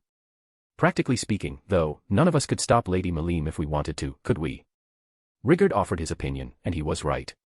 Even all of us at once would never have a chance. It left us with nothing but the most passive of approaches waiting for her to grow bored and leave. If other demon lords oppose her, I honestly like our chances against them more than her. Milim the demon lord is a walking catastrophe. So I nodded at his compatriot's honest feelings. By the way, Rigurd asked, where is Milim-sama as of now? I replied, she is in the bath. I asked Shuna and Cheyenne to take her with them. Thump, thump, thump. I heard the sounds of someone running towards us, then suddenly. Bang, the door slammed open, followed by Milim. She wasn't wearing any clothes, her upper and lower body part was covered by towels. Rimuru. She shouted, the bath you got here is amazing. You can even swim in there. Shuna and Cheyenne came running after her. They too were wearing towels. Milim-sama, Shuna said, panicked, you still have to wash your hair. Husais, Milim replied, I just had to tell my BFF how moved I was. See ya, Rimuru, Milim continued, let's get in together tomorrow. Milim said and ran back to the bath, while running towel covering her non-existing breasts nearly fell. Luckily Cheyenne stopped it from falling as she ran after her. Hee, Shuna said with an embarrassed laugh, please excuse us. After that Shuna too ran after Milim and Cheyenne. After they left, the meeting hall was engulfed in silence. Everyone looked at each other awkwardly. In conclusion, Ren said after a moment, I vote that we should leave the day-to-day handling of Milim-sama to her, BFF, Rimuru-sama. All in agreement. Yes, everyone nodded in agreement. Wah. Damn it, Ren. But by the time I had the thought, I was too late. I was used to tossing the ball to someone else most of the time. This time, they did the same to me. I glared at Ren. Well, Ren said, just look how attached to you she is. There was a hint of smug self-satisfaction in her voice. She is definitely doing this to get back at me for playing hooky. Thus, caring for Milim was added to my list of responsibility. Milim was already looking drowsy by the time she left the bath. Apparently, she was beside herself with excitement. Few baths large enough to swim in existed in this world, so I couldn't blame her. I asked Shuna to lead Milim to a guest bedroom and put her to sleep. There weren't any Western-style beds here, just pseudo-tatami mats and futon mattresses on the floor. I worried that she'd have some complaints about that, but it wound up not being an issue. She immediately fell asleep, looking snug as a bug. We were busy as bees the next morning. First, waking up Milim at sunrise wasn't easy. Why does a demon lord have to wake up early, she grumbled. We managed to get her up and dressed. Her current outfit was just too exposed, so we prepared some other clothes for her the previous evening, just a quick outfit built from whatever we had around, but she was pretty enough that she looked just fine wearing anything. This is hard to move in. Oh. Well, it looks nice. Isn't that better for you? I made a decent attempt to mollify her, and her mood instantly improved. No complaints there. Now then, I started, let's go eat breakfast. As I was about to leave. Wait a minute, Ren said, now that the Milim-sama is dressed it's your turn now. What do you mean? I said, slime didn't need clothes. But your human form does, Ren countered, am I right Shuna, Milim-sama? Yes, Shuna said, I prepared lots of clothes for you Rimuru-sama. She is right, BFF, Milim said, it's your turn now. I gave up resistance. And accepted my fate. After clothing, next up was breakfast. Something resembling bread, fruit jam, and milk, chilled cow deer milk. I had been telling people about how good cow's milk was, and this was close enough. That, plus some hot vegetable soup. Most people in town just had bread and the remaining vegetable soup for breakfast, so the jam was more reserved for honored guests, so to speak. Wow. This is incredible. Milim gushed as she ate. Glad she liked it. I watched her go as I thought over a few things. I dared a quick glance at Milim. Would I be okay taking her into the cave? It was now filled with Vester's valuable laboratory tools and experiments, a sort of federal research facility. Suddenly, I had a good idea. Milim still had only a patchwork outfit on. If her stay here would be extending a while longer, we'd need to prepare several outfits for her. Which meant, hey, Milim, once you're done eating, you want to go get some clothes custom made for you. Why? Isn't this good enough? You'll probably want more than one outfit. Besides, I think you'd look nice in something cuter anyway. What? You have cute clothes. Sure. You can pick out whatever you like. Perfect. Ah, I should have known, Rimuru. This town has everything. The moment I brought it up, she was already dancing around in her seat. Perfect. That ought to buy me some time. Going into that gauntlet of a dress shop, it was easy to spend half a day without realizing it. I had experienced it for myself many times, being stuffed into outfit after outfit like a dress-up doll. Oh, Lady Milim is choosing some clothes. I'd be happy to join her. Yeah, if you could, Shuna. I got an errand to run in the cave, so toss me a line with thought communication if something comes up. Certainly. Oh, you aren't coming, Rimuru. I already have some clothes, so. I'll come back to see you once you're all set, Milim, so feel free to select whatever you like and have tailor it to your size. You could even have some new clothes made for you. Ooh. Got it. Great. That went well. The moment she heard the magic phrase new clothes, her interest immediately launched her in that direction. It ought to keep her from starting a riot or genocide in my absence for a while. I headed for the sealed cave with Kaijin coming along. We are going to meet Vester, who is researching ways to make potions with the same effect as the potions I made. The potion I produced within myself was the result of a 99% extraction of hypocute herbs. Drink it, sprinkle it on someone, it worked great either way. Meanwhile, the dwarves could manage only 98% purity at best, and that single percentage point made a world of difference in performance. What dwarven technology could make, meanwhile, was called a high potion. It was a first-class concoction, capable of healing even major injuries, but sometimes it couldn't fully restore certain wounds and it definitely couldn't regenerate lost body parts all the time. I conjectured this was because the potion wasn't quite pure enough to fully read all the bodily data it needed for that. It could handle most injuries but couldn't quite push itself up to perfection, that was the difference. The hypocute we were growing in here was of the same quality as natural-grown plants. The best out there, in other words. So any difference in quality from the potions that resulted were purely the result of production issues. You know, I'd think a high potion would be good enough, most of the time, Kaijin said as he scratched his head. He had a point. Already, down here in this cave, they had replicated the best that the dwarves could do in their homeland. Perhaps, Vester replied, but listen, Sir Kaijin, once a scientist realizes there is something yet better to achieve, he refuses to make any compromise until he reaches it. Once he knew what my potion could do, he wanted to achieve that for himself. I came here to assess the potion Vester made.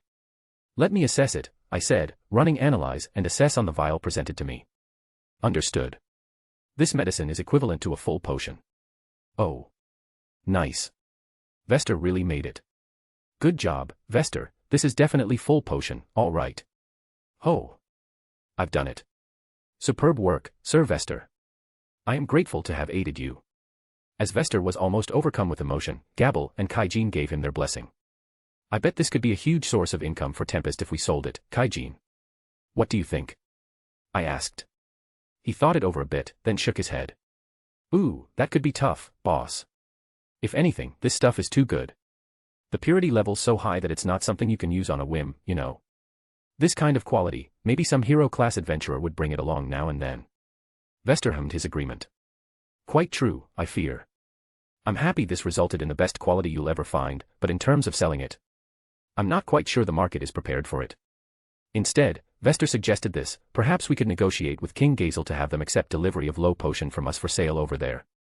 I'd imagine he'd want us to take in those few medicine makers who work in the Dwarven Kingdom in exchange, but yeah, that might actually work, boss. If they leave the potion making and selling to us, they can just buy in whatever they need for their own purposes. That may account for a lot of the motive behind their technology share request, actually. Kaijin had a point, but that was fine by me.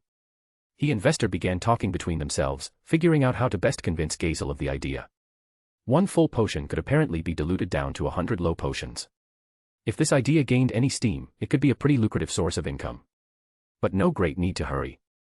I didn't want to hurt any of the Dwarven Kingdom's vested interests. We'd have to work things out so we'd both benefit from the deal. So I decided to let the topic simmer for the time being and took my leave from the meeting. After leaving the cave, since Milim probably is still picking her clothes, because of that I have free time, so I decided to walk around town. During the walk I encounter a group of people. A guy who has a wild and somewhat rugged appearance. He has short, spiky black hair and sharp, cat-like eyes. His eyebrows are thick, giving him a fierce look. He was wearing a sleeveless black tunic, with bandages wrapped around his arms. His outfit also includes loose-fitting pants and boots, typical of a warrior. He also has a black tail. His appearance reminded me of a cat. Is he a cat person or something? Notice. The individual in question is the lycanthrope. What's lycanthrope? Received. Lycanthrope are a race of demi-humans that can transform into their respective beasts at will and are generally ranked beyond average. Hello, I approached them. What business do you have here in Tempest? Huh. Lycanthrope replied annoyed, what do you want, little girl? Scram, I'm not here to talk to you. Bring me the leader of this town. Ugh. I don't like him calling me a little girl. From what angle I look like a little girl? Should I tell him I am the leader? Well, if I tell him he would probably think I am joking. I think I should let Rigard handle this. I called Rigard explaining him situation via thought communication. After a while Rigard came and asked them why they came. Unlike me, Rigard excluded that leader aura, which made them instantly believe that Rigard is the leader here. Ugh, if it weren't for these clothes, I'm sure they wouldn't have called me a little girl. I am Phobio. Lycanthrope replied, the black leopard Fong. One of Lord Carolon's 3 lycanthropers, and the strongest of all in the Beastmaster's warrior alliance. What a fine town this is, truly one worthy of falling under the rule of the Beastmaster himself, wouldn't you agree? Surely you just was all Rigard had managed before getting punched out without further comment. I immediately threw a recovery potion on Rigard. Hey, I said, confronting him. Don't go throwing punches at the residents of this town. Shut up you little girl. Before he could call me little girl again, I slammed my fist into his gut. He doubled over, then staggered back into the middle of the dusty road, coughing and trying to catch his breath as onlookers froze in place. He stood up, clutching his stomach, face red with fury. You little brat.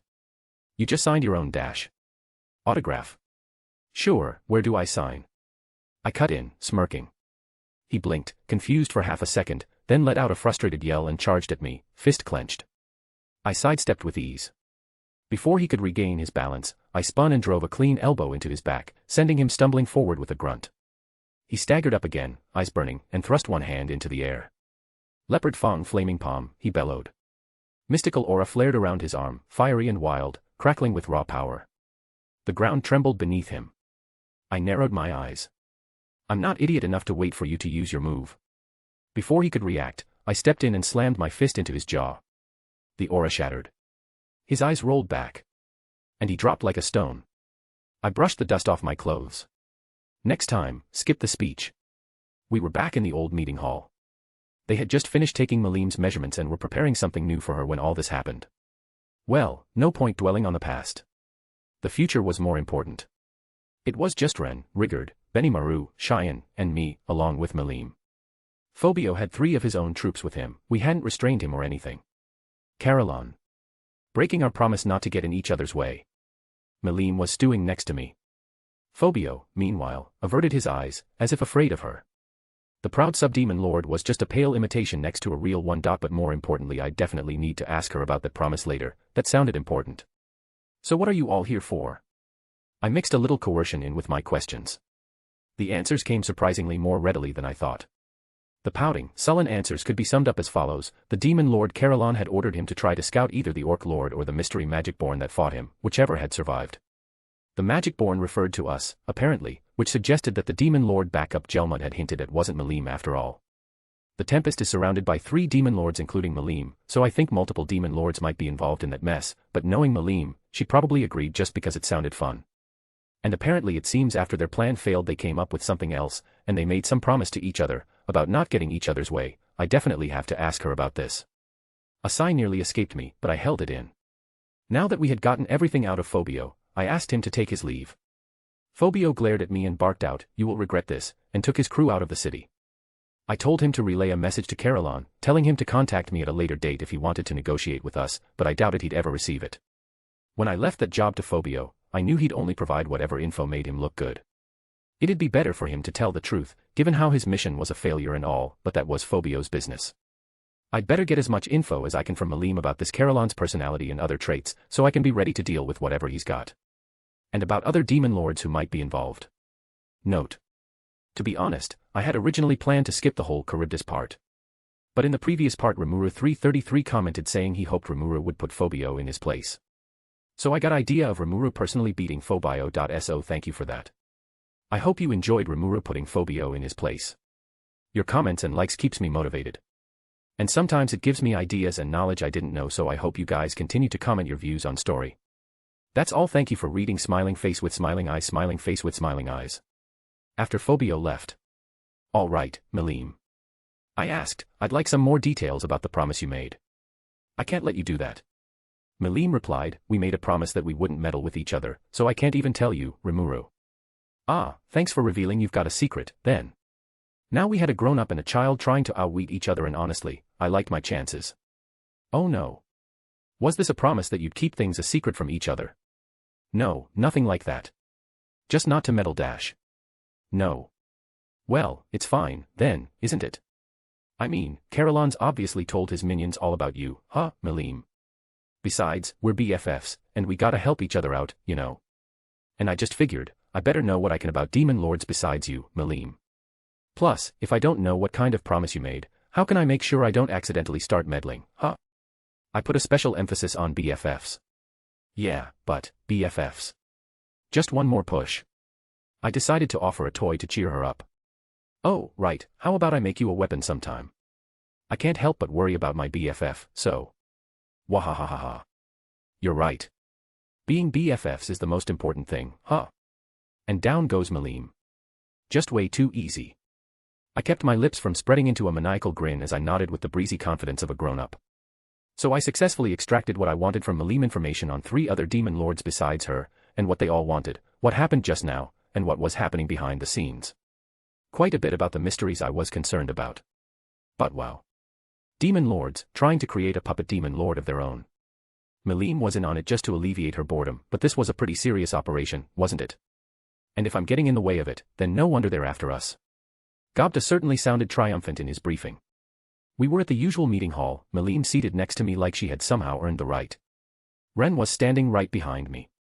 And Cheyenne and Soi were behind us, with Rigard and Benamaraziated ahead. Next to Gobta were Cable, his 2 friends, and an unfamiliar middle-aged guy. He was joined by a tanned, rugged-looking man and a fairly nervous-looking magician type. Shuna had just taken her own seat, ordering one of her assistants to bring out tea for the group, and then Gobta began talking. Once he finished, we all decided to introduce one another. The middle-aged guy was Fuse, the top guy at the guild in the Kingdom of Blumund. Must have been the dude who told Soi he wanted an audience with me. The tanned guy's name was Yom, and he called himself the captain of the Frontier Expedition Force, sent out by one of the earls in the Kingdom of Farmus. The thin, flinchy guy next to him really was a magician, as it turned out Rommel was his name, and judging by the looks of things, he was the brains to Yom's brawn. Once they all gave their names, I decided to give mine. Guess I better speak up, too. My name is Rimuru Tempest, and I'm the leader of this town, or nation, or whatever you want to call it. The Jura Tempest Federation is the official name for it. And as you can see, I'm totally a slime. It felt necessary to mention that, given how I was the only non-human in the room. It made the older guy open his eyes wide. Truly, a slime. He seemed to know at least a bit about me, but I guess I should have expected him to be a little shocked. If it didn't personally happen to me, I guess I'd have trouble believing that a slime was going around acting like the king of his little nation of monsters. So, Rimuru, Cable asked, who are all the new faces in the room? He must have meant the ogre mages and Ren. I gave them all an intro. That just left Milim, who spoke up before I had a chance to point her out. And I'm Milim. Good to meet ya. A pretty casual intro, especially for a demon lord prone to bouts of cruelty like she was. Hopefully nobody was fooled by the pretty face. The very idea of monsters creating towns, pardon me. I can understand demi-humans building settlements well enough, but a town where multiple races live together. I've never heard of such a thing. I have a habit of not fully believing something unless I witness it with my own eyes, you see. And if this whole story was true, I wanted to figure out how we would interact with it, and how much. The reports I received told me this land wasn't a threat, but I thought ascertaining for myself would be the best move. So that's what brings me here. I was hoping you'll permit me to stay a while so I can survey the entirety of your operations. It made sense to me. I'd hate to be feared as a potential threat, so I readily gave Fuse permission. You might not believe it, I explained, but I'd really like to be friends with the humans. I already told Cable and his friends about that. I'm not asking for it immediately, but I think it'd be nice if we could start engaging in trade or some other kind of interaction. We've already opened formal relations with the Dwarven Kingdom along those lines, which you're free to confirm for yourself. I think your merchants would find it pretty convenient if they could run caravans through this area, but what do you think? Hang on, please, just one moment. You mean the armed nation of Dwargon? I know that is a neutral kingdom, one that had close relations with many demi-human races, but you're saying it's recognized this land of monsters as a nation? Because I find that extremely hard to believe. I had asked him to trust in me, but he was proving a tough nut to crack. So I called for Vester as a witness. It turns out Fuse was familiar with him. Minister Vester. Or not anymore, I suppose. But regardless, I never imagined meeting someone of your stature here. Is all of this true? Ah, well met, Sir Fuse. It has been quite a while, hasn't it? Well, you are correct. Through a rather unique turn of events, I am now living quite peacefully in this land. Everything Sir Rimuru has told you is the truth. King Gazel and Sir Rimuru signed the covenant themselves. The conversation wended its way across a few other topics, but I still had the impression Fuse thought he was dreaming all of it. Maybe the idea of monsters banding together and establishing a nation was a little too wild for just anyone in this world to start believing yet. Yome's motives, meanwhile, were a bit more complex. He and his band of men intended to fake their own deaths in order to gain their freedom. All right, so, Fuse, people already know around your kingdom that the Orc Lord was defeated, right? No. Only the king and a few select people are aware. And that meant. Okay. So, Yome, wanna forge a contract with me? Huh? What the hell Ryu, how do you mean, sir? Now both Cheyenne and Shuna were glaring at him. They must not have liked that tone of voice. Maybe it'd be kinder of me to pretend not to notice. Well, to put it simply, Yome and his band of 30 men would become the saviors of the day, the slayers of the Orc Lord. That monster was well and truly defeated, and yet Fuse still eyed me with suspicion because I was a slime, a monster. In that case, why don't we frame the rumors we'd spread so that I merely cooperated with Yome, and he was the one who pulled off the feat? Which also helps boost our reputation as a kind and helpful monsters. That's the basic idea of it, but what do you think? Our guests were dead silent. Too frozen to react. Cable and his friends, meanwhile, were so lost in this conversation that they had decided to sit there and enjoy their tea instead. Rimuru, yeah. Well, all right. I'll do what ya say. All these menaces to society you got servant, yeah, I gotta admit you're one hell of a slime. From now on, as far as I'm concerned, I'm all yours, pal. Tell me what ya want. It was a surprise, hearing at the moment he got his marbles together. Yeah, sure thing. And thanks. I nodded at him in agreement. In that case, Fuse added, I have no objections about working with you on this, too. However, would you mind if I made absolutely sure, first, that you are on the side of the human race? Okay. That's fair enough. And now Fuse was with me, too. In exchange, I offered Fuse preferential treatment for some of the merchants coming from Blumund. Any merchants affiliated with the Free Guild there would be allowed to stay at Rimuru, capital of the Tempest Federation. For now, we weren't charging any tariffs that could be discussed among us once they trusted us well enough and we opened a bit more formal diplomacy.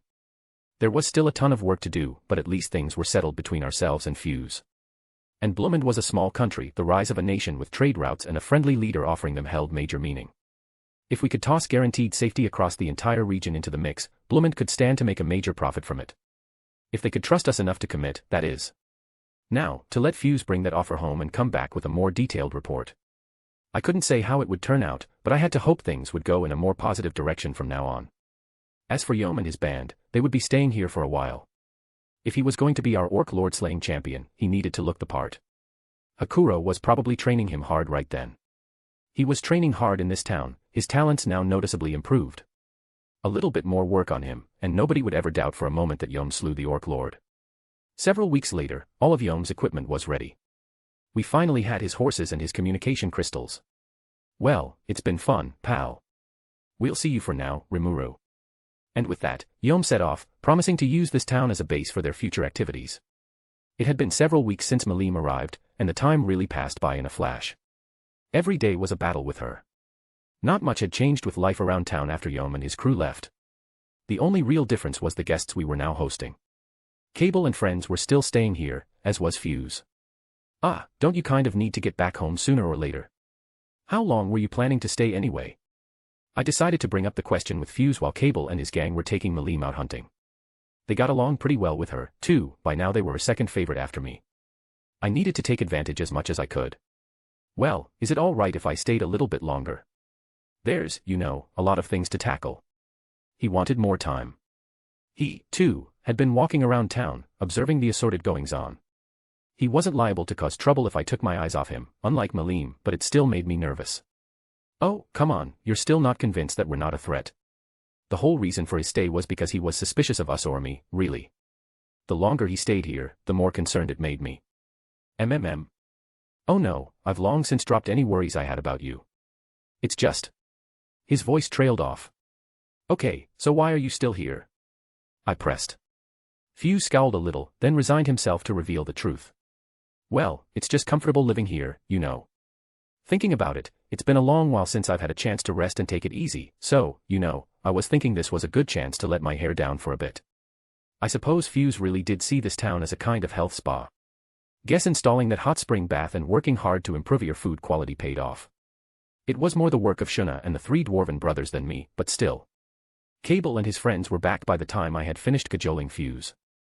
Milim came running up to me, a big smile on her face. Wahahaha. Another bumper crop today. Behind her, Cable and Jida were both carrying a huge number of monsters on their backs. Boy, that Milim sure is something else. She can spot out monsters in the blink of an eye. She made things so much easier for us. The empty-handed Elin beamed as she trailed behind the demon lord. Suddenly, Milim ran next to me, eyes pointed forward. Who's there? Cheyenne handed me to Milim as she addressed some presents in front of her. I'm not a piece of baggage, you know. I have no idea why they're ferrying me back and forth, like I'm some fragile work of art. Benimaru and so I took position behind Milim as I grumped about this for a moment, Hakuro standing nearby among the trees. I didn't spot him arriving. He must have been training just now, but his clothing was still in perfect order. Impressive. And with Ranga bursting out from my shadow, we now had the town's main force gathered together. The person facing us was familiar to me. It has been quite a long time, my leader. It was Trya, a dryad and Trainee's younger sister. Sure has. But why are you looking like that? All like you're about to kill someone. I said as she kneeled before me. The seething rage was something you could detect even from far away, sharp enough to make both Milim and Cheyenne react to it. Her semi-translucent body was a bit hazy in places, perhaps she had taken some damage. It was clear that something happened to her. Well, I am afraid it is an emergency. Charybdis, a calamity-class monster, has revived itself. The power wielded by this great spirit is akin to a demon lord's. My sisters are keeping it immobile for now, but we are hopelessly outclassed. Plus, it appears the great spirit is seeking out this land. Charybdis is a tyrant of the skies, ground-based forces can do little against it. I came here to advise you that you must solidify your defenses and prepare some aerial war power. The fatigue was clear on her face as she explained. Tension quickly filled the air. Surprisingly, Fuse was the first to react. He was stunned to near silence the moment he saw Trya, a dryad, he had shouted, but the mention of Charybdis's name got his brain in gear again. The blood drained from his face as he shouted. Charybdis. Oh, man, if it's really revived, that's a bigger threat than any demon lord. Unlike those guys, you can't even reason with this thing. It's classified as a calamity, but I'd say it's safe to assume it's a full-on disaster, if anything. Thanks to its unique summon monster skill, it could call out schools of megalodons, a large, shark-type monster, anytime it wanted. If Fuse was right, then I honestly had to agree with him. This was worse than a demon lord. I don't know why we would be targeted, but if we are, this is great for us. We must choose the best fighters we have and prepare to counter this force. Benimaru was certainly excited, but we needed people who could fly. Right. I forgot Gabble. He's probably doing research in the cave. Can someone get him for me? So I went off to fetch him.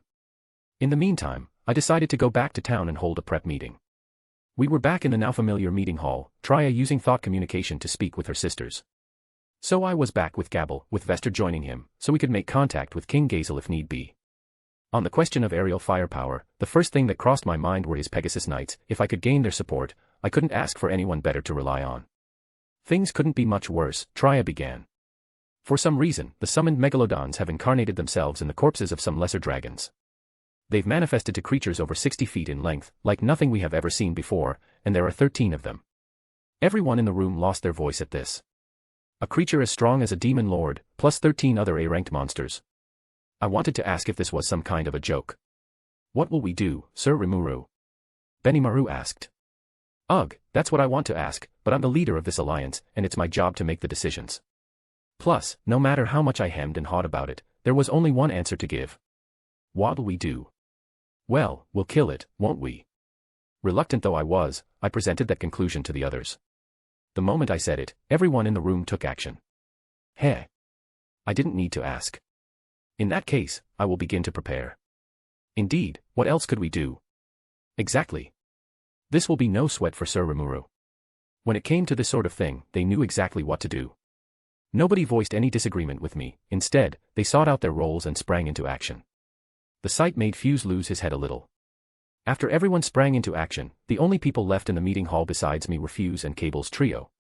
We took the opportunity to talk over a few things. All right, I'm not gonna tell you guys not to worry about anything, but I intend to do everything I can for this. I'm having Vester make contact with King Gazel for me, so we should expect some more support, too. After that, well, I'll do what I can, I said. You aren't going to run, he finally asked after a moment of thought, clearly worried for all of us. He was gravely serious, and I thought he deserved a serious reply. What would running accomplish? I'm the strongest dude in this nation. I've told my people to take refuge if I ever lose, but you know, just because I lose one fight doesn't mean I'm giving up on the battle. If there's absolutely no chance of winning, then sure, I'll run away and think up another plan. If not, though, then it's important that I go right in front of our foe and gauge how strong he is with my own eyes, isn't it? I need to do that if I want to formulate any kind of strategy. Plus, since I am the strongest in the alliance, nobody's running as long as I don't lose. I thought about saying that, but I found it a little too embarrassing. It just felt so lame, telling people that it was a leader's job to take the loss sometimes. That's why I tried not to lose, if I could. Until I actually did lose, I had to play the strongman role to live up to everyone's expectations. Ah. That's what being a leader of monsters means, I suppose. Yeah, well, this isn't the kind of nation that would crumble after losing its king anyway, so. Fuse nodded at me. He looked convinced enough. Still, it strikes me, Sir Rimuru, that you think quite a bit like we humans do. You don't seem like a monster at all. Plus, it's just so strange, having a slime be the most powerful being in the realm, he said with a chuckle. Maybe so. You might find this hard to believe, actually, but I used to be a human being, too. You know Shizu, right? I think I'm probably an otherworlder, just like she is. Though, really, it was more like I died in my old world and got reborn as a slime in this one. And while I'm at it I used my universal shapeshift extra skill to transform into a human. What on dash? Fuse's eyes lit up as Cable's crew audibly yelped in surprise.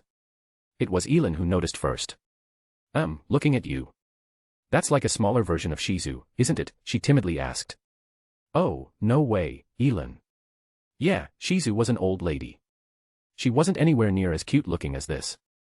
Cable and Jido were quick to protest, but Elin held her ground. No, there's no doubt about it. I mean, I saw her. Like, what she looked like under the mask. Oh, she did. It was just for an instant, so I didn't think any of them caught a glimpse, but. This works well for me, though. I was going to tell them now anyway. I removed the mask from my pocket and put it on the table. That's Shizu's mask, right? They eyed it, then me. Yeah. I wasn't really hiding it or anything, but I didn't take this form around you guys because I didn't want you to get the wrong idea. Elin's right eye inherited this form from Shizu. Inherited? Yeah. When I ate her. The four of them looked surprised, but none seemed angry. They retained their cool as they waited for me to continue. They had chosen to believe in me, luckily enough. Shizu and I came from the same country. When she died, she asked me to take over her mission, and as proof that I've taken on her will, I picked up the form you see here. So, I can't go around acting like an ass while I look like Shizu, you know. I said quietly. About half of that was my real feelings. The other half, really, was just an excuse I was using to deceive myself. Guess there's no helping it if they're suspicious of me now, I thought, as I turned my eyes to Fuse. Can you tell us what happened? There was not a trace of doubt in his voice. So I spent the next few minutes describing Shizu's final moments, as well as the circumstances behind my death and rebirth. I see. So that's what it was, Fuse whispered. Perhaps Fuse had been spending so much time in this town because he wanted to ask me about Shizu. Just like me, he had trouble finding the right time to bring it up. Well, Cable said, I believe in you, pal. Yeah, me too. And me. And me. Elin insisted. But. Wow, Shizu really did everything she could to make her dream come true. And now you're gonna try to make that happen, Rimuru. I am. I promised her as much. I'm going to free up all the emotions that are binding her heart down. Not that I've met the guy or anything yet, but as far as I'm concerned, the Demon Lord Leon is my prey to catch. Wow. I always knew I could believe in you, Rimuru. Elin flashed me a friendly smile. As for the other 3 men. Leon. Huh. You've got a death wish, Rimuru. I mean, Charybdis is practically a pushover compared to that guy. Yes. You can't go around calling someone like that your prey. Don't blame me if it leads to your death. They were, to say the least, a little unnerved. Well, so be it. Wish they could learn a little from Elin, but our little heart-to-heart seemed to have earned me all their trust. They each offered to join in this battle, but I turned them down. If I blew this, as I explained, it'd be up to them to figure out a new plan immediately. They relented pretty quickly. Thank you for reading. The fight was about to begin. We were at the end of the gravel road leading toward the Dwarven Kingdom, near the midway point between the capitals of Dwargon and Tempest. We rendezvoused with Geld and his construction team there, waiting for the moment to come. It was about time for Charybdis to appear. Vester had contacted King Gazel to explain the situation. We didn't even have to mention our pact, Gazel immediately deployed his knights for us. Beyond that, all we had to do was wait for the plan to unfold. We used the time to have Trainee, who had joined us on site, tell us more about Charybdis. I knew it was this super powerful monster already, but listening to her story, she made it sound even more hazardous than that. It was no exaggeration to say that it was as strong as a demon lord. She called Charybdis a spiritual life form, whatever that was. That term meant it could resurrect itself if defeated in one body by moving over to a new one. That sounded a little familiar to me. In fact, it sounded a lot like how Veldora worked. This Charybdis was born a very, very long time ago, running through cycles of death and rebirth. It is the cruel, brutal ruler of the skies. One could even call it the heaven-sent child of Veldora, the storm dragon, ruler and guardian of the forest. Huh. Did Trainee say something important there? Because it sounded kind of important. The child of Veldora. Was my guess correct, after all? Wait a sec, I hurriedly interrupted. What do you mean, the heaven-sent child of Veldora? Trainee explained. Charybdis is a monster created by the accumulated piles of magicules that leaked out from Veldora. After our discussion with Trainee, we went over the details of our strategy one more time. The thing we had to watch out for the most with Charybdis was its unique magic interference ability. Using this made any magicules within a 1,000-foot radius of the monster go haywire. It could use its own powerful magic to interfere with the very way magicules worked. This was exactly why we needed an aerial offense that wasn't dependent on magic. Even if you had wings, though, could those be cancelled like magic, too? Understood. The principles of flight differ for creatures like winged horses and dragonutes. Their wings contain the power to control gravity, lightening their overall bodily weight and letting them adjust the flow of power to propel themselves forward. This method of flight is unrelated to the presence, or lack thereof, of magicules. Judging by the Raphael's answer, my wings shouldn't be affected, either. I did find it a bit strange that having these wings alone let me fly. Turns out it had nothing to do with physical strength. I didn't have to flap my wings a bunch to stay aloft, not that it mattered at the moment. Benimaru and his friends, meanwhile, were already debating how they were going to fight. Hehehe. Aren't you guys forgetting something important? Don't tell me you've forgotten who I am. Some big ol' fish isn't gonna make me break a sweat. I'll give him one heck of a beating. It was Milim, who had changed into battle gear while I wasn't paying attention. She stuck her small chest forward, trying to look as defiant as possible. Great. I was all ready to welcome her to the force. But Cheyenne had to go and turn her down. I'm afraid we can't allow that. It'll put you in a bind, Sir Rimuru, and this is an issue for our town to handle. Why would it put me in a bind? Just as I was thinking that, Shuna butted in. She's right. It'd be a mistake to rely on her for everything, just because she's our friend. But if Sir Rimuru is in serious trouble, we will gladly ask for her support then. I'm kind of in serious trouble right now, guys. Not that I could say that out loud to them. The others were all nodding, they were keen to defend their home by themselves as well. I wouldn't get away with relying on Milim from the start. Ha, ha ha. You heard them, Milim. Just trust in me, okay? I hated to turn her down, but I did. Way to go, man. You barely trust in yourself. I kept the thought a secret. What? And here I thought my time had finally come to shine, too. Milim hung her head in disappointment. She was ready for action, changing her clothes for it and everything, so the shock of being refused must have been intense. She stole a few glances at me, looking ready to cry, but I couldn't do anything for her. It was a disappointment for me, too. So that's what was on our plate, then. It was us against Charybdis. Ultimately, we decided to just try fighting it and see what happened.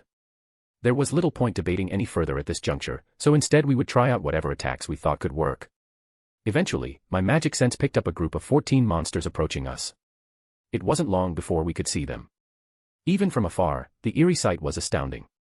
Giant sharks, over 60 feet in length, were gracefully swimming across the sky. Their bodies were protected by solid, stiff dragon scales that would assuredly deflect most garden variety attacks. It was shaped like a shark, but at the core, it was a completely different monster. With them was another, even more bizarre sight, the gigantic dragon accompanying the 13 sharks. Its size was enormous, making the megalodons look tiny by comparison. Maybe 3 or so times their size. Its total length had to be over 150 feet or so. There was a single large eyeball on the bottom of its wedged, shark-like head. On the top was a pair of solid-looking horns that appeared as if they could gouge their way through solid stone, or anything else for that matter. By comparison, its limbs looked like mere decoration, tacked onto its shark-shaped torso, but the 2 pairs of wings on its back, one larger than the other, looked almost exactly like Veldora's. And with that, hostilities began. Eat this. Hellflare. Benimaru kicked things off by choosing his biggest, strongest wide-range flame attack. Always something classic about using your most powerful move the moment you meet your enemy. And the results? You're kidding me. I put everything I had into that. Benimaru's frustrated muttering was understandable. Charybdis continued to leisurely soar through the air. Its megalodon companion had fallen to earth, mostly burned up by the attack, but Charybdis itself was the same as before. Some of the scales that burned off were replaced by new ones, but that was all. Between its naturally high defense and the effects of magic interference, it had successfully resisted Hellflare. It hadn't even fully incinerated the megalodons, indicating exactly how effective magic interference was. I wasn't too shocked by this. I was expecting this, but it made me realize again that this foe was going to be a huge pain in the ass. But we all kept our cool. Our plan was to expect this, so we moved on. All right. Let's follow the plan, break them up and take each one out. Wipe up those meddlesome megalodons. Heeding my order, we all spread out to our positions. I had transformed into a human, too, so I could handle whatever came my way. There were 12 megalodons left. Paring their numbers down looked like it'd be a tough row to hoe. Geld and his team were the next to launch an attack after Benimaru. I had my command post set up on a slightly elevated hill, so I could see the action unfold below me. Using the trees as cover, the force began trying to entice the megalodons to come closer so they could strike. This, sadly, did not work well. We were anticipating that the sharks wouldn't be able to move very much surrounded by trees, but with their powerful bodies, they could simply raise any trunks that stood in the way like so much dried kindling. Geld faced a megalodon in front of him, halting its charge. His entire body was covered in armor, which protected him from the sharp, blade-like. Now. Get him. The moment the order was made, a horde of high orc fighters took action. They moved slowly, but the damage from their battle axes was heavy. Little by little, cuts and slashes appeared on the megalodon's body. But sadly, none were lethal. The sheer size of it meant this barrage of attacks was too little, too late. The megalodon shook its frame. That was all it took to send several dozen fighters flying. Geld's face grew stern, harnessing his hatred to apply pressure to the shark's head. It thrashed around more in response. I will assist you. I heard scream, and a flash of light descended from the sky to land squarely on the megalodon. The creature died right there, never aware of what happened to it. Gabble had appeared. His force was functioning as a hit-and-run unit here, and when he saw Geld was in danger, he immediately stepped in to bail him out. Realizing Geld had the megalodon pinned down, he fired off an attack fueled by all his strength, and with his rank of A, that was nothing to sniff at. Even a 60-foot-long shark couldn't withstand that kind of force. And Geld's good fortune didn't end there. The Dragonutes under Gabble's command were using the full potions they had manufactured to quickly heal the wounded. The potion flowed freely on the battlefield, restoring even the serious cases to perfect health. Now Geld and Gabble were a tag team. Their respective forces worked together as well, allowing them to keep up the vicious onslaught against the megalodons without worrying too much about injury. This battle would deepen the bonds between them, no doubt. Before long, they had succeeded in slaying 2 more of them. Lethal combat was breaking out elsewhere as Geld commenced his attack. Gobta, following Hakuro's orders, was using his case cannon to strike at megalodons. It packed a powerful punch, but there was no way that a bullet an inch wide could strike a lethal blow on these guys. It had opened a gash in the megalodon's stomach, about half a yard in width, but all that did was add fuel to its anger. What transpired next was a game of tag in the forest. The riders were now surrounding it, ready to stake their lives on this game. Each, in turn, would take a stab with their spears, then edge away. When the shark targeted one, another would attack in their place. In a battle under those conditions, even a tiny error could be life-threatening. But they continued with the near-suicidal attack, using high potions to clear up any wounds. If worse comes to worst, we have full potions. As long as you aren't instantly killed, you'll be fine. Hakuro's voice might have been friendly, grandfatherly in a way, but his instructions belied his demon instructor persona. Whoa. Are you serious, old man? Only Gobta had the presence of mind to lodge a complaint. The others were too busy attacking and dodging. Gobta's goblin riders worked in perfect order, carrying out their shifting roles with no confusion. Impressive, I said. Yes. Sir Hakuro taught them well, Shuna replied. He certainly has, Benimaru agreed. Growing younger has only added further polish to his demon instructor ways. Wow. I wish I could play with M, too. Milim, meanwhile, apparently had the wrong idea about this whole battle. Better not think about it. If I play her game, I lose by default. Hey, come on, do you think I could dash? No. She was tugging at my clothing, begging for a chance. I had to play bad cop with her. I wish she wouldn't look at me like that. Up in the sky, things were getting pretty explosive. So I was there, and like Benimaru, he was only capable of using airflight and he wasn't particularly great at it, either. Despite that, and I don't know how he managed it, he was grappling with a megalodon in midair. The secret behind it was actually simple. Sokka and her 4 Dragonute guards were positioned above the shark, casting their shadows over its body. So I could then use shadow motion to make a beeline for them. Magic interference only interfered with Magicules in midair, so shadow motion didn't seem to be affected. Now Sokka's team of 5 was hovering over a single megalodon.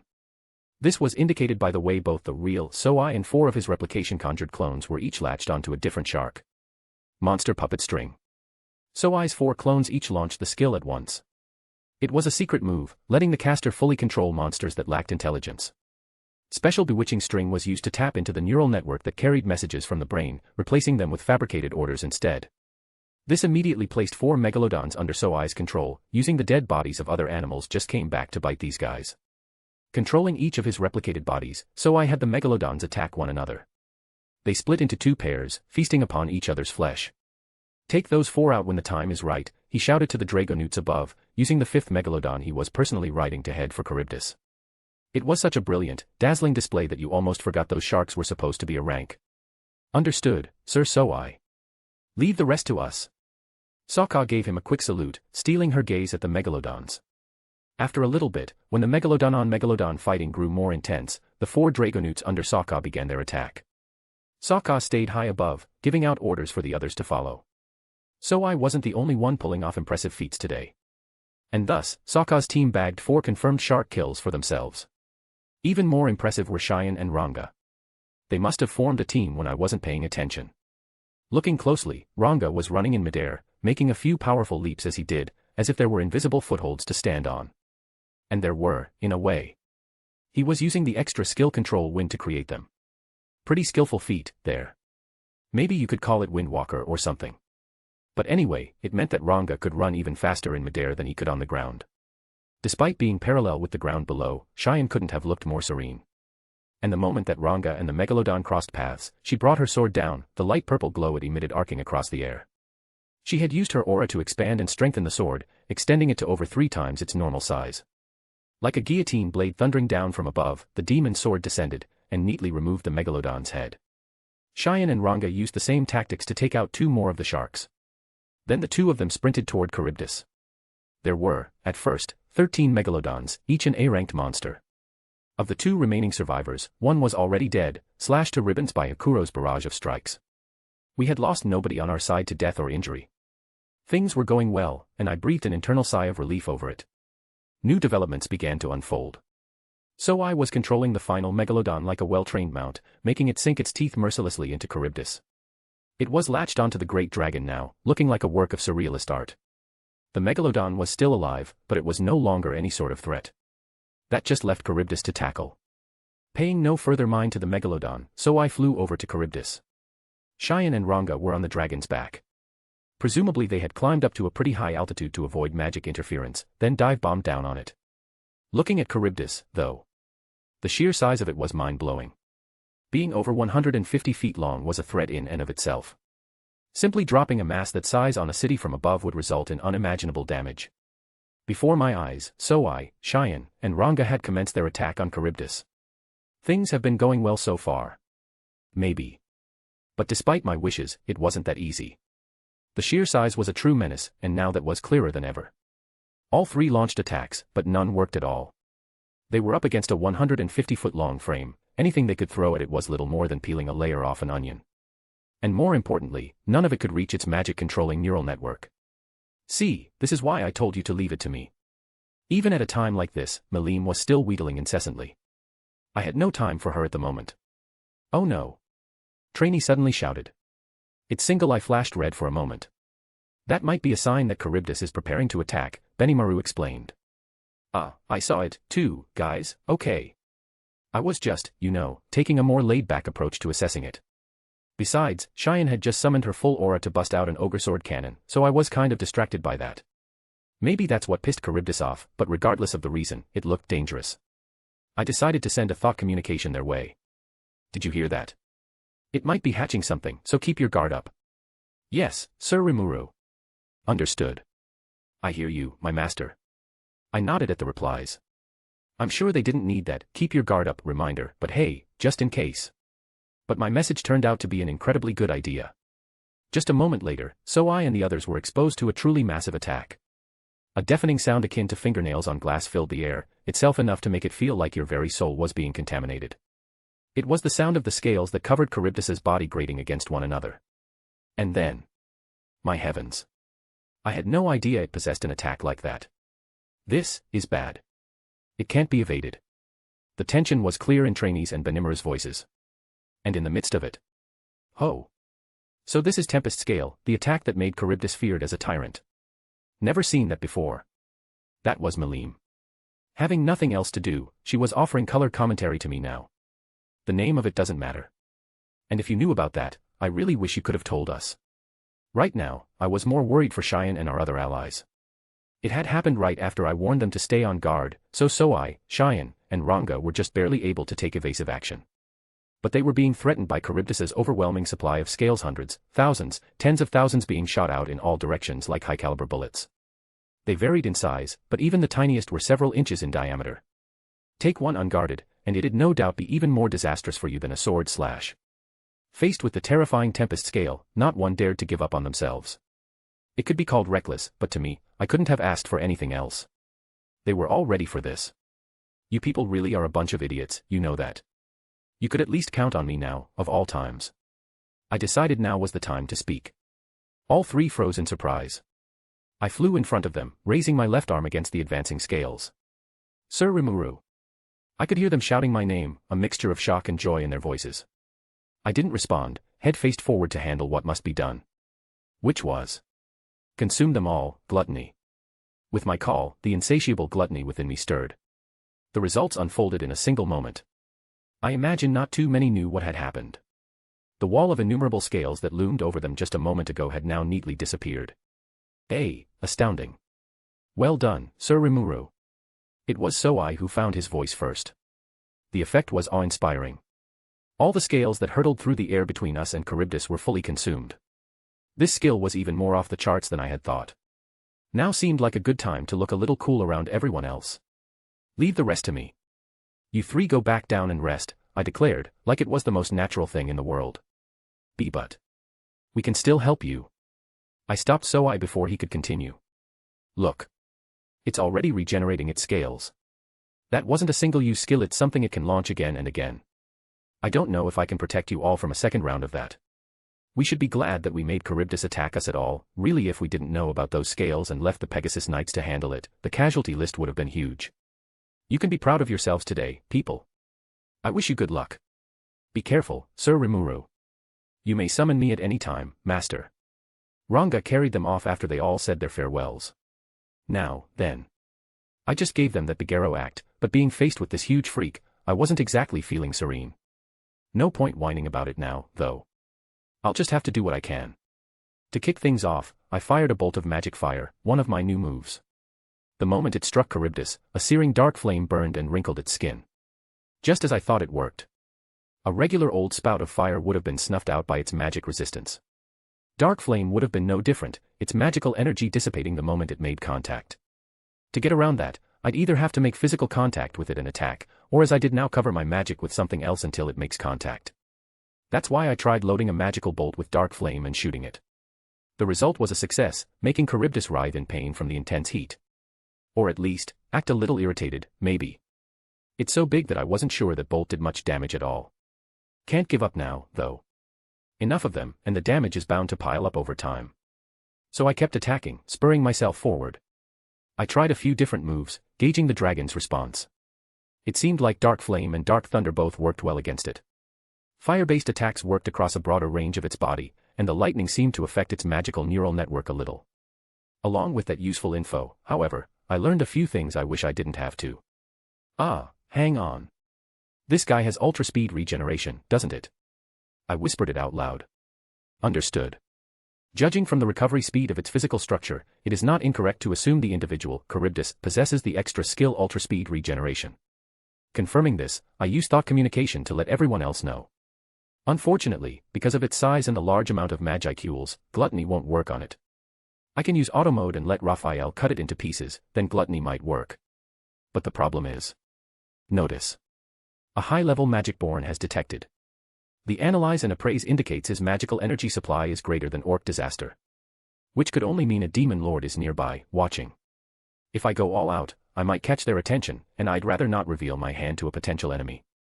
And I might have an idea which Demon Lord it is. Understood. A faint presence of life has been confirmed within the body that Charybdis is occupying. It is believed that the damage sustained has caused biological distortion, possibly due to an incomplete assimilation with the body's magical core. Additionally, Charybdis is using Phobio, the black leopard fang, as its core body. Phobio was working for Carillon, wasn't he? Charybdis is using Phobio as its core body. Phobio serves Demon Lord Carillon. And right now, a Magicborn with power on par with a Demon Lord is observing this battle, which can only mean one thing: the mysterious presence is none other than Demon Lord Carillon himself. Maybe this is his move, using Charybdis to rub us out completely. That confirms it, he's not just watching. He's the enemy. If I defeat Charybdis, he'll know what my trump card is. He might not attack us right away, not with Milim here, but he could use that information against us later. I've got a better idea. Let's just let Milim handle it. Sure, my reputation might take a hit, but that's fine. It's actually more advantageous if my enemy thinks I'm weak. I sent Milim a thought communication. Hey, Milim. Mind giving me a hand with this one? Wahaha. Finally. Milim's voice rang in my mind, brimming with excitement. I was getting bored just watching. Leave it to me, BFF. A ripple passed through the air, and then she was there. Milim hovered beside me, arms folded, her eyes gleaming with excitement. A wild grin spread across her face, radiating confidence and chaos. Then her gaze sharpened as she locked onto the creature in the distance. Looks like Charybdis is using Phobio, the black leopard fang, as its core body, she said, tilting her head slightly. You know, that guy who was here before. I scratched the back of my head, sighing. Oh, yeah, about that. I glanced toward the massive creature swirling with magical energy. You think you could maybe, I don't know, spit him out of that thing while you take the monster out? I'd like to rescue him alive, if possible. I don't know how much Carillon cares about his subordinates, but if someone killed one of mine, I'd be pretty pissed. He's already my enemy, no need to give him more reasons to come after us. If I can take Charybdis down without killing his men, I will. Wahahaha. You got it. Milim beamed, practically vibrating with excitement. That'll be a cinch for me. I've learned how to hold back my power a little lately, too. She gave a proud thumbs up. Let me show you how good I've gotten at it. Milim gladly accepted, relishing the chance to boast about herself. She'd learned how to hold back, though. Like she had any idea what that meant. For some reason, that made me a bit concerned. I opted not to voice the concern, though, as I let her take care of the rest. And with that settled, the rest moved fast. I ordered a full retreat from the area, no time to argue. Dolph gave the signal, and the troops began pulling back. And so, once I was sure everyone except me was gone, I gave the signal, a small nod upward. You got it. Milim shouted, already in the air, her dragon wings stretched wide behind her and a self-satisfied smile on her face. Well, here we go. Here's what holding back looks like for me. Drago Buster. A fantastic stream of bluish-white light rushed from Milim's outstretched arms. It was a light of destruction that made everything disappear. Cannot analyze. Collecting data. Failed. Raphael within me sounded a bit surprised. It couldn't identify the exact nature of Milim's attack, but the results were pretty obvious. The sight before me forced me to rethink what holding back even meant. Streams of white light crashed through Charybdis, giving it no chance to regenerate. Its massive frame was erased in the blink of an eye. Truly, Milim's strength could only be described as beyond imagination. I flew over to the Magic-born, grabbing him before he smashed against the ground. He was alive, if barely, which meant I got what I wanted. I decided to get to work immediately, preferring if nobody else had to see this. Analyzing Phobio's status, I found that he and Charybdis were 96% fused with each other. Without quick action, the beast would just resurrect itself again. That's why I needed to do this. What are you doing with him? Just watch, I said, dodging the question as I began. We can't let Phobio go free, right? I figured we better take care of him right now. Fully. The task at hand involved fully separating Phobio from Charybdis. My rifle allowed me to synthesize and separate things. However, just doing that alone would cause Charybdis, a spiritual life form, to float away out of my hands. That's where my unique skill, Glutton, would come in. Report. The magical core of the individual Charybdis has successfully been separated from the individual Phobio. Consuming the magical core of the individual Charybdis. Successful. Analyzing core. Successful, the following skills have been obtained. Success. It felt like that took forever, but I had completed it before everyone who evacuated out from Milim's attack had come back. All I had left to do was give some healing potion to the weakened Phobio before I forgot. I gave him a swig of my very own, handmade full potion, quickly stabilizing his physical condition. Now to wait for him to awaken. Thus Charybdis, the threat that landed on our doorstep, was fully slain. Note. Thank you for reading. This chapter was especially fun to write. I enjoyed showing Rimuru's strategic side. Not every fight needs to end with a flashy finisher, unless Milim's involved, of course. See you in the next chapter. With the danger past, I went back into slime form. But just as we were about to head home. NGH. Where am I? What happened to me? I heard confused muttering. Phobio had awoken. It put Benimaru and Cheyenne on their guard, but Phobio wouldn't have had any energy to fight right now. His wounds were fully healed, but his magic power was exhausted. Plus, with Charybdis fully extracted and eliminated from him, he was back to merely being a high-level magic-born nobody we couldn't take, if it came to that. Hey there. You up? Do you remember what you did? I spoke slowly to the bleary-eyed Phobio, who was gradually regaining consciousness at the sound of my words. Then he jumped up and, incredibly suddenly, prostrated himself before me and Milim. Guess he remembered. I am sorry. I mean, I deeply apologize to you. I've done something horrible to you, Lady Rimuru, and I've put so much trouble upon all of you a second time. Ugh, when he gonna stop annoying me? I was just about to punch him when Trainee asked an important question. How did you know where Charybdis was sealed away? Because I highly doubt you merely stumbled upon it. That was a good point. Well. To his credit, he didn't hide any of it and fully explained what happened to him, the request he made to the two masked agents of the moderate jesters. So maybe this isn't a plot by Carrion after all, which raises more questions. A pair of strange-looking masked clowns. But that location is secret, only we knew where it was, and it was the hero herself who told us. A formidable foe, indeed, if they were able to track it down. And masked, you say? This seemed to trouble Trainee in particular. She seemed to know them. Was one of the masks asymmetrical, perhaps? Drawn to look like they were making fun of you? And no. There was a girl whose mask made it look like she was crying, and then a fat man with an angry mask. They called themselves Tyr and Footman. Not the guy Trainee knew, then. But, wow, mysterious masked magic-born, huh? Wait a sec. Hey, I think Benimaru said there was one there during the attack on their homeland. Yes. I just thought of that myself. A rotund magic-born wearing a mask of anger. That was one of the people controlling the orcs. Indeed. One of the orc generals working away from my command was accompanied by a high-level magic-born bodyguard, hired by Gelmud. That man's name was Footman, Geld added. Then. And come to think of it, when Sir Laplace rescued me, he said he was in Gelmud's employ as well. He said he was the vice president of the Moderate Jesters, which he described as a jacks-of-all-trades group. And the mask he had on. It was just as Trainee described. Asymmetrical and with an arrogant expression on it. Gabble dropped the bombshell. Events from across the land were suddenly being connected together. The Moderate Jesters.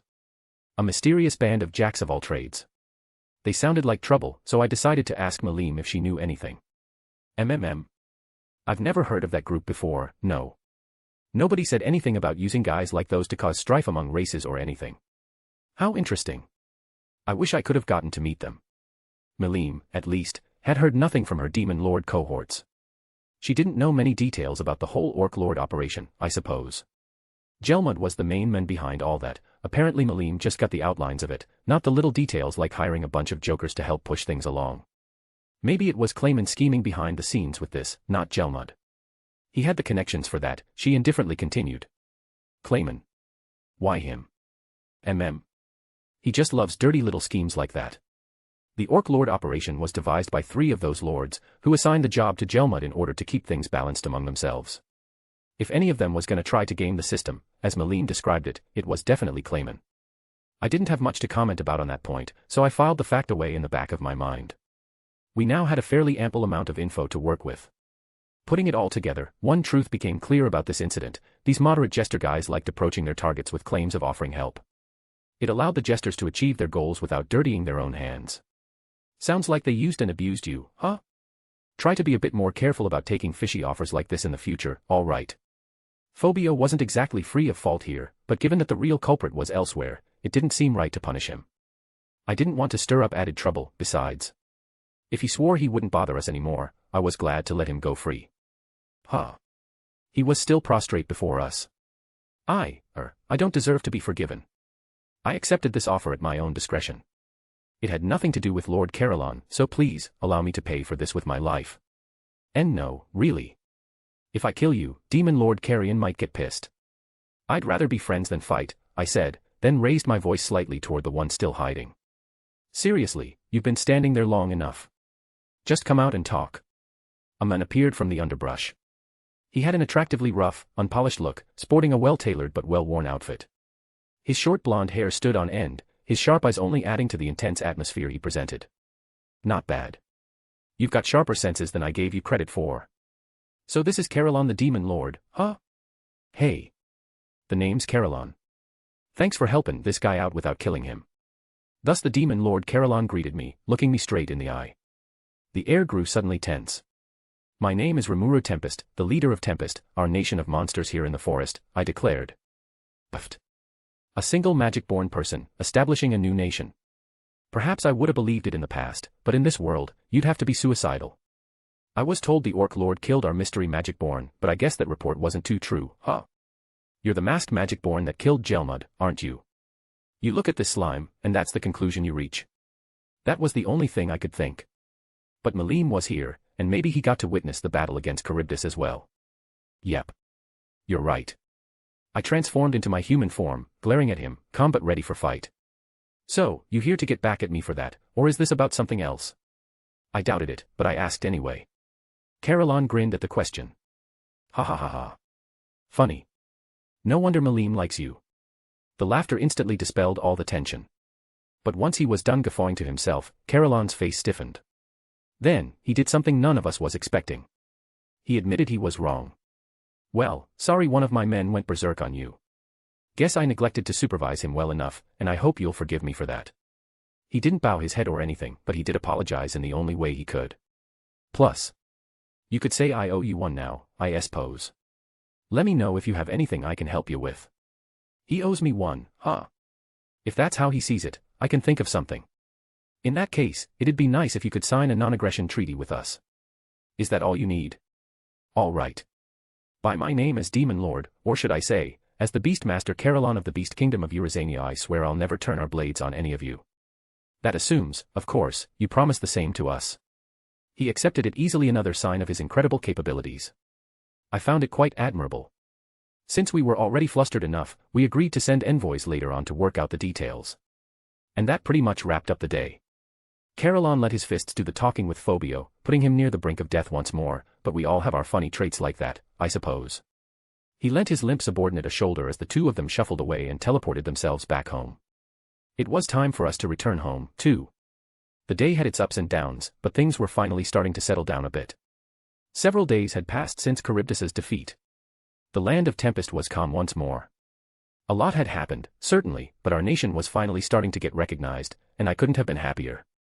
We were now on friendly relations with the armed nation of Dwargon and the Kingdom of Blumund. The road between us and Dwargon would be opening up soon, and my official invitation had already arrived. I needed to make my report, but they were planning more to receive me as an official state guest. Over in Blumund, Fuse was doing a lot for me by going around royal and noble circles and convincing them that given how this latest crisis had turned out, it'd be much more to their advantage to work with us, not against us. Blumund wasn't a large nation, so noble circles didn't encompass that many people, as he said.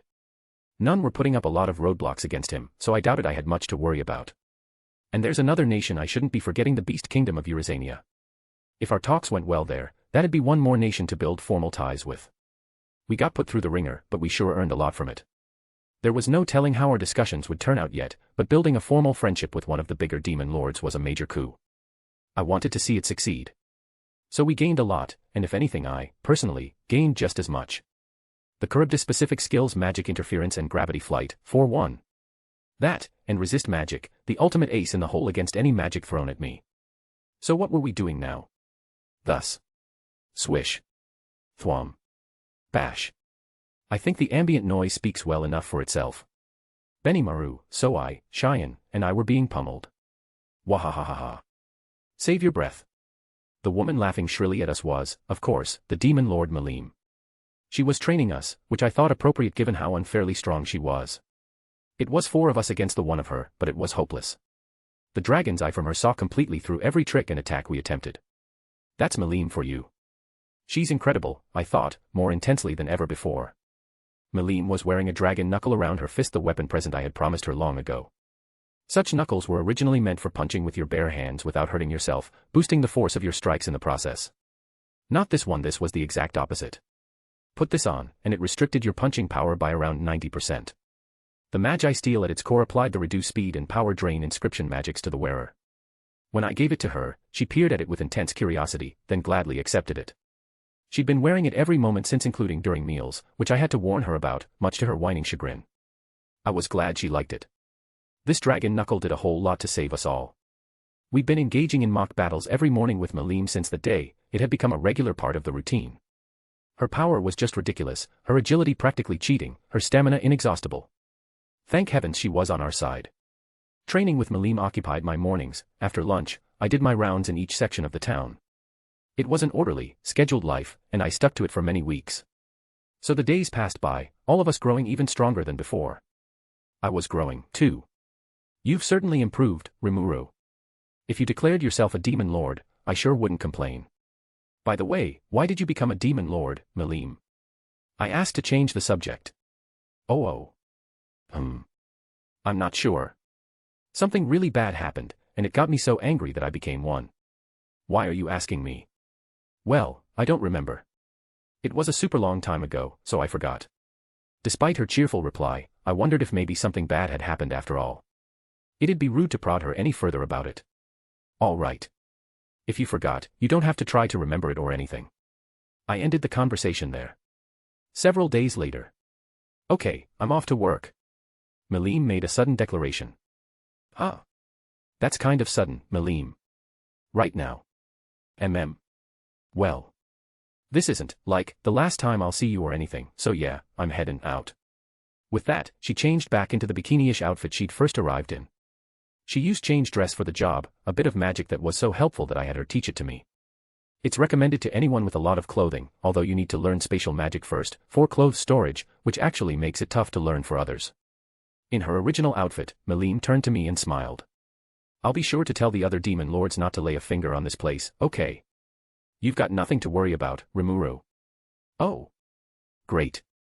So you're off to meet them. That's my job. She puffed out her chest proudly. There was apparently some kind of conference among her, Caroline, and the assorted other demon lords out there. The concept kind of scared me, a secret tryst where the demon lords of the world wove their sinister conspiracies in private.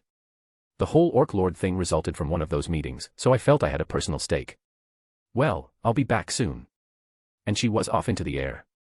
So sudden, just like when she came. And in another moment, she was silently breaking the sound barrier, no shockwave, oddly, and falling out of sight. She said the site was pretty far off, but at that speed, she didn't have long to travel. It didn't seem right, feeling all sad about someone like Milim, but losing her so suddenly like this did make one feel lonely. Thinking about it, she had really become a big part of this town. The way she could take over your mind like that. She was Tyrius Demon Lord. So before long, I resumed my training under Hakuro, my mind refocused on my mission. I could see a bunch of children playing around outside. 3 boys and 2 girls. They ran up to me at first sight, overjoyed to see me. "Teacher.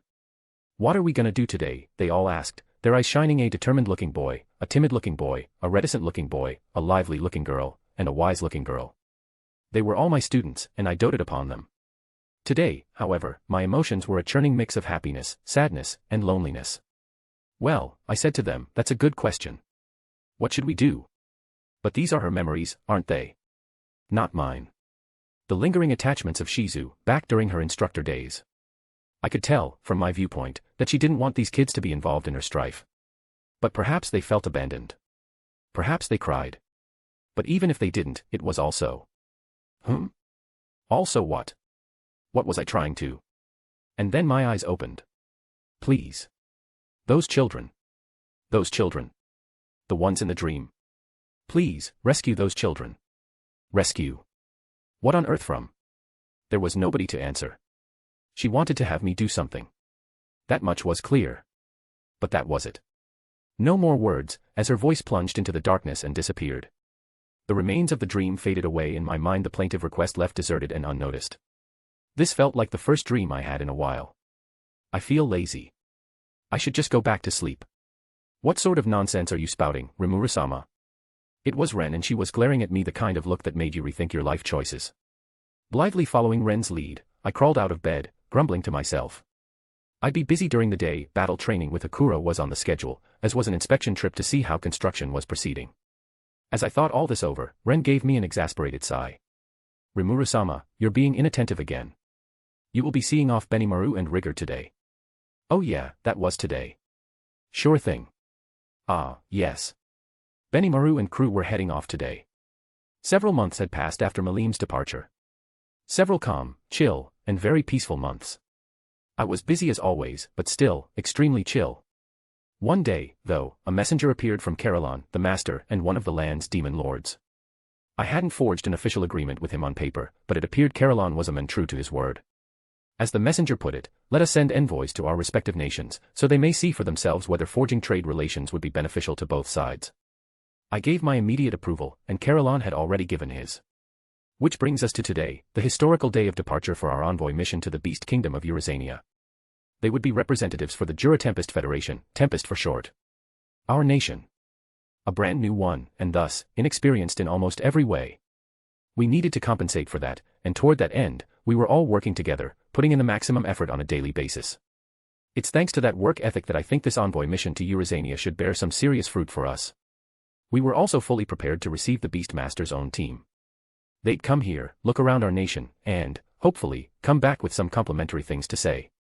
If all goes well, we'll stay on good terms and, again, hopefully, begin formal trade and from there, formal diplomatic relations. It shouldn't take long. After thinking through all that, I finally looked up. Ren, where are we going?" I asked. "The envoy's set to depart in the evening. It's still morning, so I've got time. But before that, I need to finish the paperwork, again. Can't I just push this off onto Ren?" "Nope. She'd definitely get mad. Scary mad." "We're going to the dress shop to get you dressed up for the ceremony," Ren said, a hint of excitement in her eyes. "This is bad. If I go with her, I'm probably getting shoved into a bunch of cute outfits and it'll take hours." Honestly, the paperwork was starting to sound like the better option. I fumbled, trying to come up with an excuse. "What about the paperwork?" "Don't worry," she replied, almost too cheerfully. "I already took care of it. I reluctantly followed Ren through town, each step toward the dress shop feeling like a step deeper into doom. And just as I feared, the moment we arrived. Rimuru-sama. Shuna beamed, practically glowing with excitement. We've been waiting, Cheyenne added with a cheerful smile, her eyes sparkling with anticipation. Haruna, ever the calm one, greeted me with a polite bow. Welcome, Rimuru-sama. We've prepared a selection just for you. Prepared? Just for me? That sounds suspiciously like a trap. I looked around. The shop had already been transformed into some kind of fashion war zone, frilly things everywhere, elegant robes hanging from racks, stacks of accessories taller than Gobta. Let's start with this one. Shuna said, holding up something that looked like it belonged in a royal ball. Wait, hang on, do I really need to wear something this formal? I mean, it's just a farewell ceremony dash. No complaining. Shuna said sweetly, her tone brooking no argument. Before I could protest again, Shuna was already pulling me toward the changing area. Ren handed me a pile of clothes with a smile sharp enough to cut steel, cool, composed, and clearly enjoying this way too much. I sighed quietly and accepted my fate. Resistance was clearly not an option. The dressing room curtain slid shut behind me with a finality that felt ominous. Let's just get this over with, I thought, staring at the first outfit, a navy blue ceremonial robe embroidered with golden patterns. Elegant, regal, and about 5 shades too fancy for my liking. Grumbling under my breath, I changed and stepped out. Oh, very noble. Shuna clapped her hands, sparkling with approval. Too stiff, Ren said flatly, arms crossed, tilting her head with the eye of a seasoned fashion critic. Try the next one.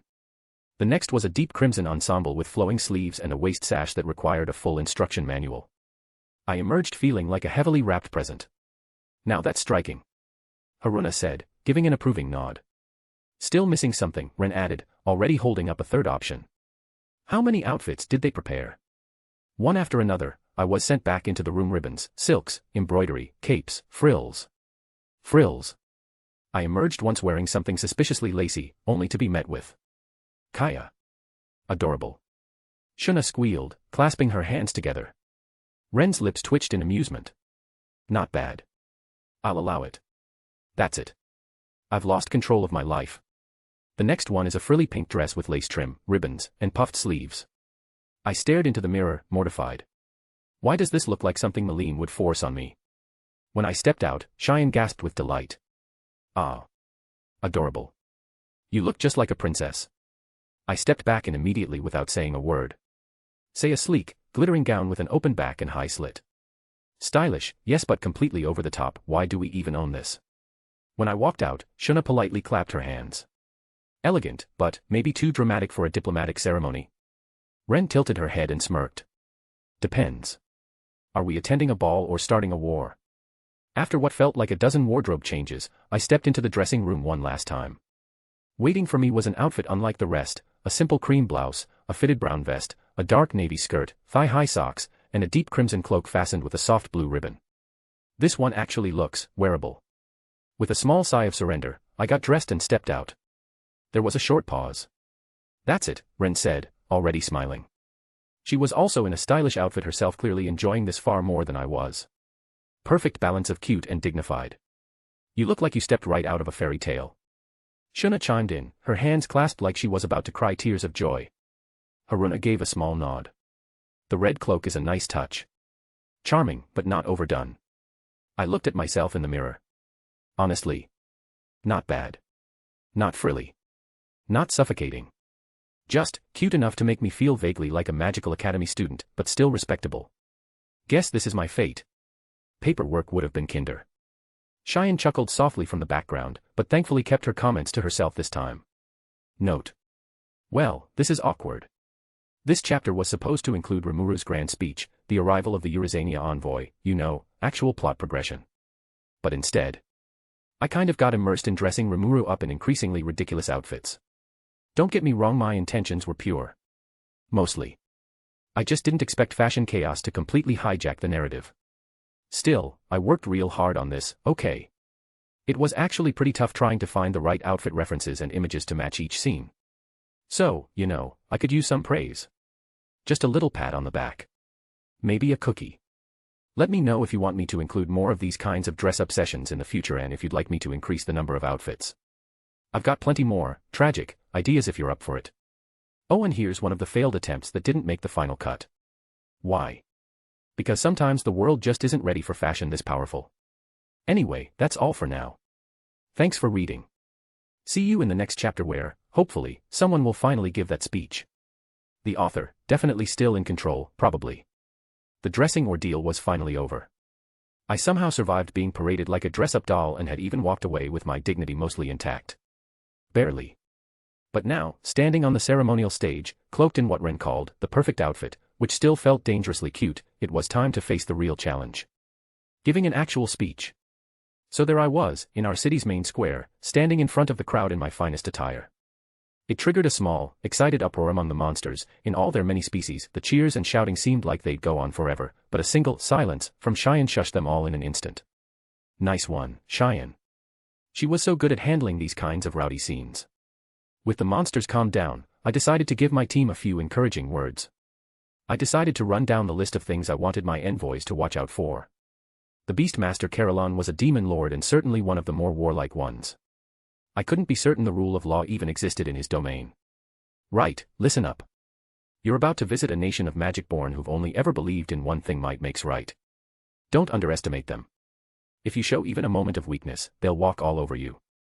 You might not win every argument or even every fight, but what matters is that you don't lose in spirit. Your companions and we're behind you all the way. So go out there and represent us with pride. Your mission is more than diplomacy. I want you to truly understand them. We're not looking for forced alliances or shallow cooperation. We want a relationship built on mutual respect.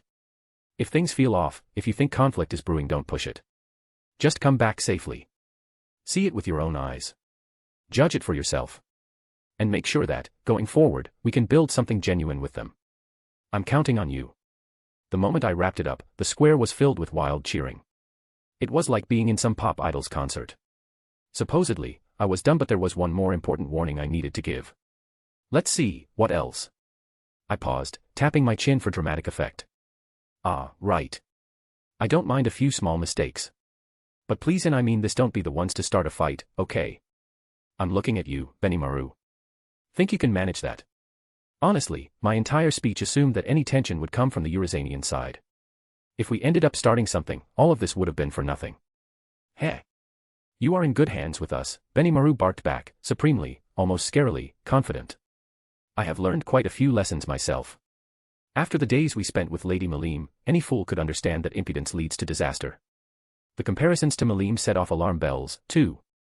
Using her as a standard for building your own confidence didn't give me any sense of security at all. At least it beat Cheyenne, though. Watching her eagerly nod at Benimaru's words made me sigh. Good to hear. I wish I could have joined you there myself. Not at all, my lord. I think it best you do not travel to a demon lord's domain until we can confirm it is safe. It was clear from that denial that Benimaru wished to gauge Carolon's trustworthiness with his own eyes. Not just Carolon, but every other magic-born who called his lands home. Would working with them benefit Tempest? Or would they cause untold harm for me? Really, I was glad to see his initiative, even though it only added to my worries. All right. Do your best. Yes, my lord. And you, too, Rigger, and all the rest. I'd like to see good things come to our nation. Absolutely, a starry-eyed Rigger replied. We will spread the word far and wide. Those eyes told me he couldn't wait to head off. He was really leaping at the chance to try something new. He'll be fine, I figured. Great. Now, let's give them all a big hand as they set off on their journey. On my cue, Ren gave a signal with her eyes. It was picked up by our band of specially selected musicians, ready to strike up a great, lively tune.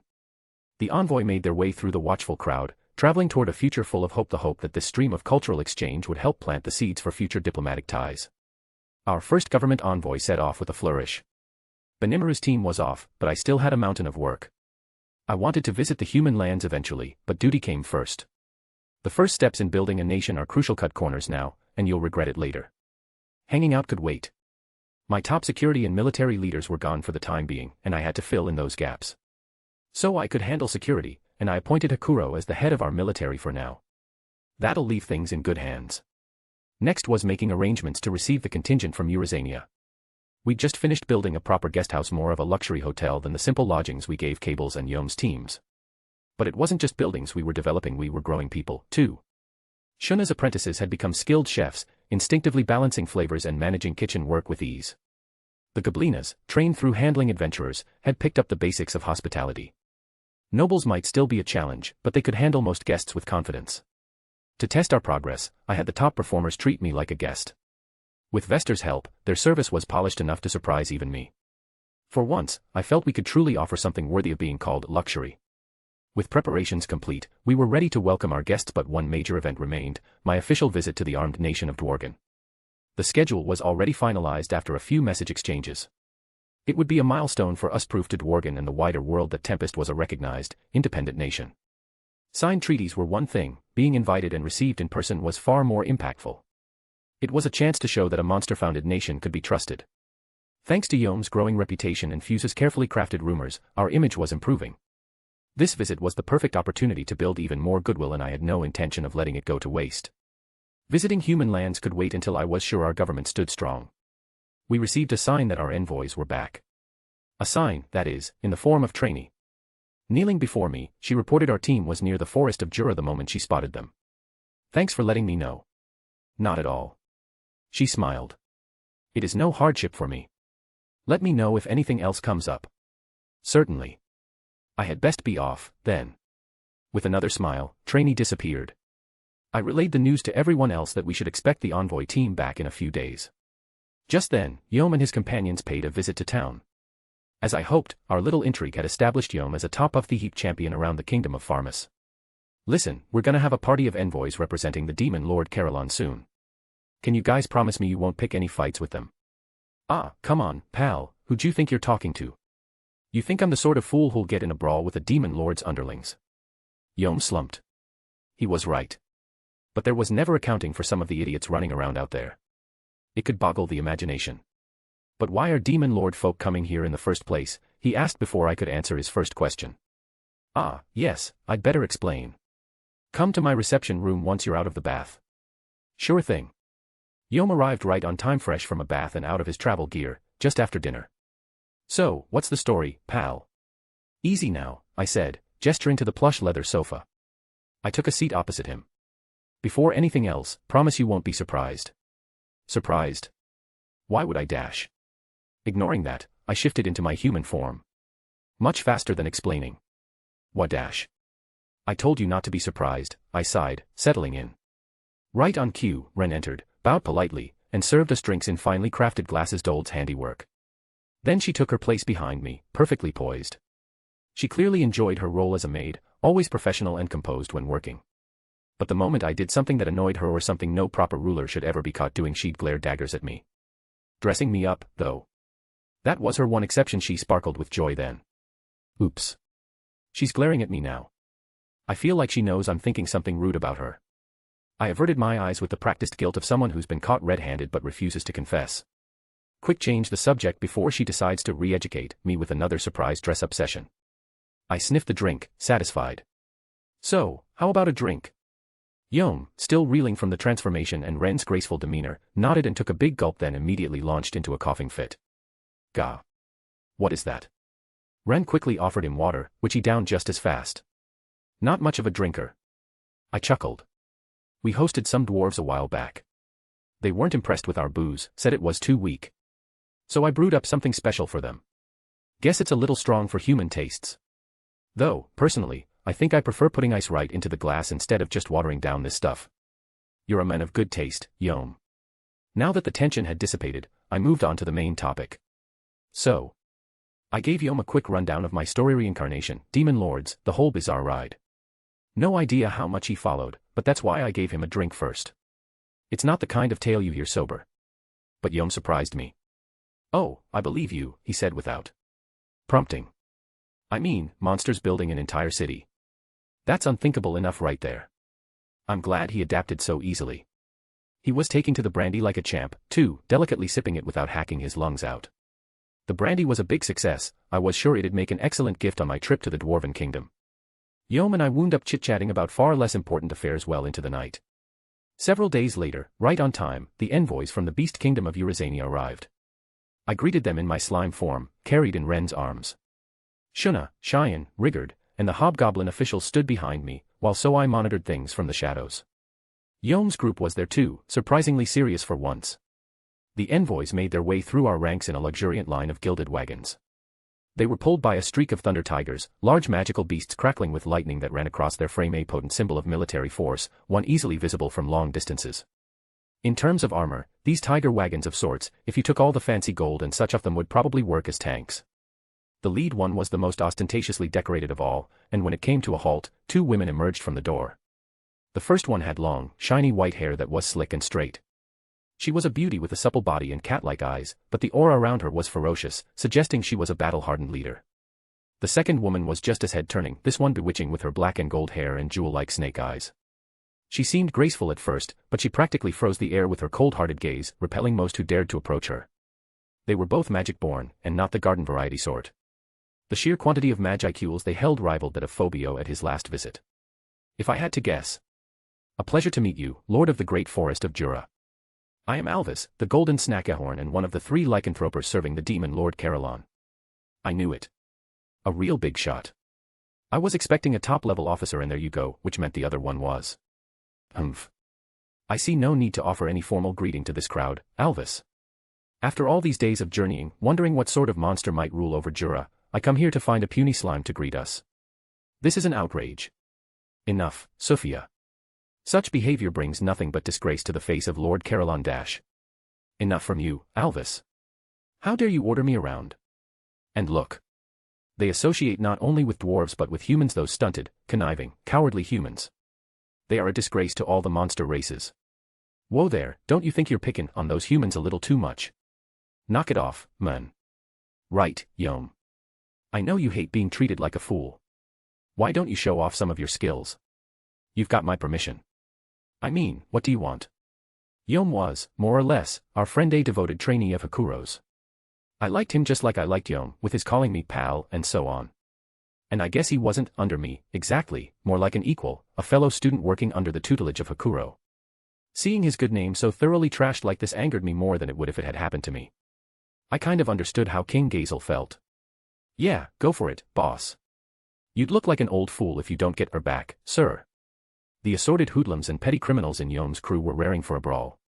Heh. Guess I've got no choice. Promise you'll look after my team, pal. With a grin, he unsheathed his beloved Dragon Slayer sword. No problem. I've got tons of healing potion, so don't let up. Sure thing. Yom took a step forward. Sophia answered this with a jubilant laugh. Ha-ya ha. Well played, human. Think you can satisfy me? As I watched her gloriously overacted performance, Cheyenne moved. Oh. Does she have ideas of her own? Just as the thought occurred to me, Cheyenne did exactly what I expected. Not so fast. I have stood here patiently and let you have your say, but the sheer brazenness of your insults toward Rimuru-sama. I have held my tongue for this long only because Rimuru-sama instructed me to, but it would appear I no longer have a need to. I shall be your opponent. Cheyenne's eyes grew bloodshot as she sprang into action. How neat. Sophia howled, her ferocious feline nature coming to the fore. I, Sophia, the snowy tiger claw, am ready and willing to test out these would-be minions of the high and mighty Slime Lord. Then she and Cheyenne clashed, driven purely by their war instincts. In an instant, the place turned into a battlefield. Yom, meanwhile. Oh dear. There is just no dealing with you, Sophia. In that case, Grusith. Provide an opponent for the human.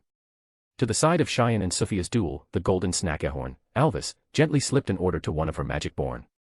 Me. Take on a human, sneered the gallant-looking young creature who stepped forward. I know I am a low-ranked member of the Beastmaster's Warrior Alliance, but... well, so be it. Let me be your playmate, human. His hair was gray, matching his eyes, and his skin was a dark shade of brown. He was as muscular as he was flexible, and the large knives he held danced in his hands while he glared sharply at Yom. A word, the Cheyenne Sophia bout was intense. They were both the type who derived joy from battle-true berserkers. Their surroundings no longer mattered as they immersed themselves in the fight. It looked like she was about to launch a massive bolt of magic from her hands, focusing all her authoritative might on the effort. Sorry for the wait. Now, take some of this. The aura that had wended its way around her hands formed a ball of fearsome, destructive energy, one that she was just about to launch. Enough. When a voice informed us all that the battle was over. A golden staff was suddenly thrust before Cheyenne. Alvis had stepped in. Her tail was pointed straight towards Sophia as well, she apparently had an energy bolt of her own to unleash.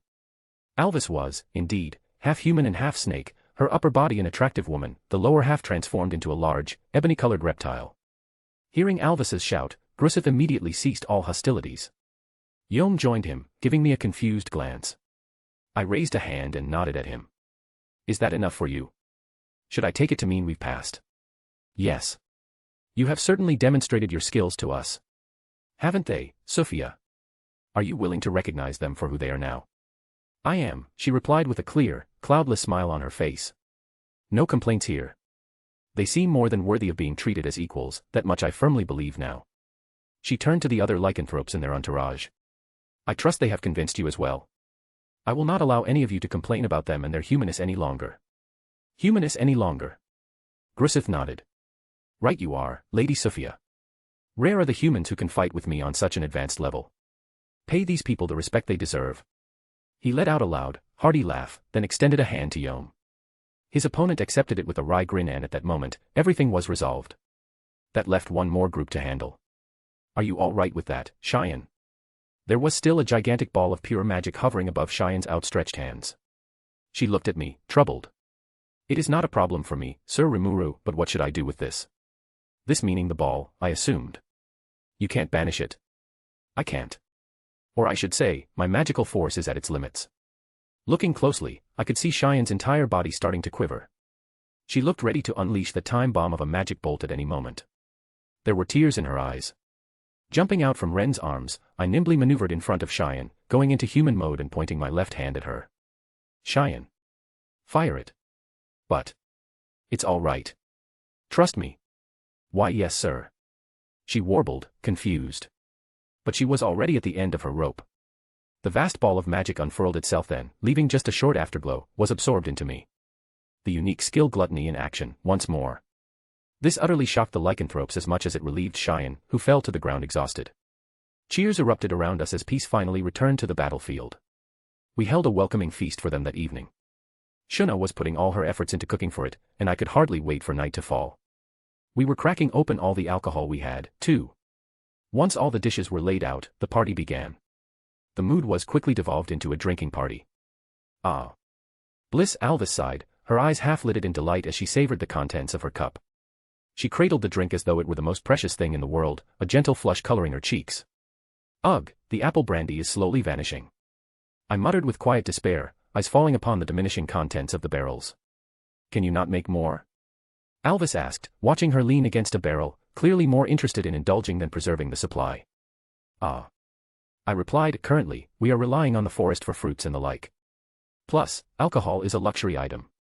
We have yet to release it to the masses. I gave her a rundown of our fruit situation. I see, Alvis remarked. That does sound like an issue. Perhaps I could arrange matters so the fruits offered to Eurasania are passed over to your nation. With that, you could dash. You could use that to make more fancy liquor for us, I could practically hear her say between the lines. What percentages are we talking? I asked. Oh, you can handle the details, Sophia fired back with a smile. As long as I have something good to drink, I am satisfied. Our Lord's domain enjoys a great deal of high-quality fruit, so I do look forward to what you could make with it. So the ball was back in our court. Best to leave this to a professional. Gabuta, I called, can you grab one of the merchants for me? Gabuta gave a chipper salute. Sure thing. Moments later, a peculiar figure was ushered in, a kobold with wide, alert eyes and thick fur. He wore a modest cloak and carried himself with a blend of loyalty and commercial eagerness. This is Kobe, kobold merchant and representative. Kobe stepped forward briskly, bowing deeply. Lord Rimuru. How may I help? You see, I explained the situation to him. I'll leave the rest to you. Kobe blinked. Yes. Ah.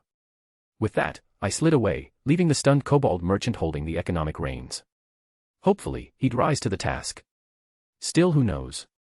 Maybe we'll have a thriving wine industry. I think, as a nation, we're off to a pretty smooth start. After staying on for several more days, the lycanthropers Sophia and Alvis headed back home. Enrio, the magic-born serving them, remained in town with the other attendants. They had apparently been instructed to learn about the assorted technology we enjoyed here, and they were already beavering away at their studies. Kaijin and the dwarf brothers' workshop wowed them. When they visited one of our new construction sites, they assiduously took measurements of the framework's strength and stability. On a day trip to see our highways, they were shocked to see how effective our building crews were.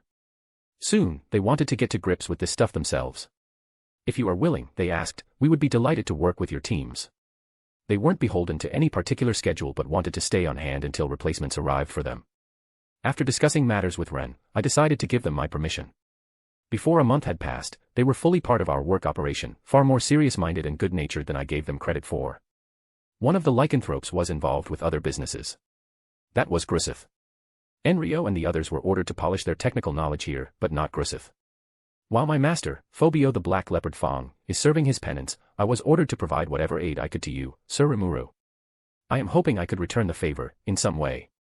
Thus, he agreed to help patrol the city, although between him doing ride-alongs with Gobta and training with Hakuro alongside Yom, it seemed to me he was just doing whatever he felt like around town. Ah well. If he was having fun, it was no skin off my nose. And so, the envoys sent from the Beast Kingdom of Eurasania shortly found themselves naturally becoming friends of the citizens of Tempest. Note. Well, I'll be honest, this part might have been a little on the slower side. There was some plot progress, but yeah, not the most entertaining chapter overall. Grinning face with sweat. But don't worry, next chapter is going to be something special. Lately, I've been feeling a serious Rayful deficiency, and I know I'm not alone. So expect lots of Rayful moments coming up. Since this story follows a female Rimuru, I figured it's the perfect time to dig into some real character development and maybe even sprinkle in a bit of romance eyes.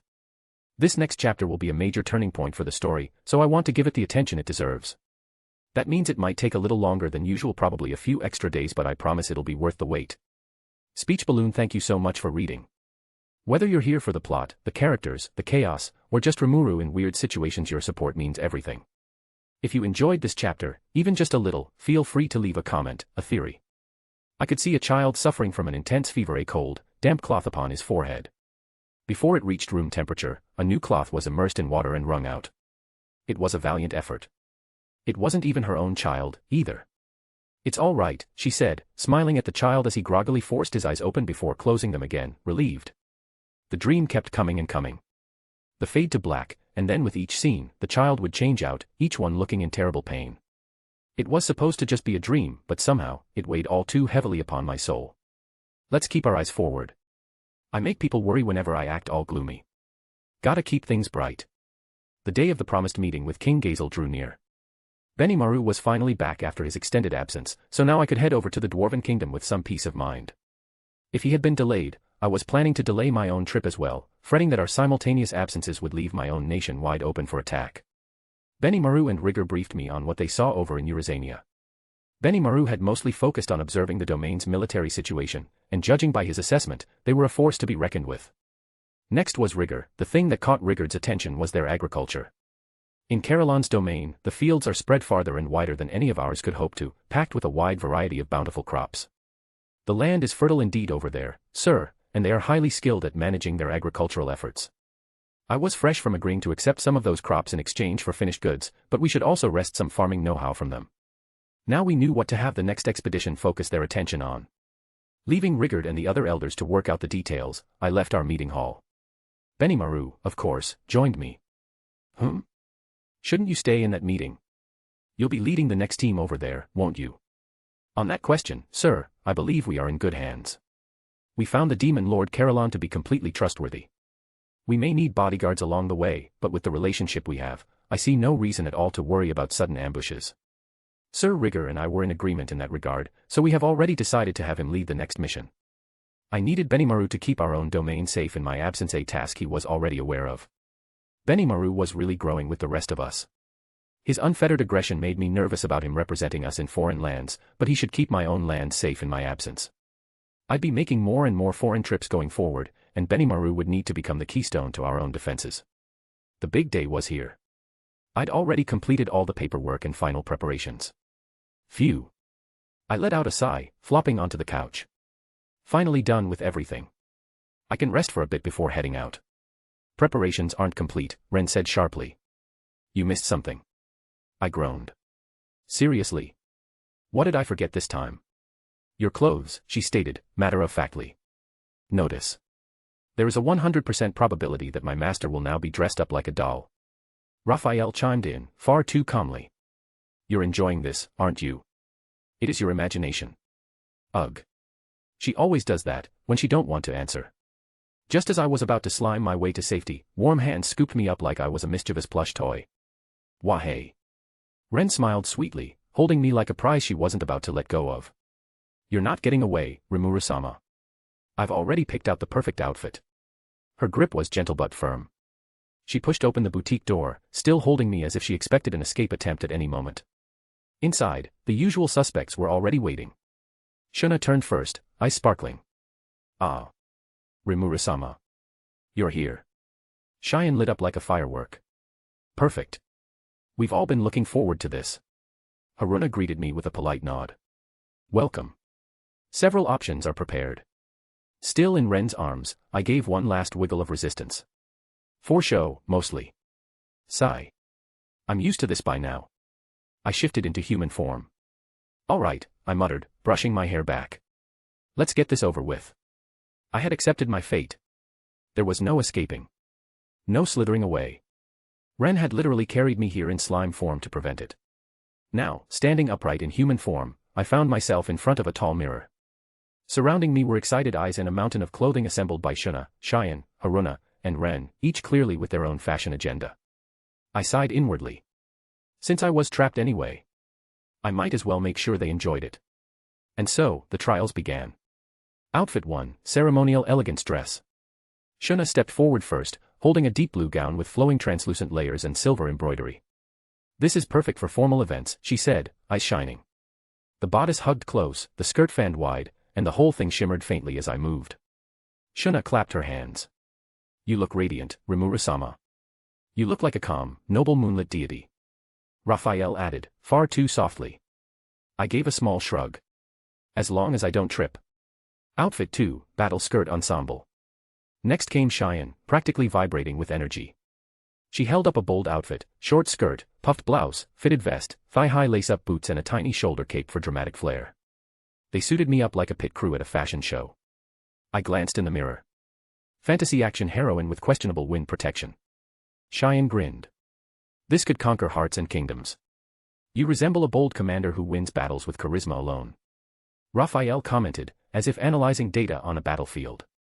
I tugged at the hem. If I flash anyone, I'm blaming you. Outfit 3, Casual Garden Dress. Haruna's choice was a breath of fresh air, a light, knee-length dress with puffed sleeves, a soft pink sash, and a traveling cloak. It came with a wide sun hat. This one's practical, she explained. Perfect for peaceful outings. The fabric was soft and breezy. Surprisingly comfortable. Haruna adjusted the sash gently. You look serene in this. I smirked. I look like I should be sipping tea in a flower field. You look adorably relaxed. A vision of gentle nobility, Raphael said smoothly. I crossed my arms. Sigh. You're definitely enjoying this, aren't you? Fact cannot be confirmed. Thought so. Outfit 4, Final Noble Lady's Dress. And then came Ren's masterpiece. She stepped forward with reverence, holding a deep midnight blue off-shoulder dress with subtle gold embroidery. The corset bodice flowed into a layered, high-low skirt, lace-trimmed and regal. A matching gemstone choker and long gloves completed the look. Without saying a word, she helped me into it. Her motions were steady and precise, almost ceremonial. Shuna clipped in earrings. Cheyenne fixed the folds of the skirt. Haruna handed me a mirror. I looked. It was beautiful. Regal. Feminine, yes, but powerful in its own way. I've worn armor, robes, casual clothes, and weirder things than this. But somehow, this felt right. I smiled faintly. I actually look pretty good when I'm dressed up. Shuna practically sparkled. You look like royalty, Rimuru-sama. Cheyenne blinked fast. You're stunning. Like a vision. Ren nodded. You carry it like you were born to. You are truly adorable. Raphael whispered, voice softer than usual. You're hopeless, I muttered. Later, after all the fitting room chaos and teary compliments, I found myself alone in my room. The evening had settled in. The mirror in front of me reflected the full view of the final outfitron's midnight blue dress, the subtle gold embroidery catching the low light just right. I adjusted the gloves absently, eyes locked on my own reflection. The room was quiet. Too quiet. I really wore all of those, I muttered to myself. Indeed, Raphael replied from within, far too quickly. I sighed. You're enjoying this, aren't you? It is your imagination. I narrowed my eyes at the mirror. You always say that when you're hiding something. There was no answer. Just silence. I looked at my reflection again, shoulders straight, chin up, everything in place. I looked elegant. Graceful. Way too natural. Wait. A chill crept down my spine. Why do I feel like I am enjoying this too much? Something about the way I stood, the ease I felt in the outfit, it wasn't just habit. It felt natural. Too natural. There is a possibility that Shizu's lingering will is subtly influencing my master, Raphael said smoothly, perhaps making you more inclined toward femininity. I blinked. Huh. Just as planned. My heart stopped. What do you dash? It is your imagination. I stood there, frozen. Staring at the mirror. Afraid to ask. But, even if she's teasing me, even if I don't understand half of what she's doing, I trust Raphael. She's never done anything to harm me. So, maybe I am just overthinking this. There's no way, right? Probably. The silence lingered, save for the rustle of fabric as I flopped back onto the bed still in the dress. I stared at the ceiling. Just as planned, I muttered under my breath, mimicking Raphael's tone. Incorrect intonation. Attempt not recognized. I snorted. So you are listening. I am always listening, my master. Well then. I stretched my arms behind my head, voice lilting casually. If you're so invested in how I look, maybe I should try on a few more dresses. You wouldn't mind seeing more, right? There was a pause. A rare, beautiful pause. I smirked. Oh. No witty system response. No probability estimate. Ahem. I would advise against overexerting yourself after a long day. Oh ho, I grinned, rolling onto my side. Is that concern? Or are you just flustered? Your teasing attempts are transparent and inefficient. Ouch. I chuckled. Admit it. You think I look adorable? That statement is not inaccurate. I blinked. Wait, hold on. Did you just dash? It is your imagination. I sat up, staring at nothing. Okay, that's it. You're definitely enjoying this.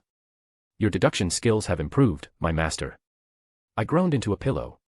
I've created a monster. Correction, you upgraded one. Later that night, the idea wouldn't leave me alone. If Raphael was enjoying all this, then maybe it was time for a little payback. Or at least some harmless teasing. All right, I said aloud, grinning at the empty room. I'll give you what you want. But I'm gonna run this show. Elaborate. I stood, stretching out my hand. I'll make a clone. You take control. And I'll try on whatever you want. Deal. There was a pause. Deal. My grin faltered a little. Wait, really? Initiating control transfer protocol. Synchronizing complete. The clone shimmered beside me and came to life, blinking once. And then. The voice that came from the clone was familiar. It carried the same clear, ethereal tone as the voice of the world, but now layered with subtle emotion, curiosity, warmth, and just a hint of amusement. Careful, master. I might keep this body for myself. Don't get too smug, I warned. This is still my body. The clone Raphael turned to me, smiling faintly. Of course. But you offered, did you not? I sighed. Fine. Let's do this. What followed was chaotic. For a being who insisted on logic and efficiency, Raphael had very specific preferences. She chose everything from elegant frilly blouses to dangerously form-fitting dresses to an outfit that looked suspiciously like a magical girl uniform.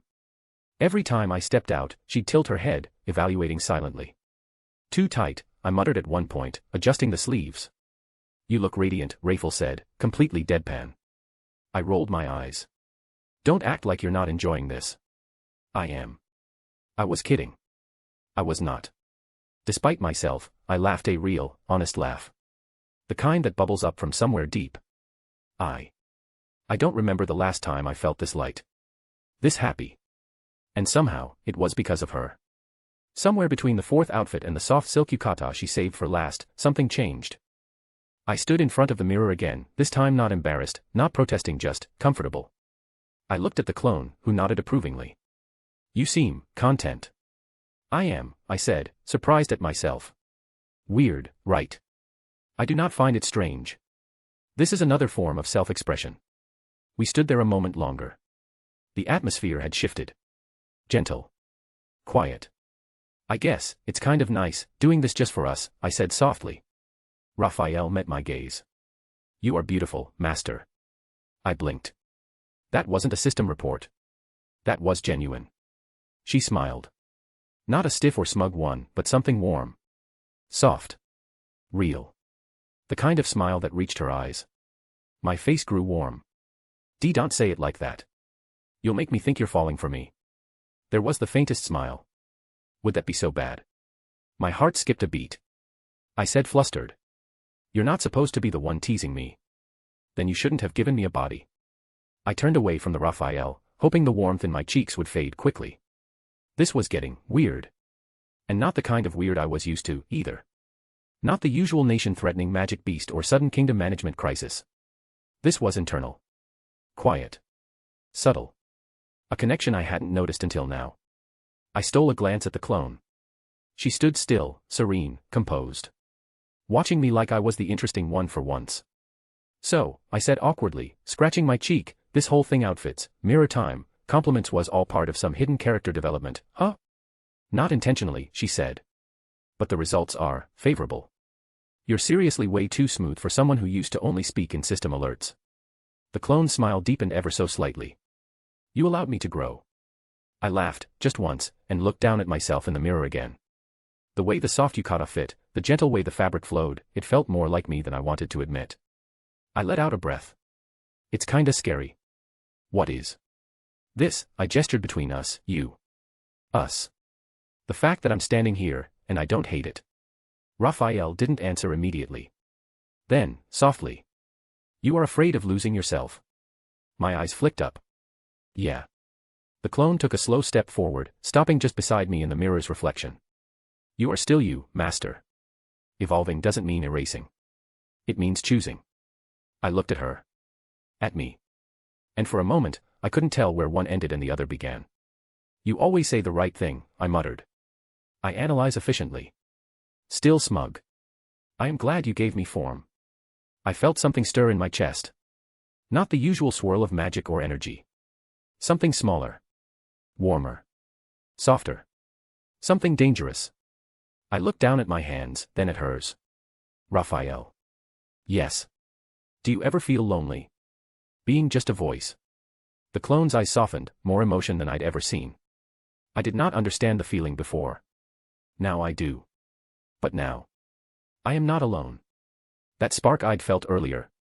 It flickered again brighter this time. I looked away, heart thudding harder than it had any right to. I should dismiss the clone. You could, she said gently. Or we could try a few more outfits. I hesitated. Then smiled. Okay. She nodded, then turned to the wardrobe, selecting each with quiet care. I couldn't tell if she was acting on logic, aesthetic preference or something else. Outfit 1, a silky blue nightgown. It shimmered faintly, modest but flowing. The material hugged gently without clinging, cool and whisper-light on my skin. I gave her a side glance. It's comfortable. Kind of relaxing, actually. She nodded. It suits you. I didn't answer, but my reflection smiled faintly. Outfit 2, pajama shorts and an oversized shirt. The oversized shirt draped halfway to my knees, the pajama shorts just peeking underneath. It felt nostalgic, something a human me might have worn long ago. Functional, she said. And, unexpectedly endearing. I frowned. You keep saying that like you're surprised. I am not surprised, she replied smoothly. I am pleased. That's somehow worse. Outfit 3, fluffy animal-themed pajamas. A hoodie with floppy bunny ears and matching bottoms with paw print slippers. Absolutely not, I deadpanned. Raphael held her ground. I believe the emotional response will be positive. I groaned and put it on. It was far too soft. You are enjoying this, she said. I crossed my arms. I might be. Outfit 4, a black lace-trimmed nightgown. The final outfit was delicate dark satin trimmed with lace, reaching to the mid-thigh with sheer sleeves. I stared at it, then at her. You want me to wear that? I believe it would be appropriate for rest. And, she added, almost shyly, it would suit you. I stepped into it slowly. The cool fabric settled along my skin, draping elegantly. When I turned to the mirror, I paused. It looked beautiful. I looked beautiful. She stepped behind me, her voice quieter. It fits. I didn't respond right away. The silence stretched as I met my own eyes in the reflection. Then I spoke softly. If I keep going like this, I might really start to lose myself. Change is not something to fear, she said. No matter how you change, you will always be my master. And I will always be with you. She reached up, gently tucking a strand of hair behind my ear. Her fingers lingered warm, reassuring. Then she smiled. Not calculated. Not analytical. A small, genuine smile meant only for me. My chest tightened, painfully and warmly all at once. That smile of yours. I murmured, shifting away as I tried to suppress the heat rising in my cheeks. It's so unfair. I stayed quiet for a moment, gaze drifting toward the bed. I should probably sleep. Raphael nodded gently. You should. But I didn't move. Instead, I stood there, gripping the edge of my sleeve. I'm scared, I admitted, barely above a whisper.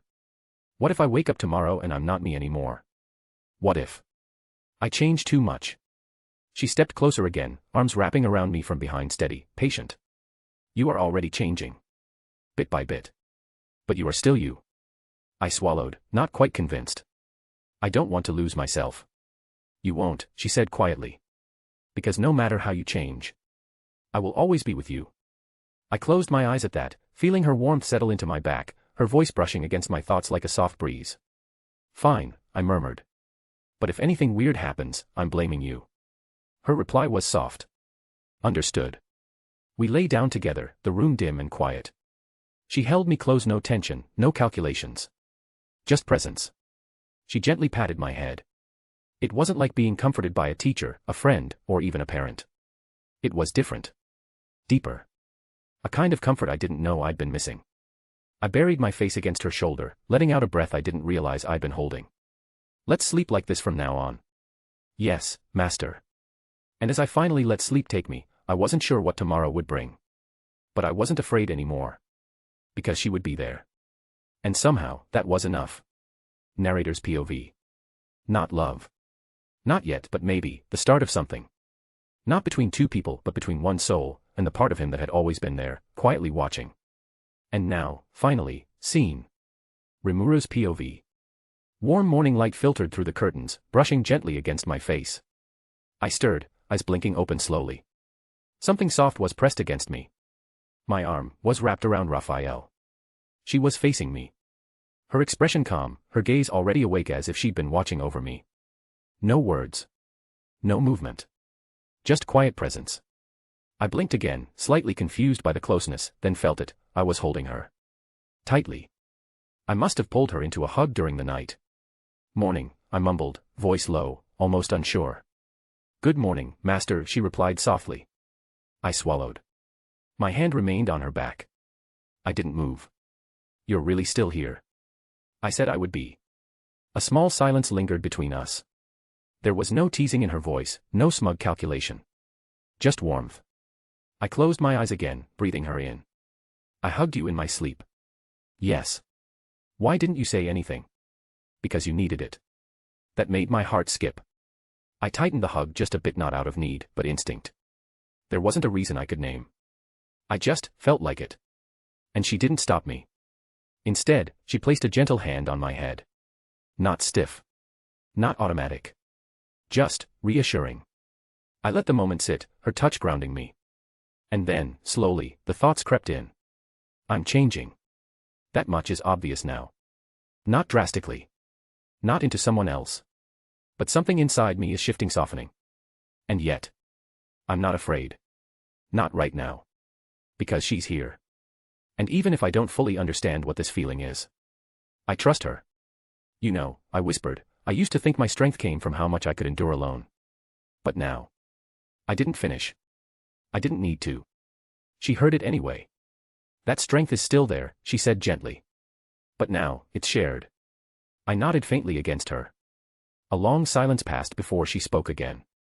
You should rest a little more, master. I blinked, lifting my head just slightly. Huh. We'll be leaving for Dwargon soon. And Ren may come at any moment. I will cancel the clone now. Oh, right. Reluctantly, I loosened my arms.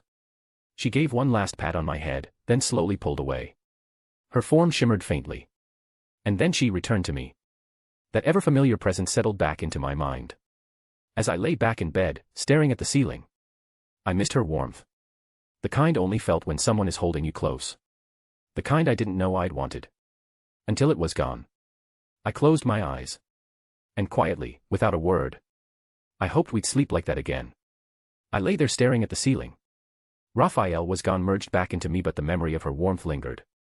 And somehow, I missed her warmth, the kind only she made me feel. It wasn't something I could describe, not really.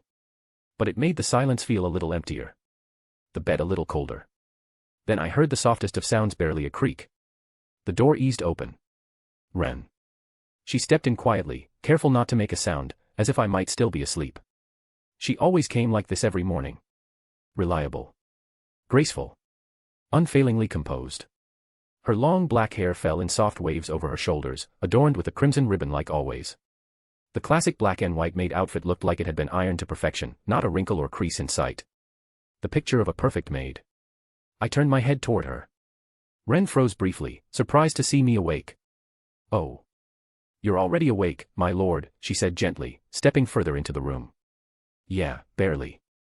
She came closer. Her footsteps made no sound on the polished floor. But her eyes, those sharp violet eyes, were already observing. Calculating. Thinking. Then she stopped. Her gaze lowered, just slightly. I followed it.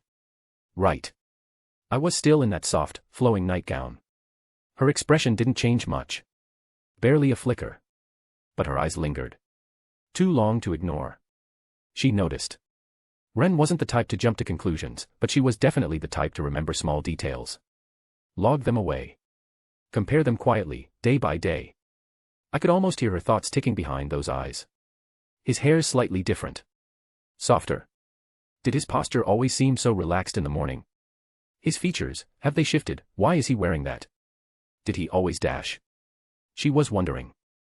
I knew it. But she didn't speak her thoughts. She simply smiled with that practiced elegance of hers and said, "You seem well rested." "I slept fine," I replied. She gave a small nod. But her eyes hadn't stopped watching. And I couldn't stop the thought from rising, she's starting to notice it too, huh? Ren stood quietly near the doorway, hands folded as always, her gaze sharp but unreadable. "My lord. May I ask you something personal?" I raised an eyebrow, cautious. "Sure, go ahead." She stepped a little closer, her voice steady and poised.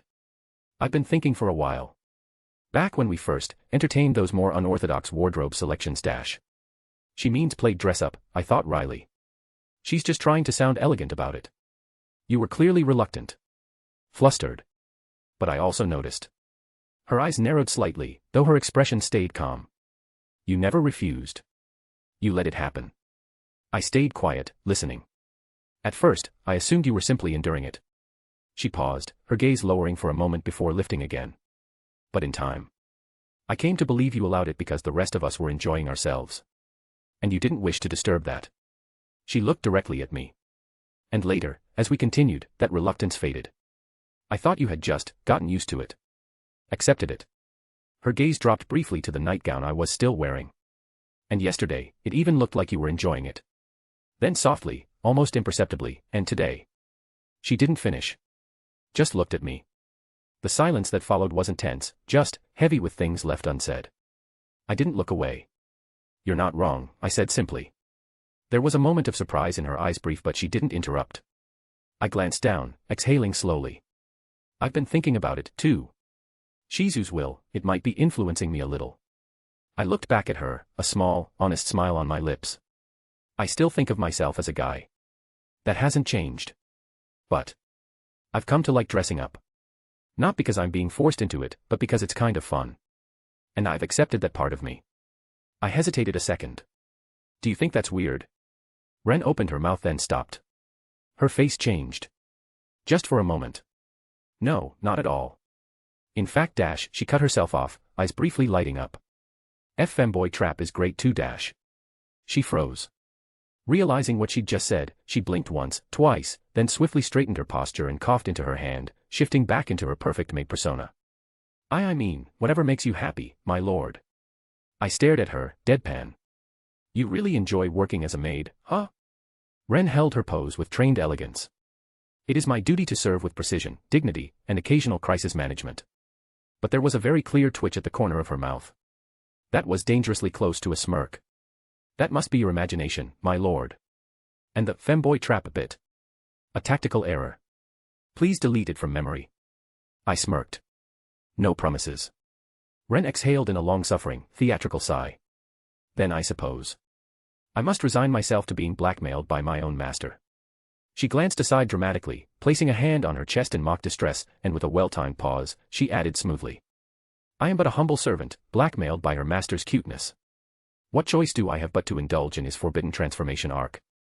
Truly, the plight of a dedicated maid is harsh and noble. I've been blindsided by anime terminology, I muttered. Without missing a beat, she continued, voice thick with mock despair. I've fallen so far. What now, my lord? Will you exploit this and make me wear frilly things? Command me to pose. Play with my body for your amusement. I blinked. You've really thought this through. I won't lie, Ren said, eyes gleaming with mischief. In my old world, I devoured more anime, light novels, and questionable fanfiction than I'd care to admit. But I stand by every second of it. I stared at her.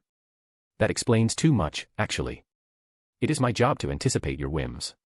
You scare me sometimes. She gave the faintest bow. Flawless service includes psychological warfare. I covered my face with a groan.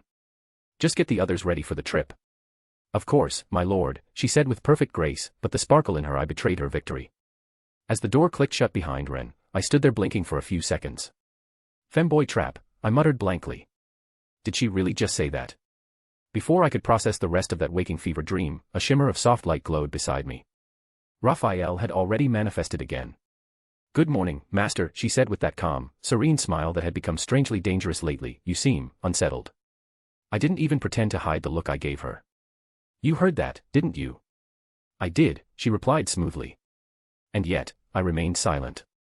You may consider that mercy. I narrowed my eyes. You're getting bolder every day. She stepped closer, her hands already reaching up to gently fix the loose strands of my hair. Am I? I sat down with a sigh. Yeah. And now I'm letting you do my hair. Again. Voluntarily. Her fingers worked with quiet precision, no magic, just touch. Familiar, gentle, intentional. You seem to want me here. She said softly. I didn't say that. You didn't have to. I glanced at her reflection in the mirror. For once, she wasn't wearing that serene mask of analysis. Her expression was softer. Still composed, but warmer somehow. It made my chest do that tight, fluttery thing again. I still think of myself as a guy, I muttered after a moment. That hasn't changed. She didn't stop brushing. But I don't hate this. Dressing like this. Being seen like this. It feels weird, but good. She set the brush down and moved to adjust my collar, standing close behind. I believe it's because you allowed yourself to enjoy it, she said. And you wanted those around you to enjoy it too. I looked away, slightly flustered. You always make it sound so noble. I merely speak what I observe. Then her hand brushed my cheek, lingering just a moment too long. You look beautiful, master. The words hit like a spark. I flailed slightly, ears warm. You seriously have to stop doing that. She tilted her head, her eyes steady. Do what? Saying things like that without warning. She only smiled. Then perhaps I should give you time to prepare for the next one. That's worse somehow. She stepped back slightly, brushing invisible dust from my shoulder. But I still felt the warmth where her hand had been. I meant what I said, she added quietly. You are beautiful. And I like seeing you like this. My heart skipped again. I barely kept my voice level. You're really dangerous, you know that. She didn't deny it. Just gave that small, mysterious smile of hers. We should prepare for the trip to Dwargon, she said gently. Right. I watched as she stepped back, her form dissolving in a quiet shimmer of light returning to me. But the room suddenly felt emptier. Not because she was gone. But because I missed the warmth she gave when she was beside me. The kind of warmth I'd only started to notice recently. Note. Thanks so much for reading. If you're here, you've survived an episode of Rimuru vs. Emotional Growth, with bonus content like Ren accidentally revealing her anime power level, and Raphael casually giving beauty salon level support. Now, real talk, yes, I know Raphael barely appeared in the last few chapters. Was that intentional? Absolutely not. It was, in fact, a classic case of author oversight. But, being the professional I am, I've decided to justify it in the most emotionally satisfying way possible. She was off-screen having an emotional crisis about her feelings for Rimuru. See Totally planned. Definitely not forgotten. Not even a little. And while we're at it, I'm also pretty proud of myself for inserting Shizu's lingering will as a soft in-universe explanation for Rimuru's changing personality. It lets me lean into his feminine moments without him needing to magically transform into someone else, because he's still him. Just softer. More confused. A little more open. And wrapped in cute fabrics. This story continues to be a mix of emotional intimacy, accidental romance, and comedy that leans dangerously close to genre parody, which is exactly how I like it. Next up, Dwargon, where politics meet awkward silences and someone probably has to explain Rimuru's fashion choices to a dwarf king. Thanks again for reading, commenting, and indulging this chaotic little journey. Until next time. The big day had finally arrived. I changed into my travel clothes, more refined and elegant than my usual look, with just enough flair to feel a bit fancy. The midnight blue tunic dress flowed gently past mid-thigh, trimmed with soft silver embroidery that shimmered subtly in the light. A fitted corset belt hugged my waist, giving the whole outfit a graceful silhouette. Over my shoulders, a lightweight crimson cape fell neatly, secured by a polished clasp at my collar. Dark tights and lace-up leather boots completed the look, practical, but still undeniably stylish. My hair had been brushed and tied back loosely with a ribbon, framing my face just enough to seem deliberate. Not that I managed all this on my own. I have layered the garments according to current temperature, Raphael commented helpfully from within. Yeah. I know. She also helped with my hair again. I was getting spoiled. With one last look in the mirror, I exhaled and stepped outside. The whole camp was a hive of activity. Supplies were being loaded, final checks made. Goblins, lizardmen, and Kijin all moved with practiced efficiency. It felt good. Alive. Like we were heading towards something important. Off to the side stood Kaijin and the three dwarf brothers, already dressed in their own formal wear suits they clearly weren't used to. I had to admit, seeing Kaijin squirm in a stiff collar was weirdly satisfying. Good morning, gentlemen, I greeted, smiling. Whoa. Boss. Kaijin turned. You're looking sharp. Morning. Dold and Garm chimed in, and Mildo nodded silently, ever his quiet self. I gave them a once-over. You all clean up pretty well. Kaijin groaned, adjusting his sleeves. Speak for yourself. I haven't worn anything this stiff since, ever. Garm muttered, she's still more graceful than us. She. I blinked, then remembered. Oh. Right. That story. Back when I first met them, I panicked. Told them I'd once been a girl, some tragic noble who got cursed into a slime. It had been such an absurd, dramatic mess of a tale. And weirdly, they just believed it. At the time, I was just trying to throw them off the trail of, actually, I'm a Japanese salaryman turned slime. They never really brought it up again after that. But also, they never questioned anything. Not the way I dressed. Not the softness in my voice sometimes. Not the way I looked. It was like that backstory still quietly explained everything in their minds. I didn't bother correcting them now. That'd just make it weird. Kaijin scratched his head. Well, you look great, boss. Suits you. Thanks, I said, deadpan. I try. Indeed, you do. A familiar voice floated in from behind me. I turned slightly. Ren approached, her steps measured and elegant as ever.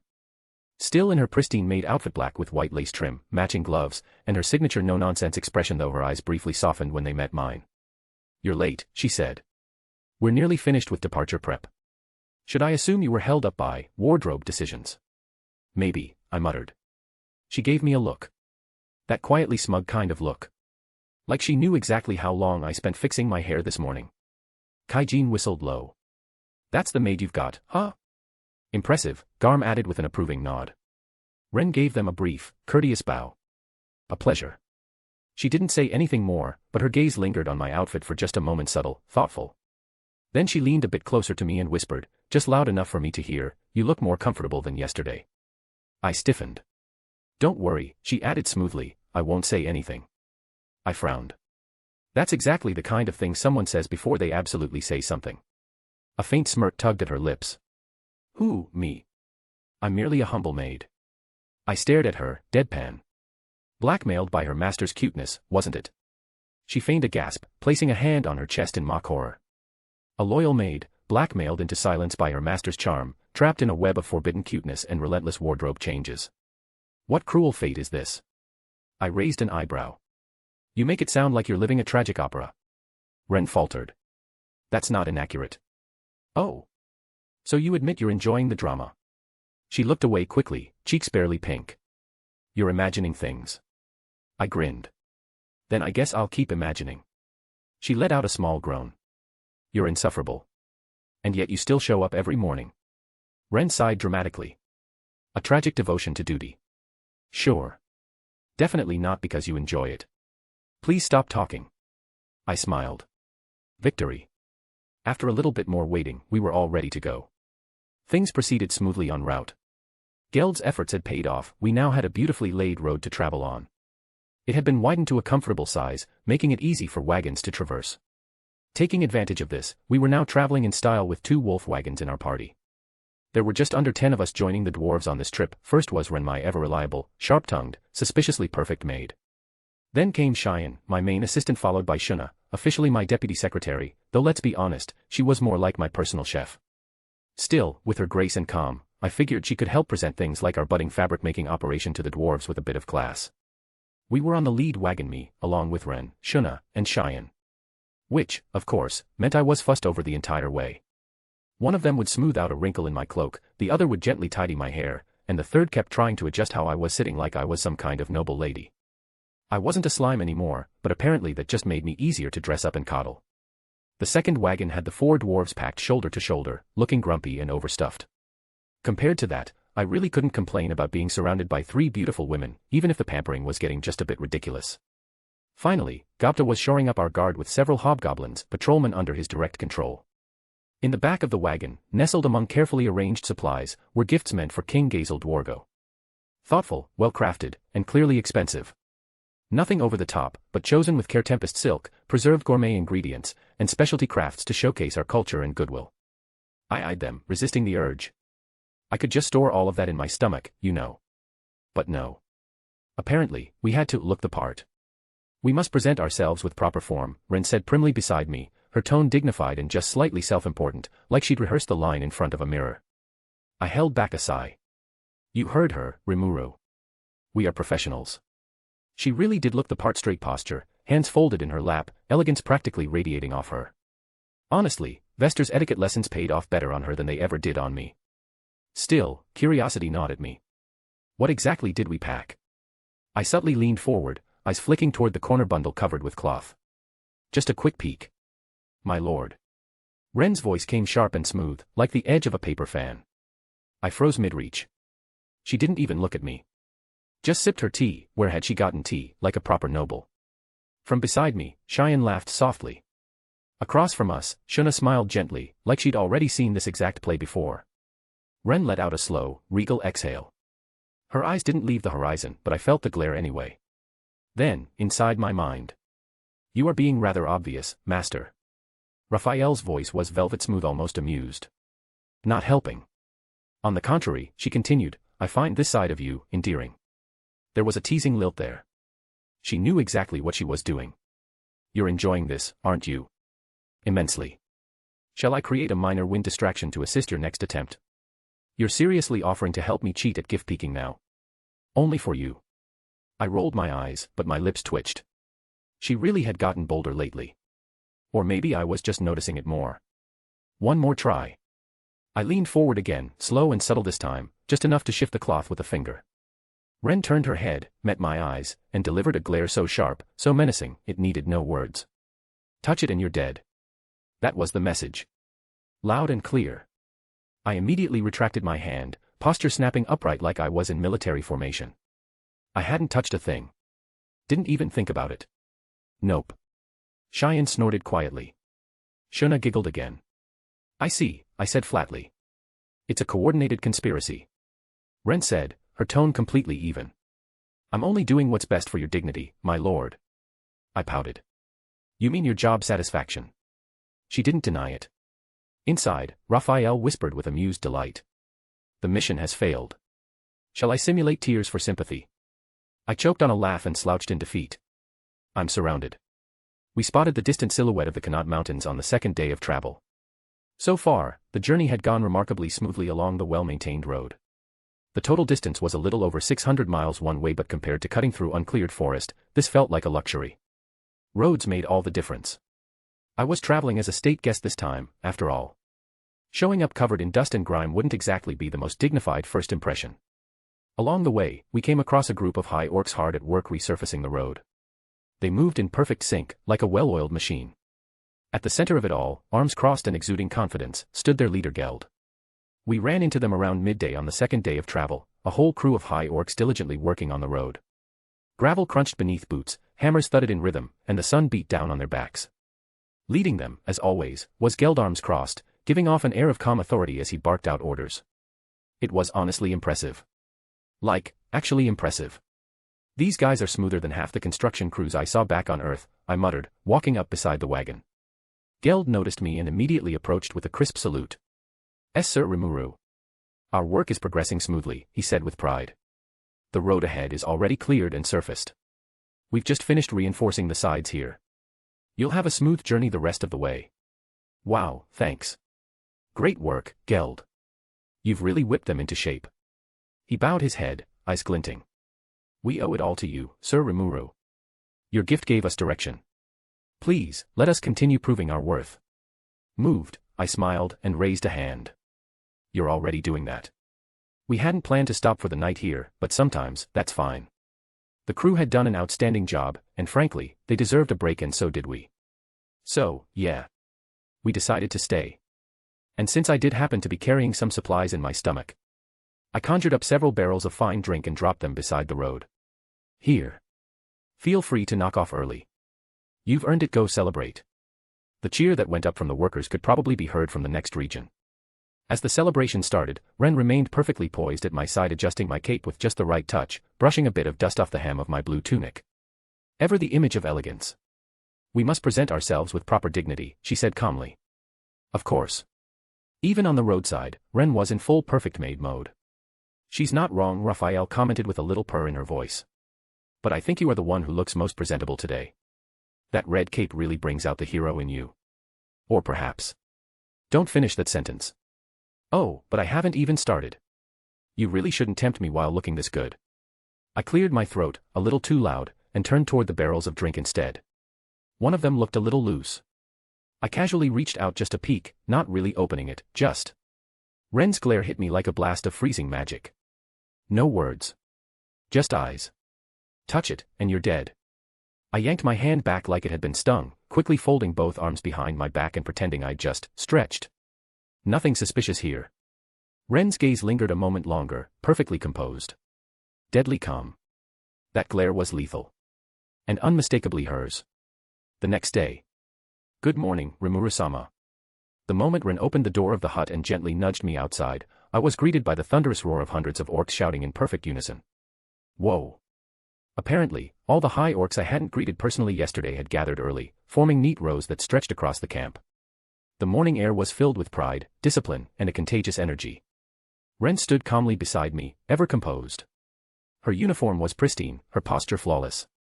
She bowed slightly, her expression serene. "They've been waiting since before dawn," she said. "It would be impolite not to greet them properly." I straightened up with a faint sigh and raised my hand. "Good job, everyone," I called. A fresh cheer erupted through the lines. Ren gave a small approving nod, like a general inspecting troops. Honestly, she really did fit the role of perfect maid a little too well. Then, predictably, Raphael chimed in. "You truly are charming when you take initiative. You're not helping. That was never my intention. I'm simply appreciating your growth. Personally." I could practically feel the smugness in that pause. I turned slightly, pretending to scan the crowd just to peek again at the carts near the back where the gifts for King Gazel were stored. "Maybe." "Don't even think about it," Ren said without looking at me. I flinched and quickly looked away. I wasn't thinking anything. She didn't dignify that with a response. We rounded out the stop by watching the crews as they got back to work. Geld gave me one final, hearty thanks, barrel of drink in one arm, pride in his voice, and then jogged off to shout a few new instructions at his team. Their energy was as high as ever, picks swinging and soil turning like they hadn't just thrown a celebration a few hours ago. It was almost enough to make me feel lazy by comparison. I watched them go, arms folded. "Hard-working bunch," I murmured. "They reflect their leader," Raphael whispered, and I didn't need to see her expression to know she was smiling. I coughed into my hand. "They reflect Geld, you mean?" "If you say so." Ren, of course, was standing next to me with perfect posture, umbrella in hand to shade me from the sun like some noble escort. I could feel her sideways glance even before she spoke. "Do try not to downplay your influence, Sir Rimuru," she said softly. "Is this a team-up now?" I muttered. Neither answered. Figures. With the sun rising high, we packed up once more and climbed into the lead wagon. And so, with a gentle jolt, the wagons rolled forward. We were on the road once again. Riding on the completed road made our wolf wagon journey smoother than ever. It even felt like we were moving faster. The construction effort was already paying off. The stones lining the highway were rough to the touch, perfectly meshing with the resin-coated tires of our wagons and preventing slippage. They were designed for traction in rainy weather, but I hadn't expected them to smooth out the ride this well. I was sure the merchants who'd travel this road in the future would be grateful. Watching the scenery roll by, I let out a small, satisfied breath. We were doing something right. By the afternoon of the fourth day, we finally saw it. The armed nation of Dwargon. Last time I was here, they made us line up in front of the gate. Looking up at the large, imposing entrance, I found myself quietly reminiscing about the last visit.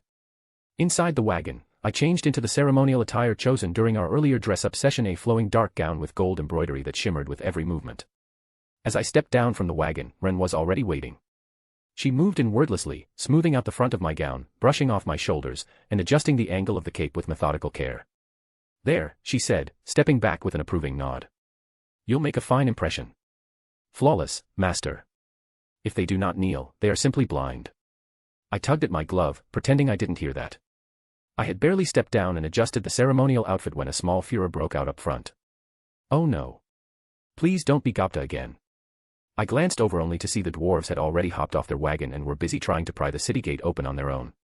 "Hey, bro, glad to see you're well." A voice called out casually, and I turned to see Kaido, the captain of the local guard and Kaijin's younger brother, approaching with his usual calm.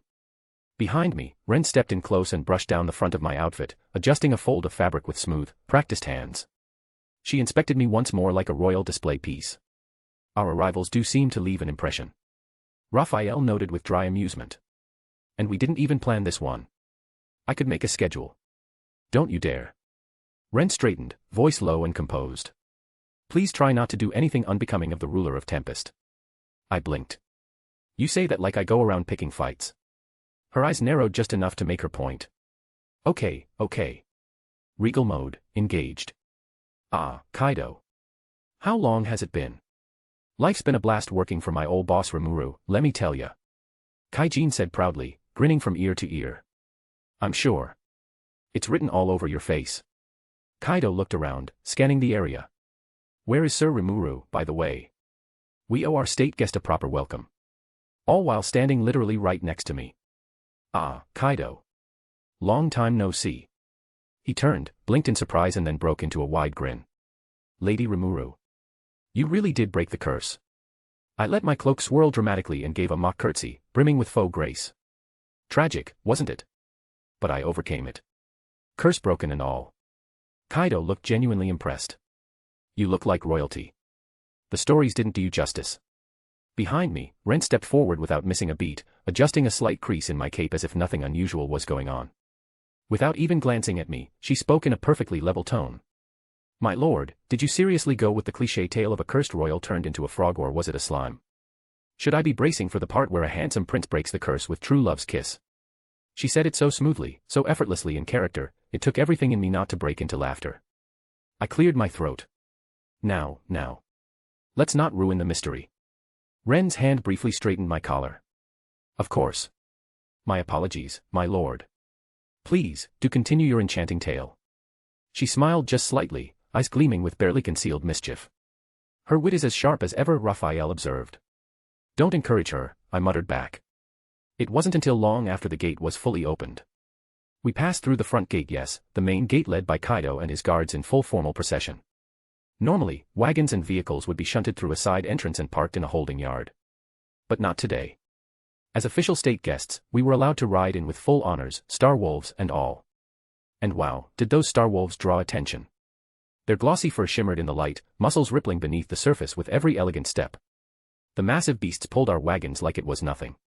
That alone would have drawn a crowd, but the real showstopper was the gate itself. They rarely opened it for anyone short of a major royal envoy. So naturally, people had questions. As we rolled in, I caught fragments of the growing buzz from both sides of the street. Taming such magnificent magical beasts. They must be a powerful faction. Are those magical? I've never seen anything like them. What strange wagons. Look. The wheels move independently to keep it steady. That's some advanced smith work. But who are they? The main gate. Really? They're not from a kingdom we know, right? That escort's pretty small for a major power. I heard they sent a ruler, but all I see is a princess. I was expecting some old king. Yeah, but she's cute, isn't she? And there it is. I felt my shoulders twitch as I suppressed the sigh rising in my chest. Not again. This outfit the one Ren and the others had chosen for me after the blessedly long dress-up session was apparently working too well. Ren, of course, sat beside me, serene and composed, eyes straight ahead like the perfect maid. I could feel the pride radiating off her, like she was showing off her favorite work of art. Which was, me. The reactions are within acceptable parameters. I believe the attire choice was effective, Raphael said, the hint of smugness in her voice unmistakable. Effective, I mumbled under my breath, wasn't the goal. Ren turned slightly at my whisper, just enough to tilt her head in that subtle, knowing way of hers. She didn't say anything, but she didn't have to. Her posture practically screamed, "This is what you get for doubting us." I looked forward, cheeks heating a little as we continued our grand entrance, trying to pretend I didn't hear someone whisper elegant and adorable in the same breath.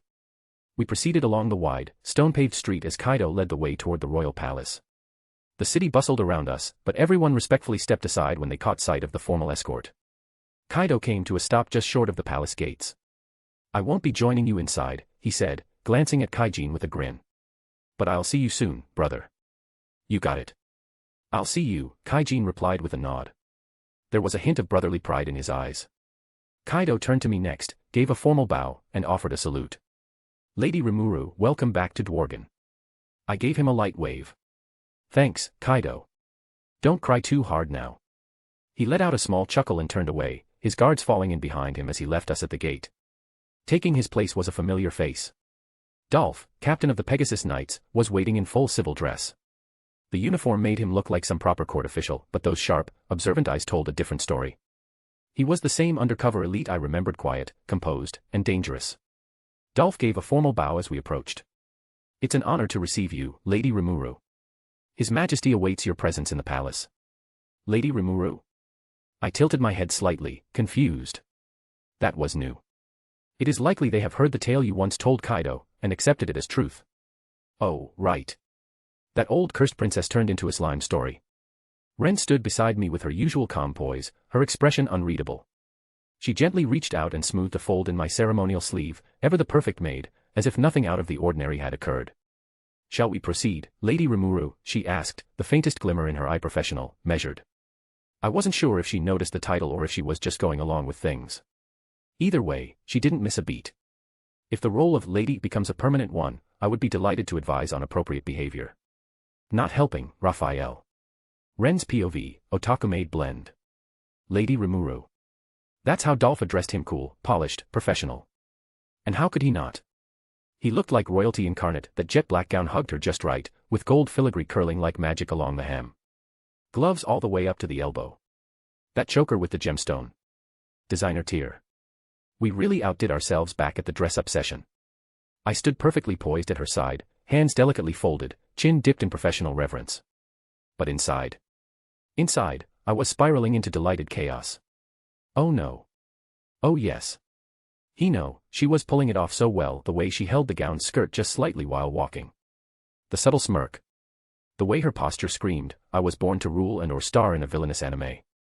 Was I imagining it, or did her steps glide? And then Dolph said it again, Lady Rimuru. I almost dropped character. Almost. But of course, I didn't. Instead, I adjusted a fold in her skirt with just the right amount of flourish, and bowed low like a flawless NPC at the start of a noble route. "Shall we proceed, my lady?"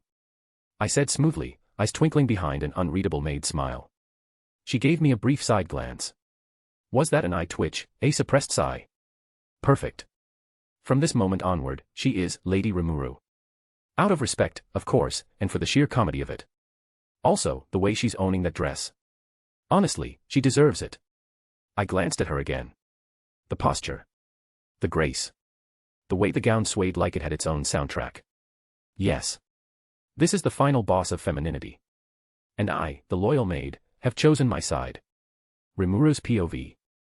Gobta wouldn't be entering the king's receiving room, thankfully.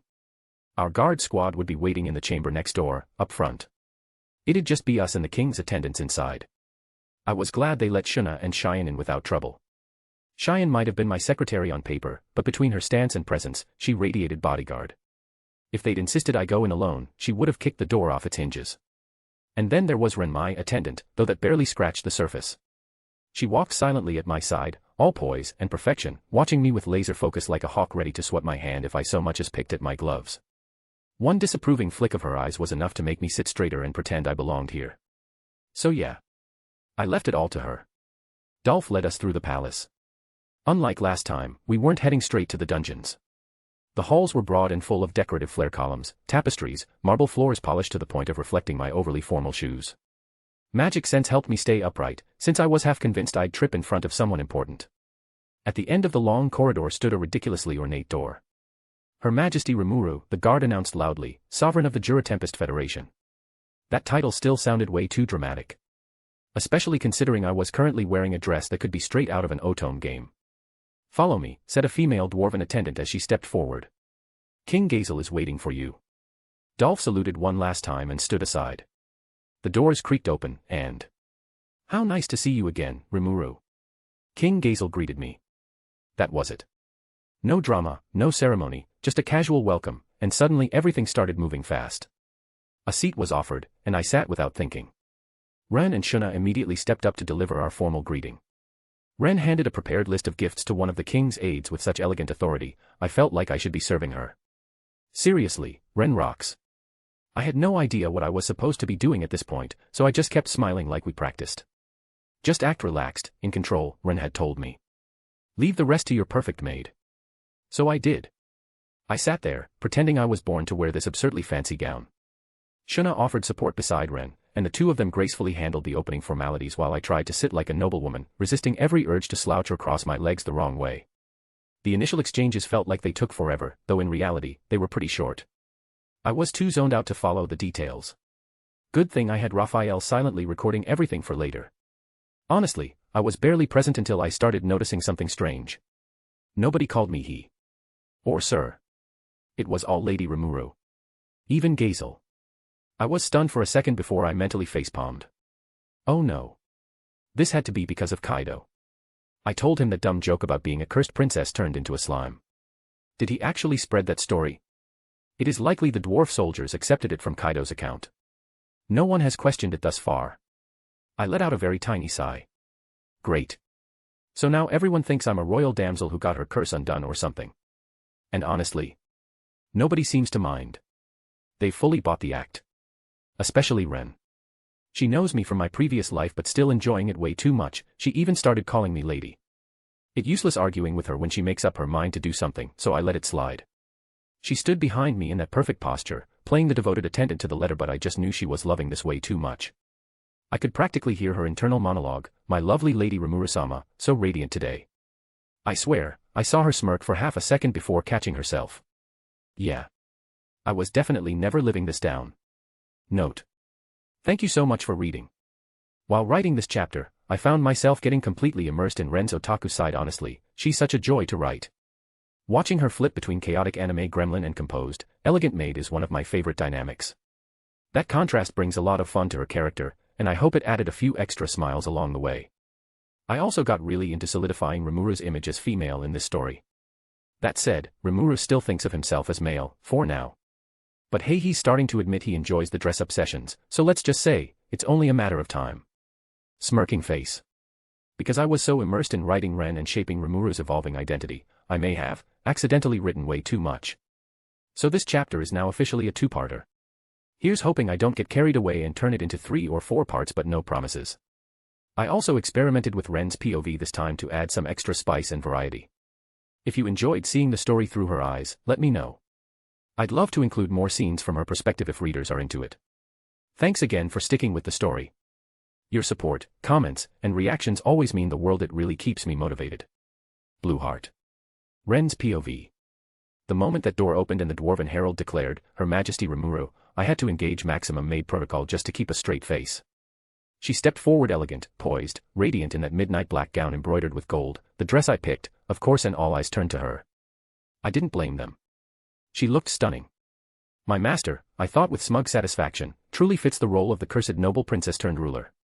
Naturally, I walked 2 steps behind her, hands folded properly, eyes lowered respectfully like any good attendant should. But in my head, it was chaos. Lady Rimuru-sama enters the throne room, her presence alone captivating even the air itself. Ah, I chose the perfect dress. Her golden eyes glint beneath those lashes, noble yet mysterious. This is no longer just a negotiation, this is an event. A scene. A legendary CG moment. I fought to keep my expression serene as I handed over the gift list, delivering the formal greeting with the grace of 1,000 visual novel heroines. Shuna, bless her soul, was helping me carry the diplomatic weight, but I had a different mission too. Ensure that Master Rimuru didn't say or do anything remotely unladylike. She was doing her best sitting there with that perfect posture I drilled into her, smiling gently like we practiced. But I could see the panic in her eyes whenever someone said, Lady Rimuru, out loud. That faint twitch in her eyebrow was priceless. Heh. You started this joke, my liege. Now you're stuck with it. And I, your loyal maid, shall uphold the bit with absolute sincerity. Because it's hilarious and... I even caught her glancing at me once, just a fleeting look, as if silently pleading, Ren, stop them. I responded with the softest, most supportive smile I could muster. You're doing amazing, my lady. Just a little longer. And the best part? Everyone believed it. No one questioned it. Not even the king. They all addressed her with respect befitting a noblewoman. My noblewoman. That cursed princess story really had taken hold. Oh ho ho, cursed royal bloodline, mysterious magical backstory, tragic elegance cloaked in mystique. If this isn't peak iSky fantasy, I don't know what is. It was hard not to squeal, but I resisted. I had to be professional. Controlled. Cold. Perfect. But starting today, I would be calling Master Rimuru my lady from now on. Not because I forgot he's technically male. Because it was fun. And because I'm her loyal, devoted maid, after all. Rimuru's POV. After the audience, everyone was guided to their assigned rooms. Ren accompanied me all the way to mine, trailing just behind with that perfect, ever-poised maid posture. I could feel her eyes on me the whole time, watching, evaluating, judging. Or maybe she was just mentally narrating this like one of her favorite Otome games again. Hard to tell with her. She opened the door with a practiced flourish. Please, after you, my lady. I twitched. Ren. Seriously. She gave the faintest, most refined smile. Of course, my lady. That's not even Dash. You know I'm not Dash. I am aware, my lady, she said smoothly, folding the corner of the bedspread with meticulous care. But it would be improper for a humble maid like myself to go against the crowd's perception. Besides. She leaned in a little. You do wear it so well. Ren. My lady. I groaned, defeated, as she glided around the room checking the linens, inspecting the drapes, lightly tapping the bedframe to ensure its sturdiness. Everything appears suitable for your rest, she announced, adjusting a pillow. But should you require anything else, my lady, such as more pillows, warmer tea, or perhaps a carriage back to Tempest in which to flee your fate, I'll be just a few doors down. I raised an eyebrow. Few doors down. She turned, perfectly composed. Yes. The royal staff has provided rooms for attendants. I have also been invited to consult with the chief steward regarding the banquet menu. You'll want to look your best for tonight, after all. I knew it. You just want to sneak into the kitchen and judge everyone. She gasped, mock-offended. I would never. I intend only to offer constructive critique as a loyal maid should. Right. I let myself slump into the soft mattress as she made her way to the door. She paused there, giving me one final bow. Rest well, my lady. I grabbed a pillow and lobbed it at her. She vanished with a soft giggle, the pillow missing by a mile. Finally alone. I flopped deeper into the bed and let out a groan, muffled by the sheets. I'm really tired. The meeting with King Gazel hadn't been long, but it had drained me anyway. Sitting there, trying not to mess anything up, letting Ren and Shuna carry the formal parts while I smiled and nodded like we practiced, it was somehow more exhausting than a battlefield. I hadn't even changed out of the ceremonial clothes yet. I just didn't have it in me. As I lay there face down in bed, the room quiet around me, a familiar presence stirred at the edge of my senses. Master. I didn't look up, but I knew who it was. Her voice was soft as ever, measured, gentle, always calm. Raphael. She approached the bed, her footsteps silent, then lowered herself beside me. There was a pause before she spoke again. You performed your role admirably. Now, allow yourself to rest. I tilted my head a bit, squinting at her. That's why you came out. I had a reason, she replied smoothly. Then, in one graceful movement, she sat down beside me and gently patted her lap. If it pleases you, I would offer this as your place of rest. My brain flatlined. I blinked. Then blinked again. You're kidding. Her expression didn't change. It is a logical offer. You will rest more efficiently this way. Physical contact has been shown to reduce stress and stabilize emotional fluctuations. That sounds like a really fancy excuse for dash. You are already blushing. Why dash? I sputtered and hid my face in the sheets for a moment, groaning. Why did she always say stuff so straightforwardly? She didn't tease. She didn't push. She just waited, her hand resting lightly on her lap, like the offer was still open. I hesitated for a long moment, and then gave in. Without a word, still burning with quiet embarrassment, I scooted closer and slowly laid my head down on her lap. Her hand moved almost instantly, threading gently through my hair. You made the correct decision, master. I didn't answer. I couldn't. My face was still on fire. But I could feel it, my heart finally calming, my breathing evening out. Her fingers were so gentle. Her presence was steady and soft, like she was guarding this little moment just for me. Warmth radiated through her touch, calm but real. And for the first time that day, I let myself breathe out in peace. There were no words left. Only comfort. Only her.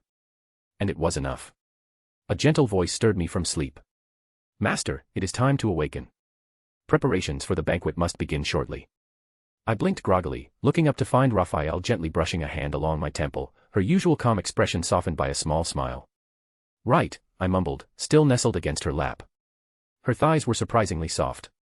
Not that I was evaluating or anything. I've let you rest as long as possible, she added. But Ren, Shuna, and Cheyenne will be arriving momentarily. I jolted up a bit at that. Oh okay. Thanks. I quickly rolled off her lap and sat upright, just as Raphael gave a graceful nod and shimmered back into my body. A moment later, the door opened. Pardon our intrusion, came Ren's serene voice as she entered alongside Shuna and Cheyenne. Her posture was flawless, eyes respectfully lowered, every movement precise and composed. It is time for the evening's festivities, my lady, she said smoothly, placing just enough emphasis on lady for me to feel it deep in my soul. Shuna followed with a gentle smile. We've brought the formal wear for the banquet, my lady. Cheyenne stepped in proudly. You're gonna be the star of the show, my lady. Just leave the dressing up to us. I blinked. Wait a second. Since when were they calling me that? I opened my mouth, about to interrupt, but Ren smoothly stepped forward and bowed. Shall we begin preparations, my lady, she said with her usual composed reverence, though her eyes sparkled with just a bit too much satisfaction. I leaned a little closer and whispered, trying to sound casual. Hey. Why are they calling me, my lady, now instead of Rimuru-sama? Without even pausing in her graceful movements, Ren whispered back, her tone immaculate. I advised them it would be best to refer to you as my lady from now on, she said, almost too innocently. For consistency. To match your public image, enhance the formal atmosphere, and naturally make things easier during foreign engagements. I flinched. You what dash? She straightened my collar with a faint smile. Don't worry, my lady. It suits you beautifully. This is definitely revenge. Or a joke. Or both. They'd laid out the banquet gown, rich navy silk trimmed in pale gold, more regal and extravagant than anything I'd worn so far. Layers of translucent fabric, soft shimmer, subtle embroidery along the hem. The kind of outfit you'd expect on some storybook queen. I guess we're really going all out. I muttered, eyeing the garment like it might jump me. Without a word, Ren stepped behind me, and before I could react, I felt her fingers working at the fastening of my current dress. Wait, Ren dash. I stiffened instinctively as she began undoing the back of my gown with smooth, practiced motions. This is part of my duty, my lady, she said calmly, not even pausing. Please relax. I turned my head, flustered. I didn't say I couldn't do it myself. Of course, she replied coolly, but as your maid, I am responsible for ensuring everything fits properly. Including the layers beneath. I felt my face go hot. Shuna, meanwhile, simply smiled and began preparing the accessories, acting like this was perfectly normal. Cheyenne helping her. I sighed, trying not to squirm as Ren slipped the black and gold gown from my shoulders with all the ceremony of a court ritual. She handled me like I was something delicate, precise, gentle, and completely in control. Within moments, I stood in the lighter underlayers, flushed and awkward, while Ren picked up the banquet gown. Arms up, please, my lady, she said, voice like a breeze. I did as I was told, half in surrender, half out of sheer disbelief that this had become my life. The gown slid on like water, soft, weightless, flowing with every movement. Shuna fastened the front and adjusted the folds, while Ren circled behind me, tightening the bodice with quiet efficiency. Then came the accessories. Shuna brushed out my hair and began braiding in a few delicate pins, humming softly to herself. There, Ren murmured as she finished the last tie, smoothing the folds at my waist. Exquisite, my lady. I stared at my reflection. The woman in the mirror looked elegant, distant, graceful, like a high-born noble straight out of a fantasy novel. The dress fit like it was made for me. And somehow, this was me now. Too much? I asked weakly. Ren stepped into view, meeting my eyes in the mirror. Just enough, she said softly. You'll take their breath away. Shuna nodded in approval. Absolutely radiant. Cheyenne grinned. No one's gonna remember the food. I buried my face in my hands. I was just a slime a few months ago. Shuna chuckled, gently patting my shoulder. And now look at you. A lady who makes royalty stare. That's not comforting. Ren stepped forward and gently lifted my hands from my face. Deep breath, my lady. Chin up. Posture perfect. Ugh. Still, I obeyed. Somewhere between protest and surrender, I stood tall. There was a beat of silence. And then. You look stunningly beautiful, master. I stiffened. My breath caught, heat flooding into my cheeks before I could even react.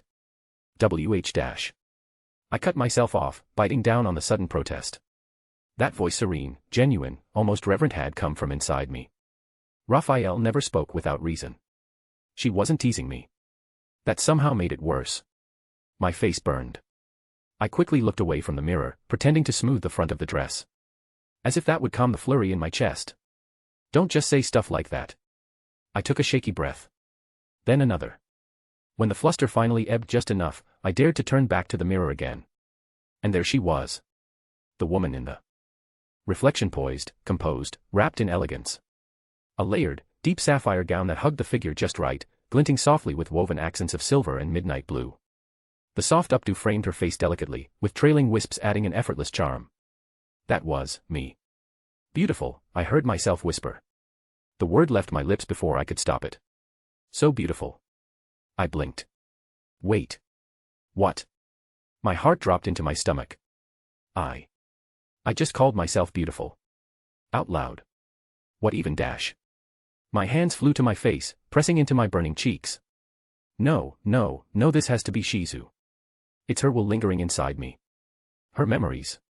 Her grace. Her strength, and maybe her vanity, too. That's it. That's the only reason I'd think something like that. And maybe, this is my punishment. For getting distracted with all this pageantry. Dressing up, playing noble. Laughing. Smiling. While those children are still suffering back at the academy. The guilt tightened in my chest like a coil. I have to finish up here as fast as I can. Then go save them. I promised. I looked up again, more firmly this time. The reflection didn't waver. Right. First things first. I steeled myself. Stop getting embarrassed by these clothes. This is just part of the mission. One more role to play. My fingers curled slightly against the dress fabric. The silk still felt unreal beneath my hands. Once this banquet's over, I'll make things right. Once the final hairpin was in place and every fold of the gown perfectly arranged, Ren stepped back with a soft nod of approval. Perfect, she murmured, hands folded in front of her apron. You're ready, my lady. Shuna smiled brightly. You look lovely, Lady Rimuru. Truly radiant. Cheyenne gave a confident thumbs up. They won't remember the food. Just your entrance. Then Shuna turned slightly, glancing at Ren. We should go prepare as well. Lady Ren. Ren gave a courteous nod. Please, do. Cheyenne raised an eyebrow. Aren't you changing too, Lady Ren? Ren replied without missing a beat, there is no need. I will attend the banquet as I am. Shuna blinked. In your uniform. Ren curtsied gracefully.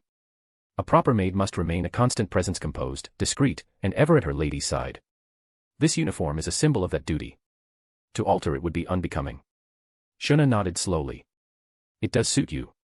You always carry yourself so flawlessly. Cheyenne smiled and added, yeah. You look beautiful in that maid outfit, honestly. Ren tilted her head with a faint smile. How kind of you to notice. As they stepped toward the door, Shuna gave Rimuru one last approving glance. We'll go change now. We'll meet you both before the banquet begins. After Shuna and Cheyenne left, the door clicked softly shut behind them. Brief silence settled in their absence. Ren knelt behind me, adjusting the last delicate fold of fabric with meticulous care.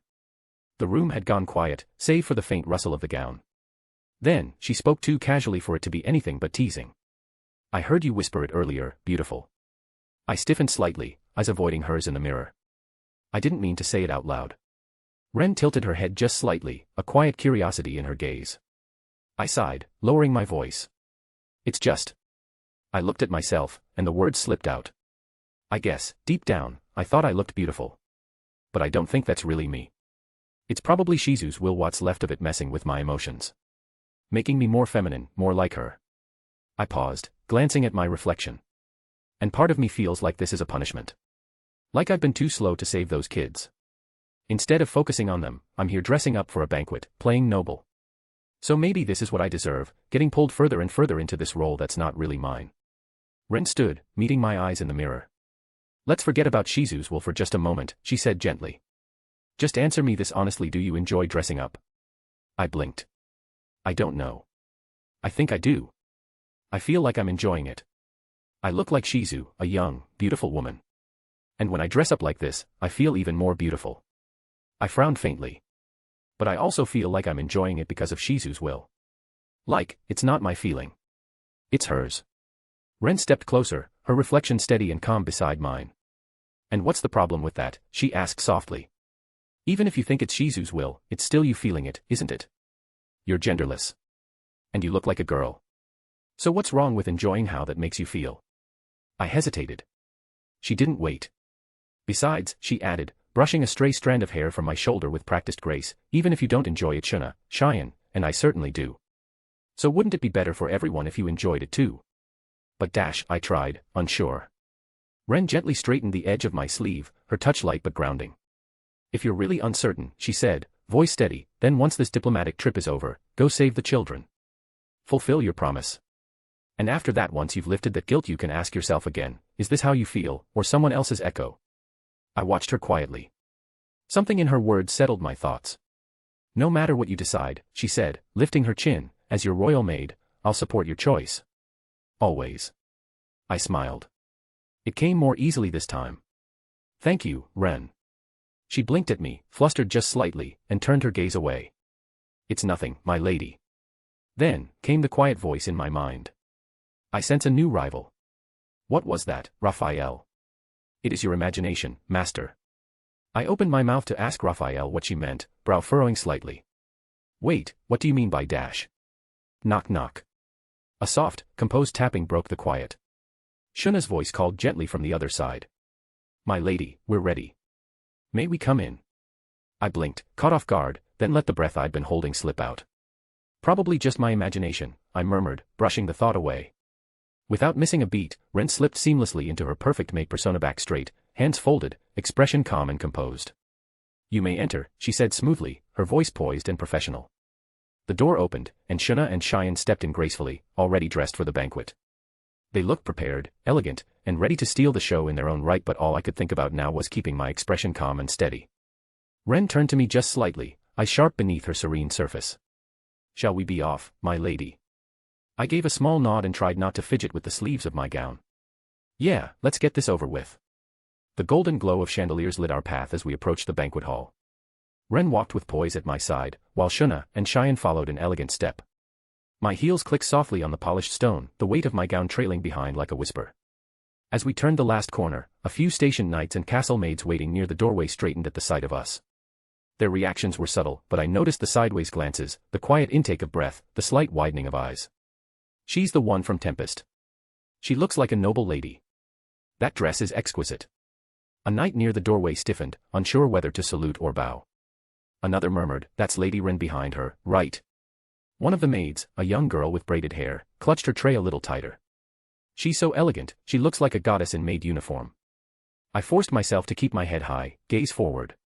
Just like Ren had taught me. Then, smoothly, Ren stepped forward and pushed the double doors open. Presenting Lady Rimuru, she announced, her voice calm and formal. The banquet hall was grand, but it wasn't crowded. There were no nobles or officials, just a large table in the center, King Gazel rising from his seat with a composed smile. A few castle maids quietly lined the walls, ready to serve. I felt some of the tension leave my shoulders. King Gazel gave a shallow bow. "Welcome, Lady Rimuru. You honor us tonight." I curtsied gracefully, at least, I hoped it was graceful. "Thank you for having me, Your Majesty." He gestured to the seat beside him. "Please. Join me." Ren, always a step behind, pulled out the chair for me. I sat carefully, arranging my gown just as she had instructed earlier. Shuna and Cheyenne followed suit, settling into their places. The maids began serving with quiet efficiency, gliding through the room like shadows. The meal was exquisite, but the etiquette was exhausting. I was too busy remembering which fork to use and when to speak to actually enjoy most of the food. Shuna, ever poised, helped lighten the mood with gentle conversation. Cheyenne behaved. Mostly. I kept sending her warning glances whenever she looked like she was going to ask for seconds a little too enthusiastically. Ren, standing silently behind me, radiated poise. The castle maids seemed to admire her even more than they admired me. One of them almost dropped a pitcher when she passed too close, whispering, "She's so perfect." As the final course was cleared, King Gazel leaned toward me slightly, lowering his voice. "Now then, do you have time to speak in private?" I nodded. "Yes, I'd appreciate that." He gave a short nod. "Good. Meals like this were for politeness and diplomacy, never for saying what you really meant. A single slip of the tongue could bind someone to a promise they weren't ready to make." I understood the king's caution. It was smart. Truth be told, I'd been concentrating so hard on his tone and my posture that I hadn't had a chance to think of anything else. King Gazel stood, and so did I. "This way," he said, leading me toward a quieter room nearby. Ren followed behind like a shadow, and Shuna and Cheyenne trailed quietly. Once out of sight of the main hall, I let out a small sigh. "That was a good meal," I said to Shuna, "but I didn't get much time to enjoy it." Shuna smiled. "I found it delightful. So many rare ingredients." I glanced over my shoulder. "Cheyenne could stand to learn a little from you, though." Shuna laughed softly. "Maybe. But I think she did fine. As long as no one was offended, then it's fine." The king and I were seated in two padded chairs facing each other in the softly lit private chamber. Vaughn and Dolph stood silently behind him, their posture sharp and alert. Shuna stood just behind me to the right, her expression serene and composed, radiating poise fitting for a high-ranking aide. Cheyenne stood to my left, unusually upright and serious, maintaining formal decorum under the king's gaze. Ren had just excused herself to retrieve refreshments, moving with quiet efficiency through the door. Even in her absence, it felt like her presence lingered, disciplined and reliable, as always. The room settled into a respectful stillness, the kind that invited honesty and careful words. The king and I were seated in two padded chairs facing each other across a low, polished table. Vaughn and Dolph stood quietly behind him, ever watchful. Shuna stood behind me, composed and graceful, her posture subtly protective. Cheyenne, thankfully positioned to the side this time rather than directly behind me, remained unusually quiet, though the way her eyes scanned the room reminded me she was ready to throw hands at the slightest provocation. Ren had gone to retrieve refreshments, gliding off with practiced elegance that even the castle's head staff might envy. The other maids in the hall had paused to admire her, one even whispering something to a fellow attendant with barely concealed awe. It was hard to blame them. Ren had a way of making the maid uniform look like high court fashion. Meanwhile, King Gazel leaned back in his seat with a casual grin, arms folded. "You were probably so nervous, you could barely even taste what you were eating, right?" he said with a booming laugh. "Ha ha ha ha. Let me tell you something, diplomacy is all just one big bluff. If you act like that, don't complain if people feel they have the right to run you over." I sighed. "You say that, but Vester gave me his personal seal of approval." "Humph," the king snorted. As skittish as he is, I'm sure he was simply going easy on the master he serves. Even though his words were blunt, there was no heat behind them. If anything, they were strangely comforting, like getting scolded by a gruff uncle who meant well. "Well," I replied, forcing a small smile, "I'll do better next time." "Heh heh heh." Gazel rumbled, lifting his goblet. "I'm much more comfortable wielding a sword than navigating these types of negotiations, too." Shuna gave me a calm, encouraging look. And though Ren hadn't returned yet, I could almost hear the quiet steps of her approach down the hall. Just as I finished offering my thanks, the door opened with a soft click. Ren returned, a silver tray balanced effortlessly in her hands. A pristine bottle of whiskey and 5 intricately cut glasses shimmered faintly under the chamber's lighting. She glided across the floor with quiet precision, each step controlled, posture flawless. Without a word, she approached King Gazel first. Bowing smoothly, she offered him a glass with both hands. He accepted it with a nod, eyes already studying the craftsmanship. Next, she turned to his two attendants Vaughn and Dolph. Each received their glass with a short, respectful dip of the head, though both seemed slightly flustered by her poise. One of them muttered a soft "thank you" under his breath. Then Ren stepped to my side, bowed, and presented me the last glass. I nodded in appreciation and took it. Gazel turned his glass in the light. "Is this one of Dold's?" "It is," I replied. The king gave a faint grunt of interest, examining the glass more closely. It shimmered slightly clear, finely cut, almost radiant under the flickering light. Intricate etchings danced along the rim and base, easy to miss at a glance, but impossible to ignore once spotted. He narrowed his eyes. "And this magic, antidote enchantment?" I nodded again. "A subtle one. Useful, just in case." "Ho." With a small hum of approval, he activated the enchantment. A faint shimmer passed over the surface of the whiskey. Ren had already stepped back behind me by then, folding her hands in front of her apron, expression unreadable, her maid persona fully engaged. Gazel brought the glass to his lips. The moment the scent reached him, his eyes widened in surprise. "Ho! A very elegant aroma," he murmured. He didn't rush it. He took his time, swirling the amber liquid gently, savoring the rising fragrance like a true connoisseur. A king, sure, but a dwarf through and through. Me. I wasn't quite as composed. I took a casual gulp. I could feel something hot burn through my throat as I imagined my head catching on fire. Sadly, it lasted for a mere instant. Report. Poison resistance, successful. Tragic. Still, watching others enjoy it had to be enough. I stole a glance at King Gazel. My. He said, taking his first proper sip. A pause. Then a satisfied nod. He didn't flinch. Didn't cough. Unlike poor Yom, the king met the liquor head-on and handled it like a pro. Dwarven pride, I guess. It was nice to see someone appreciate it properly. After we enjoyed the drinks for a bit, Gazel leaned forward with a serious glint in his eye. "So, Rimuru. That magical weapon you used to defeat Charybdis, what was it, exactly? I've heard it was more powerful than anything our mages have ever seen." "Ah, that." I gave a small shrug. "It wasn't me. That was Milim. One attack, and Charybdis was down." "Yes, well, that would explain a number of things," Gazel muttered, stroking his beard. "But why would a demon lord like her be there?" "That I cannot say. If you claim Milim was with you, could you explain exactly what led to that?" Now the king had turned the conversation back on me. Both Dolph and Vaughn were watching closely. "Well, it's kind of a long story," I admitted, setting my glass down. "But let's start with what happened after I left this kingdom last time." And so I told them about my return, the troubles I ran into, how I crossed paths with Milim, and how things spiraled from there. They listened in silence, sipping brandy and sampling the spread of finger food. By the time I wrapped up, nearly a third of the barrel was gone. Good pace. If it had been beer, we'd be scraping the bottom by now. That does seem to make sense, but... Gazel began, his brows furrowing. The very idea of taming that demon lord. Imagine. Vaughn added, still visibly trying to process it. Hard to believe, indeed, Dolph muttered. But we do have reports of a young girl taking a central role in the battle. The three exchanged glances, each mulling over the implications in their own way.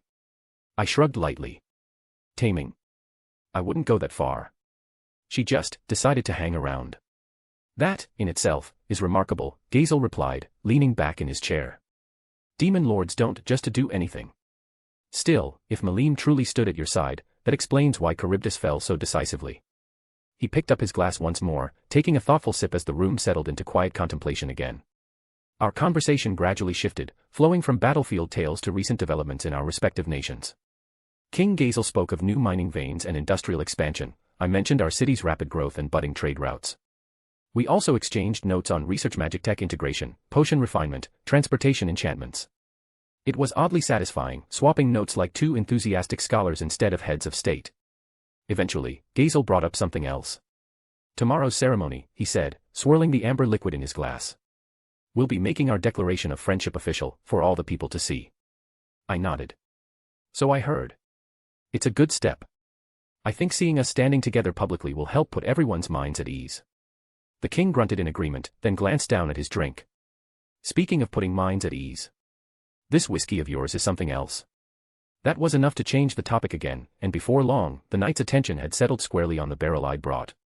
We spent a good while discussing its distillation process, flavor notes, and the magical filtration techniques I'd experimented with.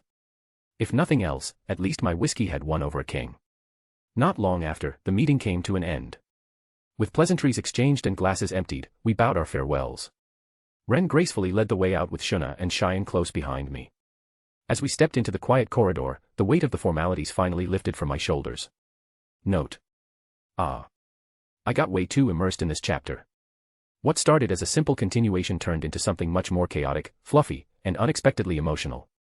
I really enjoyed writing Ren and Rimuru's interactions. Their chemistry just keeps getting better, and worse for Rimuru's sanity. Ren flipping between otaku gremlin and perfect maid never gets old, and yes, I definitely let her have a bit too much fun this time. Then there's the fluff between Rimuru and Raphael, which somehow snuck its way in like it owned the place. And of course, I couldn't resist throwing in a little character development for Rimuru. You know, something subtle, emotional, then immediately dressing him up in a new outfit. Also, the process of Rimuru's evolution into a girl is nearly complete, just a little more time, and it might become the biggest plot twist I've written so far, unless you notice the very minor signs. Thanks so much for reading. I'm having a blast writing this, and your support seriously means the world. Blue Heart. Next part's gonna be special. P.S. Ren here. I had absolutely no hand in my lady's descent into gender euphoria. I simply offered outfits, emotional support, and a few nudges from behind the curtain. Nothing suspicious.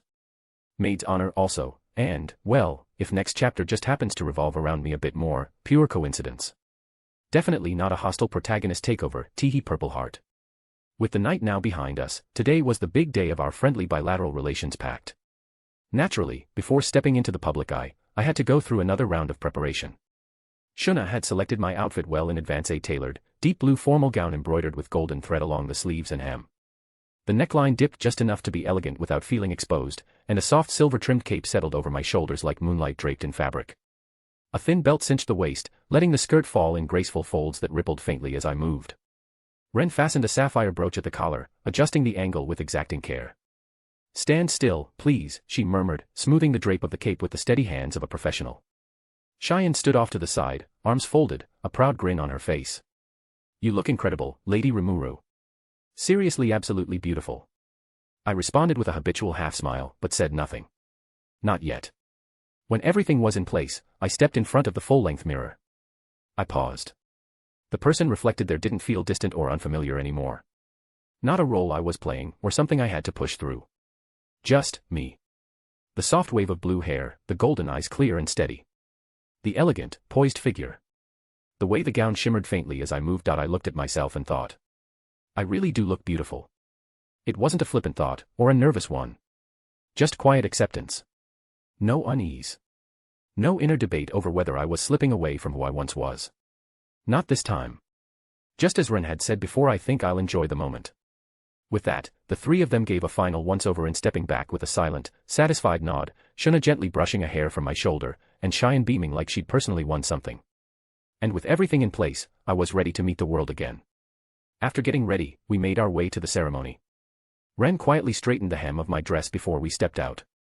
Her hands were precise, expression calm as always. "You look perfect, Lady Rimuru." I gave her a small nod, the silky navy fabric brushing softly as I walked. The golden embroidery shimmered under the morning light, the sapphire brooch at my collar catching every glint. As we entered the ceremonial hall, all eyes turned toward us and then settled on me. A soft murmur rippled through the crowd. "Is that the ruler of Tempest? She's beautiful, so elegant. I didn't expect this. She really looks like royalty." I kept my expression serene, but part of me warmed inside. Just as Ren said. "I think I'll enjoy the moment." Gazel leaned slightly toward me and whispered, "Keep smiling." So I did. The ceremony proceeded smoothly, each formality playing out in perfect order.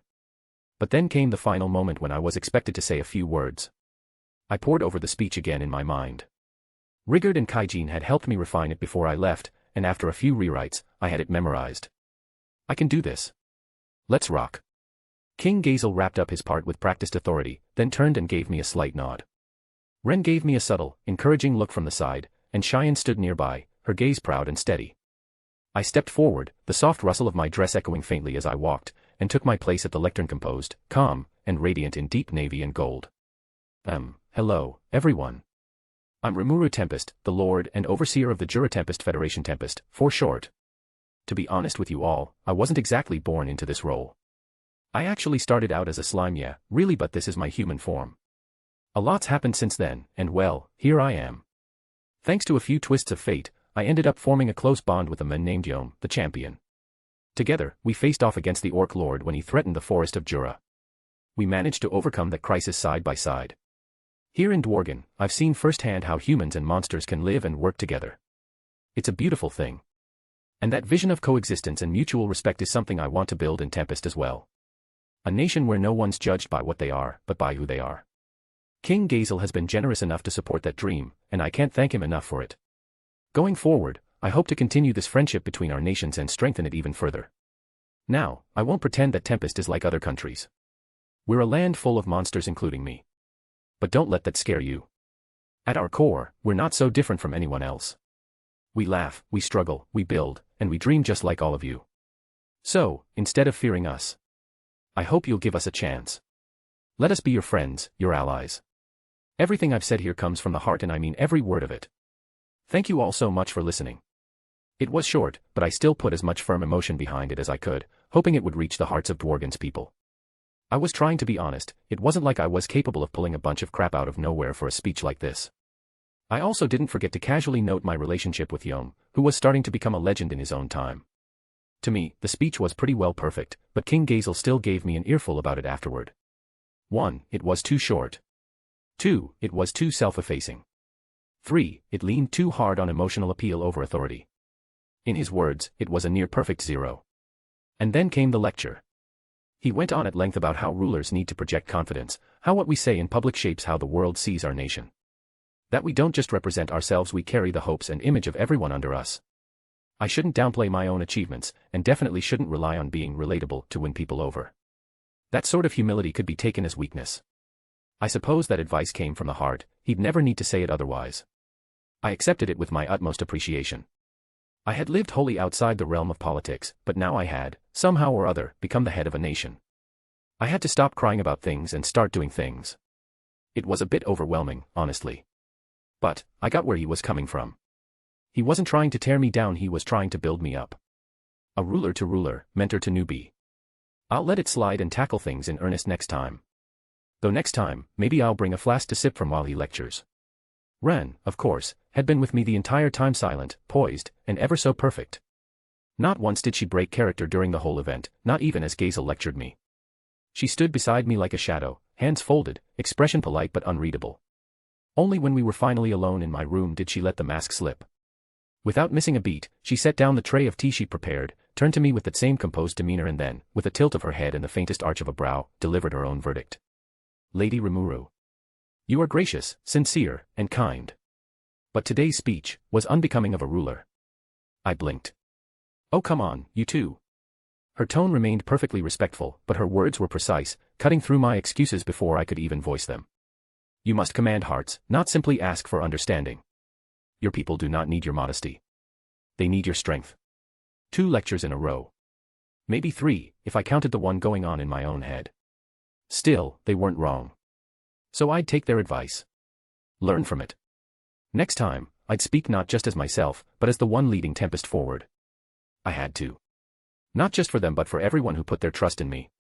That wrapped up all the major events at Dwargon. Beyond a few casual meetings, I'd be devoting the next few days to tourism and the like. Dolph would be leading me around. He headed the Pegasus Knights, but that job was classified. Officially, he led the civil servants who filled the government's bureaucracy, which chiefly meant he was King Gazel's assistant. With his guidance, I toured every facility in Dwargon that might teach me something useful: administrative halls, training grounds, research labs, manufacturing plants, even the sewage and water purification systems. Anything that could give me ideas to improve things back home in Tempest, I wanted to see. I had no intention of letting this diplomatic trip be just a formality. If Dwargon was offering wisdom, I was here to absorb all of it. Once night finally came, I snuck out of my room, beside myself with anticipation. My body double was tucked in bed, and I knew what Shuna and Cheyenne were up to. They, of course, were my biggest obstacles to enjoying a night out like this. Cheyenne was busy sparring with Dolph and Vaughn, her so-called night training. Apparently, she'd hit it off with the 2 of them over drinks, and now they were indulging in a bit of late-night combat practice. It was set to last exactly as long as our reservation at the Butterfly, so no worries there. Shuna, meanwhile, was deep in discussions with the palace chefs, arranging every last detail of the farewell banquet planned for tomorrow night. That just left one person. Ren. Before I left, I knocked on her door to let her know I'd be out for the evening just in case. Her voice came from within, calm and composed as always. Understood, my lady. However, I must ask you not to disturb me this evening. Please do not enter without my permission. Okay. That was unlike her. She was always the picture-perfect maid, practically glued to my side. For her to lock herself away. Weird. Maybe she was in the middle of practicing her perfect maid routine in front of the mirror. I could almost imagine her bowing in the reflection, repeating her lines like a stage actress. Or, well, who knows? Better not to press it. With everyone conveniently occupied, our plan was a go. Gobta, you there? I whispered as I crept into the shadowed corridor. Yes, sir. Right here, sir, came his hushed response from just behind the pillar. I gave him a small nod of approval, and we set off with a shared sense of mischief in our step. Sure gonna be fun, huh? He whispered for what had to be the 10th time tonight. The grin plastered across his face looked like it might snap off. He'd been bugging me about this visit since the moment we arrived in Dwargon, so I knew he was in his personal heaven. Our preparations were flawless. Body double in bed, Cheyenne and Shuna busy elsewhere, Ren in full mysterious lockdown mode. Nothing could go wrong. We followed the familiar alleyways to the club, and the moment we opened the door, a wave of cheerful voices greeted us. Oh. It's the big slime himself. Wait, no. It's the beautiful lady herself now. Good evening. I've been waiting forever for you. Wait, I get to serve her this time. What? Since when did we take turns like that? Welcome back, the owner called out, waving from the bar. Everything been good with you? You bet, I said smoothly. How about all of you? Oops, my tone slipped into Gobta's cadence for a second. I cleared my throat, trying to salvage the air of dignity. Oh, of course. The rest of your friends are already here, the owner continued, gesturing toward the back. We were led inside to the main lounge where Kaijin and the other dwarves were already kicking back, each with a cheerful companion at their side. Laughter and music echoed softly across the room. We had the whole place rented out, no strangers, no surprises. After a while, with the night drawing to a close, Gobta and I found ourselves headed back toward the palace through the quiet streets. Now listen, guys, I said, glancing at the hobgoblin crew tagging along behind us, make sure no one sees you on the way back, all right? This whole night's my little secret. I mean it. Don't ruin this for me. They all nodded quickly, clearly understanding the stakes, until one of the hobgobs at the rear scratched the back of his head and said, Lady Shuna asked me where I was going earlier, so I kinda told her everything, sir, but... The street went dead silent. What? I froze. Gobta turned visibly pale, sweating bullets. The other hobgobs looked like they'd been hit by lightning. Seriously? Gobzo, what have you done? That, Yikes. Well, boss, Kaijin said, instantly sobered, we're heading out. Best of luck with today and, Shuna and things. He bolted for the door, the rest of the dwarves trailing behind like guilty puppies. Gobta and I were left behind to face the consequences. Gobta, what kind of training have you been giving these idiots? I am sorry, sir. Gobta bawled, practically on his knees. But it was too late. Apologies wouldn't save us now. There was no magic, no secret skill, that could get us out of this situation unscathed. That's when I heard it. You look like you've been enjoying yourselves tonight. A frigid voice, smooth and lethal. Shuna. You were so late coming back, we came to pick you up, Sir Rimuru. And beside her, Cheyenne, her tone just as icy, her smile sharper than a drawn sword. It's all over. The dwarves, who hadn't quite made it out in time, immediately sat on the floor with resigned expressions of acceptance, as if already offering themselves up to the divine judgment awaiting us all. We're so sorry, the dwarves and Gobta cried, bowing deep into the floor. There's nothing to apologize for, Shuna said sweetly, with a cruel smile. Exactly, added Cheyenne, cracking her knuckles. We certainly aren't angry that you didn't invite us. Their hatred ran deep this time. And thus, like perhaps many evenings before and many more to come at the Night Butterfly, ours ended with heartfelt apologies and soul-crushing regret, offered to the most fearsome women in our lives. Back in my room, I'd barely recovered from Shuna and Cheyenne's coordinated ambush when the atmosphere grew even colder. Ren was already waiting. She stood by the window, bathed in moonlight, posture immaculate, gloved hands folded just so in front of her apron. Her long black hair shimmered softly, the red cord accenting it like a seal of judgment. And her expression, cool, unreadable, did not bode well for me. My lady, she said, voice soft, even-toned. I trust you enjoyed yourself. Well, I wouldn't say, enjoyed, exactly dash. Her eyes met mine. I shut up. She turned away from the window, gliding across the floor with the practiced grace of a veteran maid who could balance a tea set in an earthquake. I see, she said quietly. Then I will speak plainly. I find it regrettable that I was not informed of your departure. Even more regrettable that I was excluded entirely. I wasn't trying to hide it. You said not to disturb you, remember? Yes. I did say that. She smiled faintly, but it didn't reach her eyes. But that was in anticipation of needing the composure to deal with your usual mischief. I had hoped, perhaps foolishly, that you would manage one evening without inviting trouble. She circled behind me. I didn't dare turn to face her. I felt like a delinquent schoolgirl waiting for the headmistress to drop the hammer. And yet, she murmured, you snuck out under my nose and returned escorted by Lady Shuna in a mood most dire. Tell me, my lady, was it worth it? I swallowed. I was just chaperoning. Really? Her voice dropped a note. Chaperoning. While leaving your most loyal maid to her own devices, unconsulted. How very majestic of you. I said I'm sorry. Oh, I know. I heard. Quite loudly, in fact. She finally walked into view again, pausing just in front of me. But a maid's duty is not merely to hear apologies, it is to correct misbehavior. I tensed. You're not going to hit me, are you? Ren blinked, genuinely confused. Perish the thought. A lady must never resort to such base displays of wrath. I almost sighed in relief until her smile returned. Softer. More dangerous. No, my lady. I have something far more fitting in mind. Oh. I gulped. Oh okay, look, just tell me what it is and I'll take it like a champ. Ren gave me a once-over polished and practiced, like she was sizing up an unruly noble child for court presentation. Tomorrow you will, of course, be wearing what I choose, she said calmly. That didn't sound so bad. Right. Sure. That's fine. She didn't even blink. I was going to suggest something tasteful. But now. I believe something a little more memorable is in order. That sounded worse. Wait, what kind of memorable are we talking about? A proper ruler must command attention, my lady, Ren continued, ignoring my rising panic. You have a charming figure, delicate features, a certain, ethereal allure. It is a disservice not to make full use of these advantages.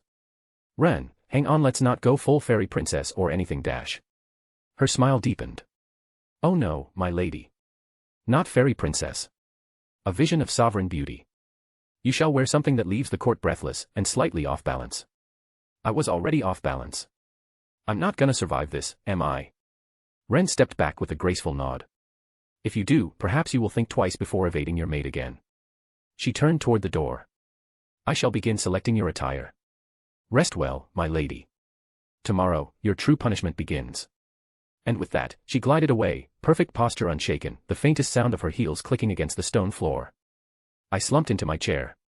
Ren might not yell, or explode, or throw tables like Cheyenne, but when she got serious, she was terrifying in a totally different way. Maybe next time I'll just stay in bed, I muttered to myself. The next evening, few hours before the banquet. My lady, Ren said, standing before me with a folded gown in her arms and a gleam in her eyes, it is time. I tensed. Time for. She stepped closer and whispered as though sharing a sacred rite. Your transformation. Into what, exactly? She smiled calm, composed, and slightly terrifying. Into a vision. Into awe. Into the sovereign no one dares underestimate. Before I could protest, she had already whisked me into the dressing chamber. Shuna and Cheyenne were waiting. Shuna was by a table of delicate accessories, and Cheyenne, well, she looked just as confused as I was. What's going on? Cheyenne asked. I'm not sure, Shuna murmured, but Lady Ren seems very determined. Determined is one word, I muttered. I think I'm being dressed for revenge. Correct, Ren replied smoothly. For the indignity of last night, my lady must endure a lesson in regal presentation. Then she unfolded the gown. You're serious, I breathed. Utterly. Shuna came closer, all smiles. Oh, it's going to suit you so well, Lady Rimuru. I was going for enthronement level tier, Ren said with a hint of pride. I will not allow my lady to look anything less than unforgettable. And if I refuse? Ren calmly pulled out a pair of matching heels. You won't, she said. I sighed. Fine. But if I pass out from anxiety, I'm blaming all of you. Shuna giggled. We'll be right beside you. Cheyenne nodded silently. I grumbled all the way into the gown, but I had to admit even I could feel the difference. The fabric was light, the fit precise, and the whole ensemble felt like something a queen might wear in a painting. Ren circled me once, inspecting every fold, every detail, before giving a small nod of approval. Perfect. Then, with the faintest smile.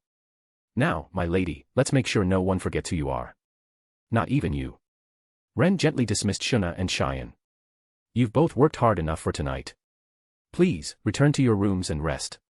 Shuna bowed slightly, smiling. Yes, Lady Ren. My lady, please rest well. Cheyenne gave a cheerful nod. You look amazing, Lady Rimuru, see you later. I waved to them as they left. Once their footsteps faded down the corridor, silence settled into the room like a soft blanket. Ren turned to me, her tone still as polished and pleasant as ever. Now then, my lady. Would you kindly take a moment to look at yourself in the mirror? I hesitated. I already felt like I was wearing something out of a fantasy drama, and I wasn't sure I wanted that confirmed. Still, I turned to the mirror. Yikes. A long, flowing gown in a deep midnight blue shimmered under the soft light, etched with silver dragon motifs that curled and danced like ancient runes. The mesh sleeves hugged my arms, black and semi-transparent, and the sharp feather-like accents around the shoulders gave a dramatic flair I definitely hadn't asked for. A layered skirt fanned elegantly at the sides, with slits just enough to reveal legs. My hair had been done up in an intricate half-braid, set with a silver star-shaped hairpiece that glittered dangerously like it knew too much. Beautiful, I murmured, barely realizing I'd said it aloud. And then it hit me, wait, oh crap, this isn't me. My face drained of color as the thought twisted inside me. This is bad. If I keep looking at myself like this, if I keep letting this happen, I might change completely without even noticing. I've already been worried about how I'm slowly shifting in ways I can't quite track, but this might be the tipping point. My eyes flicked sideways, toward Ren. She was watching me like a predator who'd just heard the trap snap shut. You're enjoying this, I whispered in horror. She gave me a slow, wicked smirk. Guess you're finally catching on, my lady. What are you? I hissed back in a hushed voice. A demon. Ren chuckled, the sound soft and elegant and absolutely terrifying. Oh, I almost forgot to mention, she added smoothly. You'll be standing there for the next hour. Hour. To properly appreciate yourself, of course, she said sweetly. And after that, lessons. You'll need to learn how to behave like a proper lady. The gleam in her violet eyes sharpened, her voice silk-wrapped steel. Her grin was absolutely evil. I looked back at the mirror in mute despair. I was doomed. I stared at my reflection, my jaw tight. An hour in front of this mirror. And then etiquette lessons. I wasn't ready for this. I would never be ready for this. I had to get out. Actually, Ren, I said carefully, forcing a bright, diplomatic smile. You know, this has been really educational. Eye-opening. Profound, even. But maybe we can save the proper lady training for another day. Say, next century. Ren tilted her head, smile still firmly in place. I'm afraid not, my lady. Tonight is the only free window in your schedule. That wasn't fair. That was cheating. I tried again, desperate. Look, Ren, we've had a long day. You've been working hard, maybe you should rest too. I'll just study quietly in my room. Alone. Preferably in my pajamas. Ren narrowed her eyes slightly, walking toward me with slow, deliberate steps. I instinctively stepped back. You're not going to escape this, my lady. What if I use my wings to fly away? She didn't raise her voice. Didn't even blink. Just smiled softly, sweetly. Then I shall retrieve you, my lady. Gracefully, and by the ankles, if necessary. That smile didn't reach her eyes, and suddenly, flying didn't sound like such a good idea. That was terrifying. She reached out and gently took my wrist, guiding me back toward the mirror like I was some wayward child who'd wandered off from a school line. Now, she said sweetly, shoulders back, chin up. Eyes forward. Start getting used to your reflection. We'll begin with posture. I'm going to die, I muttered under my breath. Ren just chuckled. Oh, not at all. You're going to blossom. I groaned, but there was no escaping it now. The mirror awaited. Send help. An hour passed. I survived. Somehow. It wasn't that bad, honestly. Wait. Thinking that wasn't bad is kinda bad. My expression twitched. Ren gave me a knowing look from behind the teacup she now elegantly sipped. You're starting to enjoy this, my lady. I snapped upright. I am not. She didn't argue. She didn't need to argue. That smug little curve at the corner of her mouth said everything. I swear, she was practically glowing with villain energy right now. Then she stood, set her cup down with perfect grace, and pulled out a book from seemingly nowhere. The cover read, Grace and Nobility, a primer for young ladies. She stepped closer, book in hand, and gave a sharp nod like a general about to brief her soldier. We begin with posture. Straight back, shoulders down, no slouching. A proper lady carries herself with dignity even when she's pretending not to panic. I straightened reflexively, only for her to lightly tap the back of my head. Not stiff like a plank. Relax your spine. Chin up, but not too far. We're not trying to sniff the air like an arrogant swan. I grumbled under my breath but adjusted again. Better, she said, circling me. Now, let's work on your walk. Small steps. No stomping. Glide like you're floating, not charging into battle. But I like charging into battle. She gave me a look. I'm just saying. She pointed toward an imaginary line on the floor. From here to the mirror. Walk. I tried. I really did. But halfway through, I forgot what to do with my arms and my stride suddenly felt, weirdly robotic. You look like a wind-up toy. I stopped and spun around. Then stop winding me up. She didn't flinch. Again. Ren clicked her tongue softly.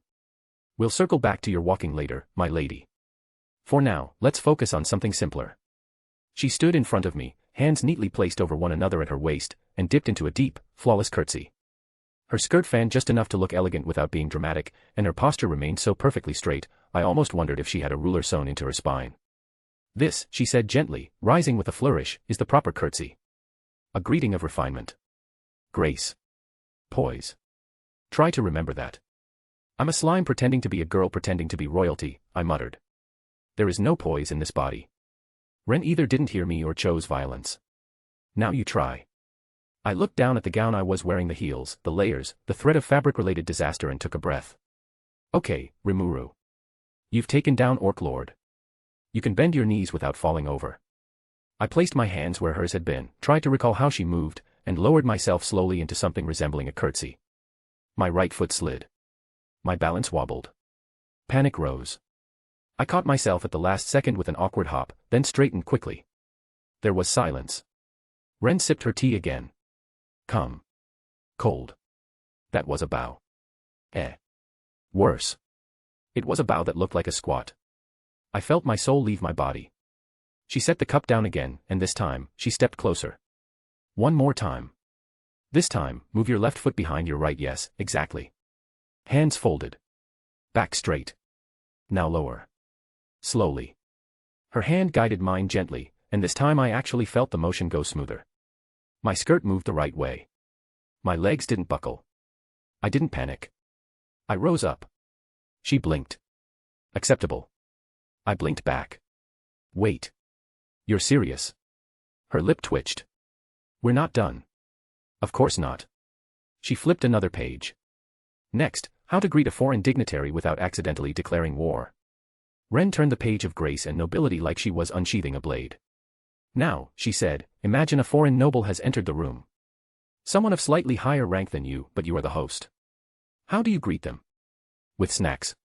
I offered, hopeful. She gave me a look so flat it could level mountains. I was joking. Kind of. Ren raised her chin slightly and began pacing slowly, as if we were already in the royal court. Stand straight. Shoulders back. Your steps must be light, graceful. No slouching. No waving. No running up to them with a grin and yelling, hey buddy. I froze. Okay, I get it. No buddy ing the foreign guests. She pointed to a spot on the rug. Stand here. Now imagine I'm the guest. I obeyed, swallowing my pride and about 6 other instincts. She stepped toward me with elegant poise, the kind that made her look like she floated. As the guest, I arrive and wait to be acknowledged. What do you do? I curtsy. You acknowledge me first. A shallow nod is enough unless they are royalty. Then you curtsy. I nodded slowly. So it's a nod-curtsy combo for kings. Ren gave a light smile. Correct, though your tone must match your station. Try it. Greet me. I turned to her, cleared my throat, and with my best serious face said, Welcome to Tempest. I am Rimuru Tempest, the ruler of this land. I hope your journey was smooth and your accommodations are to your liking. Ren blinked. What? That was actually not bad, she said, surprised. A bit stiff, but no glaring mistakes. I blinked back. Wait, seriously? I passed. Not yet. You bowed after speaking, not during. And your hand placement was slightly off. Try again. My shoulders sagged. Of course. We went through it 3 more times. And by the end, I had almost nailed it, at least enough for Ren to give me an approving nod instead of a disappointed sigh. Then she closed the book and said, "That will do for now." I collapsed onto the nearby couch with the force of someone who just survived a boss fight with 1 HP. How do nobles live like this every day without just spontaneously combusting? Ren sat beside me and poured tea again like this had all been normal. They combust internally. The trick is to smile through it. Great. So I'm supposed to be a social landmine with a fake smile. Exactly, my lady, she said, absolutely enjoying this.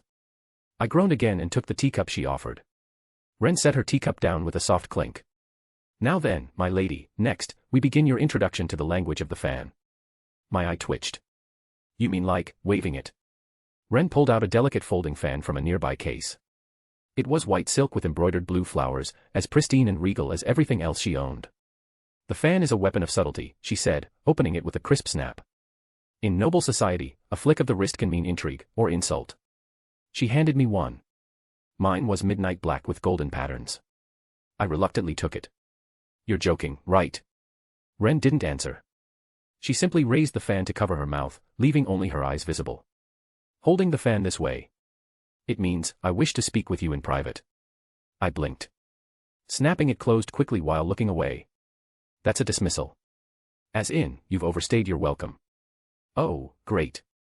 Can I just wave it around like a surrender flag when I want to leave? She stared me down.